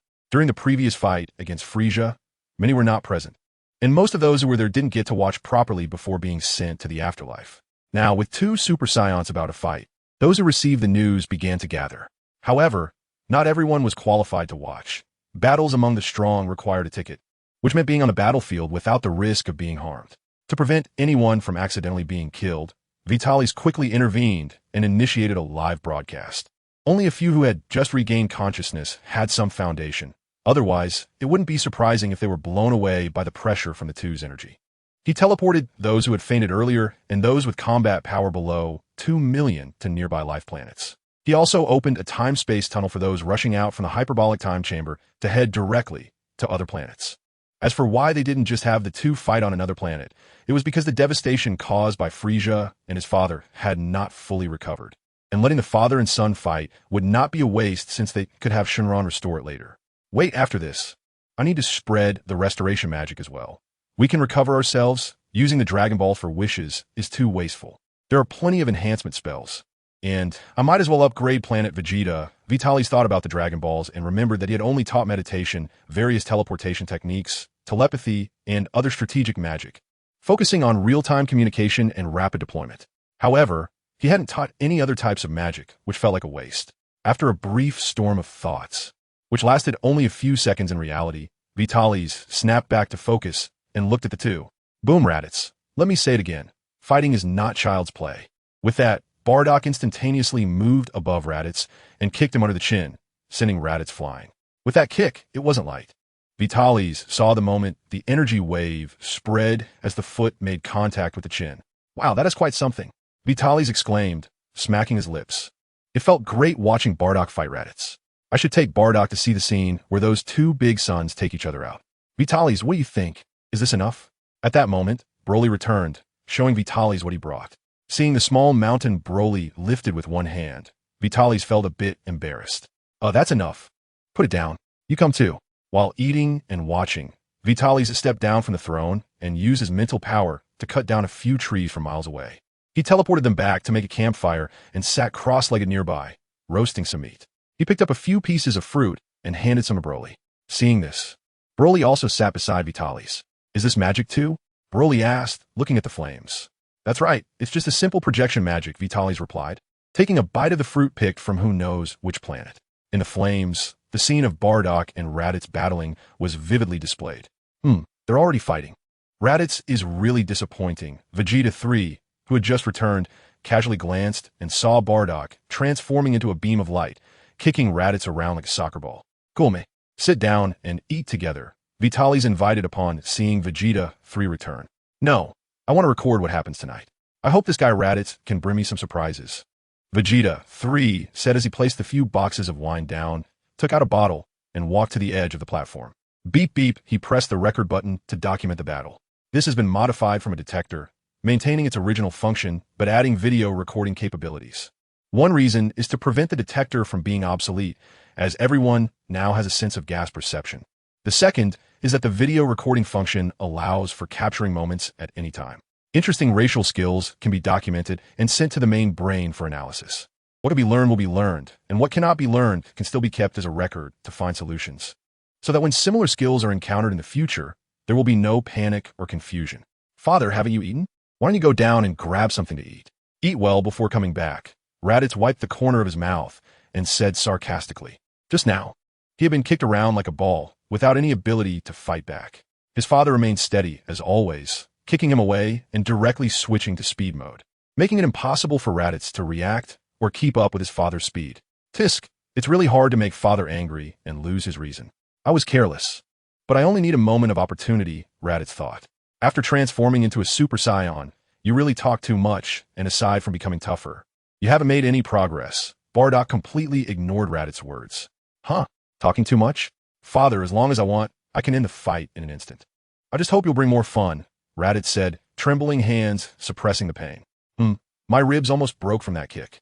If I hadn't transformed, I would probably be done for. Upon hearing Raditz's words, Bardock began to gather energy. Teleport, kicking towards the enraged Bardock. Seizing the opportunity to attack, not bad, but still not enough. I intentionally exposed a flaw and caught Raditz's leg with one hand. Bardock smiled. Raditz gathered an energy ball with his right hand, bending his knees and twisting his body to press it against Bardock's chest. Father, no one knows you better than I do. I'm just playing along, Raditz said as he teleported away, standing a distance away. Leaving a mark on me? Ordinary teleportation can't keep up with my speed. But do you think you can catch up to me just by marking me for teleportation? Naive, Bardock thought as he sensed the ineffective strike and quickly understood the purpose of Raditz's attack. I naturally know that no matter what teleportation method is used, at the moment it appears, it's enough for you to react and dodge, or even counterattack. Bardock raised his right hand, beginning to gather power. In no time, an energy ball with a diameter of 100 meters appeared above Raditz. So while on a move is my attack, Father. With this strike, your speed cannot completely escape the explosion range, and if you're not careful, you could get hurt. I'll give you some time to prepare, Raditz said comfortably, holding the energy ball. Oh, right, father, don't think about erasing my mark. This is something I prepared meticulously. And even you won't be able to clear it in a short time. Raditz laughed at Bardock. Come on, father, let me see your choice. It's hard to make you angry, so I'll have to activate Plan B. When I reveal my plan, pride will make you abandon all defenses and choose to confront me head-on. That's when the opportunity will come. Raditz, if you're coming, then come. Stop with the nonsense. I remember telling you that when facing an enemy, you must defeat them with a thunderous force, not mock them. That would be playing with your life. Bardock crossed his arms and stood still, waiting for Raditz's attack. Chapter 59. Raditz begins to show off his skills. Raditz talks too much. If it were me, he would already be dead, Broly commented as he watched Raditz laughing maniacally. Raditz must have his own ideas. This scheming look is obvious. Bardock should have noticed it too. Just playing along with the act, said Vegeta 3. Is Raditz pretending this way because he predicted that Bardock would cooperate with him? Vitalis suggested, munching on a snack. Telepathic communication is very convenient, fast, keeps up with the pace of battle, and saves time for eating. Great. Does Raditz have such a brain? Even so, Bardock should be able to judge that Raditz is still a bit green. It's a pity Raditz was trying to anger Bardock, but Bardock didn't cooperate on that point, which is a shame. Otherwise, filming Bardock's poor acting would have been nice. Vegeta 3 thought Raditz was a fool. I feel Bardock is still very angry. Just suppressing it. When you weren't here, Bardock's expression changed several times, but was forced down. He probably feared that anger would disrupt his judgment and risk losing to his son. Vitalis switched to another snack. Really? That's a bit of pity. I didn't get on camera. If I had known, I should have gotten the recorder earlier. I just finished modifying it a couple of days ago, but I didn't expect to use it so soon, Vegeta said, expressing regret over not capturing the moment. I recorded it with magic. I'll show you the replay later. Then you can film it, Vegeta said, definitely planning to use those videos to tease Bardock. Vitalis offered to help, knowing there would definitely be a show to watch. Why not watch it if there's no cost? Why modify the detector when magic can record? Isn't Team Magic more convenient? Vegeta expressed his confusion. Don't you think it looks cool to wear a detector? Also, magic consumes energy, and sometimes relying on machines is still useful. Vitalis shared his thoughts. True. Although I habitually want to argue a bit, with that little energy, saving it doesn't make much of a difference, and the Sins of Beans can refill energy instantly, so there's no need to worry about energy. But I can't deny that I also think wearing a detector looks cooler.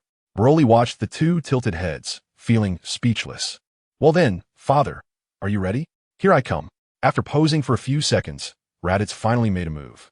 Cough, cough. Vitalis spat out the snack he hadn't had time to swallow. Raditz finally moved. Indeed, it was Raditz moving. Not as he claimed to send energy balls, but he teleported right in front of Bardock, grabbing Bardock's tail wrapped around his waist. At this moment, the scene showed an elated Raditz looking at the confused Bardock, who was still standing with his arms crossed, waiting for Raditz's attack. Damn idiot. I shouldn't have had any expectations for Raditz. Can I say I never taught him? I feel that period of teaching Raditz was a disgrace to me. Vegeta 3 slapped his forehead, feeling speechless. Cough, cough. I think Raditz is quite unexpected. He's just a bit brainless, Broly said, taking a drink he had passed. Ha, are you kidding me? This is your purpose? Bardock took a deep breath, his voice trembling. Didn't expect this, did you? Father, although you've trained your tail, my current strength is enough to weaken your power significantly. Raditz laughed. With a flash of golden light and an explosion of electricity, Bardock entered power mode in an instant. Smack, the now thicker tail swung and knocked Raditz away. Switching to speed mode, Bardock instantly reached in front of Raditz, switching back to power mode and kicking him away. Not smart, knowing I've trained and still daring to come? In power mode, his tail was still Bardock's strongest weapon, getting a bit of strength but still lacking. Put some force into it, kick to the waist. Recently, I've been feeling a bit of back pain. Raditz, in a ball state, established a telepathic connection with Bardock. Mocking. Still trying to provoke me? If this is your tactic, it can end here. Compared to before, your performance now is quite impressive, transforming into the little giant Bardock, pinching Raditz's little head with one hand. Tired? Father, yes, getting older, not lasting long. The speed mode and power mode compensate for each other. But it consumes a lot of energy, right? Raditz grinned. Just watch. This is my transformation. Powerful energy emerges as Raditz's muscles begin to swell. Electric currents coursing between the muscles on his surface. He turns around and grabs Bardock's hand. Now my energy is plentiful. Next is my stage. It's time for the Super Raditz performance. Raditz smiled with a smirk. Is that so? Is it your alliance? In the end, you're just a little brat. only capable of crude imitation, following others' paths. Moreover, relying on passive defense to consume others when the gap is not that big. Are you out of your mind? Bardock scoffed. There's no helping it. Father, your switching tactics are too underhanded. Only after becoming a Super Saiyan can one truly experience your power. In front of you, an ordinary Super Saiyan is not your opponent, Raditz said with a bitter smile. Boom, the two fists collide, creating a massive wave of energy centered on the two, turning into a raging wind that sweeps across planet Vegeta. Even if restrained, the resulting aftershock is enough to destroy everything. Boom, boom, boom, continuous fist collisions cause the planet to tremble. It looks better now. Just now, Raditz seemed to be lost in thought, receiving blows unilaterally. Although it was entertaining, it wasn't exciting enough. Vitalis flipped the meat and took out a cookie to eat. Raditz indeed consumed a lot of Bardock's energy. And with the power form, he now has a chance to fight Bardock. But Raditz must have been injured just now. He just doesn't know how long he can hold on. Vegeta 3 actually hopes for Raditz to win, but Raditz's experience is far lacking. It seems Raditz will give in first. The gap is too large. If Bardock were serious, the fight would have ended long ago. Boom, a punch forces Raditz back. Let's stop here. I really don't want to continue fighting you. Your actions are too disappointing. If we must decide the outcome, then let's wait until your stamina recovers and your strength increases. Bardock turned around and looked sideways at Raditz. Cough, damn it. Do you still look down on me? Then come on, this is my final attack. Raditz shouted in anger, daring to say my tactics are petty. Crackle, crackle. Lightning flickered as Raditz began to gather energy in his right hand. This move gathers my unwillingness and anger. Here it comes. Father, an energy ball compressed to the extreme, radiating dazzling light. Chapter 90, Defeat. Witness my power. Raditz roared as he pushed the energy ball towards Bardock. Is that so? Then let me see it. Raising his right hand, Bardock began to gather energy. Watching the approaching giant energy ball, Bardock slowly pressed the small energy ball in his hand against it. Boom, the energy ball in Bardock's hand transformed into a beam of light, piercing through Raditz's giant energy ball, dissipating into countless starlights. Raditz stared blankly at everything, suddenly exhausted, losing his Super Saiyan form, unable to maintain flight, falling towards the ground. Seeing this, Bardock returned to his normal state, preparing to catch Raditz. Father, be careful. Raditz strained to look at Bardock and, realizing his father's intent, shouted with all his strength. Hearing Raditz shout, Bardock remembered something and turned to see the giant energy ball with a diameter of 100 meters. Now, it had teleported behind him. Boom, a massive explosion occurred. What a grudge. As bystanders, Vitalis and the others saw clearly that after Bardock relaxed, Raditz had teleported the energy ball he had just gathered next to Bardock. If Raditz hadn't reminded him, Bardock would have died. Exhausted from a large amount of energy consumption, Bardock could not withstand this blow after relaxing. What a pity. Raditz finally showed mercy. Otherwise, Bardock dying for a while would have been fine. Vegeta 3 thought it was quite a loss. Cough, cough. Vegeta, this is serious. It's just a match. Even if we Saiyans are ruthless, fratricide and patricide shouldn't happen among us. No matter how barbaric we are, we should value the emotions flowing between our bloodlines, Vitalis said while looking at Vegeta 3. I'm just lamenting. Although we Saiyans used to not value emotions, we wouldn't go so far as to kill our relatives ourselves. At most, we would exile them, Vegeta 3 explained, adding at the end. Shaking his head, the previous Saiyans were at most indifferent, and they indeed wouldn't personally kill offspring with inadequate battle power. But exiling newborn infants is viewed by many as extremely cold-blooded. Also, after understanding this, Vitalis knew that when Saiyans reach old age and their physical functions decline, they choose to fight to the death, giving everything on the battlefield. In the past Saiyan society, it was impossible to find the old, weak, sick, or disabled. He waved his hand, and a gust of wind blew away the smoke. Go bring Bardock back. His pride made him take that hit without defense, and now he has lost consciousness. If he falls like this, he will die, Vitalis said to Vegeta. TCH annoyed, Vegeta flew towards the falling Bardock. What about Raditz? Broly curiously asked. Don't mind him, he's just exhausted. He won't die from falling. It's no big deal. Young people need to be tempered. Vitalis continued to roast meat. However, Raditz was surprisingly unexpected. Even though he was part of the plan, many thought Raditz wanted to make Bardock lose his rationality. His poor acting and arrogant behavior exposed his lack of experience. From a funny scene of grabbing Bardock's tail, both Bardock and the audience let their guard down, and no one thought about where that energy ball went, believing it was just Raditz's feint. Well, let's treat this as a teaching moment. Never underestimate any opponent. Until all enemies have breathed their last, The Saiyans must not relax. The Saiyans are weak enough that any weapon capable of breaking through their defenses can easily kill them. Even Goku, who has become a Saiyan god, can still face defeat. Vitalis himself knew this and maintained constant vigilance, even setting up magic before sleeping, but other Saiyans were not aware of this. Even seasoned Saiyans can have moments of lower guard. This unexpected action from Raditz, almost killing Bardock with magic, serves as a great cautionary tale. As for how Bardock would treat Raditz upon learning this, he didn't care. He believed Raditz would only become stronger. Well, I'm full. It's almost evening on Earth. Let's go. Broly. First, we'll run 25 million kilometers, swim 25 million kilometers, and then sleep on Earth. Vitalis clapped his hands, stood up, and teleported the garbage produced to a star in an unknown galaxy. With a flash of his eyes, he added weight to himself and Broly before jumping off the platform. He glanced at Raditz, who was stuck at the bottom of the pit, and ran toward the rising sun. Bardock, seeing Bardock slowly open his eyes, Giant happily rushed toward him. I'm fine. After a moment of confusion, Bardock recalled what happened before he fainted. The effect of the Sensabine was excellent. Bardock had fully recovered. Where's Raditz? Bardock asked, seeing only himself and Giant at home. I don't know. Who knows where that ungrateful brat has run off to? Giant replied irritably. Well, forget it. Raditz is now considered strong. As long as he doesn't encounter someone like Frieza in the universe, he should be fine. Shaking his head, Bardock didn't think about Raditz anymore.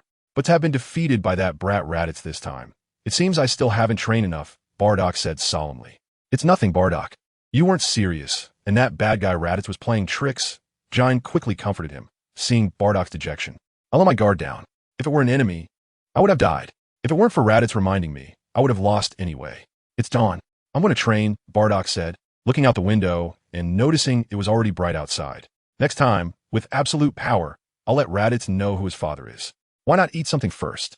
Giant said, stopping Bardock.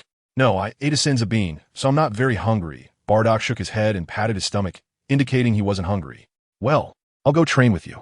I haven't beaten up that brat Raditz in a long time, Giant said angrily. Right now, you're no match for Raditz, Bardock said, looking at his wife with her hands on her hips. Huh, that brat dares to retaliate? Giant said discontentedly. Even if he doesn't fight back, your attacks are ineffective against him, Bardock said casually. That's why I want to train with you, Giant replied. And then if I can't beat him, we'll team up. Last time you said the king sealed Kakarot's power, right? You should learn too. You'll be in charge of sealing while I handle the beating. That brat Raditz is getting more and more out of line. Giant thought of the sealed Kakarot. Forget it. It's rare for you to want to train. Let us go, Bardock said, not thinking too much, and took Giant to the hyperbolic time chamber with a teleport.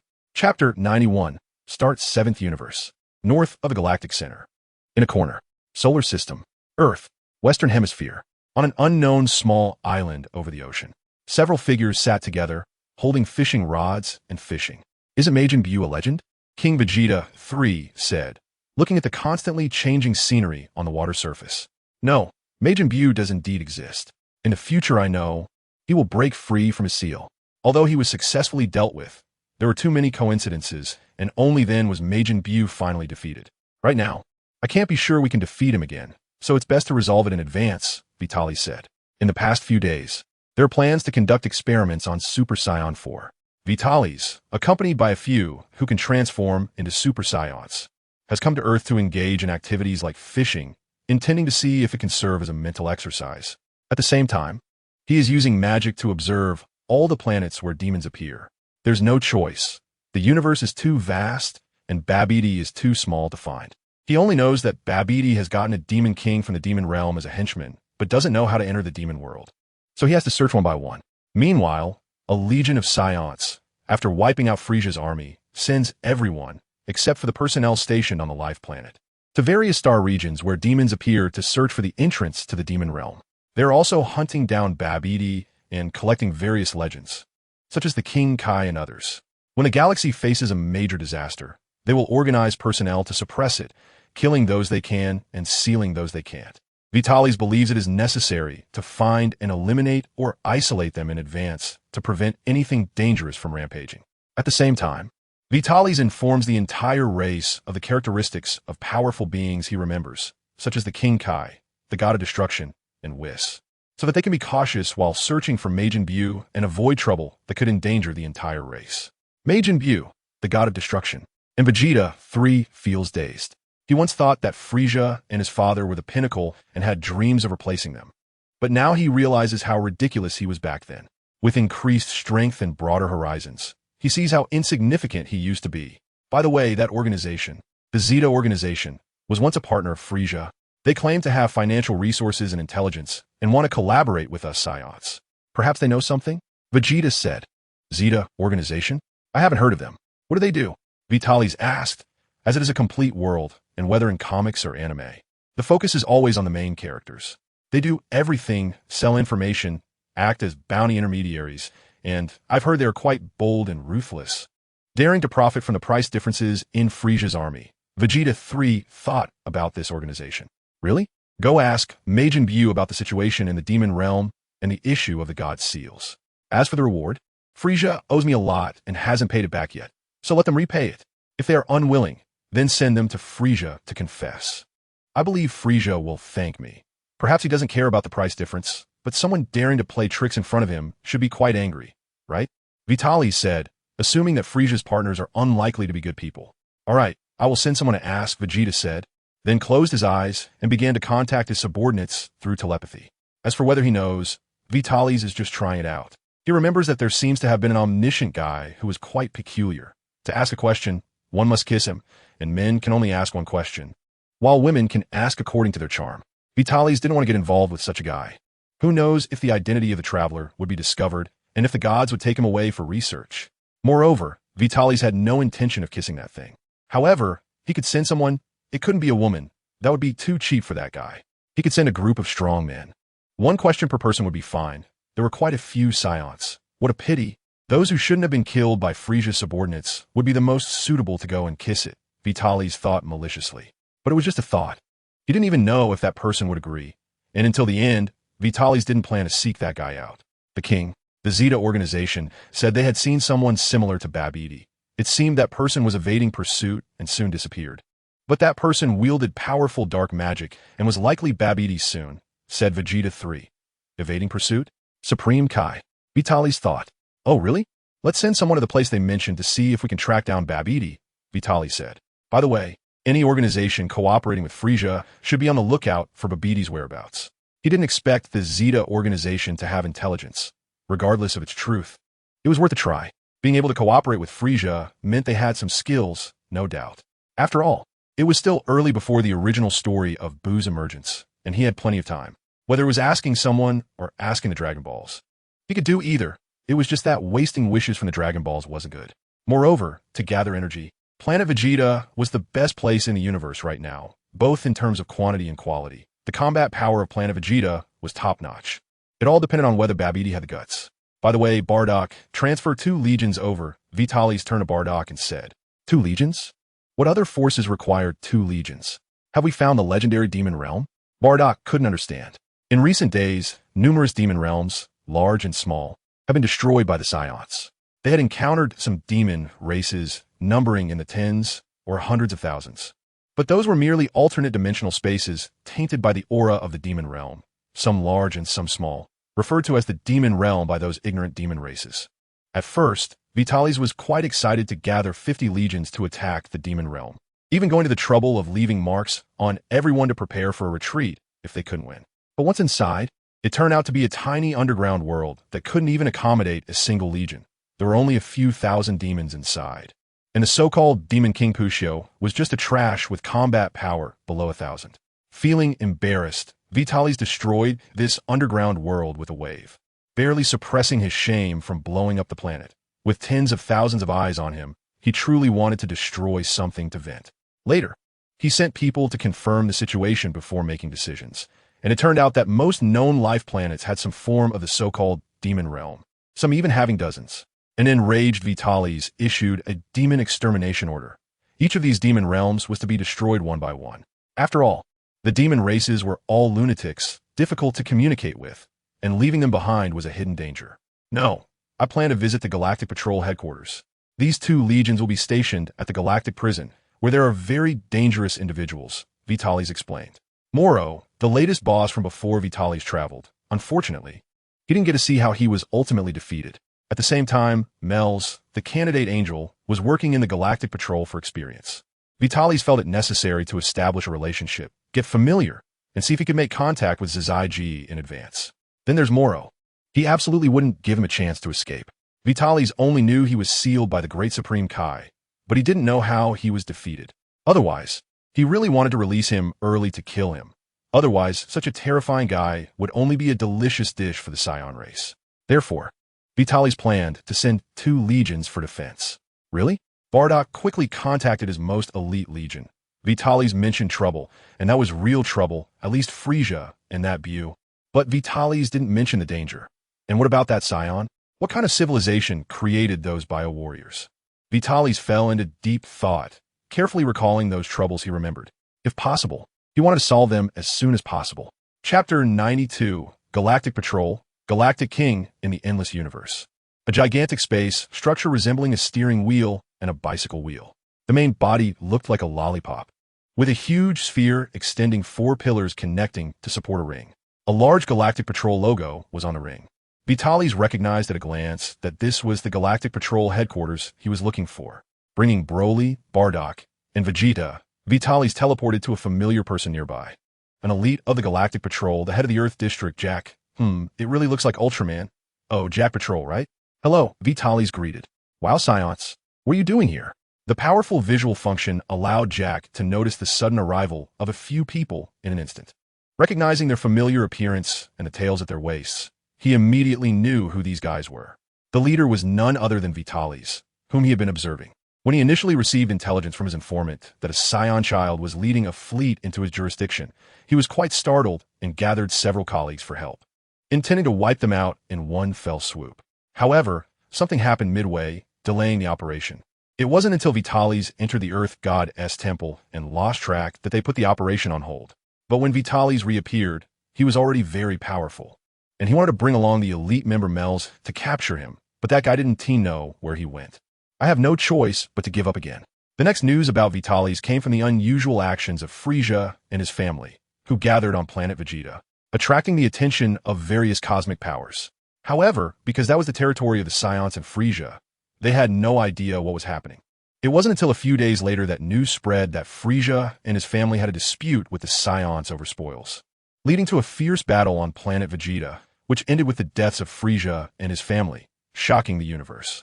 The Saiyan army launched assaults everywhere, annihilating the forces of Frisia and taking over his territory and wealth, continuously provoking the nerves of the Galactic Patrol. However, the Saiyan race was rapidly growing in strength, with individual power that was astonishing, making the Galactic Patrol hesitant to engage in direct confrontation, which is why no measures have been taken. Additionally, there were rumors of the legendary Saiyan warrior, the Super Saiyan, being born, causing the Galactic Patrol to gather, planning to intervene when the Saiyans began their conquest of the universe. But later, news came that the Saiyan King had established a cosmic garrison, announcing 2 ironclad rules. As long as they did not violate them, the Saiyans would maintain absolute neutrality. Upon receiving this news, the Galactic King, along with Myers and several other elite members, discussed delaying enforcement and observing the situation. If the cosmic garrison was genuine, it would be a happy outcome for everyone. If it was false, the Galactic King would contact the gods for support. According to the intelligence from informants, the Saiyan King was none other than Vitalis, who had appeared on Earth. To better maintain the stability of his territory, Jack had remained at headquarters, avoiding Earth even during routine inspections. For the sake of the relationship between the Galactic Patrol and the Saiyans, he had to endure and delay the execution of his mission to avoid unnecessary conflict. But unexpectedly, they came knocking at his door. Suppressing his instincts and resisting the urge to draw his gun, he knew that against these non-human beings, his firearms would be ineffective, and he would have to wait for them to relax to deliver a fatal blow. Ah, isn't this the great Saiyan King, Lord Vitalis? I didn't know you were visiting. Hey, someone go call Myers over here to brew tea for our esteemed guests. Come, sit here. Myers is our tea brewing elite in the Galactic Patrol, and his tea is the best. Jack hurriedly stepped forward. Vitalis twitched at the corner of his mouth, looking at this shameless Ultraman-like creature. However, he had to admit that this guy wouldn't back down in the face of a crisis, which was quite commendable. As for the tea-brewing elite Myers, Vitalis couldn't help but marvel at how quickly this guy's mind worked. With that sycophantic demeanor, no one would doubt what he said. Those who didn't know him would really think Myers was just good at brewing tea, but they currently posed no threat to the universe. And it wasn't worth the risk for Myers to act against them. He wasn't afraid, even if Myers came. Even if things turned sour and they had to fight. Did he imagine that he could seize the opportunity to knock them out with a tranquilizer gun like in the original story? Vitalis was prepared, and Raditz had been observing the situation through the recording devices of the others. If things went wrong, he would teleport a few people away. If the teleportation failed, then the Saiyan fusion army would launch indiscriminate attacks on this star region. By then, relying solely on technological weapons, even Myers would be powerless. As for using angelic powers, that would be asking for death. No, take me to see the Galactic King. Don't worry, I'm not here to cause trouble. Just seeking cooperation, Vitalis explained, not wanting to clarify too much, as he wasn't sure what this comical guy would do. Cooperation?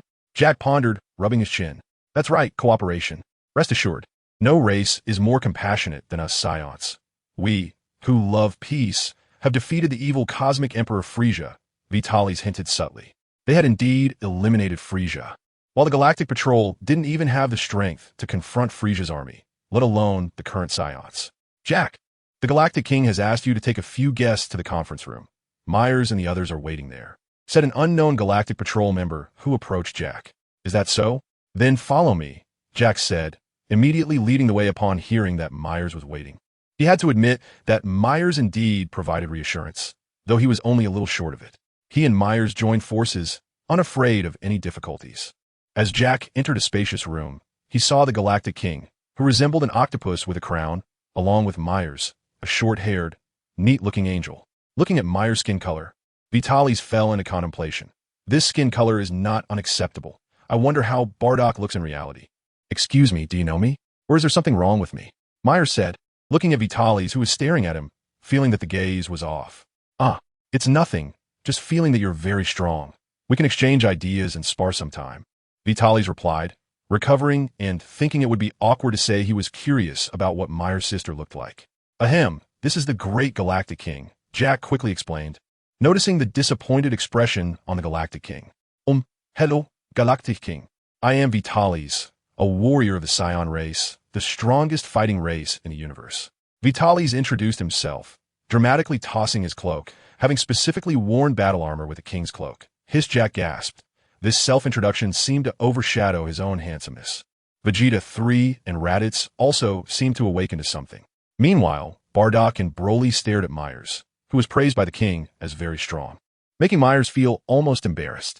Vitalis was quite curious about what differences there were between the Galactic King's hands and feet in that thing. Fortunately, he didn't have Goku's social awkwardness and didn't plan to shake hands with the Galactic King. However, Goku could accurately shake hands with that thing several times, which was also a skill. Galactic King, I came here to seek cooperation with the Galactic Patrol. The Galactic Prison holds many monsters, and once they escape, the universe will surely fall into chaos or even a crisis of destruction.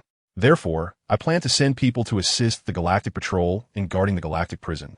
Vitalis stated directly. Chapter 93. You do not have the right to refuse immediately. The people present rejected Vitalis' request. Impossible. No way impossible. The majority of the attendees immediately refused when they heard Vitalis' demand. Are you kidding? Most of the criminals in the Galactic Prison, while not deserving of death, include some who have been sentenced to death, but are forced to be imprisoned because the death penalty cannot be executed. If these criminals cause problems, the consequences would be unimaginable, especially since they are notorious Saiyans. Collaborating with them to guard? Although they had created some cosmic garrison, it was not enough to change people's perceptions. Most believed it was just a plot for the Saiyans to attempt to dominate the universe. They could only accept it helplessly because they had no strength to resist. Letting the Saiyans guard the prison made them uneasy. Secondly, as a fighting race, what if their fighting instincts kicked in and they released prisoners to fight? They didn't care how many ordinary criminals died compared to Saiyans. However, some beings once released would be very difficult to recapture.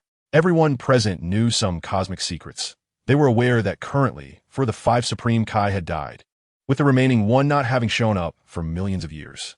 As for the Kai, the gap between the Kai and the Supreme Kai was too great. They were not on the same level, and there were some problems they could not solve. Oh, is that so? Sorry to disturb you. Vitalis turned and left. Oh, by the way, just to let you know, the galaxy where the prison is located will be sealed off, including you. no entry or exit allowed. To avoid unnecessary trouble, you can build another prison elsewhere. Vitalis was not surprised. He had anticipated the issues he might encounter before he arrived, and had already thought of countermeasures. Observing the reactions of a few people, he knew that the Saiyans, in their eyes, remained unchanged. However, he didn't care, as it was normal that they hadn't yet discovered their kindness. Moreover, their opinions didn't matter. They just had to follow the rules he set. The main issue was that Moro's was unreasonable. Otherwise, there would be no need for this. In any case, he had to supervise the Galaxy prison. Since they disagreed on joint defense, it was enough to inform him that he would seal it off. There was no need for lengthy discussions or to negotiate humbly. The initiative was now in Vitalis' hands. With the existence of the Spirit Time Room, there were millions of Saiyans now, each capable of destroying a star. Even in pairs, with instant transmission, they could ignite war in millions of galaxies in an instant. If Vitalis wanted, he could destroy all life planets in this universe in a short time. Except for the angels and gods of destruction, no one could kill all the Saiyans in a short time. And the angels remained absolutely neutral and would not intervene. If the gods of destruction acted, the cost would likely be more terrifying than letting all the Saiyans run amok. If higher-level beings were disturbed, it would be even more amusing. Therefore, Vitalis was not anxious. With the confidence to flip the table, he now feared no existence below the gods of destruction. This is power. Even though currently, aside from Broly, no other individual has strength surpassing that of Cell. The existence of hundreds of millions capable of destroying stars allows him to stand tall and loudly say no to beings like the King of Worlds and the Kaioshin. Unfortunately, in the face of strong opponents, the universe is just a basic unit of measurement, easily wiped away with a wave of the hand, so more effort is needed. Wait a minute. May I ask why you are so concerned about the galactic prison? Meru's called out to the soon-to-be departing Vitalis. Hearing Meru speak, Vitalis turned around and said, "There are beings in the galactic prison that threaten the current peace of the universe, and I don't trust your galactic patrol." This guy, dressed in a cloak and resembling a member of the Jack species, pointed at Vitalis. Unfortunately, after thinking for a moment, he couldn't come up with a good rebuttal. "Your Excellency, the galactic prison holds many terrifying beings, but some of them have been imprisoned for millions of years without any incidents. Why do you believe that the Saiyans would manage them better?" Meru's voiced his doubts. Moreover, some of those guys cannot be defeated by the current Saiyans. No matter how many there are, even Frieza and his son would be utterly powerless against them. After a brief thought, Meru's expressed his lack of confidence in the current Saiyan combat power. "I know, which is why I need to supervise. Currently, many forces in the universe dare to provoke the Galactic Patrol, but they do not dare to confront the Saiyans," Vitalis slowly said. Upon hearing this, Meru's had no retorts. Indeed, the Saiyans had eliminated Frieza and his son, leaping to become a top force in the universe. From their performance in hunting down the remnants of Frieza's forces, the Saiyans were terrifyingly strong. They were even more formidable than the combined forces of the Goku Army, the Cooler Army, and the Frieza Army.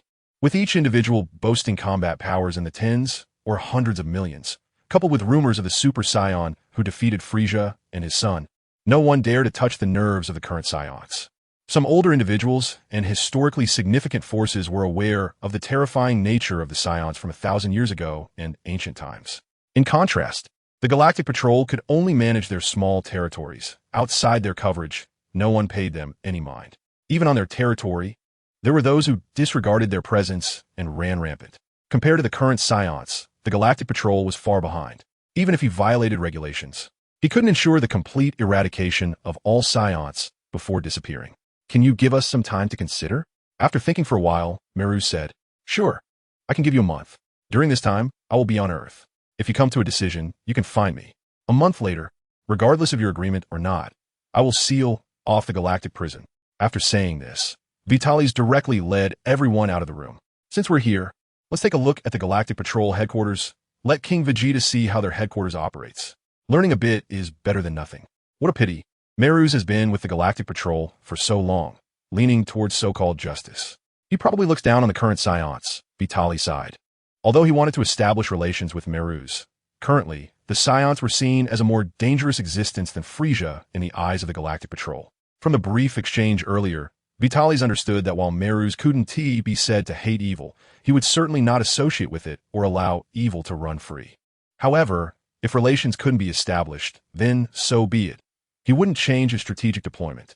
Later, Beerus and Kampa, both gods of destruction who loved food, and Whis and Vados, who were angels of absolute neutrality, had attitudes towards things that were vastly different from Meru's. Establishing relationships with them was also fine.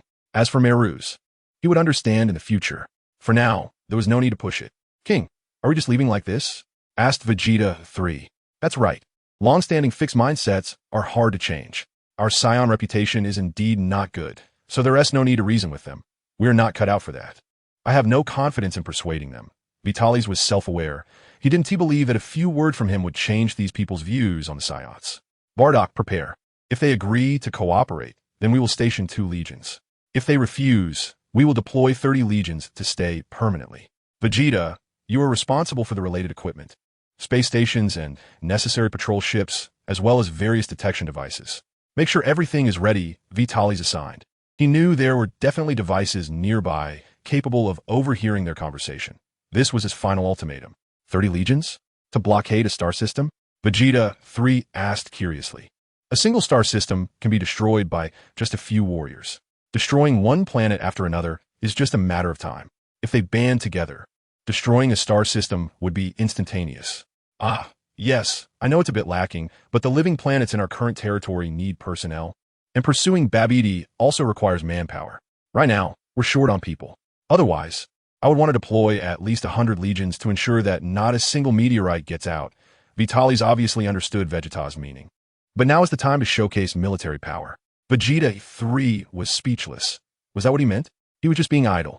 However, he quickly realized what Vitalis was getting at. Is there really such a terrifying thing in the galactic prison? Vegeta 3 was genuinely curious about who made the king and those weak galactic patrol officers care so much. Very terrifying, but I won't elaborate. If the galactic patrol cooperates, you can ask them for a list of prisoners. It should be recorded there. If they don't cooperate, a month later, I will take you to sea. Facing this issue, Vitalis chose to set it aside for the time being. He only knew of Amuro, and many details were unclear, and his memory was too fuzzy due to the long time. There was no need to show off. Chapter 94. The Saiyans love peace, Merus? What do you plan to do? Jack asked, looking at Vitalis' back. The Galactic King. I don't know. Whether the Saiyans change is actually irrelevant. What matters is their intent. Why have they suddenly focused on the galactic prison? Merus shook his head. However, I tend to lean towards cooperating with them. Our combat power is far too inferior to the Saiyans, whether in terms of quantity or high-end power. At least by cooperating with the Saiyans, we won't be passive, and we can closely observe their movements and plan our actions. If what that Saiyan King said is true, sealing off the prison star system, we would have no way to deal with it, unless we declared war, but the hope of victory is slim. Merus analyzed his thoughts while looking at the Galactic King. But they're the Saiyans. Infamous, known for being battle-crazed maniacs, a cloaked figure resembling Ultraman said. Indeed, I'm also very curious why these battle maniacs would establish a cosmic police force to prohibit anyone from destroying life planets and any acts of genocide. They even planned to station at the galactic prison. Merus pondered with his arms crossed. Could it be that there is some conspiracy? For example, to control the prisoners in the prison, using them as their minions to conquer the universe? Or perhaps they plan to release those powerful beings to fight against them. An unknown class of ultra beings spoke. The Saiyans are not lacking in combat power. Currently, with the strength of their race, dominating this universe is not a difficult task. Those who can stop them are either sealed away or in slumber. As for letting them out to fight, it's very likely, after all. They are a race known for battle. A bunch of madmen, Melis said. However, this needs to be decided by you, Galactic King, Melis said slowly, looking at the Galactic King. Galactic King, are they not surprised to see me? The Galactic King asked. Malus, got. Ah, I see. Let us cooperate with them. I will contact Lord Kaioshin later to discuss it, the Galactic King said. The current Saiyans are more powerful than Frisia. They are about to cross the red line. And when that happens, Lord Kaioshin will take action. The Galactic King made a decision. Kaioshin, that might not work.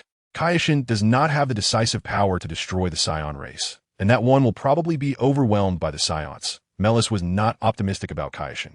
If the great Kaioshin and his 4 disciples from the 4 directions were present, it might be possible. But right now, he has observed with his abilities. The foundation the current Saiyans possess is extremely terrifying. They are getting stronger every moment, with quantity and quality advancing together. Currently, under the rule of the Omni King, due to the Saiyan race, The ranking of this universe has risen to at least the top 5. If top-tier combat power comes in, entering the top 3 is not impossible. Gak, why didn't you express your opinion this time? Seeing his fellow clan member so silent, someone from Gak's clan curiously asked. Haha, recently a big thief has appeared in my jurisdiction, and I'm thinking about how to catch him. Gak, who was suddenly called out, quickly replied. Damn it, why do these Saiyans like Earth so much? They keep running to Earth, Gak complained inwardly, but he couldn't say he was afraid of the Saiyans. He is an elite member, Gak. Is that so? As expected of elite member Gak, do you need my help? Seeing his fellow clan member so dedicated to work, he felt gratified. No need, your jurisdiction is bigger than mine, so I won't trouble you, huh? Gak did want to find someone to help. But aside from changing defenses, no one could help him. At this moment, a Galactic Patrol officer hurried over. Tyke, what's wrong? Jack asked anxiously. Report. Those Saiyans are wandering around headquarters and making some not-so-good comments. Tyke bowed. Not-so-good comments? What did they say? Jack's eyes flashed, and his sharp gaze fixed on Tyke. Tyke took out a device, fiddled with it a few times, and the voices of Vitalis and others came through. Agree to cooperate, then we will station 2 legions. If not, we will mobilize 30 legions. 30 legions? To blockade a star system? We currently don't have enough people. Otherwise, I would want to mobilize at least 100 legions to ensure that not a single one escapes. Damn it, they actually look down on us. We are the Galactic Patrol. Everyone felt frustrated listening to Vitalis' words, but they were powerless. The former Saiyans could only capture and eliminate those who were isolated, and they needed to send elite members equipped with the most advanced technological weapons to have any chance of winning. But facing the current Saiyans, they had no qualification to confront them without risking planetary destruction. Except for Mers, who might have some negotiation possibilities, the others could only be cannon fodder. Let's agree to his demands. Let the Saiyans take over the defense while we only keep the necessary personnel to operate the prison. Let them mess around. Recall all elite personnel stationed at the prison and have them participate in the management of galactic security, the Galactic King ordered. It's fine. The Saiyans are also a part of this universe. They shouldn't want to see it destroyed. The establishment of the Universe Patrol has indeed reduced the destruction of life planets and races. Let's try to trust them this once. After all, the result can't be worse than it is now. And we still have Lord Kaioshin, the Galactic King said firmly. Nerus, you will lead the discussions with the Saiyans regarding the prison defense. I will contact Lord Kaioshin, the Galactic King said as he turned to leave. The members looked at Mers. Ever since he joined the team, he had been outstanding in both dealing with people and work abilities, and everyone respected him. Jack, you come with me. You have observed that king the longest, Tyke said. You and Chloe will organize the prisoner's data. Make sure it is detailed, Mers arranged. I didn't expect to have to make a choice so quickly. Science, I wonder how the universe will develop in the future. Does my brother know? Lord Beerus should be waking up soon. Sai, what a troublesome time. Understood. What? Agreeing to cooperate with us? Mers found it strange as he looked at Vitalis, who had come to explain his intentions. How so soon? I had given a month. He had contemplated them agreeing, but not this quickly. That's right, but I hope you take it seriously. Many prisoners in the prison are extremely dangerous, capable of destroying this galaxy, and some can threaten the universe. I will later have someone hand over all prisoner information. I hope after you read it, you will understand the importance of the matter, Mers said. Is that so? Vegeta, you are responsible for receiving the data. Bardock, you go with him, and then the defense of the galactic prison will be up to you. Nerus, I hope you can take Vegeta to visit the headquarters of the Galactic Patrol. You know, Vegeta is now in charge of the Universe Patrol and lacks experience. Let him learn a bit, Vitalis said. There was no way around it. Under Vitalis' arrangement, the current Universe Patrol only had a framework. They were still copying the homework. Half right and half wrong, and many details still needed improvement. As for Vegeta, even though he had been a king before, that was as the king of the Saiyans. It was hard for him to take charge of these matters, so Vitalis planned to have Vegeta copy the homework of the Galactic Patrol. After all, the Galactic Patrol had existed for too long and had connections with the gods. Who knows if they had some hidden cards? Letting Vegeta explore a bit would be good. Just joking, this universe is vast, and our Galactic Patrol is just a corner of it. Mers laughed. By the way, Mers, do you know about the Demon Realm? How do you get to the Demon Realm? Vitalis suddenly asked. The Demon Realm? I've heard of it. The ancient Demon Realm is in direct opposition to the Kaioshin Realm. It's a vast world that rivals the mortal realm. I don't know the specifics, but due to the aura of the Demon Realm, it has affected many other dimensional spaces, giving rise to many demons that have caused us a lot of trouble. At some point, Many people in the mortal realm learn methods of summoning demons, bringing these demons in and causing many disasters. Why do you ask this? Mer shared what he knew and was also curious about why Vitalis was asking. As you know, we Saiyans love peace, and the existence of these demons threatens this peace, so it needs to be resolved, Vitalis said with an air of certainty. Mers, Jack, Vegeta 3. Bardock, Saiyans love peace? Chapter 95. Preparation Saiyans love peace? Raditz stood on the roof, looking at Gohan, who was washing Goku. Not cool at all. The warrior race Saiyans have nothing to do with peace. However, it seems quite interesting, Raditz thought, looking at the magical image, hearing the words about Saiyans loving peace, and seeing the distorted faces. Raditz pondered. Was it a suppressed laugh? Anger? Disbelief? There were also some emotions Raditz couldn't quite decipher. But that desperate attempt to hold back was simply marvelous. Was it a coincidence? Raditz also noticed that the leading guy seemed to glance in his direction a few times. Multiple eye contacts made Raditz feel very uncomfortable. It's definitely a coincidence. Using magic, a weaker guy than me wouldn't even notice. Right now, my father and the others can only feel a bit. Only that monster Broly can sense and counter this guy. How could he possibly be stronger than me? No need to transform. I can deal with such trash with one hand. Raditz thought as he adjusted the angle of the magic and decided not to look at that strange guy anymore. But which path should I choose? Super Saiyan 4 or Super Saiyan God? The king said that while both paths are options, Saiyans have the potential for both, but it's best to choose one to master. After all, everyone's talent is different, and how far one can go depends on oneself.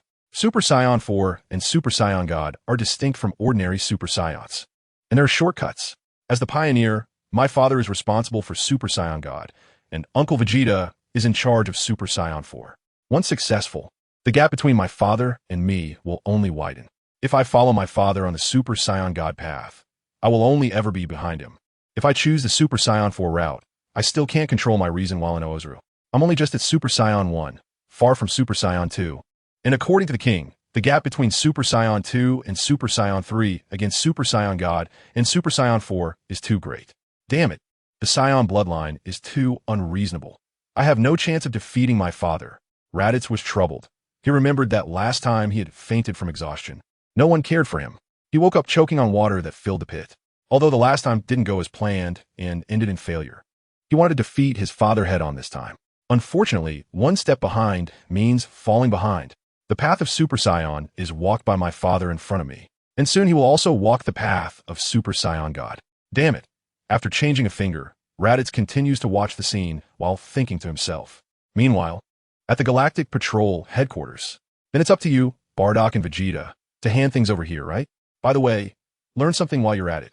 Broly and I will leave first, said Vitalis to the members of the Merle's team. Everything that needed to be done has been done, and surprisingly smoothly.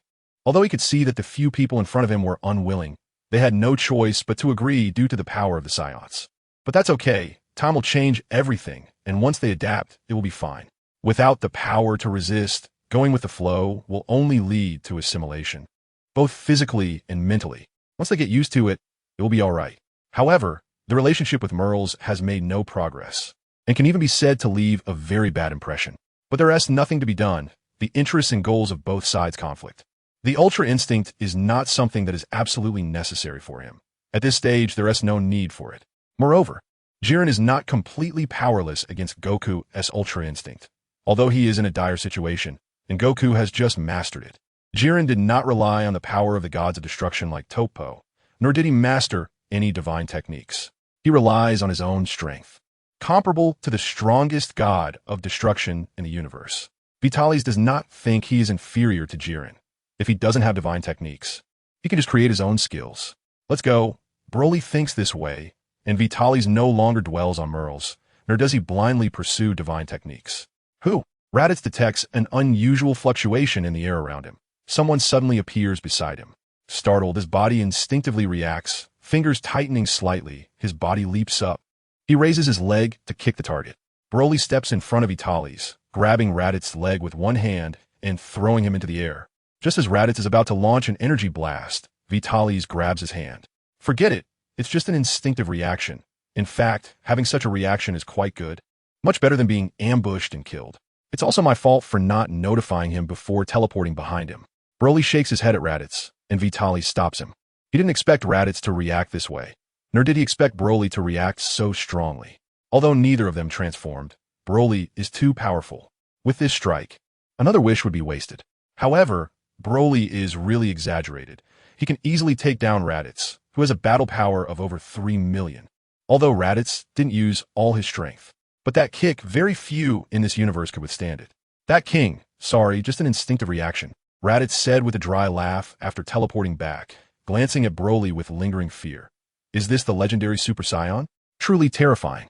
Being born in the same era as him is just tragic. My father and his father's generation were also quite miserable, but the pressure ultimately falls on me. Kakarot, hurry up and grow up. Inherit my will. The burden of competing with Broly will be on you. As for my father, leave that to me. Raditz glances at the little Goku who is playing around. Raditz, have you really decided to stay on Earth permanently? Vitalis asks. Raditz has already applied. He wants to live on Earth to protect his brother. That's right, anyway, with my current strength, plus instant transmission, it doesn't really matter where I live. If there's a mission, I can respond quickly. Raditz feels that his home is devoid of affection. His father usually trains with his mother and doesn't take him along. Occasionally calling him is just because he can take a beating and, after testing out new techniques, he is cast aside again. Alright, but remember, you can't damage the Earth's environment or harm innocent people. Everything else is up to you. Remember to report to the Heavenly Temple's station team. After explaining a few things, Vitalis takes Broly back to the small island. He does not oppose Saiyans coming to Earth, or rather, he encourages it, looking forward to Saiyans coming to Earth. The offspring of Saiyans and Earthlings also have limitless potential. The main thing is that there is no reproductive isolation. Although Saiyans can now suppress a galaxy alone, there are countless galaxies in a river system, and in the universe, there are even more like the Milky Way. With the current Saiyan population, it is difficult to manage it all. It's impossible to run to wherever something happens. That would be too inefficient. Even if a patrol team is set up, it is impossible to cover all areas.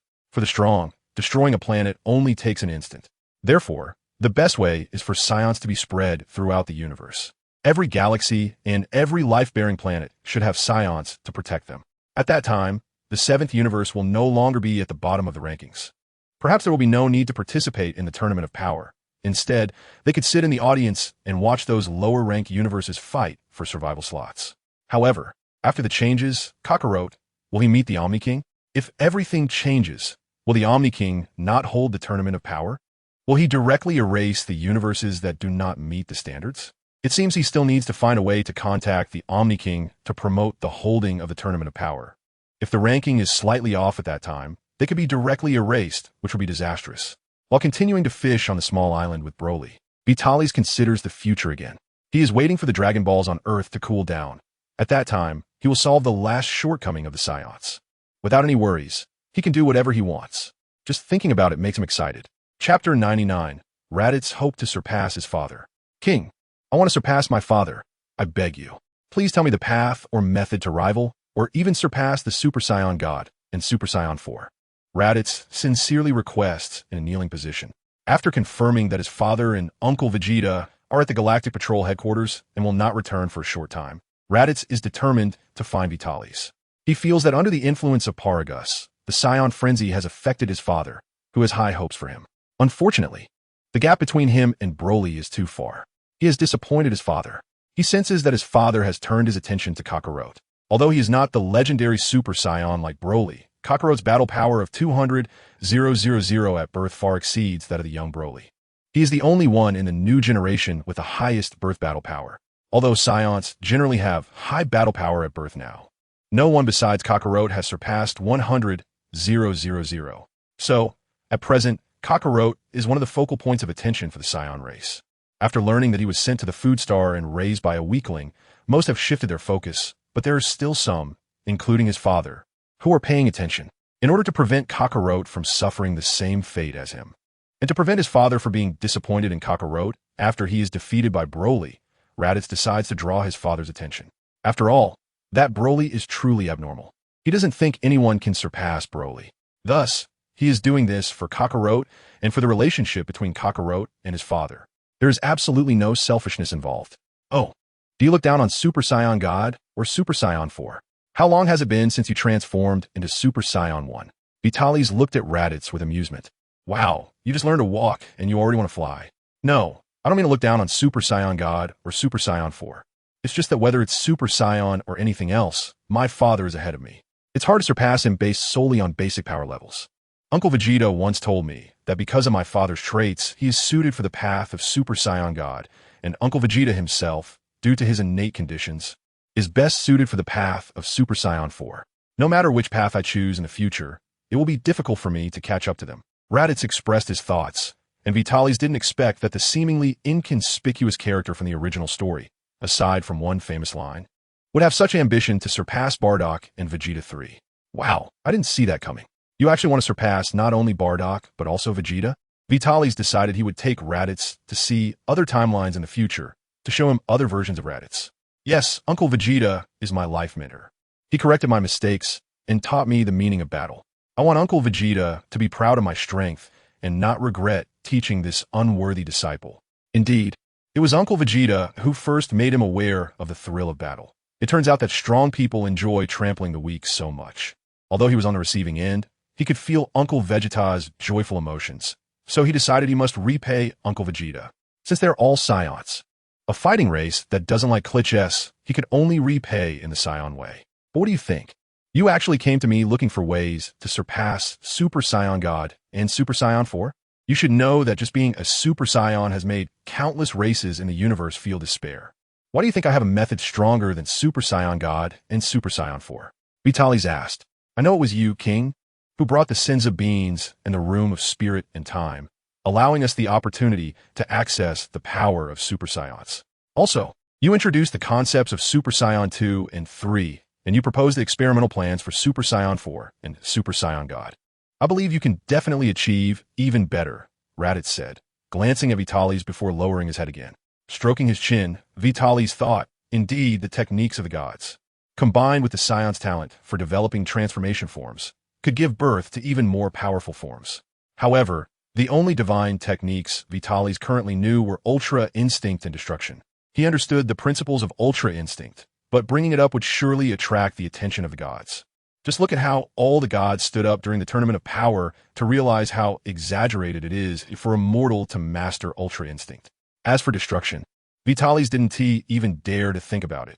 Otherwise, angering a god of destruction could lead to being turned to dust, perhaps even leaving no soul behind.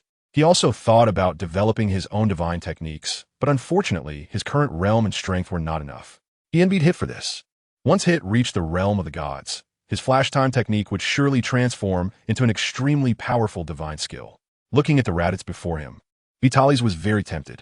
This is a prime specimen delivered right to us, not only voluntarily, but also with great effort and no complaints.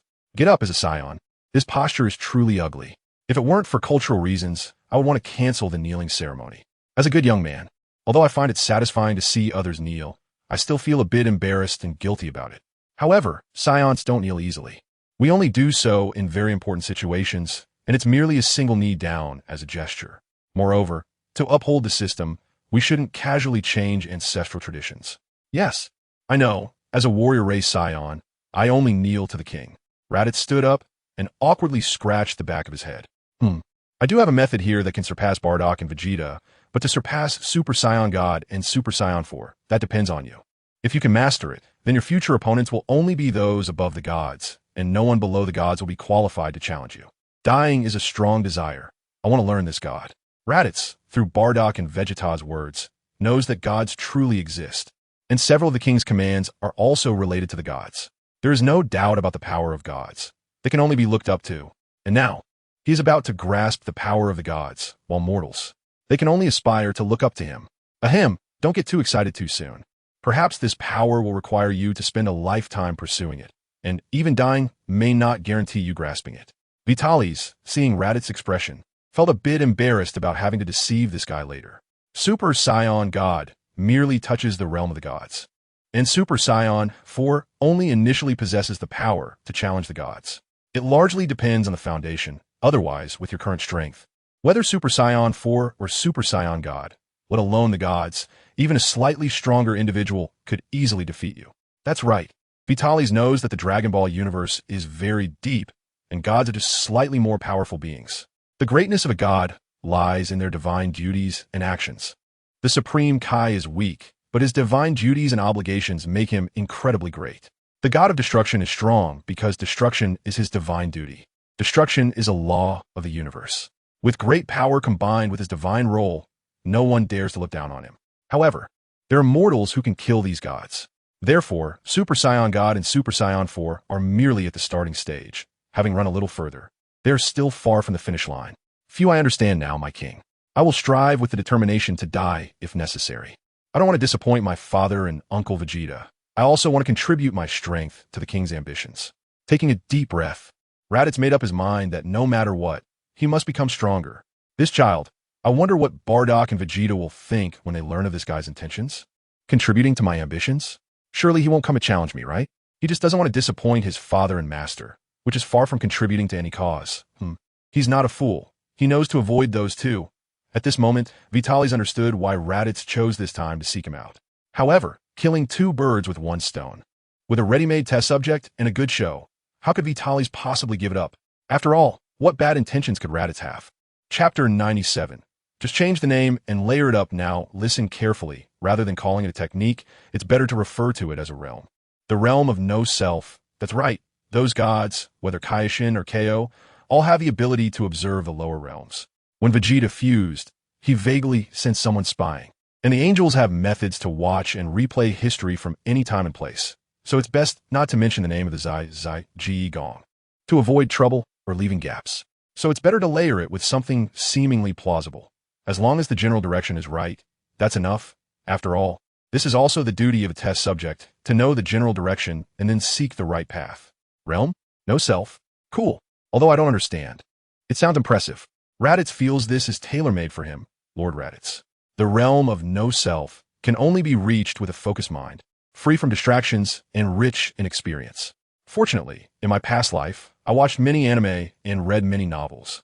So I have a good foundation and don't need to think hard to package the Zai. It's not about acting after thinking. Rather, it's about relying on the actual experience of the body, unconsciously counterattacking while using the ultimate moves of other warriors he has seen. Only those who have surpassed their own limits can reach this realm, Vitalis said slowly.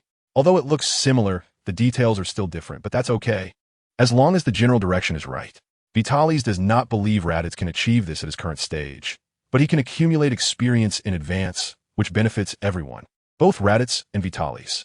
In the future, he might encounter other timelines where Goku has mastered Zai, and because he has accumulated experience, he might grasp it quickly. Being prepared is essential. Not reacting through the brain. His unconscious counterattacks.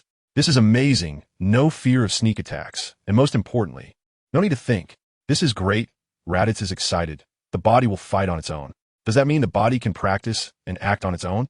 Coupled with the magic of the ape transformation developed by the king, which separates consciousness from the body, can he do whatever he wants in the consciousness space? After all, the body will act on its own. Boom, a flick of the finger sent Raditz flying. What does it mean to not need to think? That's too uncouth. Although the meaning is clear, it's not about acting after thought. Wouldn't that sound more impressive?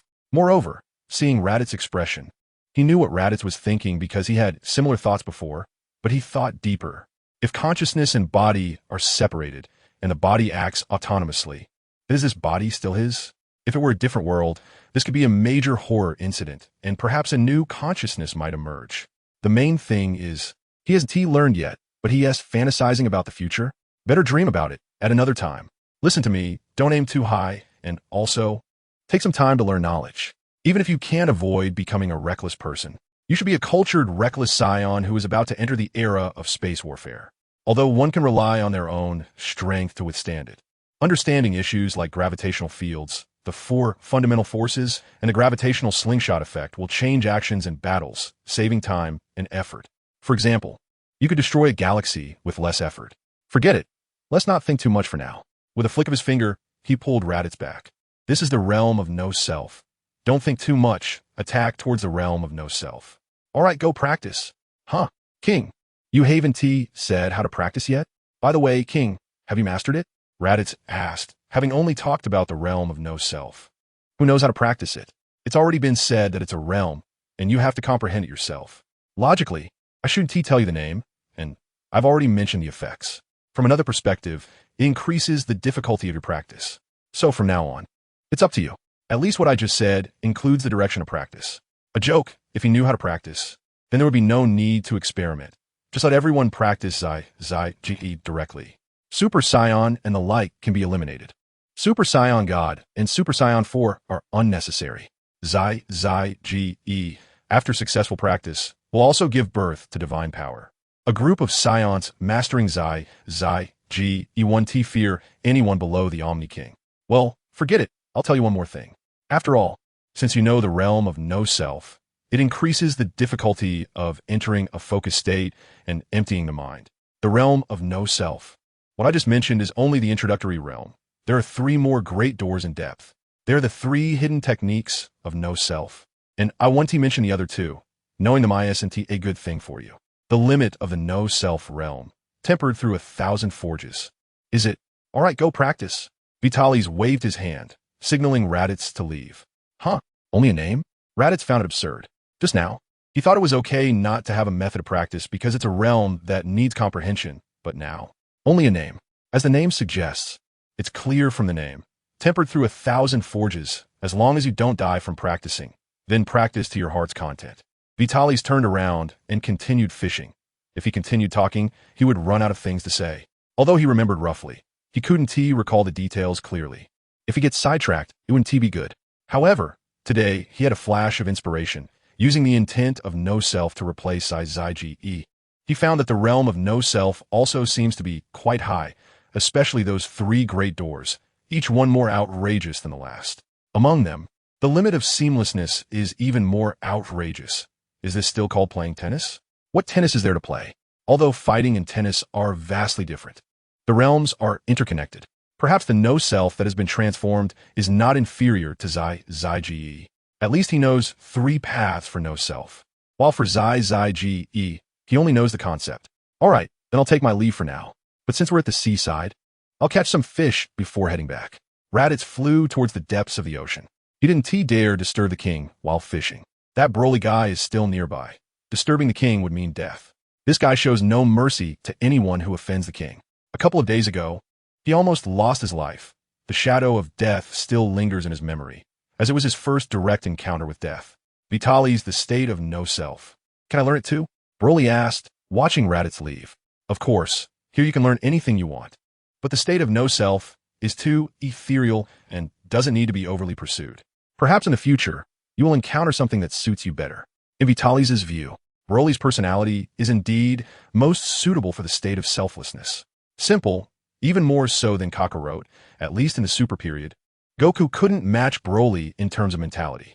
Besides the state of selflessness, Broly's innate strength and the characteristics of transcending also suit destruction.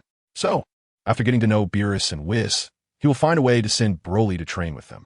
Of course, if there's a chance, he wants to go too. But Broly's priority is the highest. In terms of talent, Broly is indisputable. When the time comes, he can come back and teach him, right? Chapter 98, Wishing Again Broly. Huh, by external time calculations, you're probably only about a year old, right? Vitalis asked, looking at Broly beside him. At first, he just wanted Broly to grow up quickly, neglecting other things, like Broly's childhood, perhaps the Saiyan race, and he himself didn't care about these things in the past. But reflecting on it, Vitalis still felt guilty. After all, after spending a long time together, he realized that this is a real, tangible world. Each of them is a living person. Moreover, Broly's attitude towards him made Vitalis feel even more guilty. Broly regards him as family, as a brother, loyal and unwavering. Perhaps if Vitalis opposed his father, Broly would choose him, who made him take Broly away shortly after his birth. Maybe? What's wrong? Do you think I'm still young? Should I go to the hyperbolic time chamber for a while? Broly asked curiously. Indeed, Broly could sense that Vitalis had an excessive protective feeling toward children, abolishing the tradition of exiling lower-class Saiyan children to invade planets, even prohibiting children under 18 from joining combat legions. Only those excellent, strong, and potentially powerful children are allowed to bear the responsibility of protecting planets. After spending some time on Earth, Broly roughly understood Vitalis' thoughts. Although his kin had some complaints, Broly didn't think much of it because he believed that everything Vitalis did was right. No, that's not what I meant. It's just that you missed your childhood and can't miss your youth again. Tomorrow you can wish again. After making a wish, you have to leave. I have a special task to assign to you, and I hope you can complete it, Vitalis said. A task? I will definitely complete Vitalis' task, Broly exclaimed excitedly. Standing up, and the momentum he exuded created ripples on the sea. Vitalis' eyes flashed, calming the storm and giant waves inadvertently caused by Broly. This is what a strong person is. Every move can inadvertently trigger natural disasters. Broly, your heart training is still not enough. You need to cultivate. I'm sorry. I was just too excited. This is my second official task, right? You told me back then that you would find an opportunity to teleport me to Frisia's army headquarters to defeat Frisia, but unfortunately, Frisia came early, and I couldn't personally take that guy down. This is a disgrace in my life. Broly clenched his fists, and mentioning Frisia made him grit his teeth in anger. Vitalis had mentioned during his training that he would send him to eliminate Frisia when the opportunity arose, but Frisia unexpectedly came to his death early, and because of him, he didn't kill Frisia right away, indirectly causing a lot of losses. However, he also had a plan. Once Vitalis fulfilled all his wishes, he would apply to Vitalis to use the Dragon Balls to resurrect Frisia to wash away the disgrace and must beat him to death punch by punch. Not necessarily. There's no need to take it to heart. It was just a future possibility. Plans can't keep up with changes, right? Apologetically scratching his head, Vitalis said. The so-called right timing was just using teleportation magic to deliver a package to Frisia when Broly went berserk. At that time, he merely regarded Broly as a tool, an unstable, powerful fighter. However, this time Broly thought too much. He wasn't sending Broly to fight this time. Moreover, although Frisia also had great potential, Broly, your talent is the strongest. Your enemies shouldn't be mere mortals. Saying this, Vitalis glanced sadly at the sunset. Talent, whether it's Broly or Frisia, is overly strong. The two who don't cultivate can surpass most people, and their training talent is even absurd. They can surpass the efforts of an ordinary person's entire life in a short time. Not to mention them, even Vegeta 3, Bardock, and Raditz have talents that surpass his. Although many talents were missed due to the previous warrior rankings. But that was because they didn't have items like the Senzu Beans. Therefore, the warrior rankings can still differentiate talent to a certain extent. Compared to these people, he is just a low-level warrior, merely temporarily ahead due to foresight. Not to mention, Broly has already far surpassed him. In terms of combat power, Bardock is also close to catching up with him. Vegeta, 3, and Raditz, after breaking through the Super Saiyan boundary, are also rapidly growing. Do I need to rely on the Dragon Balls to change my bloodline or body? Shaking his head, Vitalis dispelled this tempting thought. The body of Majin Buu, the transcendent bloodline, and exchanging bodies with future Goku, the Super Shenron, should be able to do it. But Vitalis didn't want that. The Saiyan bloodline in his body was also rejecting that. Having the rare chance to live again in such an exciting world, it wouldn't be right not to work hard. Even the Saiyan bloodline is a result of generations of ancestors fighting and evolving. Perhaps he could further enhance his bloodline. I wonder if I could develop a unique form of my own. Thinking of other versions of Goku from different timelines developing Super Saiyan forms. Super Saiyan 2. Super Saiyan 3, mysterious forms of potential release. Super Saiyan 4, Super Saiyan God, Super Saiyan Blue, the state of selflessness, and so on. Each one more impressive than the last.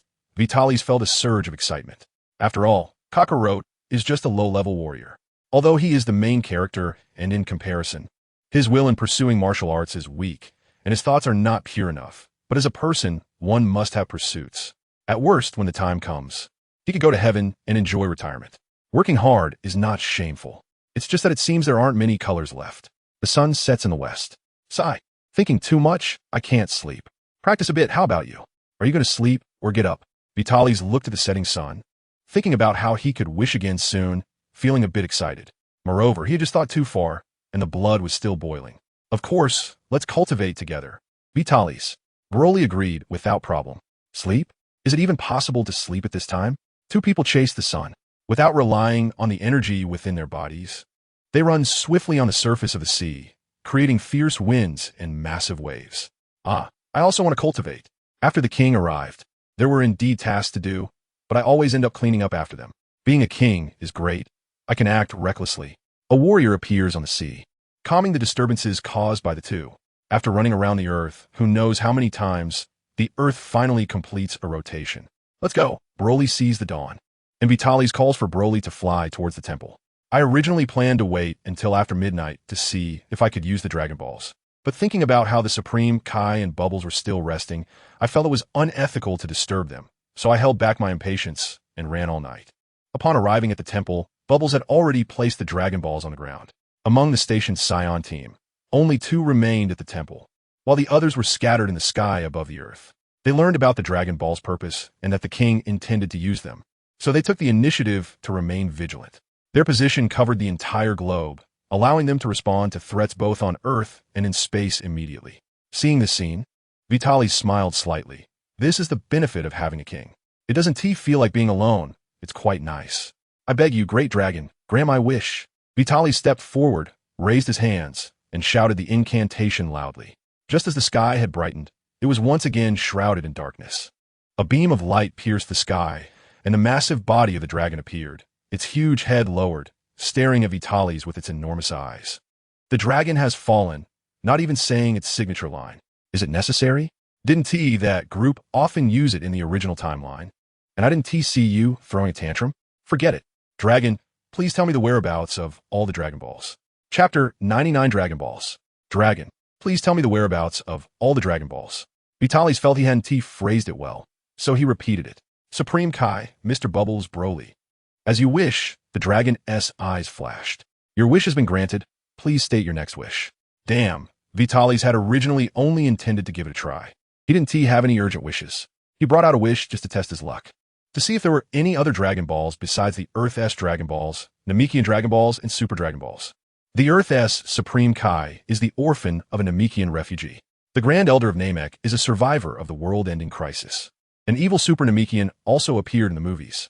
So, could there be other Namekian survivors? Among them, could there be Dragon Clan members capable of creating Dragon Balls? Vitalis thought so. After all, the universe is so vast. Moreover, in the Brother Universe, Universe 9 also has Namekians. They must have Dragon Balls. At the very least, obtaining the location of the Super Dragon of this universe would also be beneficial for future planning. Although he didn't know when the God of Destruction of Universe 9, Kampa, started collecting them, he didn't dare to act for now. However, laying down surveillance to understand the movements was feasible. When the time comes, making some noise to awaken Beerus might lead to early contact with the gods. Perhaps Kampa would be pleased, and there might even be an opportunity to use the Super Dragon Balls. Anyway, no matter how you look at it, this wish is not a loss. Unexpectedly, there really are other Dragon Balls. First, the information the dragon provided indicated there were no Dragon Balls from other universes. Even the location of the Super Dragon Balls in this universe was absent. It seems the wish of the Earth's Dragon Balls is limited to this universe, and their level is lower than that of the Super Dragon Balls, so it couldn't observe the specific locations. Of course, it's also possible that due to rules, it didn't tell Vitalis that there could be others. However, Vitalis learned that currently, there are 3 sets of Dragon Balls in this universe. The Earth Dragon Balls and Namekian Dragon Balls are both shown to be on Earth, which is obvious. There is also a set on a planet named Cyril, so there should be Namekians living there. Dragon, please wait a moment. Grinning, Vitalis was very happy, because this set of Dragon Balls is peculiar, consisting of only 2. This is a brand new Dragon Ball that Vitalis has never seen in the original work. He once believed that Dragon Balls are made up of 7. Whether it's the Earth Dragon Balls, Namekian Dragon Balls, or Super Dragon Balls, they all consist of 7. So, does the Cyril Star Dragon Ball have a special aspect? Is the dragon formed by 2 balls strong or weak? Whoosh, whoosh. In just 2 minutes, Vitalis returned. The dragon provided a very precise location, including spatiotemporal coordinates, allowing Vitalis to teleport accurately. He easily obtained the Dragon Balls. Click, click, playing with the 2 small Dragon Balls in his hand. Vitalis was curious if this dragon was underage. Was it legal to be on duty? Come out, dragon, grant my wish. He shouted the incantation, throwing the Dragon Balls to the ground. Ahem, let's try the Namekian language. Takalaputa ta lompapilai te parlo. Buzz, the 2 Dragon Balls resonated with light, emitting a dazzling glow, and a figure emerged from the light. However, the appearance of this figure seemed a bit subtle compared to other dragons. It was slightly smaller and looked more like a loach. The one who gathered the 2 Dragon Balls. State your wish. Any wish, as long as I can fulfill it. I will help you. As soon as the words fell from the 2-star dragon, it seemed to notice the Earth Dragon. They exchanged silent glances. Earth Dragon, Cyril Star Dragon. And God. Wow, quite polite, Vitalis thought. TSK, Earth Dragon, take a lesson. Regardless, this new dragon seemed quite polite. At least its entrance lines appeared very sincere. Is this your second wish? The Earth Dragon leaned forward and asked closely.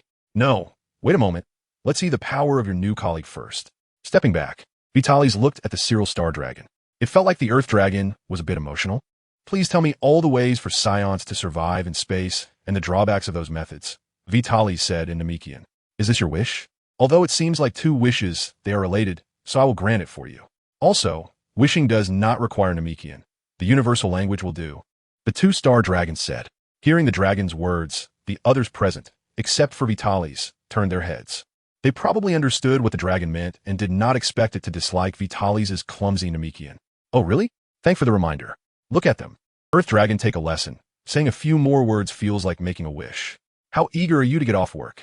Vitalis complained, noting that the Earth Dragon required a more personalized approach to wishes. If Beerus were present, it would be a different attitude altogether. Is this your second wish? The Earth Dragon squinted at Vitalis. No, wait a moment. This guy, it seems necessary to always wish while standing next to Beerus in the future. To enjoy the dragon's fear and the way it licks the dragon. As you wish, see you next time. The two-star dragon glanced thoughtfully at the Earth Dragon, dispersed its body, and the two Dragon Balls on the ground rose in light, quickly scattering away. Knowing Vitalis' temperament, Broly quickly flew towards the Dragon Balls. But just as he was about to touch them, the Dragon Balls unexpectedly turned and accelerated away into the horizon. Huh, it seems they didn't turn to stone. Vitalis saw that the Dragon Balls in the light had not turned to stone and seemed to have some spirit, even drifting. On angry, Broly charged after the Dragon Balls. A few seconds later, Broly handed the two-star Dragon Ball to Vitalis. Sorry, Vitalis, I was careless. Next time, I won't let it run away, Broly said apologetically. Even when he reacted and increased his power in time, he only caught one, while the other escaped. It's okay. You won't get away on Earth. Here, take the radar and bring it back. Vitalis handed Broly the Dragon Ball radar from his magical storage space. Actually, letting the Dragon Ball scatter isn't a problem. With the radar and their power, they could gather them in no time. However, once they turn to stone, the radar can't detect them, so it's better to intercept them early to save time. But since the Cyril Star Dragon Balls hadn't turned to stone, does that mean he could make a wish immediately? Watching Broly leave excitedly, Vitalis shook his head, not thinking too much about it, and planned to test it later. Closing his eyes, he began to search among the various methods for survival in space to find the most suitable method for Saiyans. Chapter 70, Dragon Ball 2.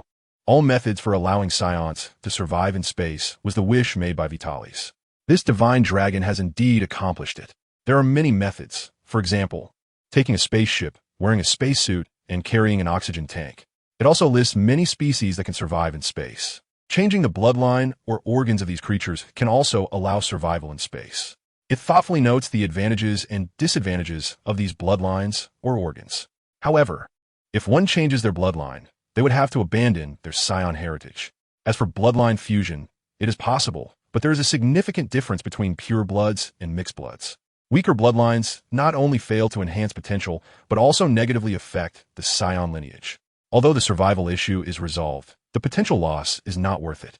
There are also powerful bloodlines. Some are not inferior to Saiyans, have strong survival capabilities, and many exceed Saiyan potential, but then one would no longer be a Saiyan. In the presence of other options, Vitalis does not wish to change these bloodlines.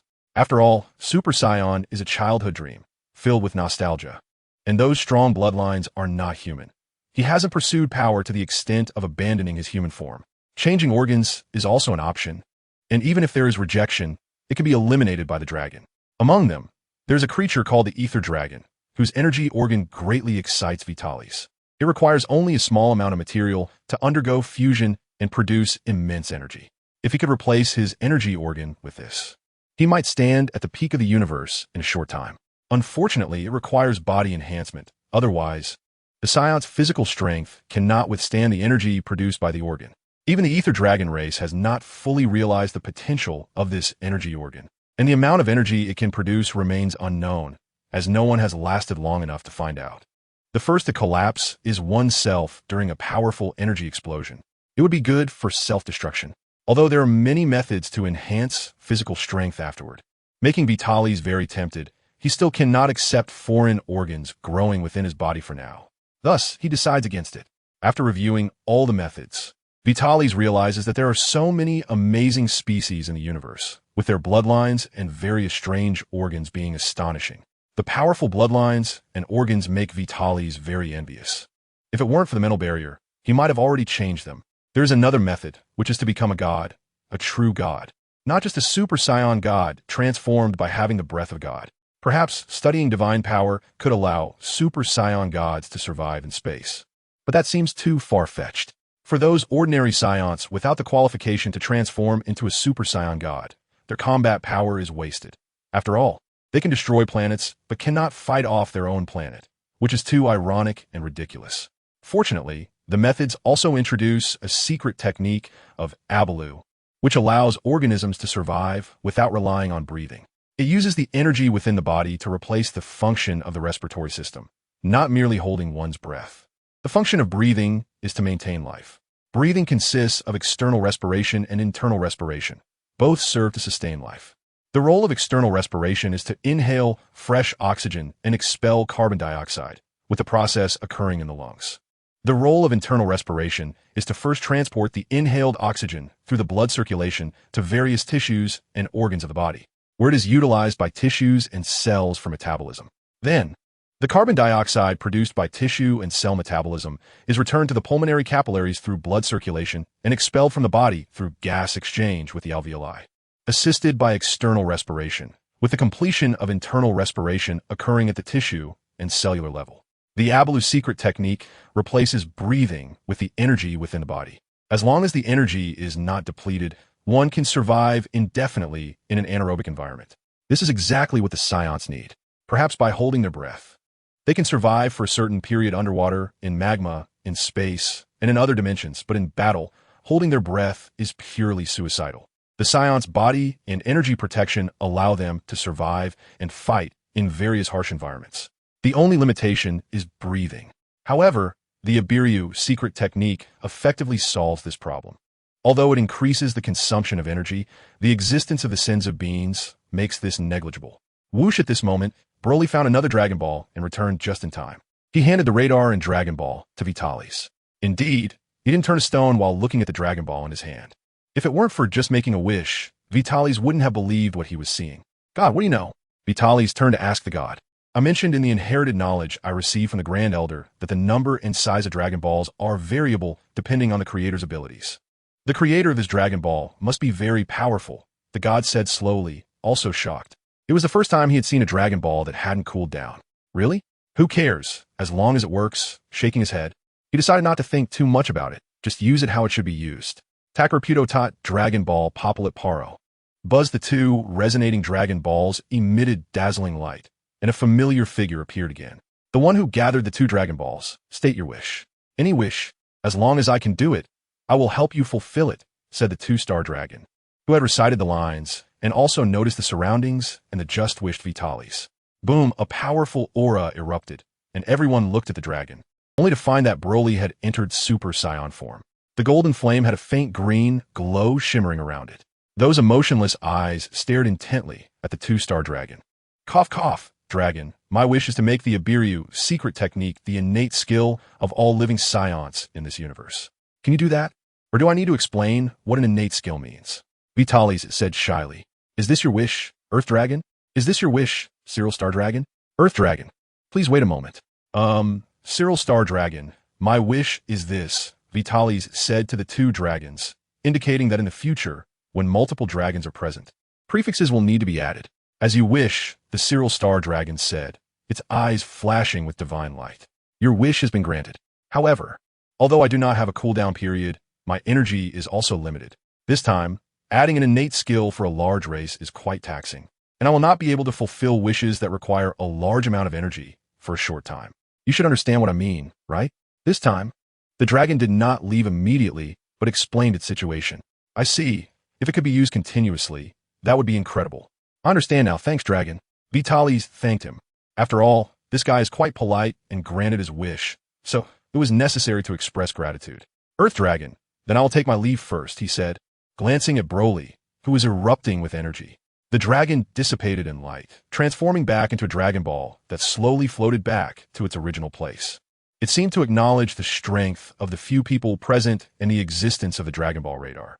And since it was heavily drained and couldn't fly, it decided not to waste energy on futile efforts. Broly, seeing that the Dragon Ball did not fly away, was momentarily stunned, but did not say much and returned to normal. The luster indeed dimmed a bit.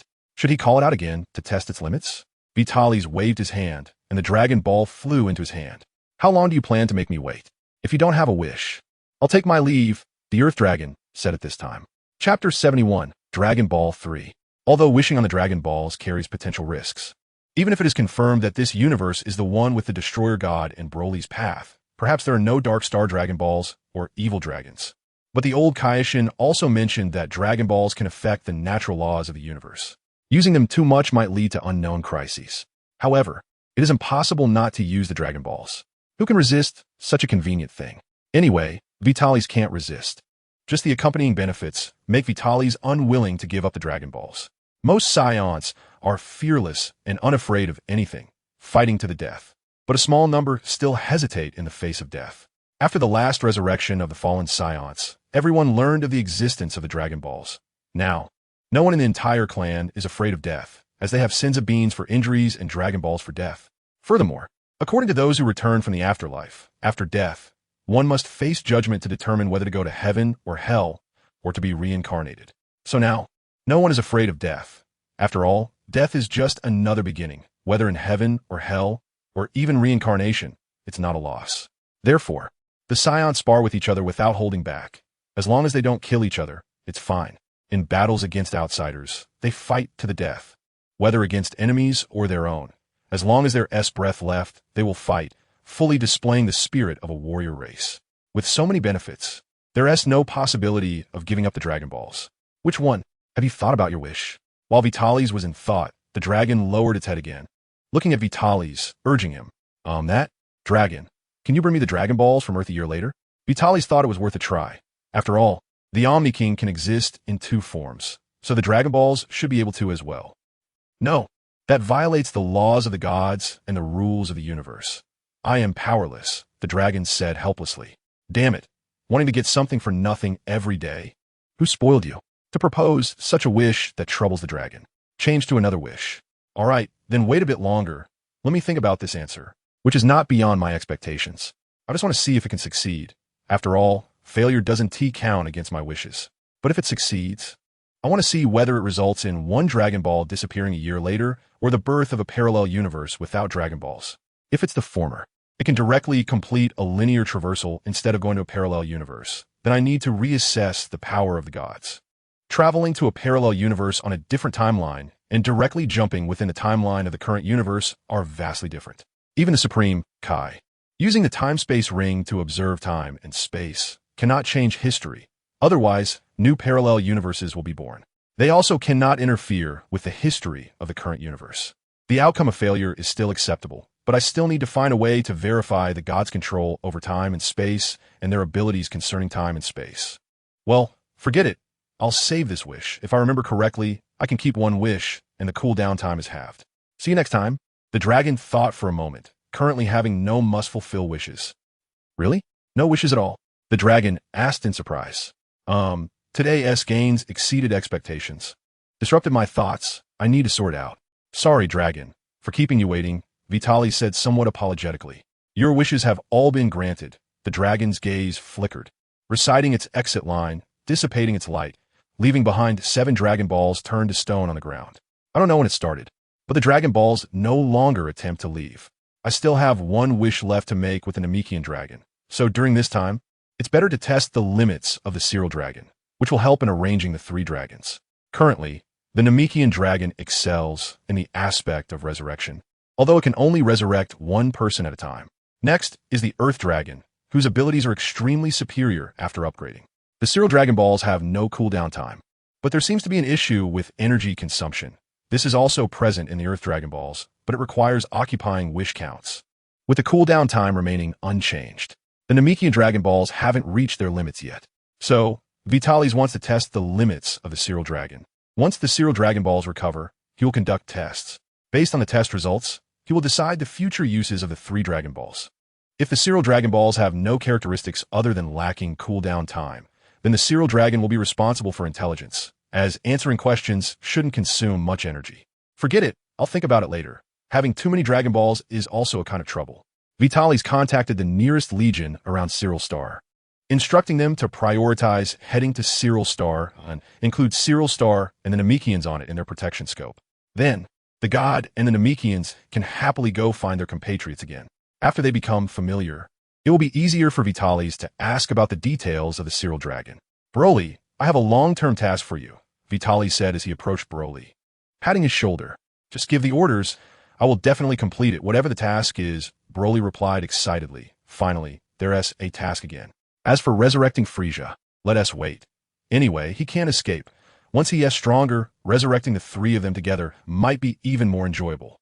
You should know, while we Saiyans can unleash greater power through anger, that's too extreme, especially for you. It's easy to go berserk, Vitalis said, feeling a bit embarrassed looking at Broly's excited expression. Yes, I understand. I still can't control that power well. Even as a regular Super Saiyan, there is a possibility of going berserk. Broly also knew that once his power went berserk, it could easily cause a big accident. Even if Vitalis and the others cannot fuse, currently the strongest few Saiyans could still take him down one by one.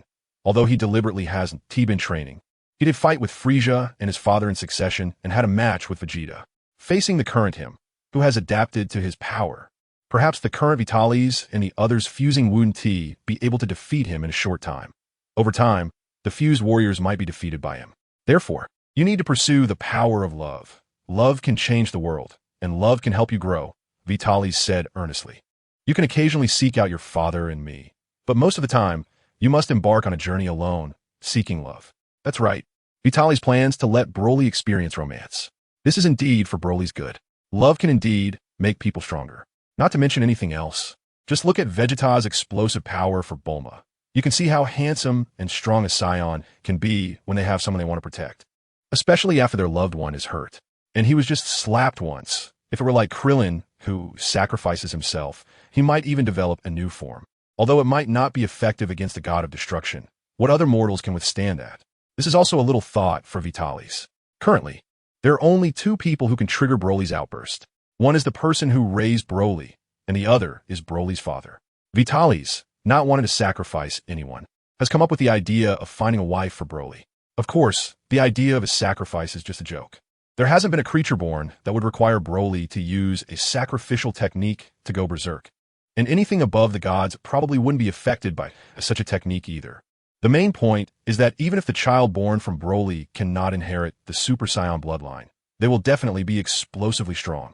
At least not weaker than Gohan's potential in the future timeline. Therefore, getting married early, having more children, and maximizing Broly's bloodline is the most correct course of action. Vitalis is willing to be the caretaker of the Broly family. Broly, you can go back to Planet Vegeta to see if there are any girls you like. Or you can also look for someone on Earth. If you find someone you like, go after her boldly.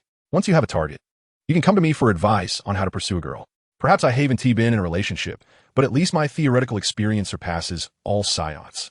By the way, if none of them appeal to you, you can also wander around the universe. As long as you can have normal children after combining, I will accept it. Vitalis suddenly thought of the woman next to Broly in the original work. Although Vitalis found her somewhat attractive, he still couldn't accept the idea of marriage and children.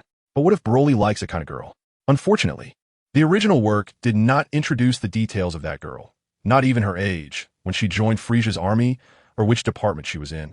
Vitalis was unclear about any of it. Is she born now? How old is she? Has she joined Frieza's army? It would be best if she hasn't been born or hasn't joined Frieza's army yet. Otherwise, she would probably have already gone to the underworld. Aside from scientists and other technical personnel associated with Frieza's army, everyone else has been eliminated. So it's better to let Broly find true love on his own. Chapter 72. What is love? With a kick, Broly was sent down from the temple. Broly wanted to refuse. As a warrior race Saiyan and still a child, he didn't want to find a wife and wanted to refuse the task. He just wanted to stay by Vitalis' side to fulfill his duties as the captain of the guard. So Vitalis had to give him a push to set him on the journey of seeking love. Broly, if you don't bring back a wife and fail the mission, I will be very disappointed. I think you won't be able to accept the punishment for failing the mission. Vitalis didn't know how to punish Broly. Not to mention him, even the current Saiyans wouldn't know how to punish him. They aren't afraid of being beaten or locked in a small dark room. Having fought alone in battles for years, they're even less afraid of that. They care even less about material aspects. The only thing they value is the honor of being a Saiyan warrior, and Vitalis wouldn't dare to strip that away casually. Taking that away is more serious than taking their lives. Moreover, without sufficient reason, it cannot be taken away easily. So Vitalis played a word game. saying only that Broly wouldn't be able to accept it. Naturally, Broly would think about what he couldn't accept, and he would inevitably think of what he fears most inside. Simple-minded Broly would surely be filled with motivation. Bardock and Vegeta, 3, already have wives. So the next one to be pressured into marriage is Raditz, who just happens to be on Earth. At this time, Raditz combining with an Earthling will surely produce a next generation that can easily transform into Super Saiyan like Goten and Trunks. A universal Super Saiyan is not a dream. However, despite boasting, Vitalis' understanding of love is quite one-sided, limited to information obtained from TV shows, movies, anime, and novels. He has never seen a love that is unwavering until death in his 2 lifetimes. What is love? He has seen many beautiful women and liked every one of them. That shouldn't count as love, right? Or is it just loving beautiful women? After bidding farewell to the gods, Vitalis arrived at the atmosphere, looking at the endless universe. Just a little further ahead is space, where various cosmic rays and unknown dangers exist. Most importantly, there is no oxygen.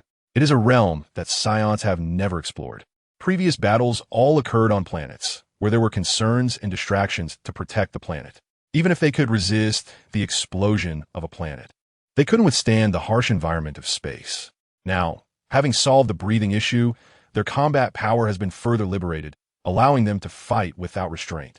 If a planet is destroyed, they can just find the Dragon Balls. Taking a deep breath, Vitalis stopped breathing. It wasn't just holding his breath. He replaced external breathing with the energy within his body. As long as he doesn't exhaust his energy, he no longer needs oxygen. He mobilized his energy to form a protective membrane on the surface of his skin. Vitalis slowly flew out of Earth. The protective membrane formed by the energy blocked everything. Whether beneficial or harmful rays were all isolated. Perhaps the enhanced body with energy can resist most rays and radiation, but just to be safe, some measures still need to be taken.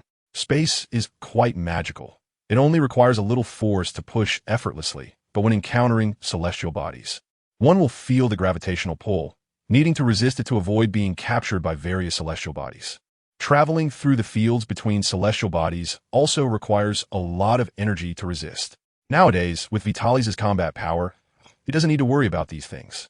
Perhaps the legendary black holes, stars, neutron stars, and white dwarfs might pose a threat, but Vitalis didn't dare to try. It would be troublesome if something went wrong. After playing around in the vast starry sky for a few days, Vitalis finally returned to planet Vegeta. The personnel stationed on the royal planet came forward to greet him. After nodding in acknowledgement, Vitalis arrived at the door of the hyperbolic time chamber. Entering the hyperbolic time chamber with a serious face, the moment he stepped inside, golden light flashed, and Vitalis entered Super Saiyan full power mode, with a combat power of 900 million unleashed freely. Everyone inside the hyperbolic time chamber was pressed to the ground. He was both angry and happy. These people, whether they are frontline warriors or logistics personnel, have been training here outside of working hours, with some even living inside. When Vitalis first saw the scene, he felt gratified because this was originally intended to give the Saiyans an edge. However, since most people rely on teleportation magic to enter and exit after exhausting their usage, those without limitations have been using it excessively. Some have already stayed inside for decades, even up to 100 years. Some have even died of old age in there. Saiyans are not a long-lived race, and gaining power comes at a cost. Realizing this, Vitalis plans to make some changes to the hyperbolic time chamber, imposing restrictions at least for now, as those elderly individuals cannot die. Their fates also affect Vitalis' plans. Secondly, there is the population issue. Many children are being born and growing up in the hyperbolic time chamber. Although the time inside is sufficient, the time difference with the outside world is too great. If adjustments are not made in time, there will soon be a population crisis among the Saiyans. Although the time difference has led to a surge in the Saiyan population, currently exceeding 3 million, a significant portion consists of elderly individuals, and this number continues to grow while the birth rate of newborns is steadily declining. Once these elderly individuals reach the end of their lifespans, the Saiyan population will drop sharply, potentially affecting the universe's rating.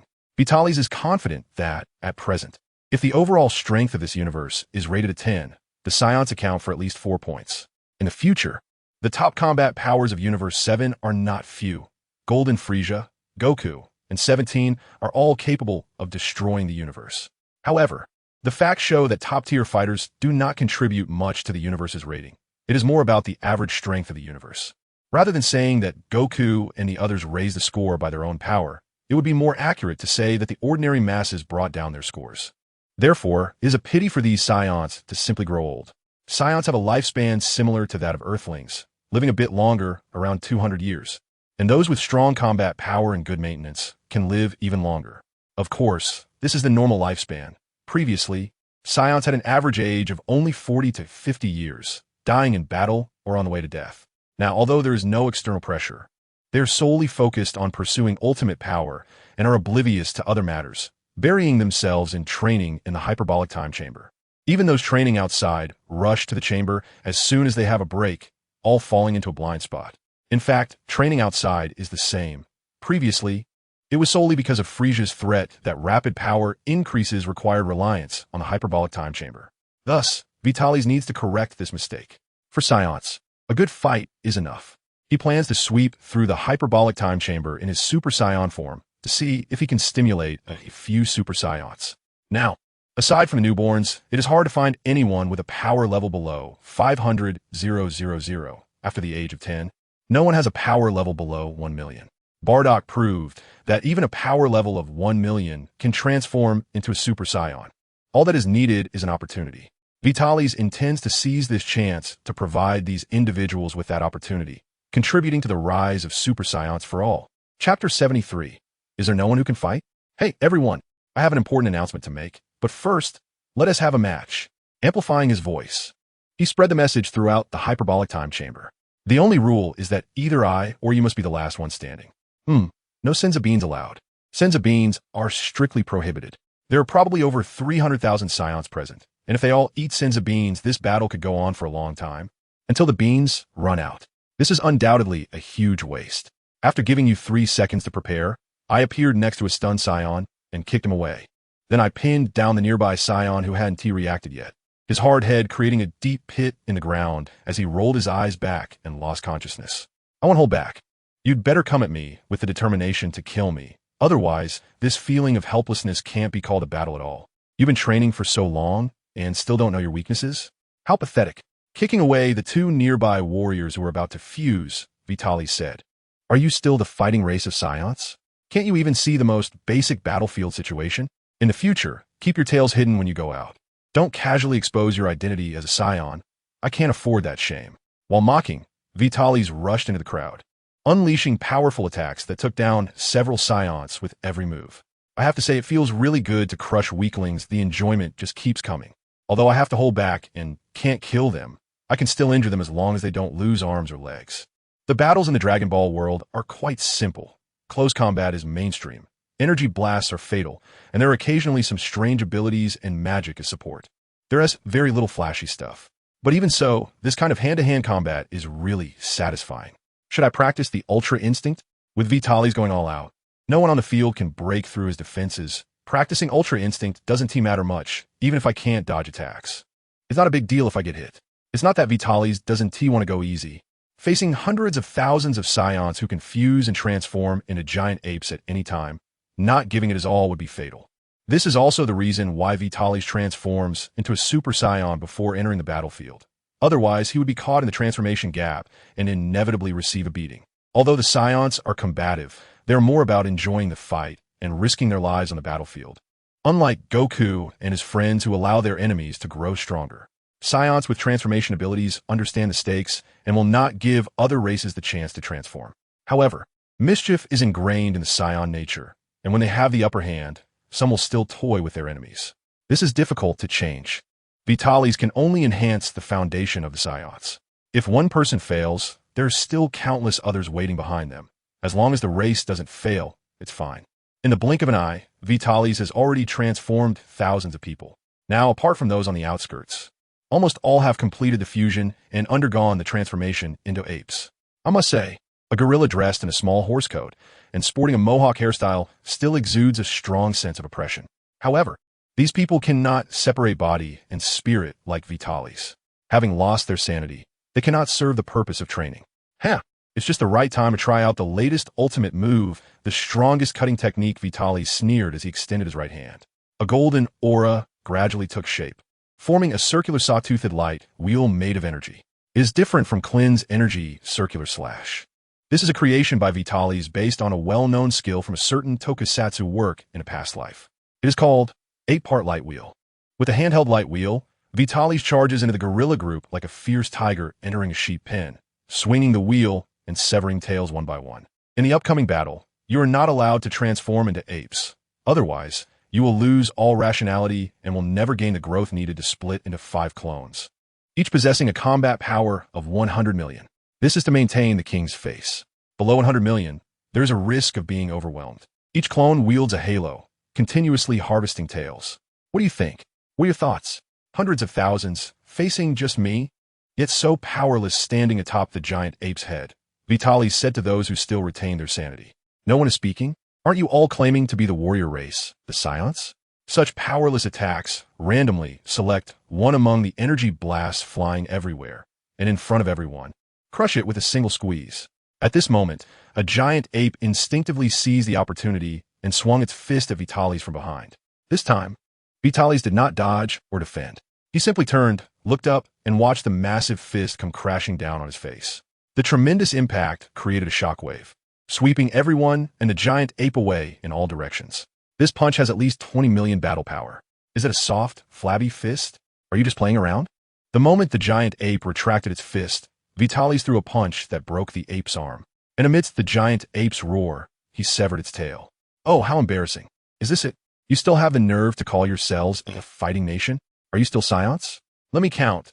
Vegeta is a fighter, Bardock is also strong. And that Raditz kid. You can't even compare to that little brat. Oh, right, there's Broly, but you guys are even further from him. Aren't you curious why I didn't mention myself? Because I'm here single-handedly beating up hundreds of thousands of you. Ha ha ha. Vitalis laughed madly in the sky. His figure flickered, and at a speed no one could catch. It took him 3 minutes to clear out thousands of fused giant apes. Can't even dance? With one hand gripping a neck, Vitalis looked at the person in his hand and asked. Her high ponytail fluttered in the wind, her clear and bright pupils. Curved willow-like brows and long eyelashes fluttered slightly. Her fair and flawless skin had a faint rosy hue, and her thin lips were as delicate as rose petals. Tall and slender, with a slim waist and long legs, the traditional attire after fusion highlighted her charm even more. Unlike male warriors, female warriors wore a chest wrap under their tunics. After appreciating her for a moment, Vitalis casually threw her aside. Weakness is ugly. He kicked her in a very attractive spot, and she probably flew over 10 kilometers, knocking dozens of people aside in the process. After jumping quickly several times, he took the opportunity to touch his nose and was relieved not to have a nosebleed. It seemed that his training on Earth wasn't in vain. But as a king, speaking without conscience made Vitalis uneasy. Not only were they not ugly, but they were also very beautiful. Due to years of training and constant battles, Saiyan women had great figures, and with their unique constitution, they had very few impurities in their bodies, making them quite attractive. The one he just kicked away was a true beauty among beauties. The weakling wants to cry. At this rate, Saiyans will eventually be finished. He pretended to wipe away tears with his right hand. With his left hand, he grabbed the ankle of a short-haired girl and swung her around a few times before throwing her away. He turned around and slapped away a little brat who was about 2 meters tall. In an instant, he teleported and punched away 2 old men. Sigh. This is the fate of being a king. Can kings only be negative characters? Can I still find a wife like this? He sighed inwardly. His movements involuntarily quickened. He had only beaten up a small fraction, and there were still many more waiting to be hit. Chapter 74. It shouldn't backfire, right? It's a bit interesting, but still far from enough, Vitalis said awkwardly, having made a mistake and taken dozens of energy blasts to the face. He wanted to try cultivating the ultra instinct. At the moment of the attack, his instinct reacted to dodge, but then the thought emerged in his mind to let his body react without going through his brain. The result was that the thought suppressed his body's action, interrupting his original instinctive response. And while his brain was thinking, the attack came. The end result was that he took the energy blast to the face. He patted his hair, relieved that the difference in battle power was so great that he didn't break his defense. Otherwise, his beautiful hair would have been ruined. In fact, these energy blasts were slow in Vitalis' eyes and could easily be avoided. He could easily deflect them with a breath or a snap of his fingers. But with the intention to cultivate ultra instinct, he deliberately did not dodge. However, it seems that sometimes knowing too much isn't a good thing. especially when it comes to something like Ultra Instinct. Cultivating with prior knowledge has almost zero chance of success. Well, forget it. Forcing it will only make it more distant. With a thunderous kick, Vitaly sent a robust-looking man crashing to the ground, forming a deep black pit. There was no need to probe the bottom to know that the pit was deep. Very well, it seems you still have some fighting spirit. Although feeling helpless about not being able to find the door to Ultra Instinct, the one-sided crushing and deliberate taunts had already begun to anger the remaining Saiyans present. Although compared to Vitaly's power, it was merely impotent rage. It allowed these warriors to unleash strength far beyond their usual limits. As expected of me, looks like a universal Super Saiyan isn't just a dream, but shouldn't backfire, right? Glancing at several clones engaged in fierce battles, Vitaly's was quite satisfied. Occasionally, Saiyans would erupt in power, slowing down the harvesting speed of the clones that lacked intelligence. A bit dangerous, they've mostly fused. If a few Super Saiyans pop up, it might really backfire. Although the basic difference in battle power was significant, these were all fused warriors. Their individual battle power was at least 1 million, and after fusion, most of their battle power hovered around 10 million, with the exceptional ones already reaching 20 to 30 million. Fortunately, he had timely prevented the transformation into great apes. Otherwise, it could have turned disastrous, as the transformation grants 10 times the battle power. If it were Frieza, he might have already been killed. Vitaly's retracted his clones. He sensed that a few individuals were already at their breaking point.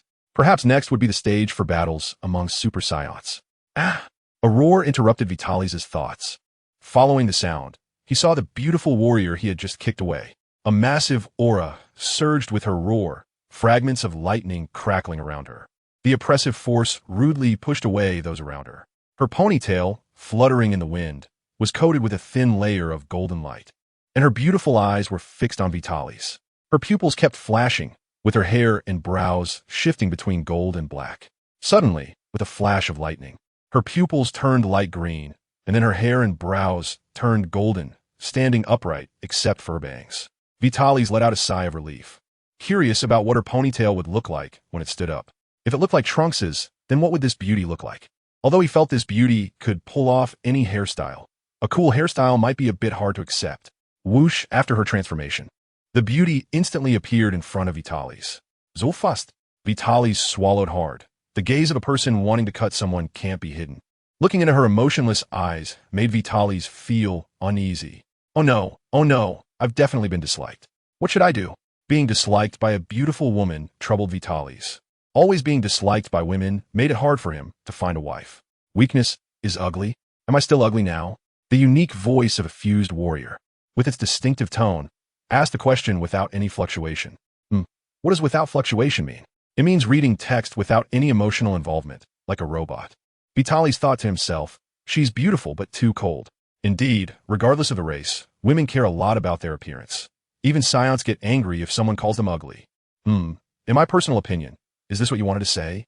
You just transformed into a Super Saiyan. Your journey is still long, and you have a long way to go. You can't lose the persona of a king, especially after just giving someone a harsh lesson. It's quite embarrassing to go flatter them now. After all, as a king, it's quite shameful to change what you just said a few minutes ago. I've decided, from now on, I'll look for a wife on Earth or in other timelines. As for the women in my clan, if they dislike me, so be it. We are still on the battlefield, and you just missed your chance to hit me, H said, as Vitaly's sent the woman in front of him flying with a punch. The immense power not only sent the woman flying, but also created explosive shockwaves, eliminating another group of people. Vitaly's teleported the injured out, letting those outside feed them senza beans. Although Vitaly's held back with that punch, it was only to the extent that it wouldn't kill. That woman, after transforming, surpassed Vitaly's in combat power, conservatively estimated to be around 1 billion. This is also the reason why she dared to stand in front of Vitaly's and ask questions. The gap in combat power is tens, a chasm, but it is not insurmountable. When it exceeds hundreds without a trump card, one can only wait for death. When it exceeds thousands, any resistance is meaningless. When it surpasses 10,000, unless you can transform into a Super Saiyan. Of course, if the opponent wants to play around and holds back, it might last a little longer. Unless there are special bonuses, the gap in combat power is despairing. Generally speaking, a difference of tens can lead to a one-hit kill. To avoid embarrassment, Vitaly's just used his ape transformation. Ape transformation is the most extravagant form Vitalis used before transforming into a Super Saiyan. Meditating on the moon, ape transformation. He uses magic to suppress his body's giant ape transformation, allowing him to harness the power of the ape while in human form. It's a low-tier version of the transformation. Moreover, with version optimization, Vitalis can transform at the moment of attack and revert after the attack, cleverly controlling this power. By stacking the Super Saiyan power, Vitalis' current strength can reach a terrifying 9 billion. But unfortunately, this power cannot be fully controlled. Without this control, if he completely loses his mind and unleashes all his firepower, no one here would survive. However, the momentary transformation during the attack is too brief to fully unleash the intended power. For example, the punch that woman just took, Vitalis intentionally did not use much strength. Just swung casually, but in that instant, empowered by the ape transformation, it landed on that woman and became a fatal blow. There I was, lying in a deep pit over 1,000 kilometers away, rolling my eyes and fainting, forced to exit the Super Saiyan state. Oh dear, it's a shame to see that after finally having someone capable to fight, you all look so pathetic, it's truly suffocating. The rapid breaths and powerless shouts are just foul. How about we have another round in a while? I could bring you some more teammates. Then we'll see how I alone can fight against millions of you. An awkward and forced attempt to shift attention. Vitalis didn't expect the Super Saiyan transformation to stack with the primal state so violently, taking someone out with a single punch, luckily not killing them. I just acted to maintain the king's face, but more so for my own pride. So I just went for it. I'll apologize later after the fight. I really went too far for my own ego. It was just the transformation, and I needed a hearty battle to stabilize it. Yet I took her out immediately. What a sin. Chapter 75. Super Saiyan. Perhaps Vitalis' words had an effect. Or perhaps it was the chain reaction triggered by that beautiful warrior's successful transformation. Roars rose and fell, echoing through the air. The fusion warriors were not just experiencing a boost in power. It was a heightened concentration of both body and spirit. Their physical strength and mental awareness were enhanced, with their talents and potential greatly amplified.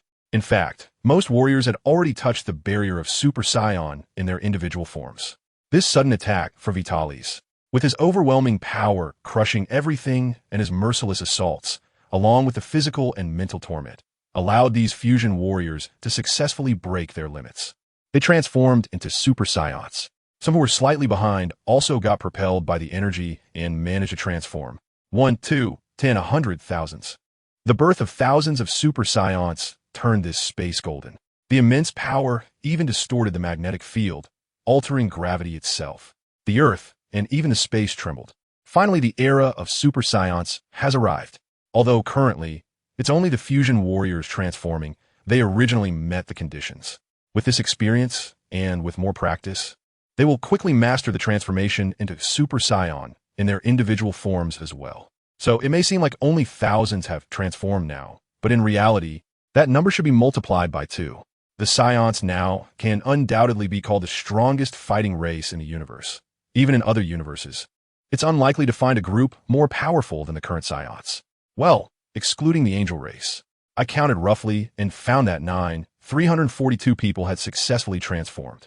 As these individuals unleashed their full power during the transformation, ordinary people were blown away and pressed into the ground.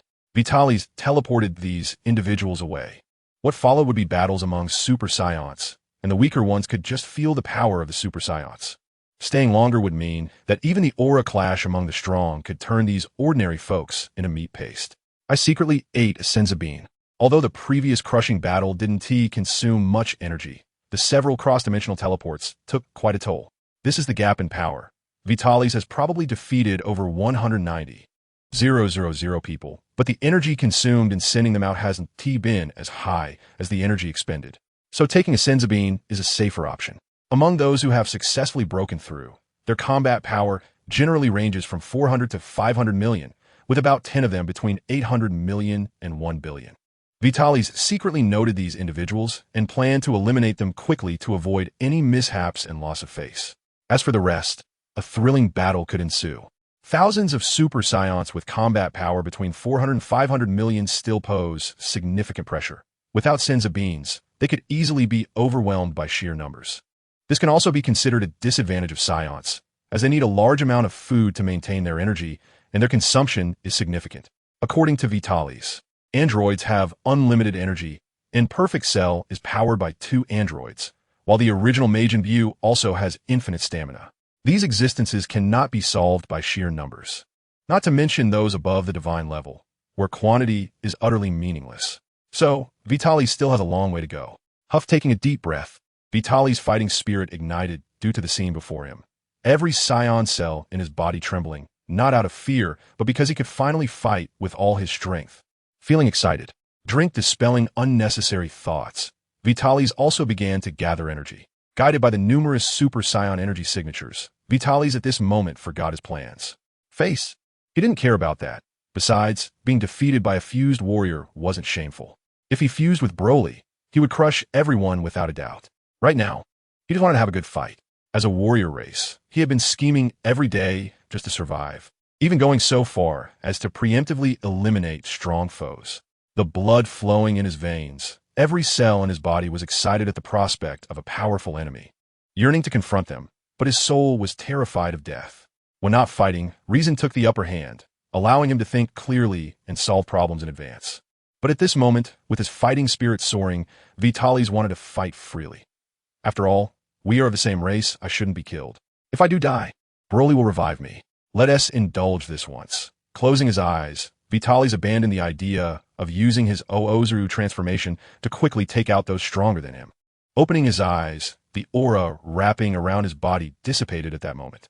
At this instant, all of Vitalis' power was unleashed, the immense strength compressed within him. Ready for a better explosion, he extended his right hand, slightly flicking his index finger, just having transformed into a Super Saiyan with emotions in an excited state. How could he withstand provocation? They all charged toward Vitalis. Bang, he took a solid punch to the face, falling backward. Boom stopped in his tracks. Vitalis, who had been knocked back, used even faster and stronger force to headbutt the fist that attacked him.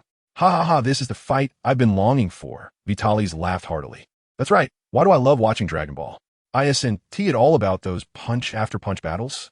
But after crossing over, thinking about future enemies, I've been trying to take shortcuts and completely forgot the feeling of watching Dragon Ball on TV back in the day. Once, he also yearned for such battles. But after truly becoming a Saiyan, he found himself filled with fear. Ha ha ha ha, he laughed continuously, charging into the crowd, completely abandoning defense. You hit me once, and I'll return the favor with a kick. At this moment, Vitalis put aside the superiority of being a traveler and the burden of being a king. Experiencing the pain from the attacks landing on him, the pain was real, but there was also an indescribable pleasure. It felt so exhilarating, like a wild monkey throwing a tantrum. There were no techniques involved. His head, hands, feet, tail, and all able parts of his body were used to attack. Influenced by Vitalis' emotions, none of the warriors present used energy attacks anymore. They also felt that hand-to-hand combat was truly enjoyable. Even those few warriors whose power exceeded Vitalis did not go all out, but suppressed their strength to join in this primal and wild battle. Zong, who was fighting fiercely, found that someone grabbed his foot and threw him hard to the ground.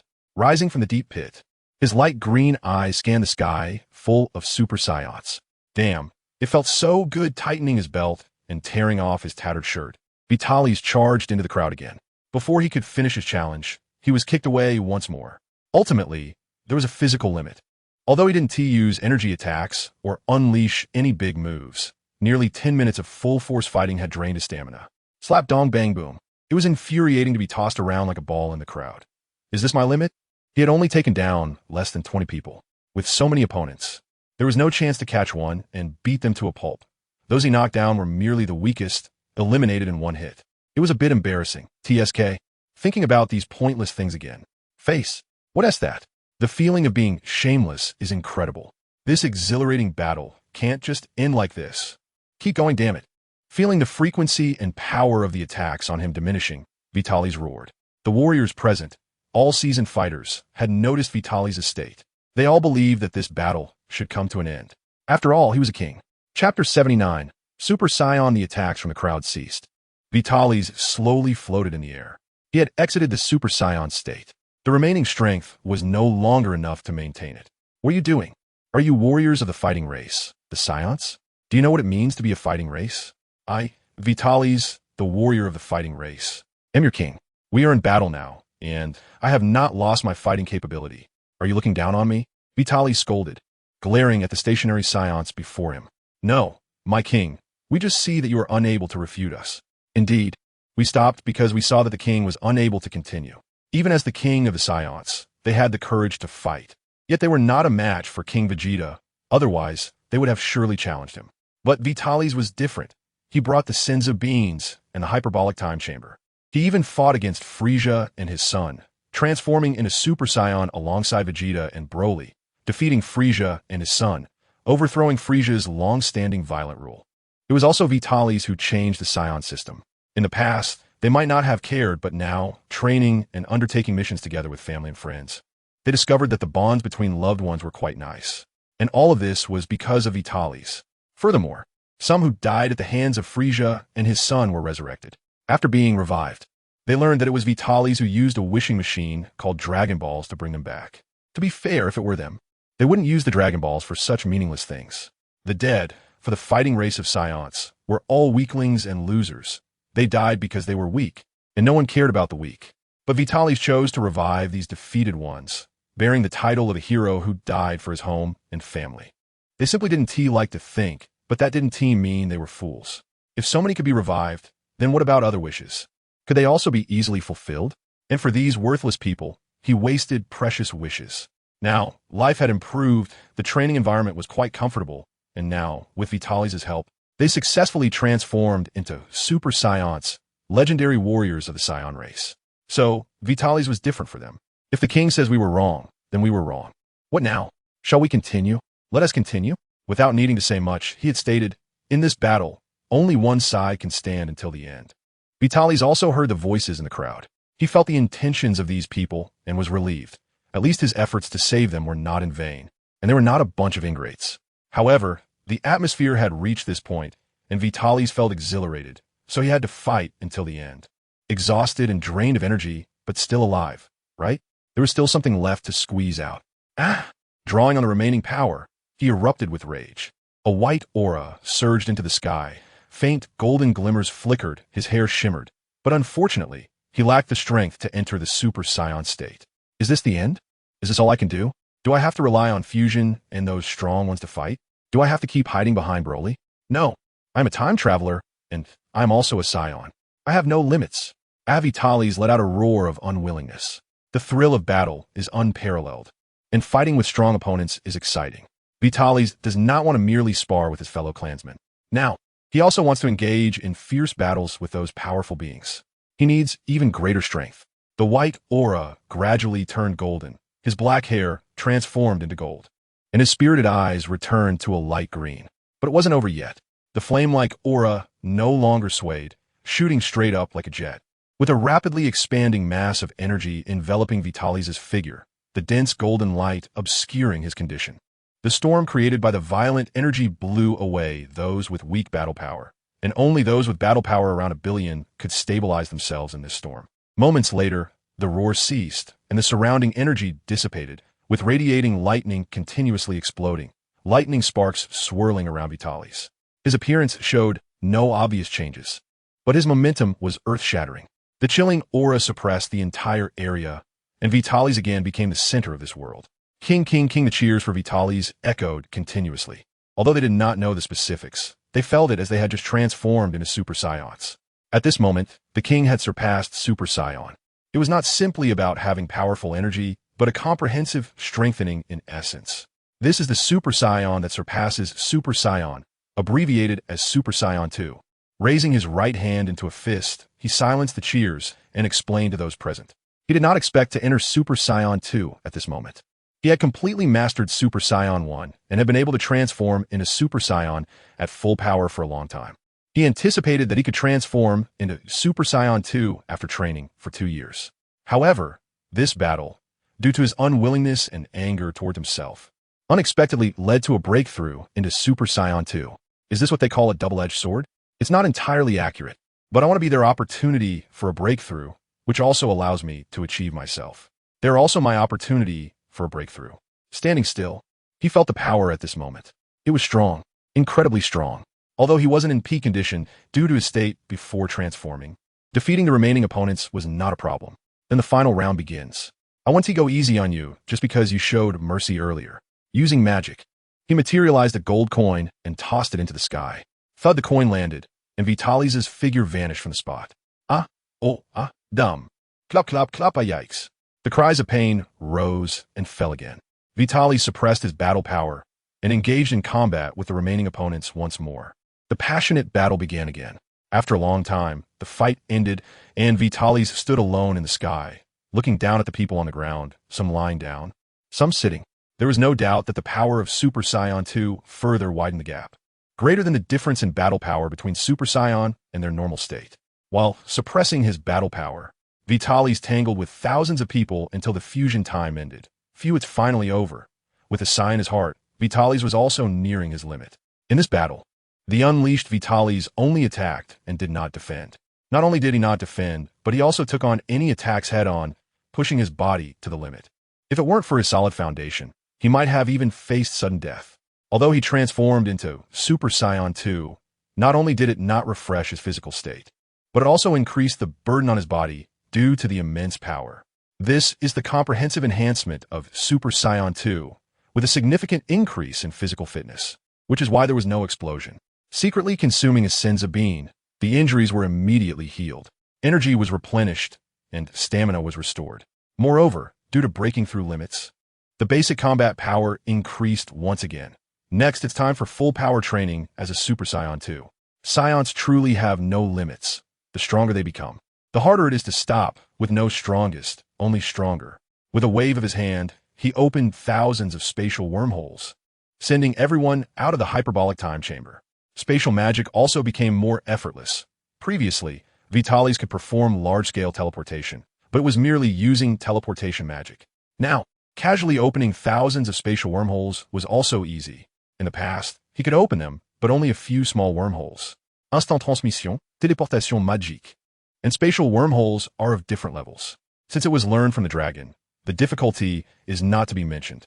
However, the energy consumption is quite different. Spatial wormholes can consume energy to exist continuously after being opened, which has greater strategic significance than instant transmission and teleportation magic in some aspects. It also has a higher class. Opening a wormhole, Vitalis walked towards the throne. Chapter 77. In development and summary. We Saiyans still need to survive and develop in this universe. Consuming a large amount of lifespan in the hyperbolic time chamber is not worth it. In the future, the hyperbolic time chamber will only be opened during special times. At that time, Vitalis only thought about gaining advantages, neglecting the issue of lifespan. Coupled with the terrifying time difference, if not careful, the Saiyans could become a minority. That would render Vitalis' efforts futile. He believes that the existence of the Saiyan race can at least raise the cosmic rating by 30%. Participate in the power tournament? No. Isn't it better to sit on the arena and watch other universes struggle for survival? Alright, since we understand, let us get to what we need to do. After transforming into a Super Saiyan, Vitalis waved his hand, letting everyone disperse, leaving only those warriors who could transform into Super Saiyans after merging. Next, your task is to cultivate, striving to transform into Super Saiyans individually as soon as possible, and also to practice spatial magic. Saying this, Vitalis used mental magic to imprint spatial magic into everyone's minds. Spatial magic has a high energy consumption and requires at least 1 billion combat power to master perfectly. Among the magic taught by Vitalis, there is a spell called Dimensional Anchor, which can seal off the dimensional time and space. It is a nemesis to instant transmission and teleportation type techniques. Vitalis, who also possesses these skills, understands that these techniques are quite troublesome, capable of both attacking and fleeing. There are also other spatial skills that are quite annoying, such as the spatial techniques of the evil thought wave. Therefore, it is necessary to prepare in advance. Alright, you two stay, the others can disperse. Vitalis pointed at 2 people, specifically the beautiful woman whose fusion materials were involved. The 2 stepped forward to stand beneath the throne, ready to listen to the king's teachings. Leaving these 2 behind was because he felt that the previous actions were indeed excessive. Women care a lot about their appearance, and even Saiyans are no exception, not to mention that while saying not to allow transformation into an ape, she secretly used the power of transformation for her own pride and was taken out by him in an instant. In this battle, both Vitalis and those who transformed into Super Saiyans afterward gain a lot. Only this one transformed for just a few seconds before being eliminated, gaining nothing at all. What are your names? I'm the elder sister, Naya, and this is my younger sister, the black-haired girl on my left who introduced herself first. Klena, the girl with a ponytail on the right, continued her sister's words. The elder sister had long hair draping over her shoulders, soft features, and a gentle voice. Completely unlike a Saiyan, she looked like a very warm and healing big sister. The younger sister was also beautiful, but as a little sister character, Vitalis could tell at a glance that she was at Sundara. Sorry, my previous words were a bit harsh, and I might have been a bit too rough. Vitalis admitted his mistake first.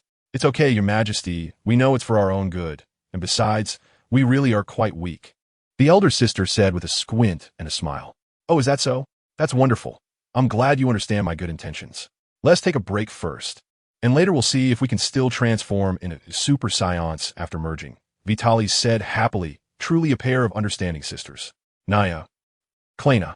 Vitalis still cared a lot for his people. This one transformed into a Super Saiyan for probably less than a minute before being forcibly eliminated. If they couldn't transform again, it would be a huge blow to both of them. After all, the status of Super Saiyans among Saiyans is supreme. If they really couldn't enter that state again, it would be a significant setback. Well, take a good rest. I'll be back soon. Vitalis said as he teleported near the star of this galaxy. With all his energy, he activated his ki, crackling with power. As a symbol of Super Saiyan 2, once he mobilized his ki, lightning would wrap around his body. The special effects were impressive. With both hands raised, vast energy began to gather above Vitalis.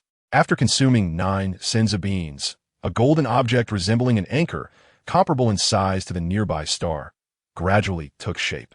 Dimensional anchor. Vitalis planned to test how large a space he could seal with all his might as a Super Saiyan 2 and see what the upper limit of the ceiling could be. The dimensional anchor probably consumed 9 times the energy of the peak period of the super two-dimensional talus to take shape. Using the nearby star as a reference, it can block a radius of about 0.8 light-years. In other words, within 0.8 light-years from a star, space-related skills are ineffective. Unless someone stronger than Vitalis at this moment forcibly tears apart the spatial blockade, they can only rely on flight activities. After consuming another senza bean, Vitalis sent the dimensional anchor into another dimension. Otherwise, the target would be too obvious and easily focused on. Glancing at the nearby Saiyans who had come to watch, Vitalis waved his hand and returned to his throne. He controlled the dimensional anchor and opened several nodes. From now on, only these few nodes could be used for instantaneous movement. One was on the throne platform, while the others were in the centers of various tribes and cities. If someone really invaded through these nodes, they would learn what cruelty and violence meant. Once again, gathering a small dimensional anchor, Vitalis transmitted it to the Earth Temple, where there were 2 Dragon Balls. Although there was a Saiyan squad, precautions were still necessary. If they lacked the ability, that was fine, but if they had the ability, they must ensure nothing went wrong. The main concern was to guard against people like him. During the battle on Namek, the Dragon Shinran was used to transfer everyone to Earth, and at that time, Super Saiyan Goku had the ability to resist Shenron's divine power. To transfer him at that time, his consent was needed. Therefore, Vitalis was preventing anyone from using things like Shenron to transfer his Dragon Balls. At this moment, he was much stronger than Goku during the Namek saga. Looking at Earth, Broly was aimlessly wandering, not knowing where he was headed, seemingly still searching for a target. Feeling lost, Raditz was following Gohan with a big bag on his back and a small bag in hand, while Gohan was carrying his son ahead, heading towards Master Roshi's place, seemingly having finally made up his mind. Bardock and Vegeta 3 were handling related matters at the Galactic Patrol headquarters, which was nearing its end, and the Saiyan Legion had fully stationed at the Galactic Prison. The Cosmic Patrol's headquarters was operating smoothly, and major legions were advancing smoothly. The areas explored had already surpassed the territories controlled by Frieza and his sons. The Earth's Supreme Kai and several elders from Namek, with the help of the Saiyan squad, were currently visiting Cyril Star. Everything was under control. Looking at the Red Satin Army on Earth, a bunch of trash.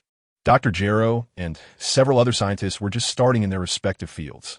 The android project had not yet received much attention. Opening several spatial wormholes, he transmitted a few energy blasts over. Including Dr. Gero, all personnel involved in the android project were killed. Based on the current development of this universe, the androids that would appear in the future would undoubtedly be even more terrifying. It was best to eliminate them uncontrollably. Earth was different from the original story. Dr. Brief received technological assistance from the Saiyans, not only creating anti-gravity cars, but also developing various spaceships.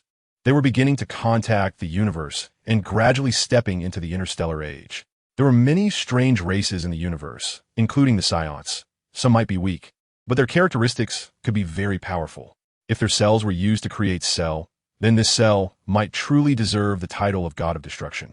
Thus, Vitalis did not allow such formidable beings to exist. Perhaps when he had corresponding strength, he would actively promote such existences, but for now, it was better to avoid it. He couldn't afford to provoke them. There were also the artificial life forms from the Moro arc, but unfortunately, he hadn't finished watching. So he didn't know who made them and couldn't strike first. However, Vitalis instructed his subordinates to pay attention to similar civilizations. Once discovered, they were to report immediately for observation. If it was merely touching upon the opponent's replication ability, then Vitalis would not mind giving this civilization chance to live. If it became uncontrollable, then destruction was the only option. Vitalis also felt it was a pity to kill Dr. Gero, but this guy was hard to control. Forcibly controlling him would only create enemies, so it was better to eliminate him in advance. Killing these people might delay the technological development of this universe. But the Saiyans followed the path of cultivation, and technology was merely an aid. Are you two rested? If you're done resting, let's try fusion. The time is about right. Vitalis called to the two and began their training. Chapter 78. Saiyan Fusion. Looking at the fusion of the two, Vitalis couldn't help but exclaim. This was what called fusion dance. Indeed, different people performed with different colors. The beauty of the dance was pleasing to the eye. As the light dissipated, the aloof goddess was back online. This fusion formula is a bit strange. One looks gentle like water, and the other is a bit Sundara, resulting in a cool goddess. Whether being held up by Vitalis with one hand or transforming into Super Saiyan, there is no obvious change in expression. Only when questioning Vitalis does she show a hint of femininity. Perhaps it's because the fusion material is a Saiyan, or maybe it has to do with the pose during the fusion. In the movie versions, Super Saiyan Gogeta and Super Saiyan Blue Gogeta are tough and don't say much. While in GT, Super Saiyan 4 Gogeta is quite the show-off. What's your name? Vitalis asked, as the name of the fusion warrior is quite crucial. I'm neither Naya nor Kleina. What should I be called? She pondered seriously, resting her chin on her hand. How about Yak? Seeing that a name hadn't been decided yet, Vitalis thought of the two names and blurted it out. Yak? That sounds a bit strange, she said. It's just a suggestion. You can keep thinking. No need to mind it. I just thought a name that sounds similar and said it out loud without thinking. The name is indeed not suitable for a girl. Forget it. Let's just call her Yake, she said after glancing at Vitalis. So the name is set. Let's get started. First, let's see if we can enter the Super Saiyan state again. Changing the topic quickly. The pressure from being stared at by a beautiful woman was quite high, especially since this beauty had been hit by him twice. Glancing at the bastard in front of her, Yake began to gather energy. It seemed she was still a bit unstable, which had some effect. However, back then, we could only transform freely after multiple training sessions. Vitalis stood up and walked to Yake's side, urging his energy, completely releasing the aura of Super Saiyan 2. He used his own aura to guide Yake. During the previous group transformation into Super Saiyan and the breakthrough to Super Saiyan 2, Vitalis had indeed sensed an inexplicable change in energy. That power might be called Saiyan energy. During group transformations, Saiyan energy attracted each other, creating the spectacular scene of so many people breaking through together. After breaking through to Super Saiyan 2, Vitalis sensed this power even more clearly. Was this power similar to the heart's power of the Super Saiyan God ritual? What was the difference? Was it the Saiyan energy absorbed by Super Saiyan 4, Goku from Gohan, Xiaofeng, and others in GT? Vitalis thought of many things. For example, if the heart's power of Super Saiyan God was merely heart power, then could other races also create gods through this ritual? And not just exclusive to Saiyans. If it was the Saiyan power from GT, could it be absorbed and then used to break through?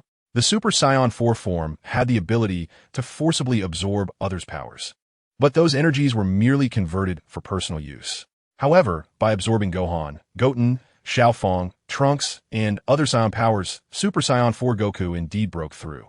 The golden dazzling light flashed again, and Yake entered the Super Saiyan state once more. Come on, attack me. Get used to this power well. Not wanting to think too much, she decided to find a time to experiment, as there were things to do at the moment. With a snap, She caught a kick aimed at her face with one hand. To remain calm and transform into Super Saiyan was indeed easy to get excited, but to control this power, the strength of the mind was very important.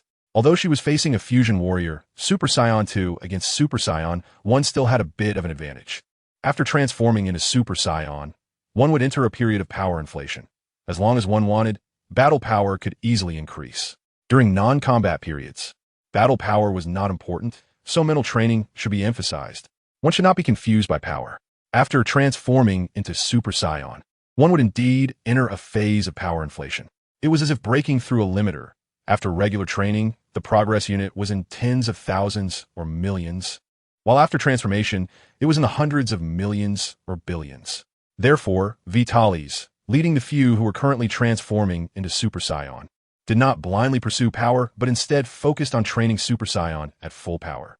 The stronger the power, the harder it was to control, significantly increasing the difficulty of training.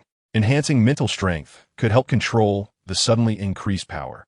The increase of dozens or hundreds was still manageable, but increases in the millions or billions could easily lead to major accidents. Look at you, now look at me, this is the gap between you and me. The talent of fusion warriors was stronger than individual ones. In a short-term battle, Yake could almost control this power. But Vitalis, who had been training at full power in Super Saiyan, was doing even better. Super Saiyan 2 was twice as strong as Super Saiyan 1, and Vitalis could perfectly master this power. Furthermore, with advanced mental training, he was not far from the full power of Super Saiyan 2. Super Saiyan could amplify normal state power by 50 times, but if one neglected training, even entering Super Saiyan state was a problem, like a certain period of Goku. Even if one entered Super Saiyan state, the amplified power was definitely not 50 times like a certain period of Goku. However, with diligent training, this multiplier could increase. Super Saiyan 1 at full power could reach 80 times normal state or more. Vitalis could probably amplify it by 88 times, very close to Super Saiyan 2, which was a 100 times amplification of normal state. Vitalis entered Super Saiyan 2 at full power. Because of the level of power, it wasn't 88 too, but there was still an amplification of over 120 times battle power in normal state. Vitalis could control this power and offset Yake's attacks with equal strength in battle. Except for the storm caused by the initial burst of energy, the subsequent battle did not damage the surrounding environment. Continue to exert your full strength. Where are you now? Is that it? Seeing Yake start to pant, Vitalis habitually mocked her. Well, not going to respond. Then let me ask you, when training with me, do you prefer it strict or gentle? Vitalis asked. Yake, strict? Yake cautiously asked. Okay, Vitalis increased the power of his right hand slightly. Quick, fierce, and precise. A punch landed on Yake's face. Bang, bang, bang, bang. Fortunately, Vitalis had reinforced the platform in advance. Yake slammed down several times on the platform without damaging it. The light flickered, and Yake was split in two. This punch directly separated the sisters. Not bad, very good. Vitalis continued to counterattack with equal strength to Yake, and it was nothing much. But Yake had been going all out, although she wasn't injured. The intense output for over 10 minutes had already reached her limit. She was about to face energy depletion and disintegration. And Vitalis saw this point and struck to force the disintegration. Automatic disintegration and forced disintegration were two different things. He believed this punch would greatly benefit Yake. Vitalis smiled with satisfaction and turned to walk toward the throne. He opened a wormhole and caught a few rare creatures called Amazon from a planet 3 light years away. He had eaten this once, and it was delicious. He opened another wormhole and cut down a few trees on a planet 30 light years away. He started a campfire to roast meat. Vitalis did this not to show off his power, but for training. Daily life was full of opportunities for exercise, depending on whether one could discover the subtleties within. He opened another wormhole and picked a few coconuts from the remaining ones on Came House. Drinking coconut juice while roasting meat, Vitalis began to look for suitable planets. Planet Salad was the Saiyan home planet, which had been destroyed. Planet Vegeta was named after Vegeta led his people to conquer it. Although there were proposals to rename it Planet Vitalis, he decided to leave it as Planet Vegeta for Vegeta to govern. The geographical location here is not good. It is too remote. Vitalis plans to find a planet in the center of the universe as his governing star. He has already thought of a name, tentatively calling it King Star. Ahem. Just kidding. He hasn't thought of a name yet, so it's temporarily called King Star. At the same time, the headquarters of the Universe Patrol will also move to the center of the universe. High-ranking officials like Vegeta and Bardock will also be heading there. Branches will be established in the 4 major galaxies. The universe is vast. The 4 major galaxies are just a reference. Not that there's only one galaxy in this universe. It is merely a division of jurisdiction by the King of Worlds. Beneath each of the 4 major galaxies, there are countless galaxies, all bearing the title of galaxy, such as the Galaxy of Heaven, the Galaxy of Origin, the Galaxy of Jia, and so on. This is the present world, also known as the Yang realm. The other world, or the Yin realm, is the abode of souls. In between the 2 realms lies the domain of the Realm King.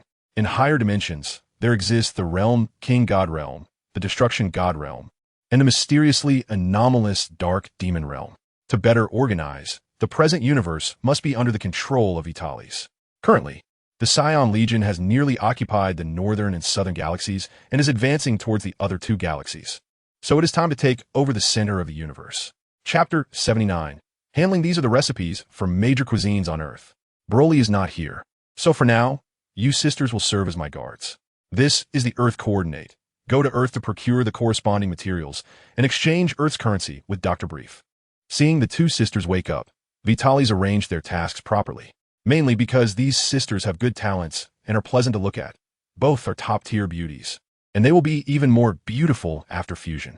Having such companions is quite nice. Broly has been with him for a long time, and it's still uncomfortable without him around, but since they are both men, it's inevitable to settle down and start families. It's not suitable to be together all the time. All right, stop daydreaming. The meat is done.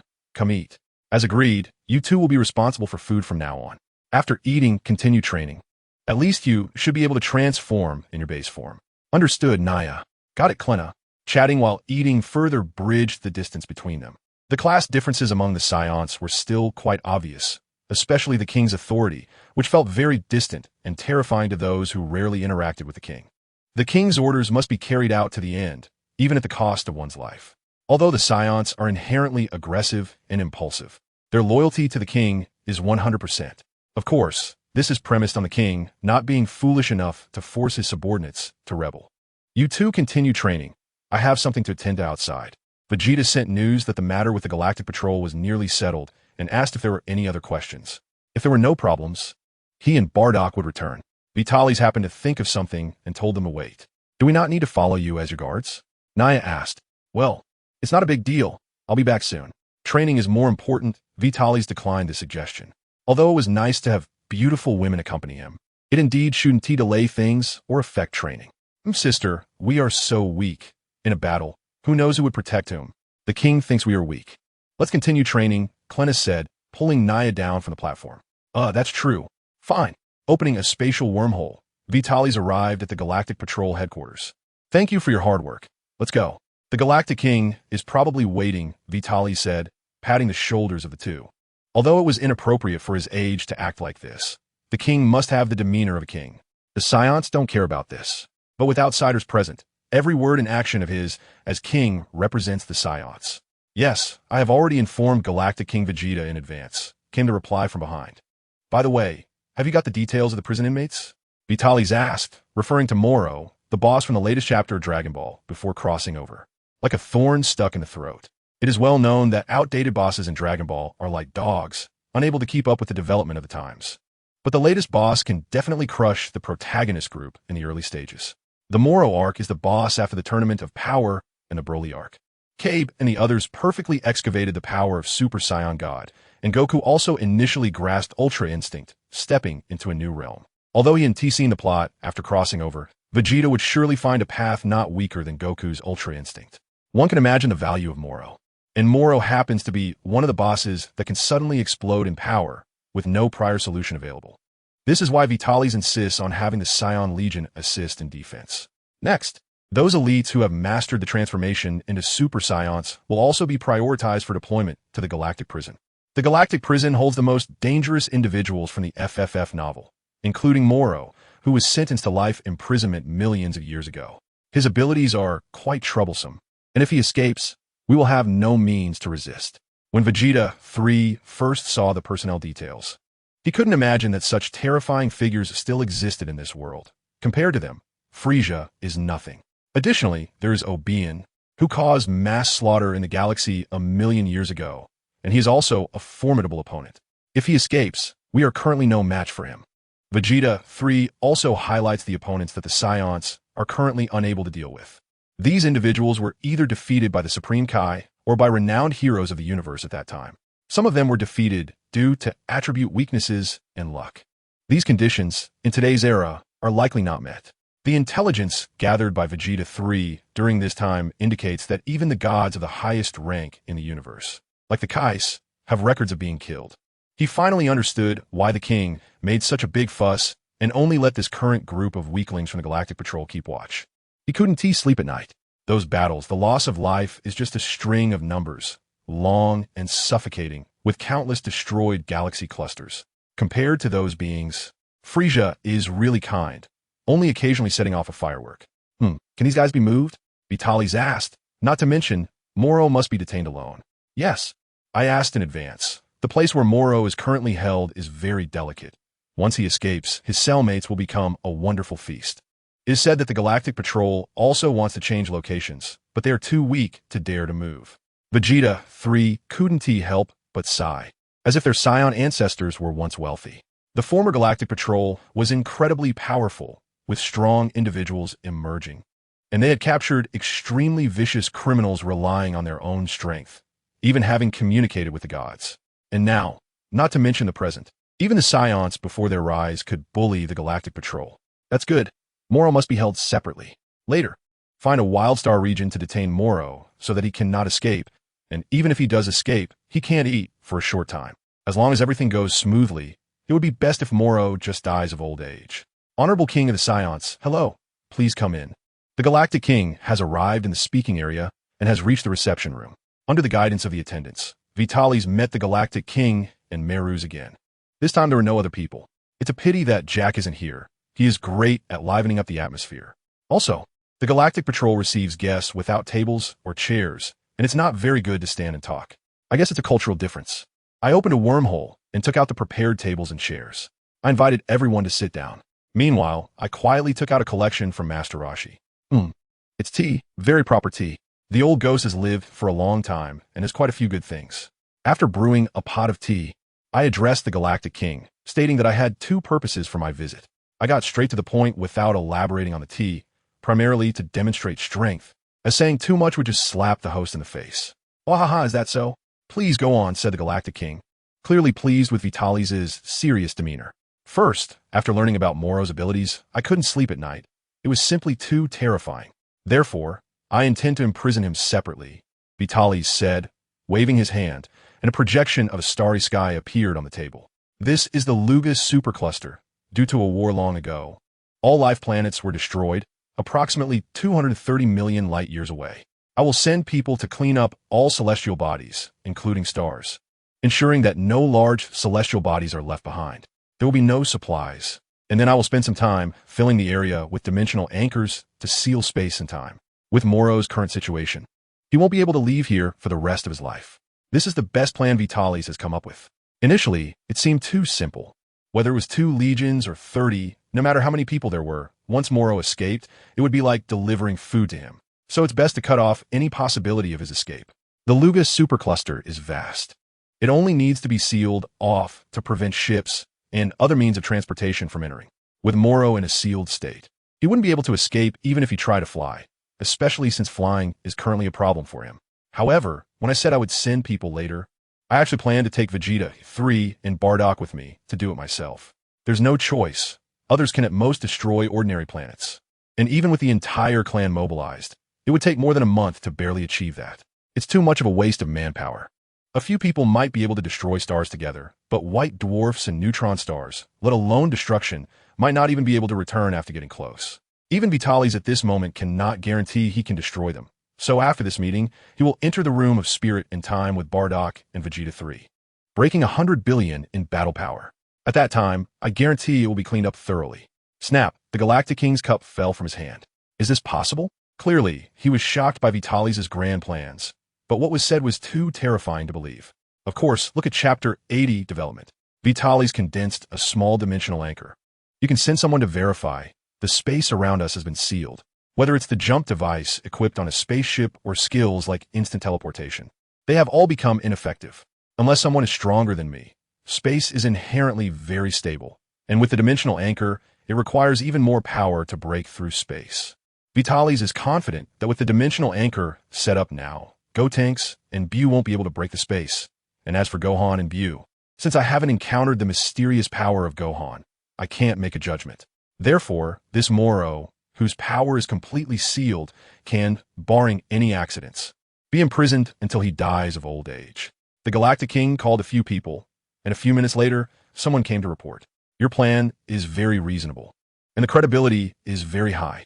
Compared to the current situation, it is much safer.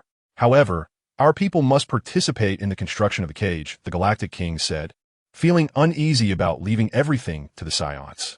What if these Saiyans had a brain lapse and released Moro for a duel? These warmongers are capable of anything. Okay, the Galactic Patrol's technology is quite reliable. The technology of the Galactic Patrol is indeed impressive. With Mel's skills plus those technological creations, even if the Saiyan high-ups join forces, they would probably be taken down by Mel's. They wouldn't even need to use angelic power, but that is limited to Mel's use. Secondly, regarding planet development, transforming barren planets is easy with our Saiyan power, and with technological assistance, it wouldn't take long to reshape a planet. Therefore, I plan to let those non-threatening prisoners in the galactic prison participate in the reclamation, farming, and breeding, since they are just idle. Plus, keeping them in prison requires you to provide food, which must be quite a burden, right? Vitalis expressed his thoughts. In the galactic prison, all criminals are detained, and there is no concept of labor reform.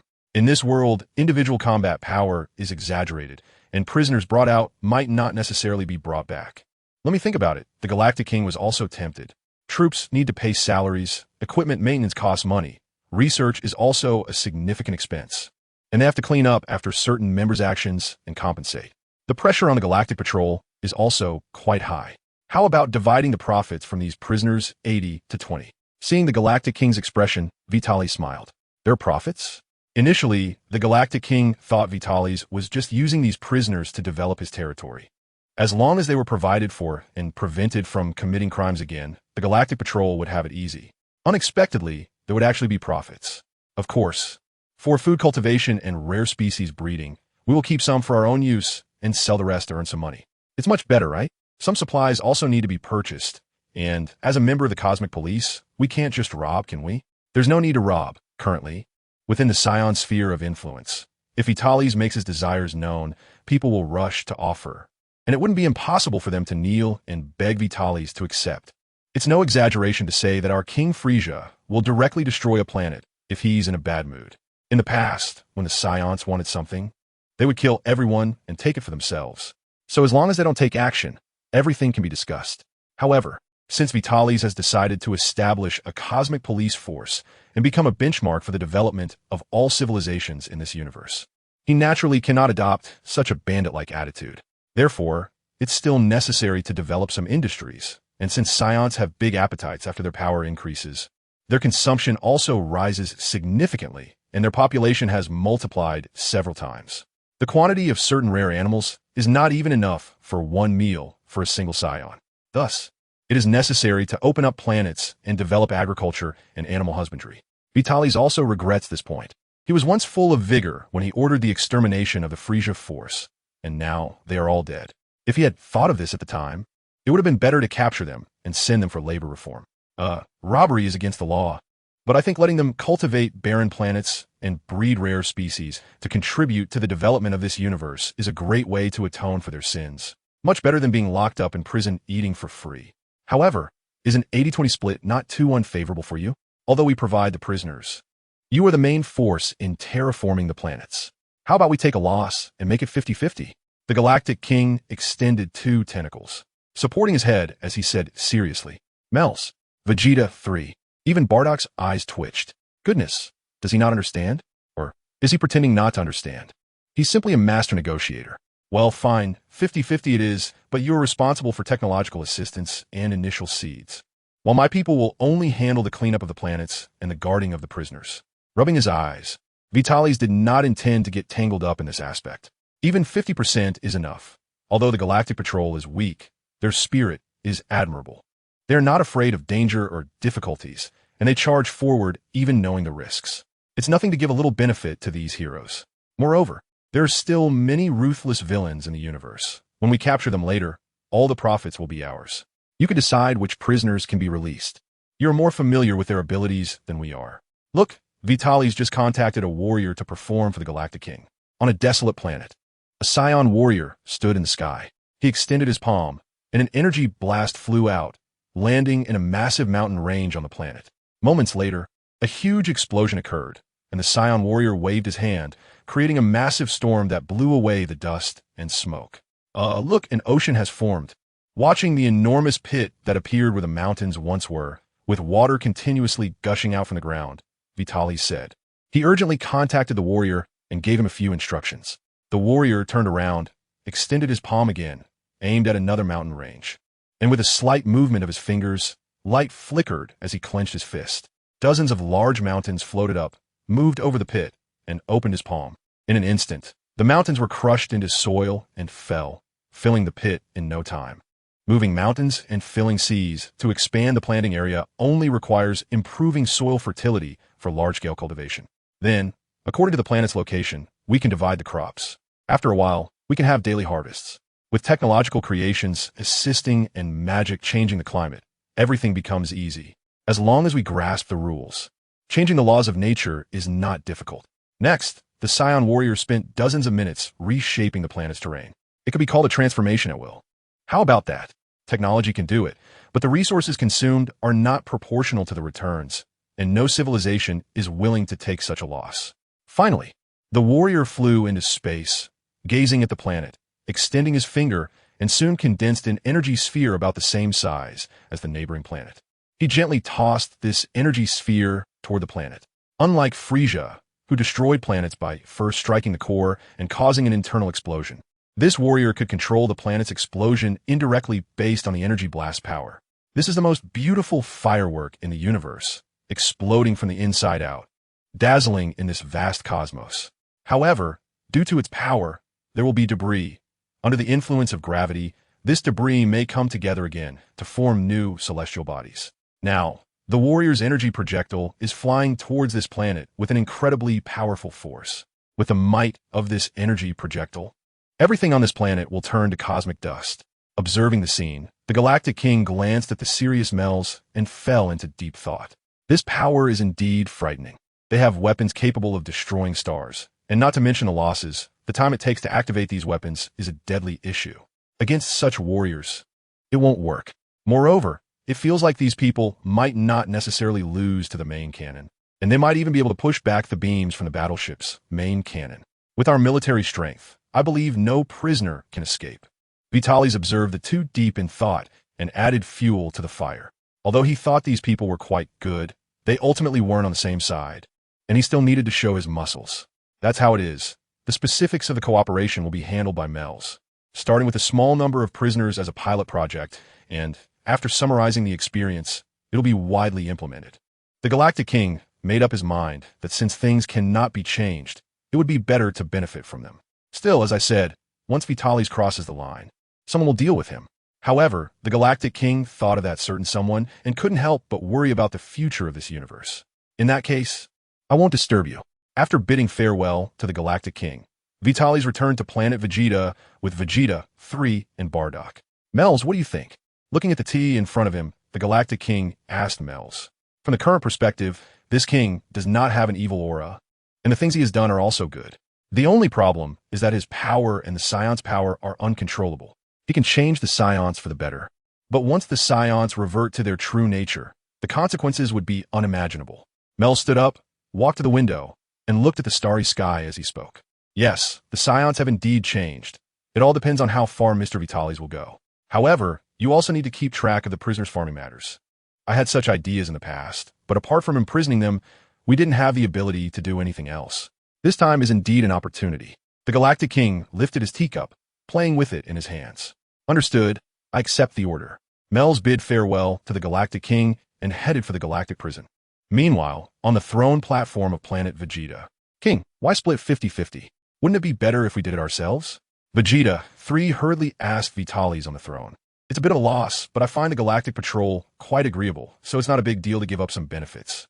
50% is not too little. Some prisoners in the Galactic Prison have decent strength, Letting 3 or 4 of them cultivate farmland can manage a planet. With a bit of manpower, about 10 people can operate a planet. For breeding, those experts only need to be provided with an environment and can grow naturally. Just sending 1 or 2 people to supervise is enough. Once thousands of agricultural and breeding planets start operating, the profits will be astronomical. Even if they can't be sold, as long as it's enough for us Saiyans to eat, that's fine. Saiyans consume too much, relying solely on planet Vegeta. We can't support so many Saiyans without some external resources. The most important point is that neither you nor I are good at doing business. There are many strange people in the Galactic Patrol. It's better to leave it to them, and we can relax. Vitaly smiled. Saiyans are responsible for military support. Thinking matters still needs professionals. So let's gather manpower and start the Super Saiyan God ritual experiment first. Chapter 81. Super Saiyan God Bardock once again entering the room of spirit and time. Vitalis found the nearly crazy little 4 eyes and threw him onto a wild planet. Fortunately, there was food left at that time, allowing him to survive after all the Saiyans went out. Vitalis almost forgot about this thing, but unfortunately, even if he could transform into Super Saiyan 2 and touch the space, time remained unmanageable. Upon reaching the depths, he adjusted the gravity to match Earth's gravity level. Goku became a god on Earth. Other aspects couldn't be replicated, but gravity could still be replicated. In the outside world, making too much noise would attract the attention of certain existences, which wouldn't be good. In the room of spirit and time, apart from those at the angel level, they shouldn't be able to notice. The first batch is centered around Bardock. Bardock maintained a normal mindset in the previous Saiyan environment, showing compassion for the weak, making him a great, good person among the Saiyans. Moreover, Goku's genes come from him, so Bardock has a high chance of success. The one providing mental strength for Bardock is Kin, the good woman who influenced Bardock. Then there are several friends of Kin, compared to others. These few who stayed in logistics are exceptionally kind, especially that plump woman, with a waistline balanced with kindness. It's clear she was a beauty in her youth. But after experiencing too much, she is seen through the world and now appears as a kind-faced, benevolent-looking woman. Additionally, these people have been in logistics for a long time. Their killing aura has faded, and their mindset is peaceful, making them kinder than others. I believe Bardock has a high probability of success. Then, for the first time, wait, something is still missing. Vitalis felt something was lacking, so he used magic to create a piece of red satin, intending for Bardock to wear it. Never mind. After a moment's thought, he destroyed the satin. Bardock wearing a blood-stained headband would look cool, but that was the blood of his companions. It shouldn't be used as a joke. Ignoring the puzzled gazes of everyone, he continued. All right, the first Super Saiyan God experiment begins. Vitalis stepped back and handed the stage to Bardock. With Vitalis at the forefront, Vegeta, Raditz, and Broly were also present. If any changes occurred, they could intervene in time. The thousands of warriors who could transform into Super Saiyans after merging were also on standby in the outside world, ready to strike at any moment. Breathe and let's begin. Bardock took a deep breath and stepped forward. Bardock and Kin hesitated to speak. It's all right. Trust Bardock. Trust the king. Kin's friends comforted her, cheering her on. The 5 held hands, with Kin and the plump ant placing their hands on Bardock's back. The 9 closed their eyes, trying to feel what is called mental strength. The 5 also didn't know what mental strength was, so they could only pray silently for Bardock, wishing him to transform into a Super Saiyan God. Before starting, Vitaly shared all the information he knew with everyone, so he didn't directly transmit power. Could it be that a Super Saiyan is needed? Goku's ritual. Apart from the little one still in the womb, the other 4 can transform into Super Saiyans, Vitaly's thought as he observed the unmoving group. But that doesn't make sense. The first Super Saiyan God perished from exhaustion, and if his 5 companions were Super Saiyans, it wouldn't have been so tragic. Or could it be that their enemies were all Super Saiyans? Super Saiyan 2 ran rampant, and Super Saiyan 3 was unending? Have Saiyans ever been so glorious? He shook his head and self-deprecatingly said, how is that possible? If the Saiyans of the past were that powerful, how could Beerus not know about Super Saiyan and Super Saiyan God? Look, there's a change, Raditz suddenly exclaimed, but was kicked away by Vegeta 3, who was worried about disturbing Bardock. After glancing at Vegeta 3, Vitalis wanted to say that Goku's ritual environment wasn't great either, and having a dedicated commentator with some noise wouldn't be a problem, but seeing that Raditz was the one who got kicked, he decided not to say anything. Raditz was a good seedling, but he needed constant refinement. After signaling Broly to give Raditz a few more kicks, Vitalis looked at Bardock. At this moment, everyone was enveloped in a layer of blue light, and a mysterious power surged towards Bardock, lifting him slowly into the air. The mysterious blue aura wrapped around Bardock. Suddenly, a blue beam of light shot up into the sky. Normally, the room of spirit and time wouldn't have such things, but that beam broke through the dimensional space, revealing the starry sky of an unknown dimension. Vitalis focused all his energy to sense this starry sky, but found nothing. He tried hard to remember the aura within it, but couldn't sense any presence at all. Although it looked vibrant, unlike other lifeless starry skies, the inability to feel any aura was chilling, sending shivers up his spine. Could it be a god? A high-ranking deity, not existing in the same dimension as mortals, would naturally be imperceptible. Realizing this, Vitalis quickly withdrew his perception. If there really was a god inside, that would be troublesome. At this moment, Broly returned, kindly carrying Raditz, who had broken both legs, so he could witness his father's ascension to godhood. A thick golden cloud enveloped this space, appearing very domineering and unreasonable.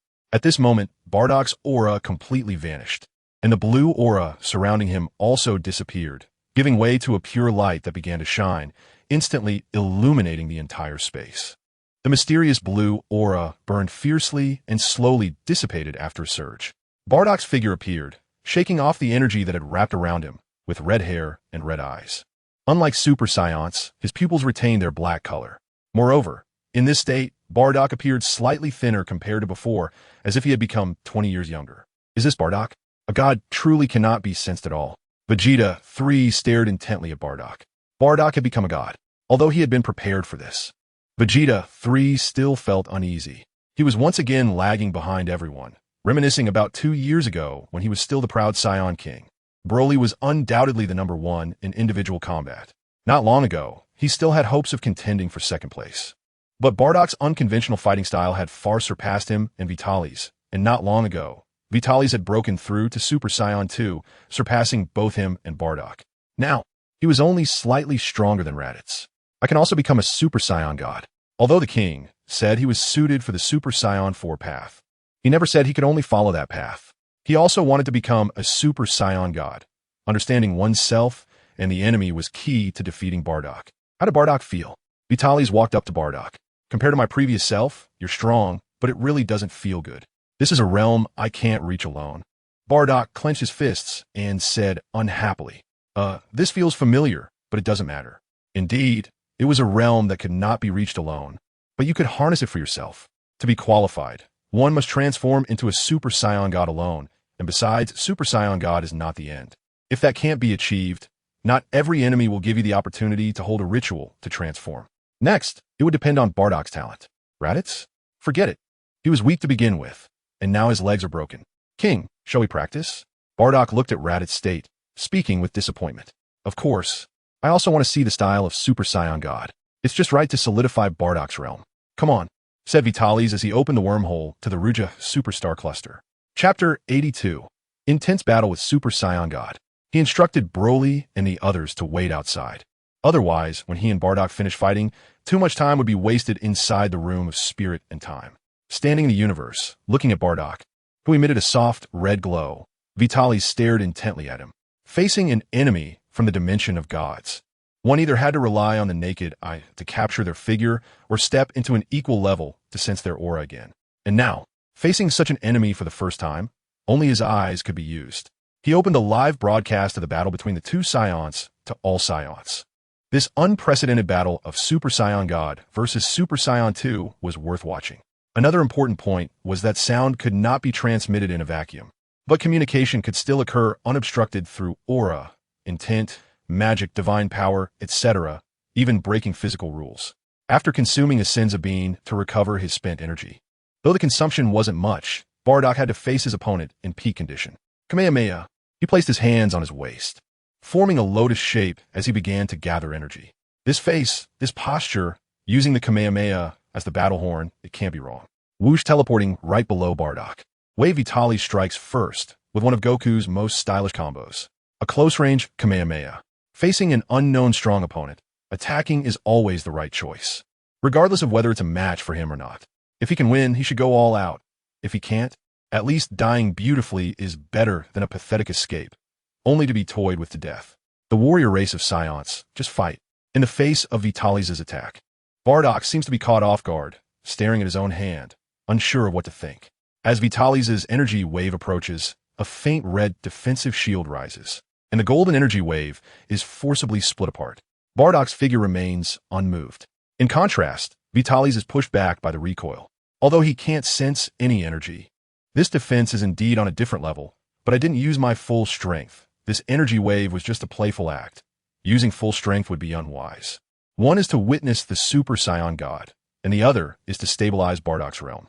Goku absorbed the Super Saiyan God's realm during his battle with Beerus for Saiyans. Fighting matters more than anything else. Decisively giving up on further attacks, withdrawing his hands, and jumping in front of Bardock, golden light flickering.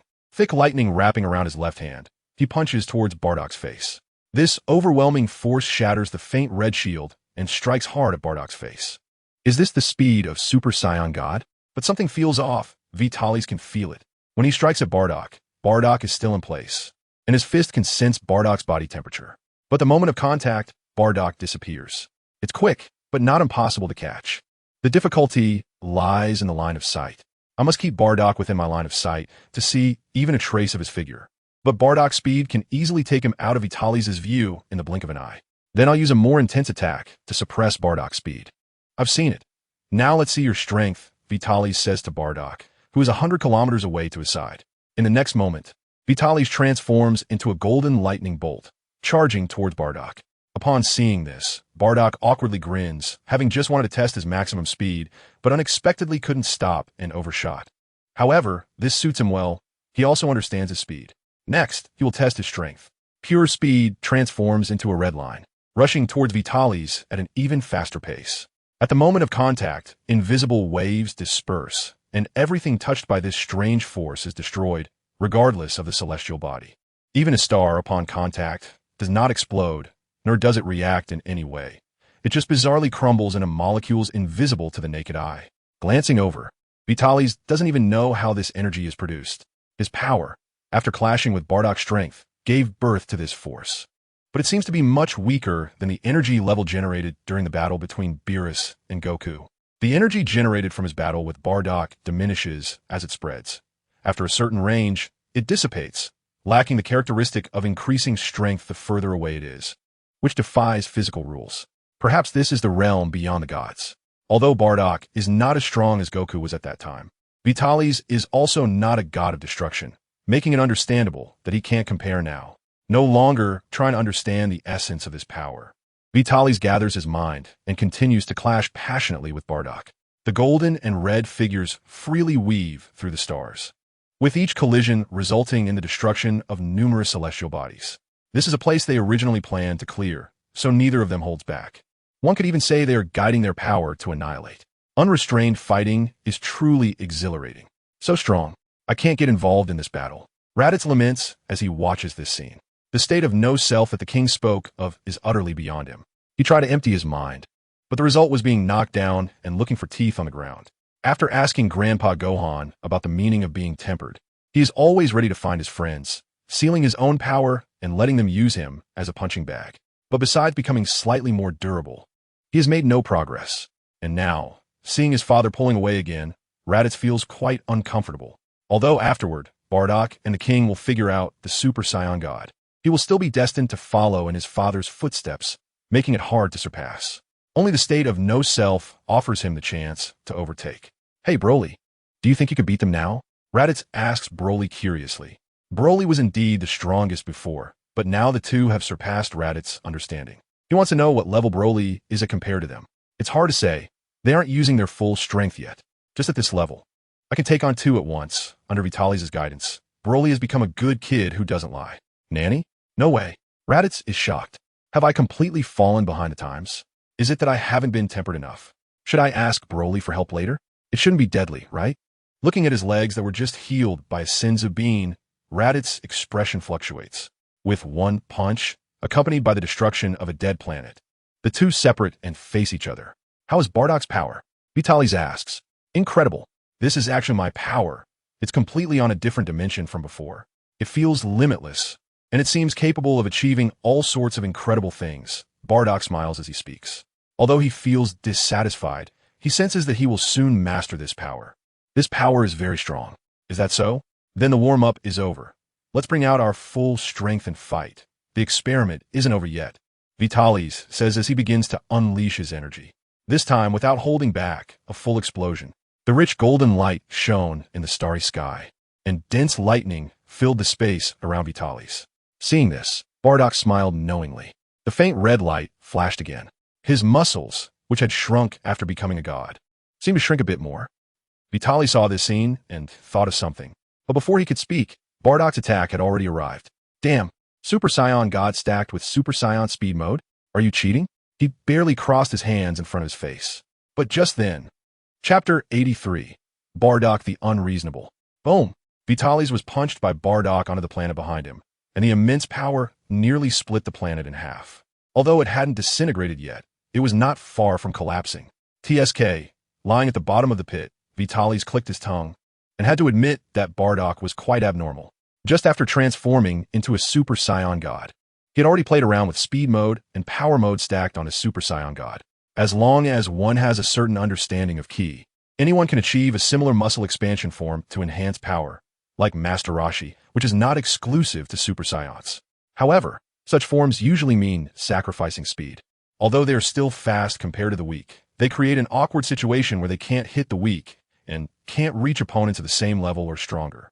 Bardock, however, took a different approach, developing a speed mode that allows for instant switching, complementing extreme speed with extreme power, enabling Bardock to compete with Super Saiyan 2 despite not having a significant difference in combat power in his normal state. Before Vitalis broke through to Super Saiyan 2, Bardock's fighting ability was the second strongest. Even after breaking through to Super Saiyan 2, Vitalis only widened the gap because his normal state power was stronger than Bardock's. And now, using such tactics as a Super Saiyan God is simply lacking in martial ethics. The amplification of Super Saiyan God is unclear, perhaps related to the one transforming. But at least the all-around amplification and leap in life level far exceed Super Saiyan 3. Thus, a Super Saiyan God fighting against Super Saiyan 2 is already a dimensional strike. And Bardock, the Super Saiyan God represents an all-around growth, but because of this, it lacks characteristics when facing opponents of the same level, without the decisive strength to determine the outcome.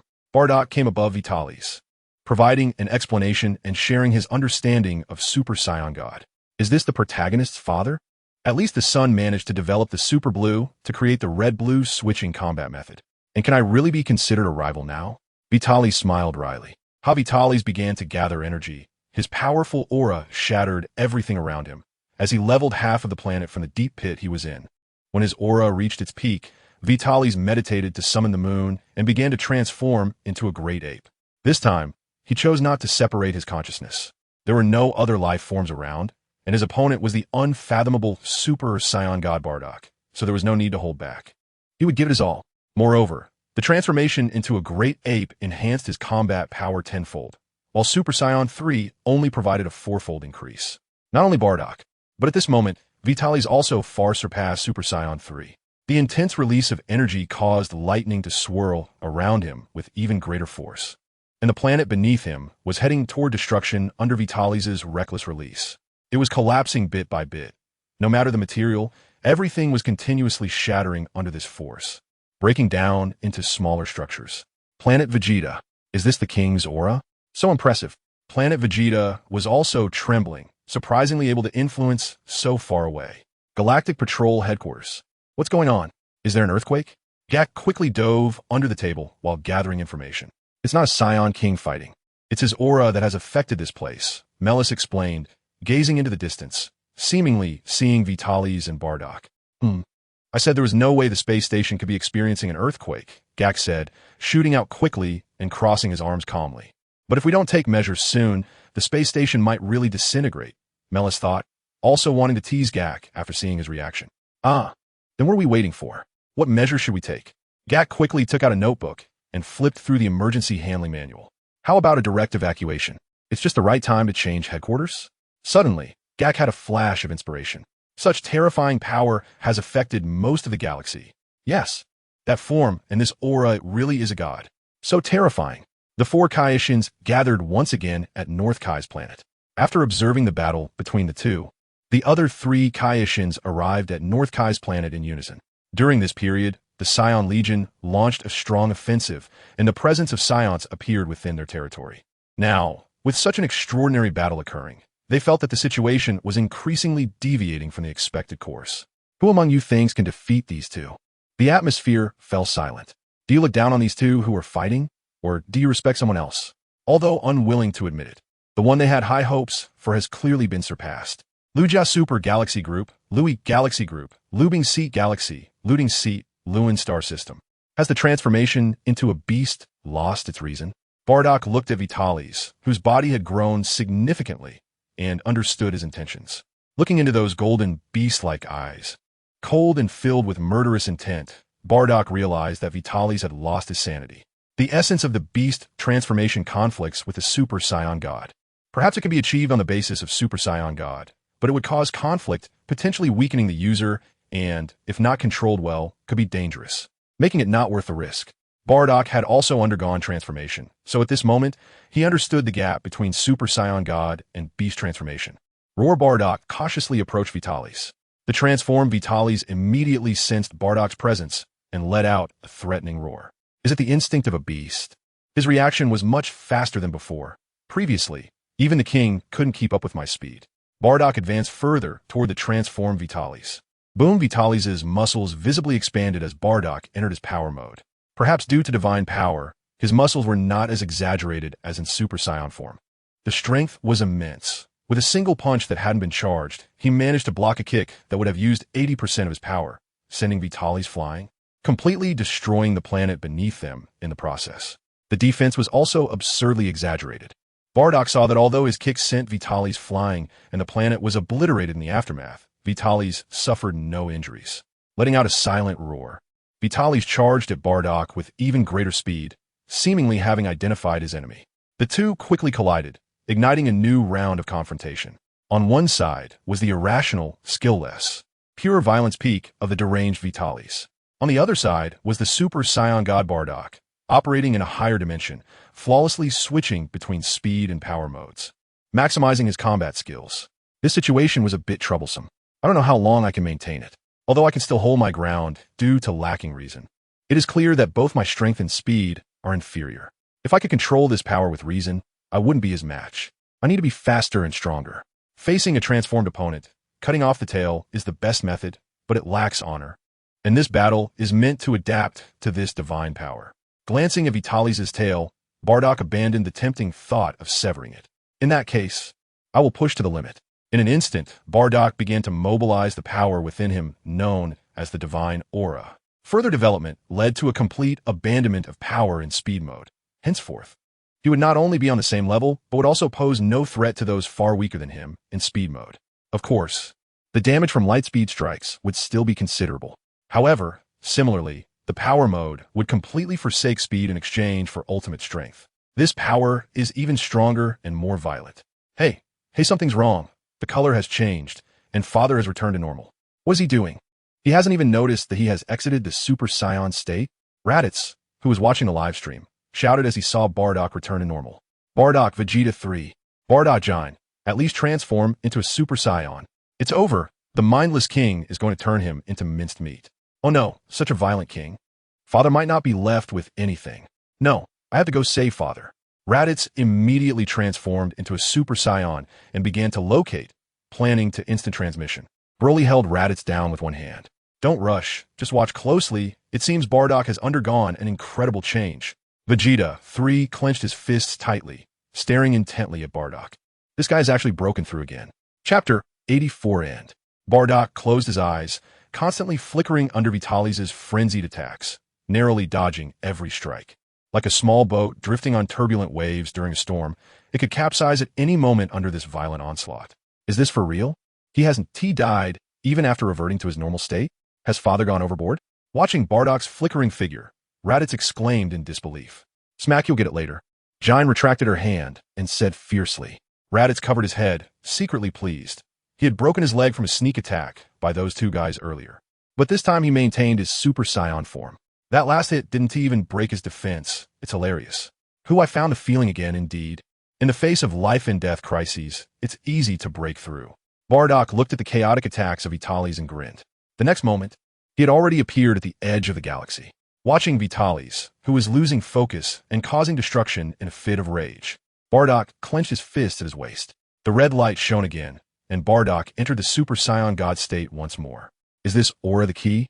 Such a convenient ability not only perfects my techniques, but I seem to have mastered this aura in the process.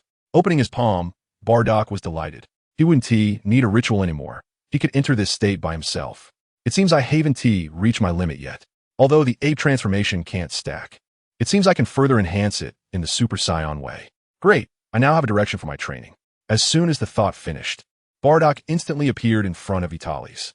He extended a finger and gently touched Vitalis' forehead. The red light shifted, Bardock's muscles slightly bulged, and with a flick of his finger, Vitalis was sent flying at incredible speed, even accelerating due to the vacuum. Just as he was about to fly out of the galaxy, the red light on Bardock turned again, and his bulging muscles quickly returned to normal. In the blink of an eye, he appeared behind Vitalis. Extending his palm, the red light illuminated the universe, enveloping Vitalis in a gentle power. Watching Vitalis still struggling, Bardock moved behind him, switched his power form, and delivered a swift, precise knife hand strike. The universe returned to silence. Opening a wormhole, he brought Vitalis back to planet Vegeta. After a long time, Vitalis regained consciousness. He looked around, finding himself slumped on the throne. Below the throne, everyone was present. Rubbing his temples, he thought, I feel a bit tired. It's not surprising that Bardock won. This freak Bardock is definitely stronger than anyone who just transformed into a Super Saiyan God. If Bardock were just a simple Super Saiyan God, then Vitalis decided that he could manage without transforming into an ape. Seeing Vitalis awake, King Bardock brushed off everyone's inquiries and approached him. How is Vitalis? Should we call the dragon to check? Broly asked with concern. Vegeta 3, Giant Raditz, and others gathered around the throne, while others stood at a distance watching. It's fine. Nothing serious. I just don't remember what happened, Vitalis said, waving his hand to project a light screen. The screen showed everything that occurred after Vitalis transformed into an ape. The ape transformation also enhances all aspects and strengthens the physical body. In isolation, it's better than the Kaioken, Vitalis said, satisfied as he looked at his power in the ape form. It seems that I need to train the ape transformation further to master my reason. Otherwise, this power will go to waste. Watching his chaotic self, Vitalis felt that with some control, he should be able to reach a higher level. But is the beast's intuition still instinct? Seeing his irrational self in the footage, he could quickly judge Bardock's position. Vitalis also found it fascinating. If he could sense the aura, he could do even better, but he currently had no means to sense the divine aura. Bardock, did you actively exit the Super Saiyan God state? Have you mastered the power of the Super Saiyan God? Vitalis curiously asked. Noticing Bardock had exited the Super Saiyan God state during the battle, Bardock seemed to be brewing something rather than being unaware of exiting like Goku during his fight with Beerus. It's not exactly an active exit. I just thought this aura could do a lot, so I used it to refine my speed mode and power mode. In the process, I exited the Super Saiyan God mode. After refining it, I can better control this aura. Once I use it, I can enter the Super Saiyan God state, which should count as a preliminary mastery. Bardock explained his situation. I see. So here, you close your eyes and dodge my attacks in your normal speed mode, right? Vitalis asked. Yes. Freak, Vitalis exclaimed. Just by using the divine aura to refine things a bit, he could do such things in his normal state. That state of Vitalis was Super Saiyan 2, with a combat power over 120 times, stacking the ape transformation for 10 times, totaling over 1,200 times, while Bardock, under such circumstances, only used the enhanced speed mode. Crossing a distance of 0.001 light years in an instant is truly outrageous, Vitalis complained. He then also saw Bardock transform into a Super Saiyan God and eliminate him in an instant. I'm tired, let us destroy. Majin Buu, where are you? Come and die. Vitalis lay on the throne, his eyes vacant. Now, Bardock, anything like Majin Buu is not a problem. Cough, cough, let us continue the experiments. Adjusting his mindset, Vitalis decided to continue the experiment. Opening a wormhole, he stepped in first. Jine and the others stayed outside. Only Vitalis, Bardock, Broly, Vegeta 3, and the 9 subjects entered. Even Raditz waited outside. The 9 people in this experiment are not kind individuals. Each one has ruthlessly slaughtered dozens of planets in Frisia's army. They are all extremely vicious people, but of course they are very loyal to the Saiyan King, having given up killing and consistently meditating to calm their minds. When they are bored, they only spar with their compatriots. These individuals have an overwhelming aura of slaughter, and Vitalis does not dare to let them loose. So let's begin. With no further words, everything will depend on the results. The core of this event is Bai. According to the records, this individual successfully conquered 92 high-level planets and 103 low-level planets, and is now 99 years old. The excited few quickly positioned themselves according to the ritual requirements. They had also witnessed the power of Super Saiyan God Bardock, and were eager to obtain such greatness. Holding hands and standing firm, the two individuals on the outside placed their palms against Bai's back, transmitting their energy to him. Chapter 85. Super Saiyan God, have we failed? Must it be a kind person? Looking at the few who had not moved for a long time, Vitalis frowned and said, "But how is kindness defined?" Before becoming king, Vitalis had many views on kindness, such as punishing the good and promoting the wicked, eliminating evil, upholding justice, and protecting the weak. However, after becoming king, he had to be responsible for his own people. The concept of the cosmic police force was also established on the idea of wanting to live well, not for the sake of justice. Vitalis could not guarantee that he was kind. That is why he chose Bardock as the first experimental subject for the Super Saiyan God. Not completely failed. I feel that I have received energy, though it seems different from what I felt earlier. It indeed exists. However, due to attribute conflict, the energy was not transmitted well, Bardock said after carefully sensing with his eyes closed. Attribute conflict? Can it be resolved? Vitalis quickly asked. Yes, this energy is extremely violent, filled with malice, anger, and killing intent. It's easy to resolve. Their intention was to transmit kindness, but they did not have it, Bardock explained. Vitalis understood. Kindness? These guys lacked that quality, so they naturally couldn't mobilize it, and what they had was in conflict with their will, making it impossible to mobilize. Should we continue? Malice and such sounds like a villain.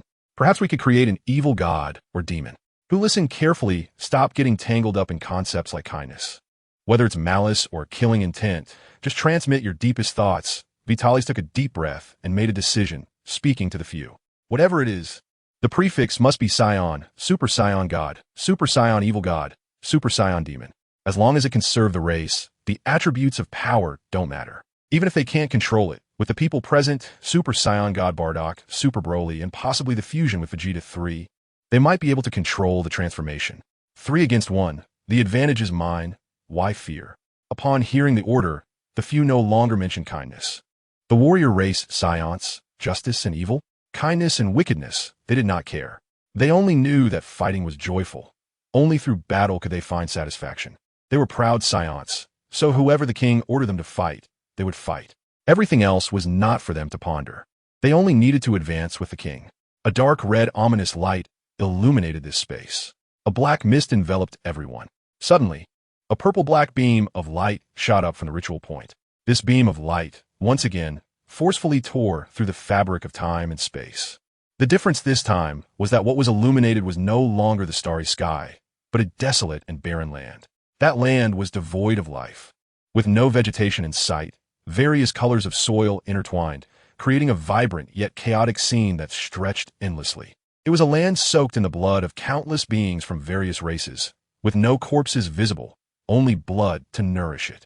Soon, the anomaly vanished, leaving only a stone cypress floating in the air, enveloped in purple-black energy. A low whisper echoed, clearly heard by everyone present. Battle. A hand reached out, tearing through the air, causing the energy around to dissipate into specks of starlight. Dark red hair, dark red eyes, the gaze was blank as it fixated on the crowd, repeatedly uttering battle, battle, battle. It seemed that Bardock had lost his sanity. How strong is he? Can we suppress him? Vitalis was not the least bit flustered, having long been prepared. It's manageable, not very strong, but I wonder if he has any special abilities, Bardock thought, eager to test his strength against the different existence before him. Vitalis, I'll take this battle, Broly volunteered. Seeing everyone becoming divine, Broly grew anxious, sensing the instability of his position as the top general. Unfortunately, Vitalis had stated that they needed to observe first to determine if he could transform into a Super Saiyan God, and now someone had lost their reason.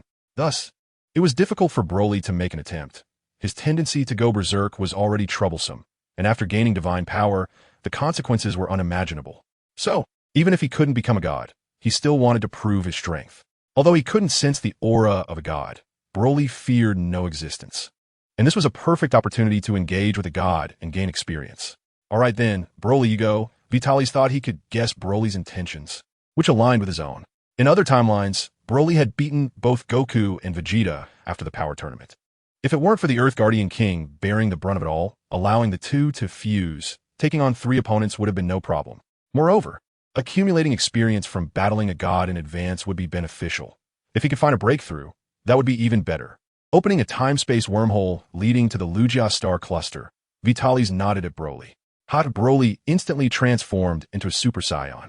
With a boom, he grabbed the stone cypress, still lost in chaotic consciousness, by the head and slammed it to the ground, then flew towards the time-space wormhole.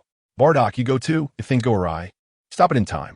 Understood. Bardock nodded and also stepped into the wormhole. All right, you all go outside and wait. Vitalis teleported several people out and prepared to broadcast the battle for the entire clan. Let's start. If we don't train, we won't keep up with them. He said to the nearby Vegeta 3. Try to enhance your base power.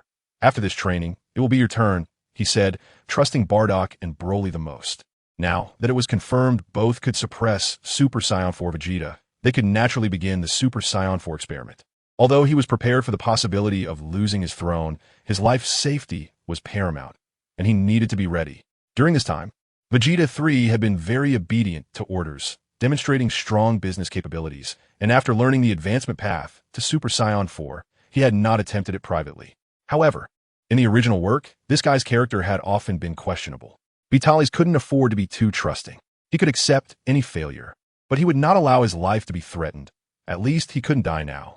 Lugia Superstar Cluster.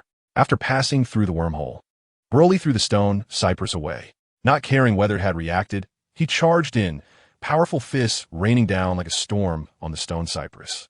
Due to his own reasons, Broly despised those who went berserk, especially under Vitalis. He would not allow anyone to lose control. The stone cypress was pushed back under the relentless assault, but its eyes were no longer vacant. They were filled with brutality. Dark red energy gathered in its hands, aiming to throw it at Broly.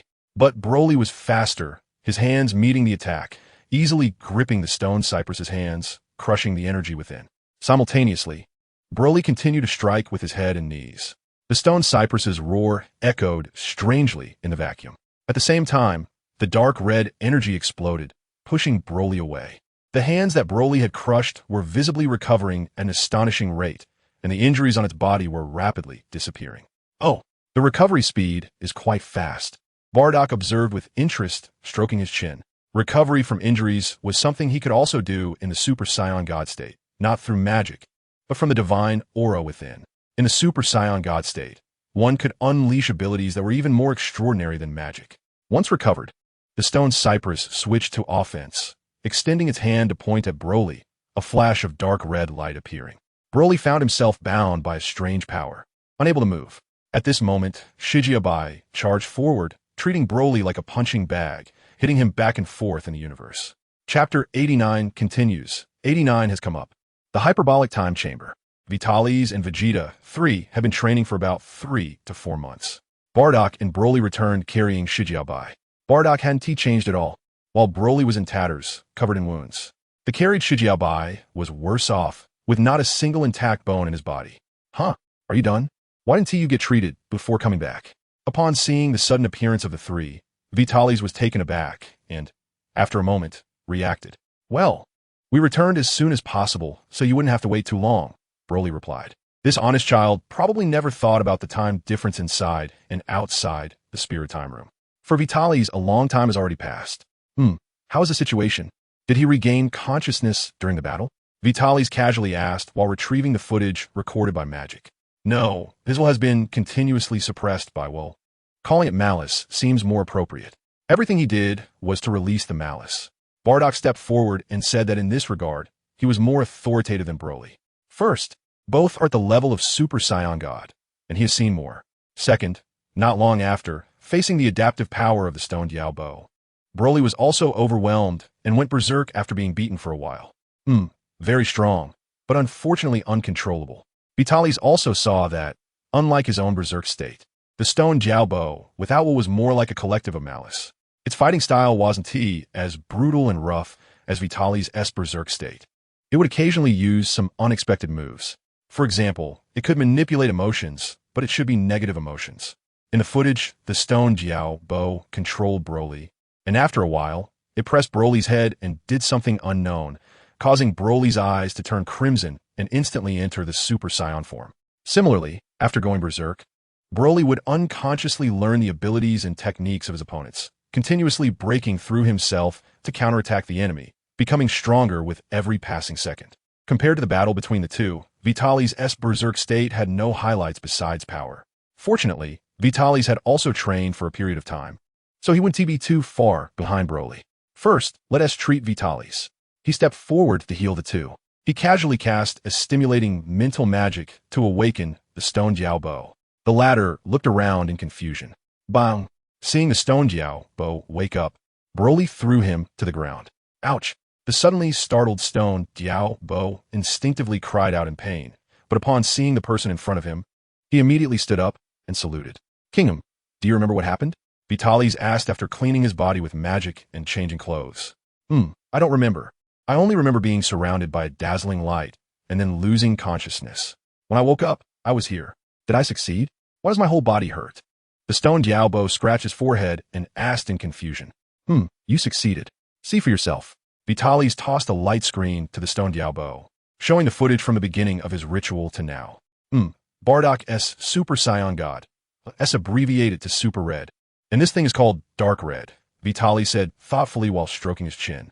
It is the breath of a god born from the foundation of a kind heart, causing the normal life level to leap and evolve, known as Super Saiyan God, Super Red.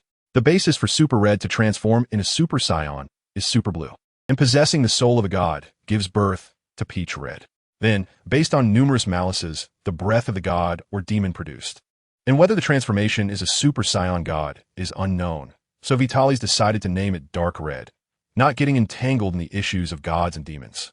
As long as it can fight, that's fine. The performance is indeed good, at least at the same level of transformation as Super Red. Is this me? The stone Jiao Bo looked at himself in the footage, excited beyond measure. Although he was beaten pretty badly at the beginning and the end, there were still a few highlights. This excited him greatly. Who was his opponent? The legendary Super Saiyan, an existence that once topped the power scale of Saiyans. Outside of Saiyans? Is there anyone who can fight? TSK, wait until you can control it before you get excited, Vegeta.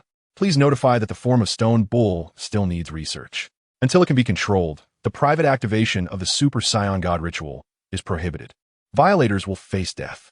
Such power, if not controlled well, could spell disaster for the universe.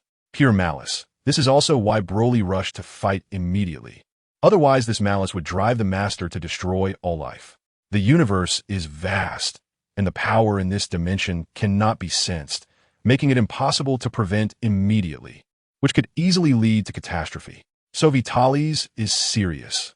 Once discovered, eliminate without exception. Vegeta 3 stepped aside and began issuing orders. Well, I've trained enough. Let us start clearing the Luga supercluster. Such a good venue. It would be a shame not to fight. Can you still enter the Dark Red state? Stretching. Vitaly's asked. I'll give it a try. Stone Bull closed his eyes. No, I can't feel anything. After a while, Stone Bull said regretfully. Indeed, I can't sense that aura within him either. It should be without will, unable to be controlled subjectively, and disappears after exiting. Glancing at Stone Bull, Bardock said, Is that so? Gather your team, and start the ritual again, Broly. You, and he continue to fight, and see if you can help him master this power. Vitaly's opened a spatial wormhole, sending Stone Bull's team and Broly to a certain star system in the Luga supercluster. Their battle is the best way to clear things out. Under their power, even medium-sized black holes should be extinguished. As for the three of us, let us try transforming into Super Saiyan 4. Vitaly's opened the wormhole, arriving far from Broly and the others. I forgot to remotely open the wormhole and throw Stone Bull's team back into the room of spirit and time. The Super Saiyan God ritual makes too much noise. It's better to keep a low profile. Ahem, you will complete the ritual here and then come out. Making too much noise will disturb the rest of other races, which is not good, he said to the confused group that reappeared in the room of spirit and time. Then let us begin. First, I have a few ideas. One is whether the divine aura of Super Saiyan God can suppress the berserk state of the Great Ape. Vitaly's looked at Bardock. No, when I transform into Super Saiyan God, I thought about stacking the Great Ape transformation, but my instincts told me that I couldn't transform into a great ape while in a divine state. That aura conflicts with the power of the great ape. Bardock shook his head in denial. That's not surprising. The great ape transformation is clearly the power of a beast, and combining it with the power of a god to transform into a divine beast, divine great ape? But why is it conflict? Instead of one power devouring another, or one power suppressing another? Then the second point is, should we transform into a great ape first, and then into Super Saiyan? Or in a Super Saiyan first, and then into a great ape? No need to think further. We'll know when we try it later. What's important now is to confirm the existence of Super Saiyan 4. Is it unique to the GT timeline, or can all Saiyans transform? Chapter 87, Golden Great Ape. After giving a few instructions to Vegeta 3, Vitalis and Bardock went to a nearby desolate planet in another star system for remote observation. Although the two were not afraid of Vegeta 3 going berserk, the aim was to explore Super Saiyan 4. So it was best to minimize external factors and let it develop freely. Sitting on the ground with Bardock, they looked at Vegeta 3. They saw Vegeta 3 with his back to the moon, arms crossed, standing still. To increase the success rate, he was adjusting his aura and his own state. Has Bardock locked on? Is it confirmed to be the Kaishin? Vitalis established a mental communication with Bardock. Yes, it's confirmed. The four of them indeed refer to each other as Kaishin, seemingly divided into 4 Kaishin by region, north, south, east, and west, of the same race. I've never seen such beings in the universe. They communicate and observe the universe through the antennae on their heads. Bardock thought for a moment and then spoke. Well, then that should be it. You continue to observe the Kaishin and understand the operational patterns of the Kaishin planet. Vitalis instructed. I will. Although I don't know why the king is so concerned about these weak gods. Since the king has commanded it, I will do as instructed. Vitalis once felt a probing sensation when he fused with Vegeta 3. Although he had some guesses, the distance made it impossible to determine who it was. After becoming stronger himself, he could occasionally feel this probing gaze, but no matter what he did, various probing magic and aura sensing could not trace it back. After breaking through some time ago, he could clearly sense that this gaze came from a higher dimension, and Vitalis suspected it was the Kaishin. If the Kaishin had spoken, it wouldn't be so easy to be discovered. Unfortunately, Vitalis had never been to the underworld and had never seen the Kaishin, making it impossible to breach dimensions to sense the situation in the underworld. This time the commotion is so great that Vitalis believes the King of Worlds will definitely not miss it. Therefore, he let Bardock, who has become a god, give a try. Unexpectedly, Bardock really did it. He crossed over to observe the underworld and locked onto the King of Worlds, a higher dimension than the underworld. The King of Worlds has quite a few interesting things, and he's also an old fellow who has survived for a long time. Plus, he has a hobby of patrolling the lower realms every day, making him a treasure waiting for Vitalis to develop. The King's Fist can definitely be popularized among the Saiyans, even if one cannot transform into a Super Saiyan. Combining the Oozuru transformation with the King's Fist is completely feasible. After transforming into an Oozuru, the physical body becomes even stronger. Perhaps the King's Fist at 4 times the power can be used without side effects, and above 4 times. It may not be weaker than the combat power of a Super Saiyan. Although in a comprehensive comparison, it is not as convenient as Super Saiyan. Super Saiyans can also combine with the King's Fist, whether it's Super Red or Super Blue, as long as the physical body keeps up. The King's Fist will never go out of style. Moreover, the basic qualities of Fusion Warrior are stronger than those of an individual. Now that all Saiyans have mastered fusion techniques, combined with the King's Fist, Vitalis cannot think of anyone who can face them head-on, except for gods of destruction and above. The Spirit Bomb is also a major trump card. However, it is unclear whether it really requires a kind-hearted person to master it. If so, Vitalis cannot master it, but he can let others learn it. With the current authority of science in this universe, as long as someone masters it, creating a spirit bomb that gathers all intelligent life in the universe is not difficult. The existence of nature and the planets themselves may not contribute power unless facing evil beings, but intelligent life knows how powerful the Saiyans are. If Vitalis asks them to contribute power, they would not dare to refuse. Once such a spirit bomb is formed, as long as there is malice present, then aside from gods of destruction and above, Vitalis cannot think of anyone who can push it back. Although Goku's spirit bomb was pushed back, the main reason was that the energy contained was insufficient, allowing the enemy to resist, which led to a tug-of-war situation, putting pressure on Goku, the initiator. As long as it is big enough, it can be smashed down in one go, eliminating such a tug-of-war situation, and it will only destroy evil beings, causing minimal damage to the environment. In the future, clearing those evil hostile beings will be very convenient. Whether it's the King's Fist or the Spirit Bomb, Vitalis is determined to obtain them. He just needs to plan. After all, he is not a social butterfly like Goku, who can strike up a conversation with anyone and magically establish diplomatic relations. At this moment, Vegeta 3 in the scene also took action. Vitalis no longer thought about how to approach the King of Worlds and suddenly become friends with him. Instead, he looked at Vegeta 3 to increase the success rate. Vitalis chose this moment on a planet with a full moon, rather than relying on meditation to transform. What if the Blutz wave was the key? Although the moon produced through meditation could somewhat simulate the frequency of the Blutz wave, it was certainly better to have a naturally occurring one. Vegeta 3 resolutely turned around and faced the full moon that he had been turning his back on. This planet is desolate and devoid of life, with no atmosphere or similar presence, and the moon appears larger and rounder. The round moon hangs high in the sky like a bright mirror. The barren earth begins to shake in a rhythmic pattern. A powerful momentum erupts, and waves of energy storms rise, stirring up large clouds of dust and gravel. Vegeta 3 is enveloped in a golden aura. Unlike previous transformations into a great ape or Super Saiyan, Vegeta 3's pupils disappear, and his eyes turn crimson. His chest swells and undulates with the heartbeat. Although there is no sound, it seems to emit a soul-shaking rhythm along with the trembling earth.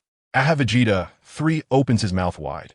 Although there is no sound, Vitalis can imagine the roar of Vegeta 3. The energy finally reaches its peak. The ground beneath Vegeta 3 begins to crumble, turning to dust and rising with the energy currents, forming a massive golden aura that creates a colossal beam of light reaching into the sky. Due to the intense release of energy, countless thick lightning bolts coil around him. In this apocalyptic scene, Vegeta 3's small figure gradually expands, transforming into a monster radiating a violent aura. Unlike the earlier Vitalis, who suppressed his physical transformation, Vegeta 3's form is even more shocking and violent as a golden great ape. The golden fur, the muscular chest, the exaggerated lines of the abdomen, and the bulging veins in the hairless areas all showcase the terrifying power contained within this massive body. Once unleashed, it shatters the heavens and earth. Facing the moon, he lets out a silent roar, continuously beating his chest. The force generated by this action gradually causes the planet, already on the brink of collapse, to disintegrate. Has he gone berserk? Looking at the great ape releasing power without restraint, Vitalis said in confusion. It seems so. Can even the royal bloodline not suppress the transformation into a Super Saiyan? Bardock also curiously watches Vegeta 3, who is unleashing his power. The royal bloodline. Vitalis wonders if any remarkable figures have emerged from Vegeta's ancestors. Ordinary Saiyans can control their rationality after transforming into a great ape through training. But that is difficult. And after transforming, they do not engage in internal conflicts with their non-hostile kin, and they cooperate, so no one cares whether they can control themselves after transforming. In fact, many people enjoy the feeling of being even more violent and pure after going berserk. Thus, no one returns to train. Only the royalty can maintain their rationality from birth without any training. Could it be that Vegeta's lineage is a descendant of some notable figure? Vitalis speculates, as it seems that Vegeta's transformation into Super Saiyan 4 differs in hair color from Goku. This speculation only made Vitalis more eager for the transformation of Vegeta 3. Chapter 88, Super Saiyan Great Ape. Moshi Moshi, can you hear me? Vitalis greeted Vegeta 3, who was going wild, looking at the two who had suddenly appeared above him. The great ape Vegeta was a bit confused, but fortunately, he could sense the aura of his kin and felt no hostility, so he didn't attack immediately. Has Bardock noticed something? Vitalis asked Bardock, who had already entered the super red form beside him. There's a power in my mind that is very similar to the divine aura, clashing with the power generated by the tail. As for the power produced by the tail, I haven't seen an ordinary Saiyan transforming into a great ape in my current state. So I can't judge whether there is a difference between the Super Saiyan Great Ape transformation and usual transformations, Bardock said while stroking his chin. A power similar to the divine aura in your mind? Is this the source for the royal members to maintain their sanity? Did I have this when I transformed into a great ape? Vitalis asked eagerly. No, Bardock replied decisively. Is that so? So, it means that Vegeta's ancestors were wealthy, either having produced a Super Saiyan god or being associated with the Super Saiyan god, right? Vitalis wasn't too disappointed. The Super Saiyan God was a realm he would eventually enter, so there was no need to be envious. However, he was currently uncertain about whether he was good or evil, whether his transformation was super red or dark red, or if the soul from another world would give rise to other forms. Therefore, without any assurance, Vitalis didn't dare to easily attempt the Super Saiyan God ritual. If he exposed any abnormalities, it would be bad if he was eliminated on the spot or taken for research. Is there a possibility of regaining sanity? Vitalis asked, as this was something he was very concerned about. If he can recover, then wait. If he can't recover, then provoke him a bit and start clearing the Lugistar system. Vegeta 3 at this moment is very strong, and the efficiency of clearing would definitely be impressive. It would be too wasteful to leave him like this. It's coming soon, although the power generated by the tail is strong. That strange power has the upper hand in my mind, so he should be regaining his sanity soon, Bardock said as he flew around the head of Vegeta 3. Is that so? It all depends on whether he can succeed after regaining his sanity. Vitalis notified the two sisters to prepare some food, opened a time-space wormhole, and went to another battlefield with Bardock. At this moment, the dark redstone Cypress was being unilaterally beaten by Broly, and he was no longer even qualified to make Broly go berserk. This is also the reason why Vitalis dares to let Broly train alone with Shido. First, the gap in strength is significant, and the possibility of Broly going berserk is very low. Even if he does go berserk, Bardock could instantly defeat the current Broly. If things go wrong, he can fuse with Bardock to completely control the situation. Second, having Broly as an opponent allows for the observation of the irrational Shido. And while Shido trains to control his consciousness, Broly can gain experience from it. Broly's kind nature, after transforming into a Super Saiyan God, has a high probability of becoming Super Red, but due to the influence of the Super Saiyan bloodline, it is also possible that forms beyond Super Red, such as Dark Red and Pink, could emerge. The legendary Super Saiyan God, if he goes berserk, would plunge this universe into an unprecedented crisis, which Vitalis is hesitant to attempt lightly. Of course, this doesn't mean he will give up. Once he can control it, he will let Broly try. As for Shido, does he have the potential to control Dark Red? For the time being, the current Saiyans have a high chance of transforming into Dark Red. At least half of their kin. Although they are not as violent as before, they cannot be called good people either.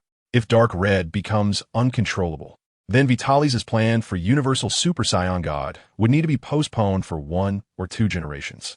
Although power is not inherently good or evil, the birth of Dark Red is based on various malicious intents, making it indeed difficult to control. However, it is also true that it is humans who wield power, and humans are wise. As long as the will is strong enough, mastering this power is not difficult. Bardock expressed his views. Is that so? Cultivating willpower is indeed difficult. Everyone's will is different, related to personal thoughts, which in turn are influenced by one's living environment. Therefore, honing willpower is challenging and requires macro regulation and detail adjustments. So, let us get ready. Although we are gods, the foundation is there. You, I, Broly, and Vegeta. Even if we cannot transform into Super 4, defeating the current Shido should not be difficult. We can take turns battling him to help him master Dark Red Saiyan sooner. Whether it's honing willpower or mastering power, combat is the best choice. Coincidentally, Shido at this moment cannot compare to the others in terms of foundation.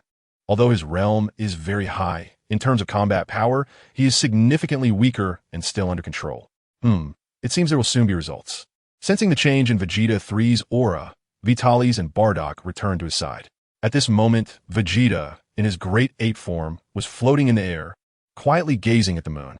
His aura was no longer violent, indicating that he had successfully controlled this power. You're here. I've been waiting for you for a long time. A voice more rugged than usual came from that gaping mouth. You controlled it. How does it feel? Bardock immediately asked upon seeing his old buddy regain his rationality. Bardock, your power is no longer out of reach. I feel great, unprecedentedly so. I can hardly imagine that this will be my power, Vegeta 3 said, staring at Bardock. All right, King and Bardock, I've been waiting for you for a long time. Now, please watch closely my transformation, Vegeta 3 said as he looked back at the moon. A faint golden aura began to emerge around him. Vegeta 3 raised both hands high, as if holding the moon. As the power concentrated, the faint gold aura grew denser, and bolts of lightning appeared, wrapping around him. The power is starting to converge. The figure of the great ape Vegeta 3 was also enveloped by the radiant light, obscuring his massive body. However, as the light shrank, It became apparent that Vegeta 3's body was continuously shrinking. As time passed, his power also increased. If the power of Vegeta 3 before his transformation was a small puddle, then the power of the Super Saiyan Great Ape was like a lake. And now, it resembled an ocean unfathomable.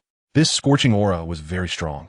Bardock looked at the figure emerging from the light with a serious expression. Indeed, it is very scorching. If an ordinary person were here, they might have been evaporated, leaving not a trace behind. Ordinary people, with their aura carrying either goodwill or malice, can sense good and evil to some extent.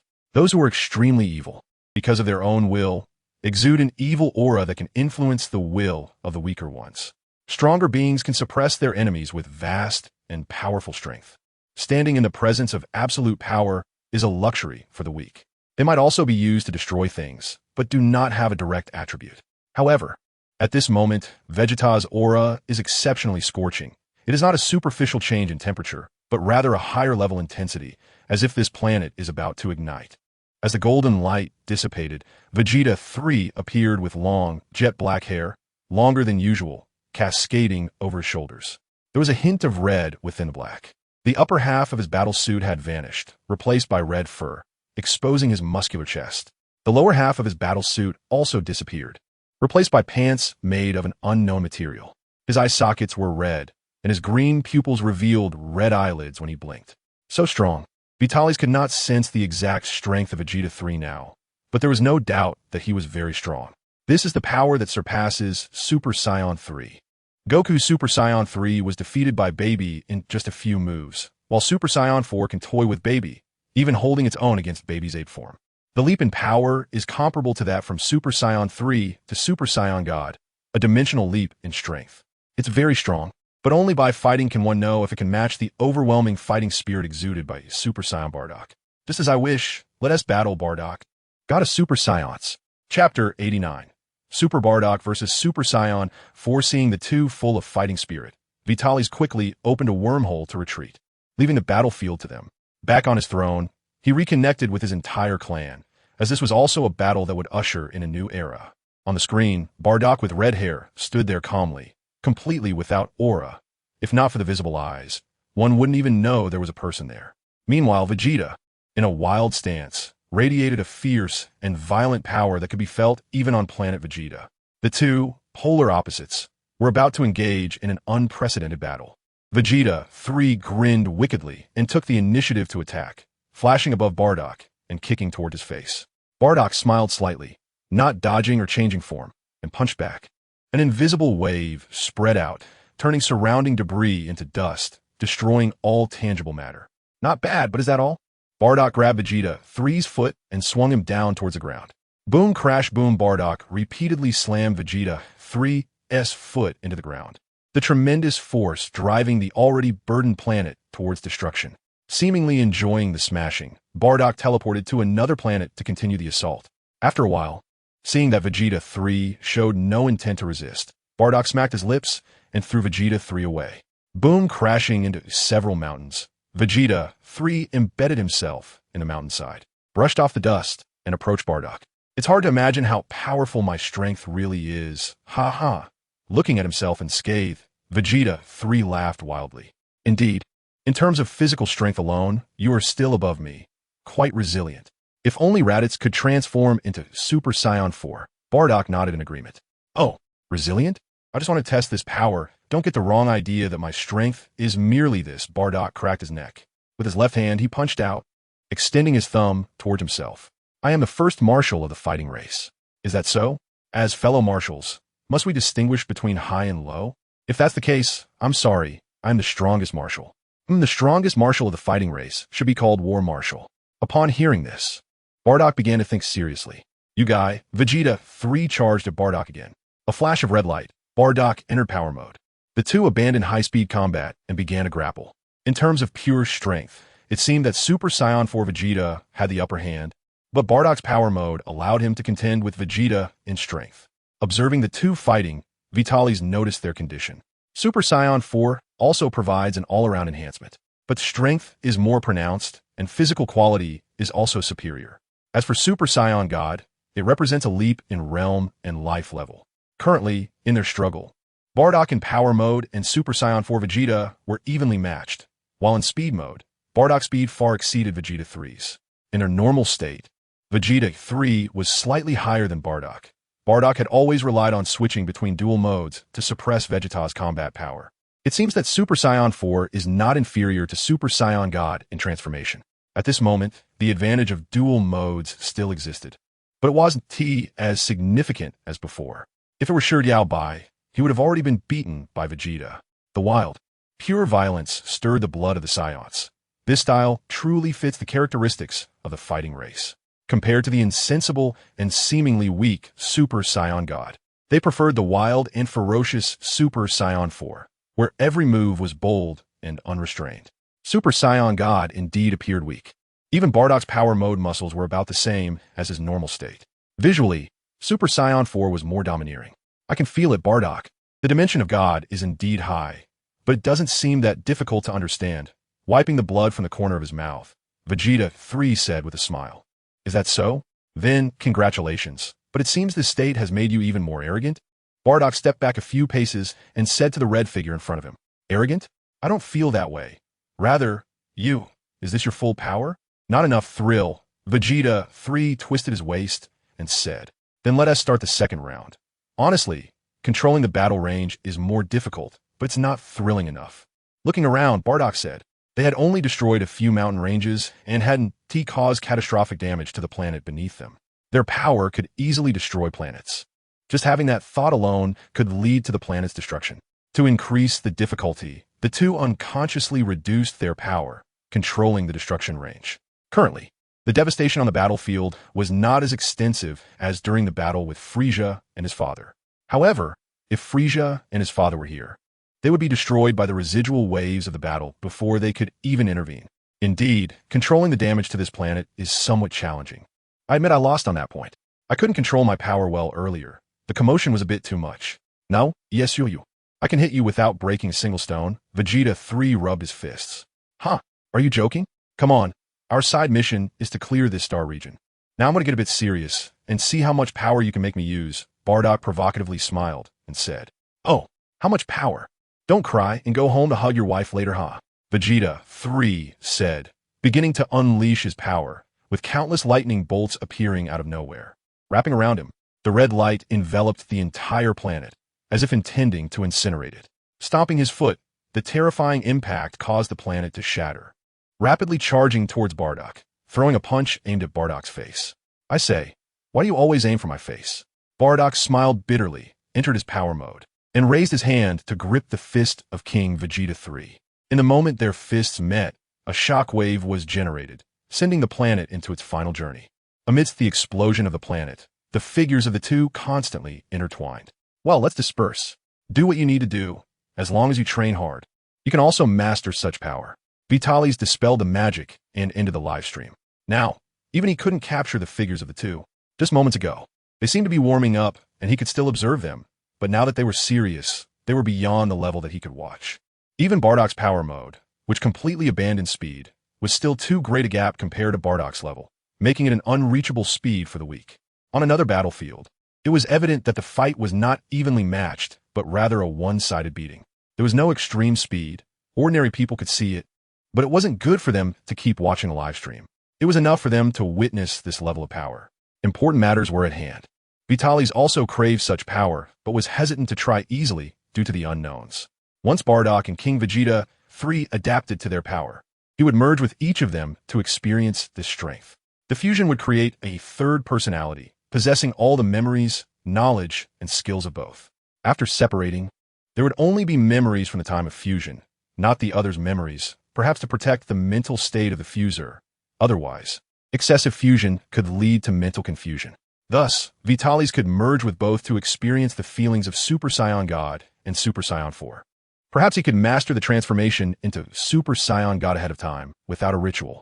As for Super Saiyan 4, Vitalis wanted to see if he could skip the transformation into the Great Ape and directly transform into Super Saiyan 4. Even if he couldn't, he still wanted to feel the sensation of controlling the ape transformation to lay the groundwork for controlling it. There was no other way, without an external advantage. He had to find a way himself. If he had a system, it would be great if it could directly grant transformations. Unfortunately, he didn't have a golden finger. Merging with the two to gain experience was one of the most feasible methods Vitalis could think of at the moment. He wasn't sure if his soul would affect the Super Saiyan God ritual. Even for Super Saiyan 4, Baby controlling Vegeta's body could only transform into a golden great ape. And even with consciousness, he couldn't enter the Super Saiyan 4 form, although Baby was a parasitic form. Who knew if his reincarnated soul was registered in the Dragon Ball world, or if he was an unregistered entity? Chapter 90. Daily Life after Bardock and Vegeta 3 had a good fight. They took turns helping Shirao by kick Broly back to Earth to continue his journey in search of love. Vitalis made another trip to the Galactic Patrol headquarters to inspect Moro's specially designed luxury suite, made from various rare cosmic metals. These materials were specially treated to contain no radioactive energy, ensuring that Moro could not absorb any energy. The center of the Luger Galaxy had also been mostly cleaned up, with ordinary celestial bodies on the outskirts hastily assigned dozens of legions to work in shifts, nearing completion. Next, the strongest Saiyan warriors would personally seal the spatial dimensions, allowing Moro to move in. After 10 million years, Moro had only regained a small amount of magical power, and without absorbing other life energy. He could never break this cage. Even if he did, the surrounding starry sky would be dead silent, leaving Moro to basically wait for death. Vitalis was also unclear about whether Moro's magical power had recovered or to what extent he could absorb energy. Otherwise, he would have sealed Moro with tens of thousands of seals, fearing he might send him food, and it would all come to nothing. The special monitoring electronic devices of the Galactic Patrol were also ready, and once the Luger Galaxy was cleaned up, they would be deployed throughout the galaxy, complemented by the magical surveillance of the Saiyans. With technology and magic combined, it was foolproof. Reflecting on everything, Vitalis felt that the base was a bit more secure and that a threat was about to be eliminated. Looking at Earth, Old Ghost and Gohan were teaching Kakarot to practice circling, while Master Roshi had moved to a larger island. On the coconut tree in front of the Kame house was Raditz, sealed by Bardock himself, and Kai knew that Raditz was undergoing rigorous training. To help his son, Bardock sealed Raditz and personally trained him. Upon learning that his younger son had begun training on Earth, he hung Raditz in front of the Kame house to serve as a target for nearly 2-year-old Kakarot. After receiving technological assistance from the Saiyans, Dr. Brief experienced a technological explosion. After discussing with Dr. Brief, Vitalis did not hastily allow Earth to enter the interstellar era. Due to some of Vitalis' cautious thoughts as compensation, he authorized Dr. Brief to hire a small team of Saiyan warriors. With their help, Dr. Brief's company opened branches throughout the universe, not to mention other black technologies. Just the time-space capsules could become a hit across the universe. It was believed that soon, Dr. Brief would become the richest person in the universe. The Earth Kai and Namekians also went to Cyril Star to meet fellow villagers with the help of the Saiyans, and a group of Namekians were enjoying each other's company. Unfortunately, the Kai could not abandon Earth. The Namekians could not give up the hard-won home they had established. The Namekians on Cyril Star also coexisted with another race, forming bonds that made it hard to leave. They could not gather together to develop the Namekian population. However, with the help of the Saiyans, they could visit each other at any time. Even if they couldn't gather together, it was still quite good. Nevertheless, the growth of the Namekians still had a long way to go. For instance, the dragon race, which Vitalis longed for, had not seen any new dragons born apart from a few old ones, and even Dandy had not yet been born. The evil Namekians had also not been found. It was unclear whether they did not exist in this timeline or were currently in the demon realm, causing Vitalis' plans for strengthening the Kai to be repeatedly postponed. Vitalis had also found a new home in a small star system at the center of the universe. He named it the King Galaxy, and his planet was temporarily named King Star, mainly because it was really hard to come up with a name. Vitalis Star didn't sound good either. Vegeta 3 also found a star system to serve as the headquarters of the Galactic Patrol. Marshals and generals were to select a planet in each major area as their governing star, although they could teleport anywhere for work. The governing star would be named after its owner, serving as a deterrent. Planet Vegeta, due to the existence of the Room of Spirit and Time, would serve as the Saiyan home planet, primarily focusing on the cultivation of Saiyan offspring. 2 Earth months later, Vitalis planned to host a grand banquet to celebrate his and Moro's housewarming. He also wanted to invite the Galactic Patrol and friends from Earth, allowing Dr. Brief to meet the Galactic Patrol, which would benefit his company. Then he would also flex his muscles in front of the Galactic Patrol to reassure them. King Star. a barren terrestrial planet, was primarily made up of desert and gobi, with hardly any color other than yellow, lacking water and greenery. Vitalis arrived with his throne platform. He would meet the leaders of other races here in the future, and he felt that the environment was oppressive, allowing him to gain a psychological advantage right away, making it suitable for establishing authority. Above his head were 3 satellites, magically fixed by Vitalis, ensuring that a full moon could be seen at all times. One was for decoration, and the other 2 were to intimidate those who knew about the Saiyan's transformation, always worrying about a giant ape rampaging and tearing them apart, creating psychological pressure. This is the office of King Star. The universe is vast, filled with wonders and sights, so Vitalis' residence is not fixed. He goes wherever he wants to live, and the villa capsule made by Brief is convenient for traveling anywhere. He set up the throne platform and looked at his territory with satisfaction. Opening a space wormhole, he arrived next to Bardock and Vegeta in the Luger star system. At this moment, the 2 had just knocked out Stone Juniper. "How's the situation? Can you control it?" Vitalis asked, looking at the Stone Juniper that Bardock was holding. Meanwhile, Vegeta 3 was holding a huge energy sphere for illumination. Still not possible. Once he transforms, malice will occupy his consciousness. With his will, I can't completely control Bardock. He shook his head, indicating he wasn't optimistic about Stone Juniper. "Oh, then the popularization of Super Saiyan God needs to be postponed until we can distinguish whether the transformation is Super Red or Dark Red. Unfortunately, we can't popularize Super Saiyan God. In a sense, Super Saiyan God is simpler than transforming into Super Saiyan, but unfortunately, Dark Red is uncontrollable. However, regardless of the form, it all depends on the foundation. Even if it's Super Saiyan God, if the foundation isn't strong enough, facing a strong opponent, apart from not sensing their aura, there's no advantage. Those who need to be beaten will still be beaten. Even with special abilities, it is meaningless in the face of absolute power." He opened a time-space wormhole and sent Stone Juniper home. "Let's begin. First, it's me and Bardock. Let me also experience the realm of the gods," Vitalis said eagerly. "Understood," Bardock replied, coming to Vitalis' side. The 2 returned to their normal state and began to adjust their energy. Vegeta 3 snorted coldly, stepping back to stand at a distance, crossing his arms and quietly watching the 2. A dazzling light shone in the universe, illuminating this quiet cosmos. Chapter 91, Aftermath Earth. Sunshine and Beach. Vitalis lay tiredly on a beach chair, silently enjoying the warm sun. The blockade of the Luger star system went smoothly. The warriors formed from the fusion with Bardock and Vegeta 3 were very strong. In normal state, Vitalis was still ahead of the 2, with their Super Saiyan God and Super 4 forms currently leading. So fusing with them in normal state did not lower the power of the fused warrior. Rather, after compensating for the basic power, they became even stronger after transforming. Moreover, Vitalis also obtained information about himself. His soul was fine and was registered in the Dragon Ball world, but it was unclear whether this was permitted by the gods of this world or if a higher existence was involved. He also confirmed that he carried no special abilities, had no system, and had not been contaminated with inexplicable powers during the traversal process that led to soul mutation. He was just an ordinary soul. The personality generated after fusion seemed to be more perfect, and his vision was further reaching. To avoid unnecessary trouble, he actively blocked some memories of the fusion with Bardock and Vegeta 3. The benefits gained were numerous, and Vitalis decided that whenever he had time, he could call the 2 for a fusion. It was really good for gaining experience. For example, Super Saiyan 3 successfully developed with the support of Vitalis' theoretical knowledge. After fusing with Bardock, he also successfully transformed into Super Blue. As long as there was prior experience, Vitalis was confident he could master it quickly. Perhaps even without a ritual, he could transform into Super Saiyan God.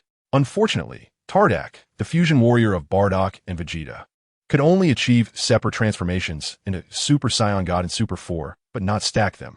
Perhaps it was due to attribute conflicts, or maybe the correct path had not been found. The opposition of divinity and beastliness. As for Broly, Vitalis also wanted to fuse a few times to feel the charm of the transmission, but it was a bit awkward to bother this shy child shortly after sending him back to Earth. Furthermore, Super Saiyan 3, Super Saiyan God, and Super 4 were enough to digest for a while. Super 4 required rational training, and the energy resembling divine aura within Vegeta 3's body was confirmed to be just a power not inferior to divine aura. It was completely different from Super Saiyan God, so he couldn't expect to use it to transform into Super Saiyan God. Currently, apart from being able to control rationality, there were no other discoveries. Therefore, Replicating it was impossible. Stretching, he locked onto a barren planet. Opening a wormhole, he arrived at this unnamed planet. He greeted it, just in case Bardock and Vegeta 3 were called over. No matter what they did, Vitalis would make sure to go all out.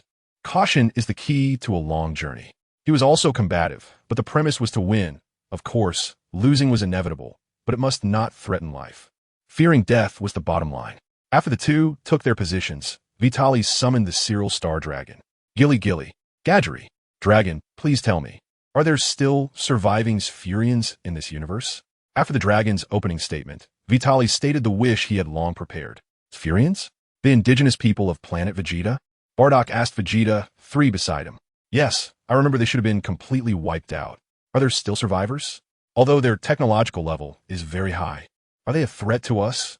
Vegeta was puzzled as to why Vitalis was asking about the already extinct Sphurians. Your wish has been granted. The dragon replied briefly before disappearing. Gilly Gilly, Gadgery, cough cough, Dragon, please tell me, are there still creations of Sphurians in this universe? Vitalis asked awkwardly, looking at the reappeared Cyril Star Dragon. Although Broly is the super version, Super 4 has also appeared, hasn't it? Baby might also exist. There are also many monsters created by Sphurians in the movies and games. The Grudge Wave Amplifier is the last work of Sphurian scientists before their death. After finishing the information, the dragon left again. Gilly Gilly, Gadgery, Dragon, please tell me the location of the Grudge Wave Amplifier. Vitalis remembered that this thing could create undead warriors. If the Sphurians were still alive and their population was large, then they posed some threat. However, now that the Sphurians have been exterminated, the machine that could absorb Sphurian grudges had its limits, making it very suitable for training his clan. Your wish has been granted. The dragon retreated. Gilly Gilly, Gadgery, Dragon, please bring the music box that seals the hero Tapion and his brother to me. A memorable movie. The most pitiful one is still the brother who only appeared in memory. Although Vitalis doesn't remember his name anymore, it doesn't prevent him from recalling this character. Rather than waiting for someone to unseal them and then have the brother killed, it's better to release them now.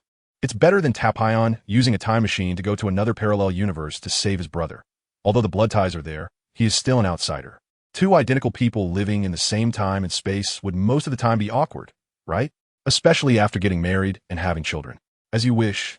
The dragon retreats once again. Looking at the two music boxes in front of him, Vitalis fell into deep thought. Tapion was regarded as a hero by the people of his home planet because he sealed the upper half of the demon Heilgarn within himself, while his brother sealed the lower half of Heilgarn within him. Then, the two brothers were locked in two music boxes and sent to the ends of the universe. Two great individuals, but also very foolish. After all, it is the sorrow of the weak. However, in this time and space, because Vitalis has arrived, their fate is about to change. Bardock, why don't you try to break the seal? He threw the music box to Bardock, allowing the Super Saiyan God to give it a shot. The time when Heilgarn appeared was after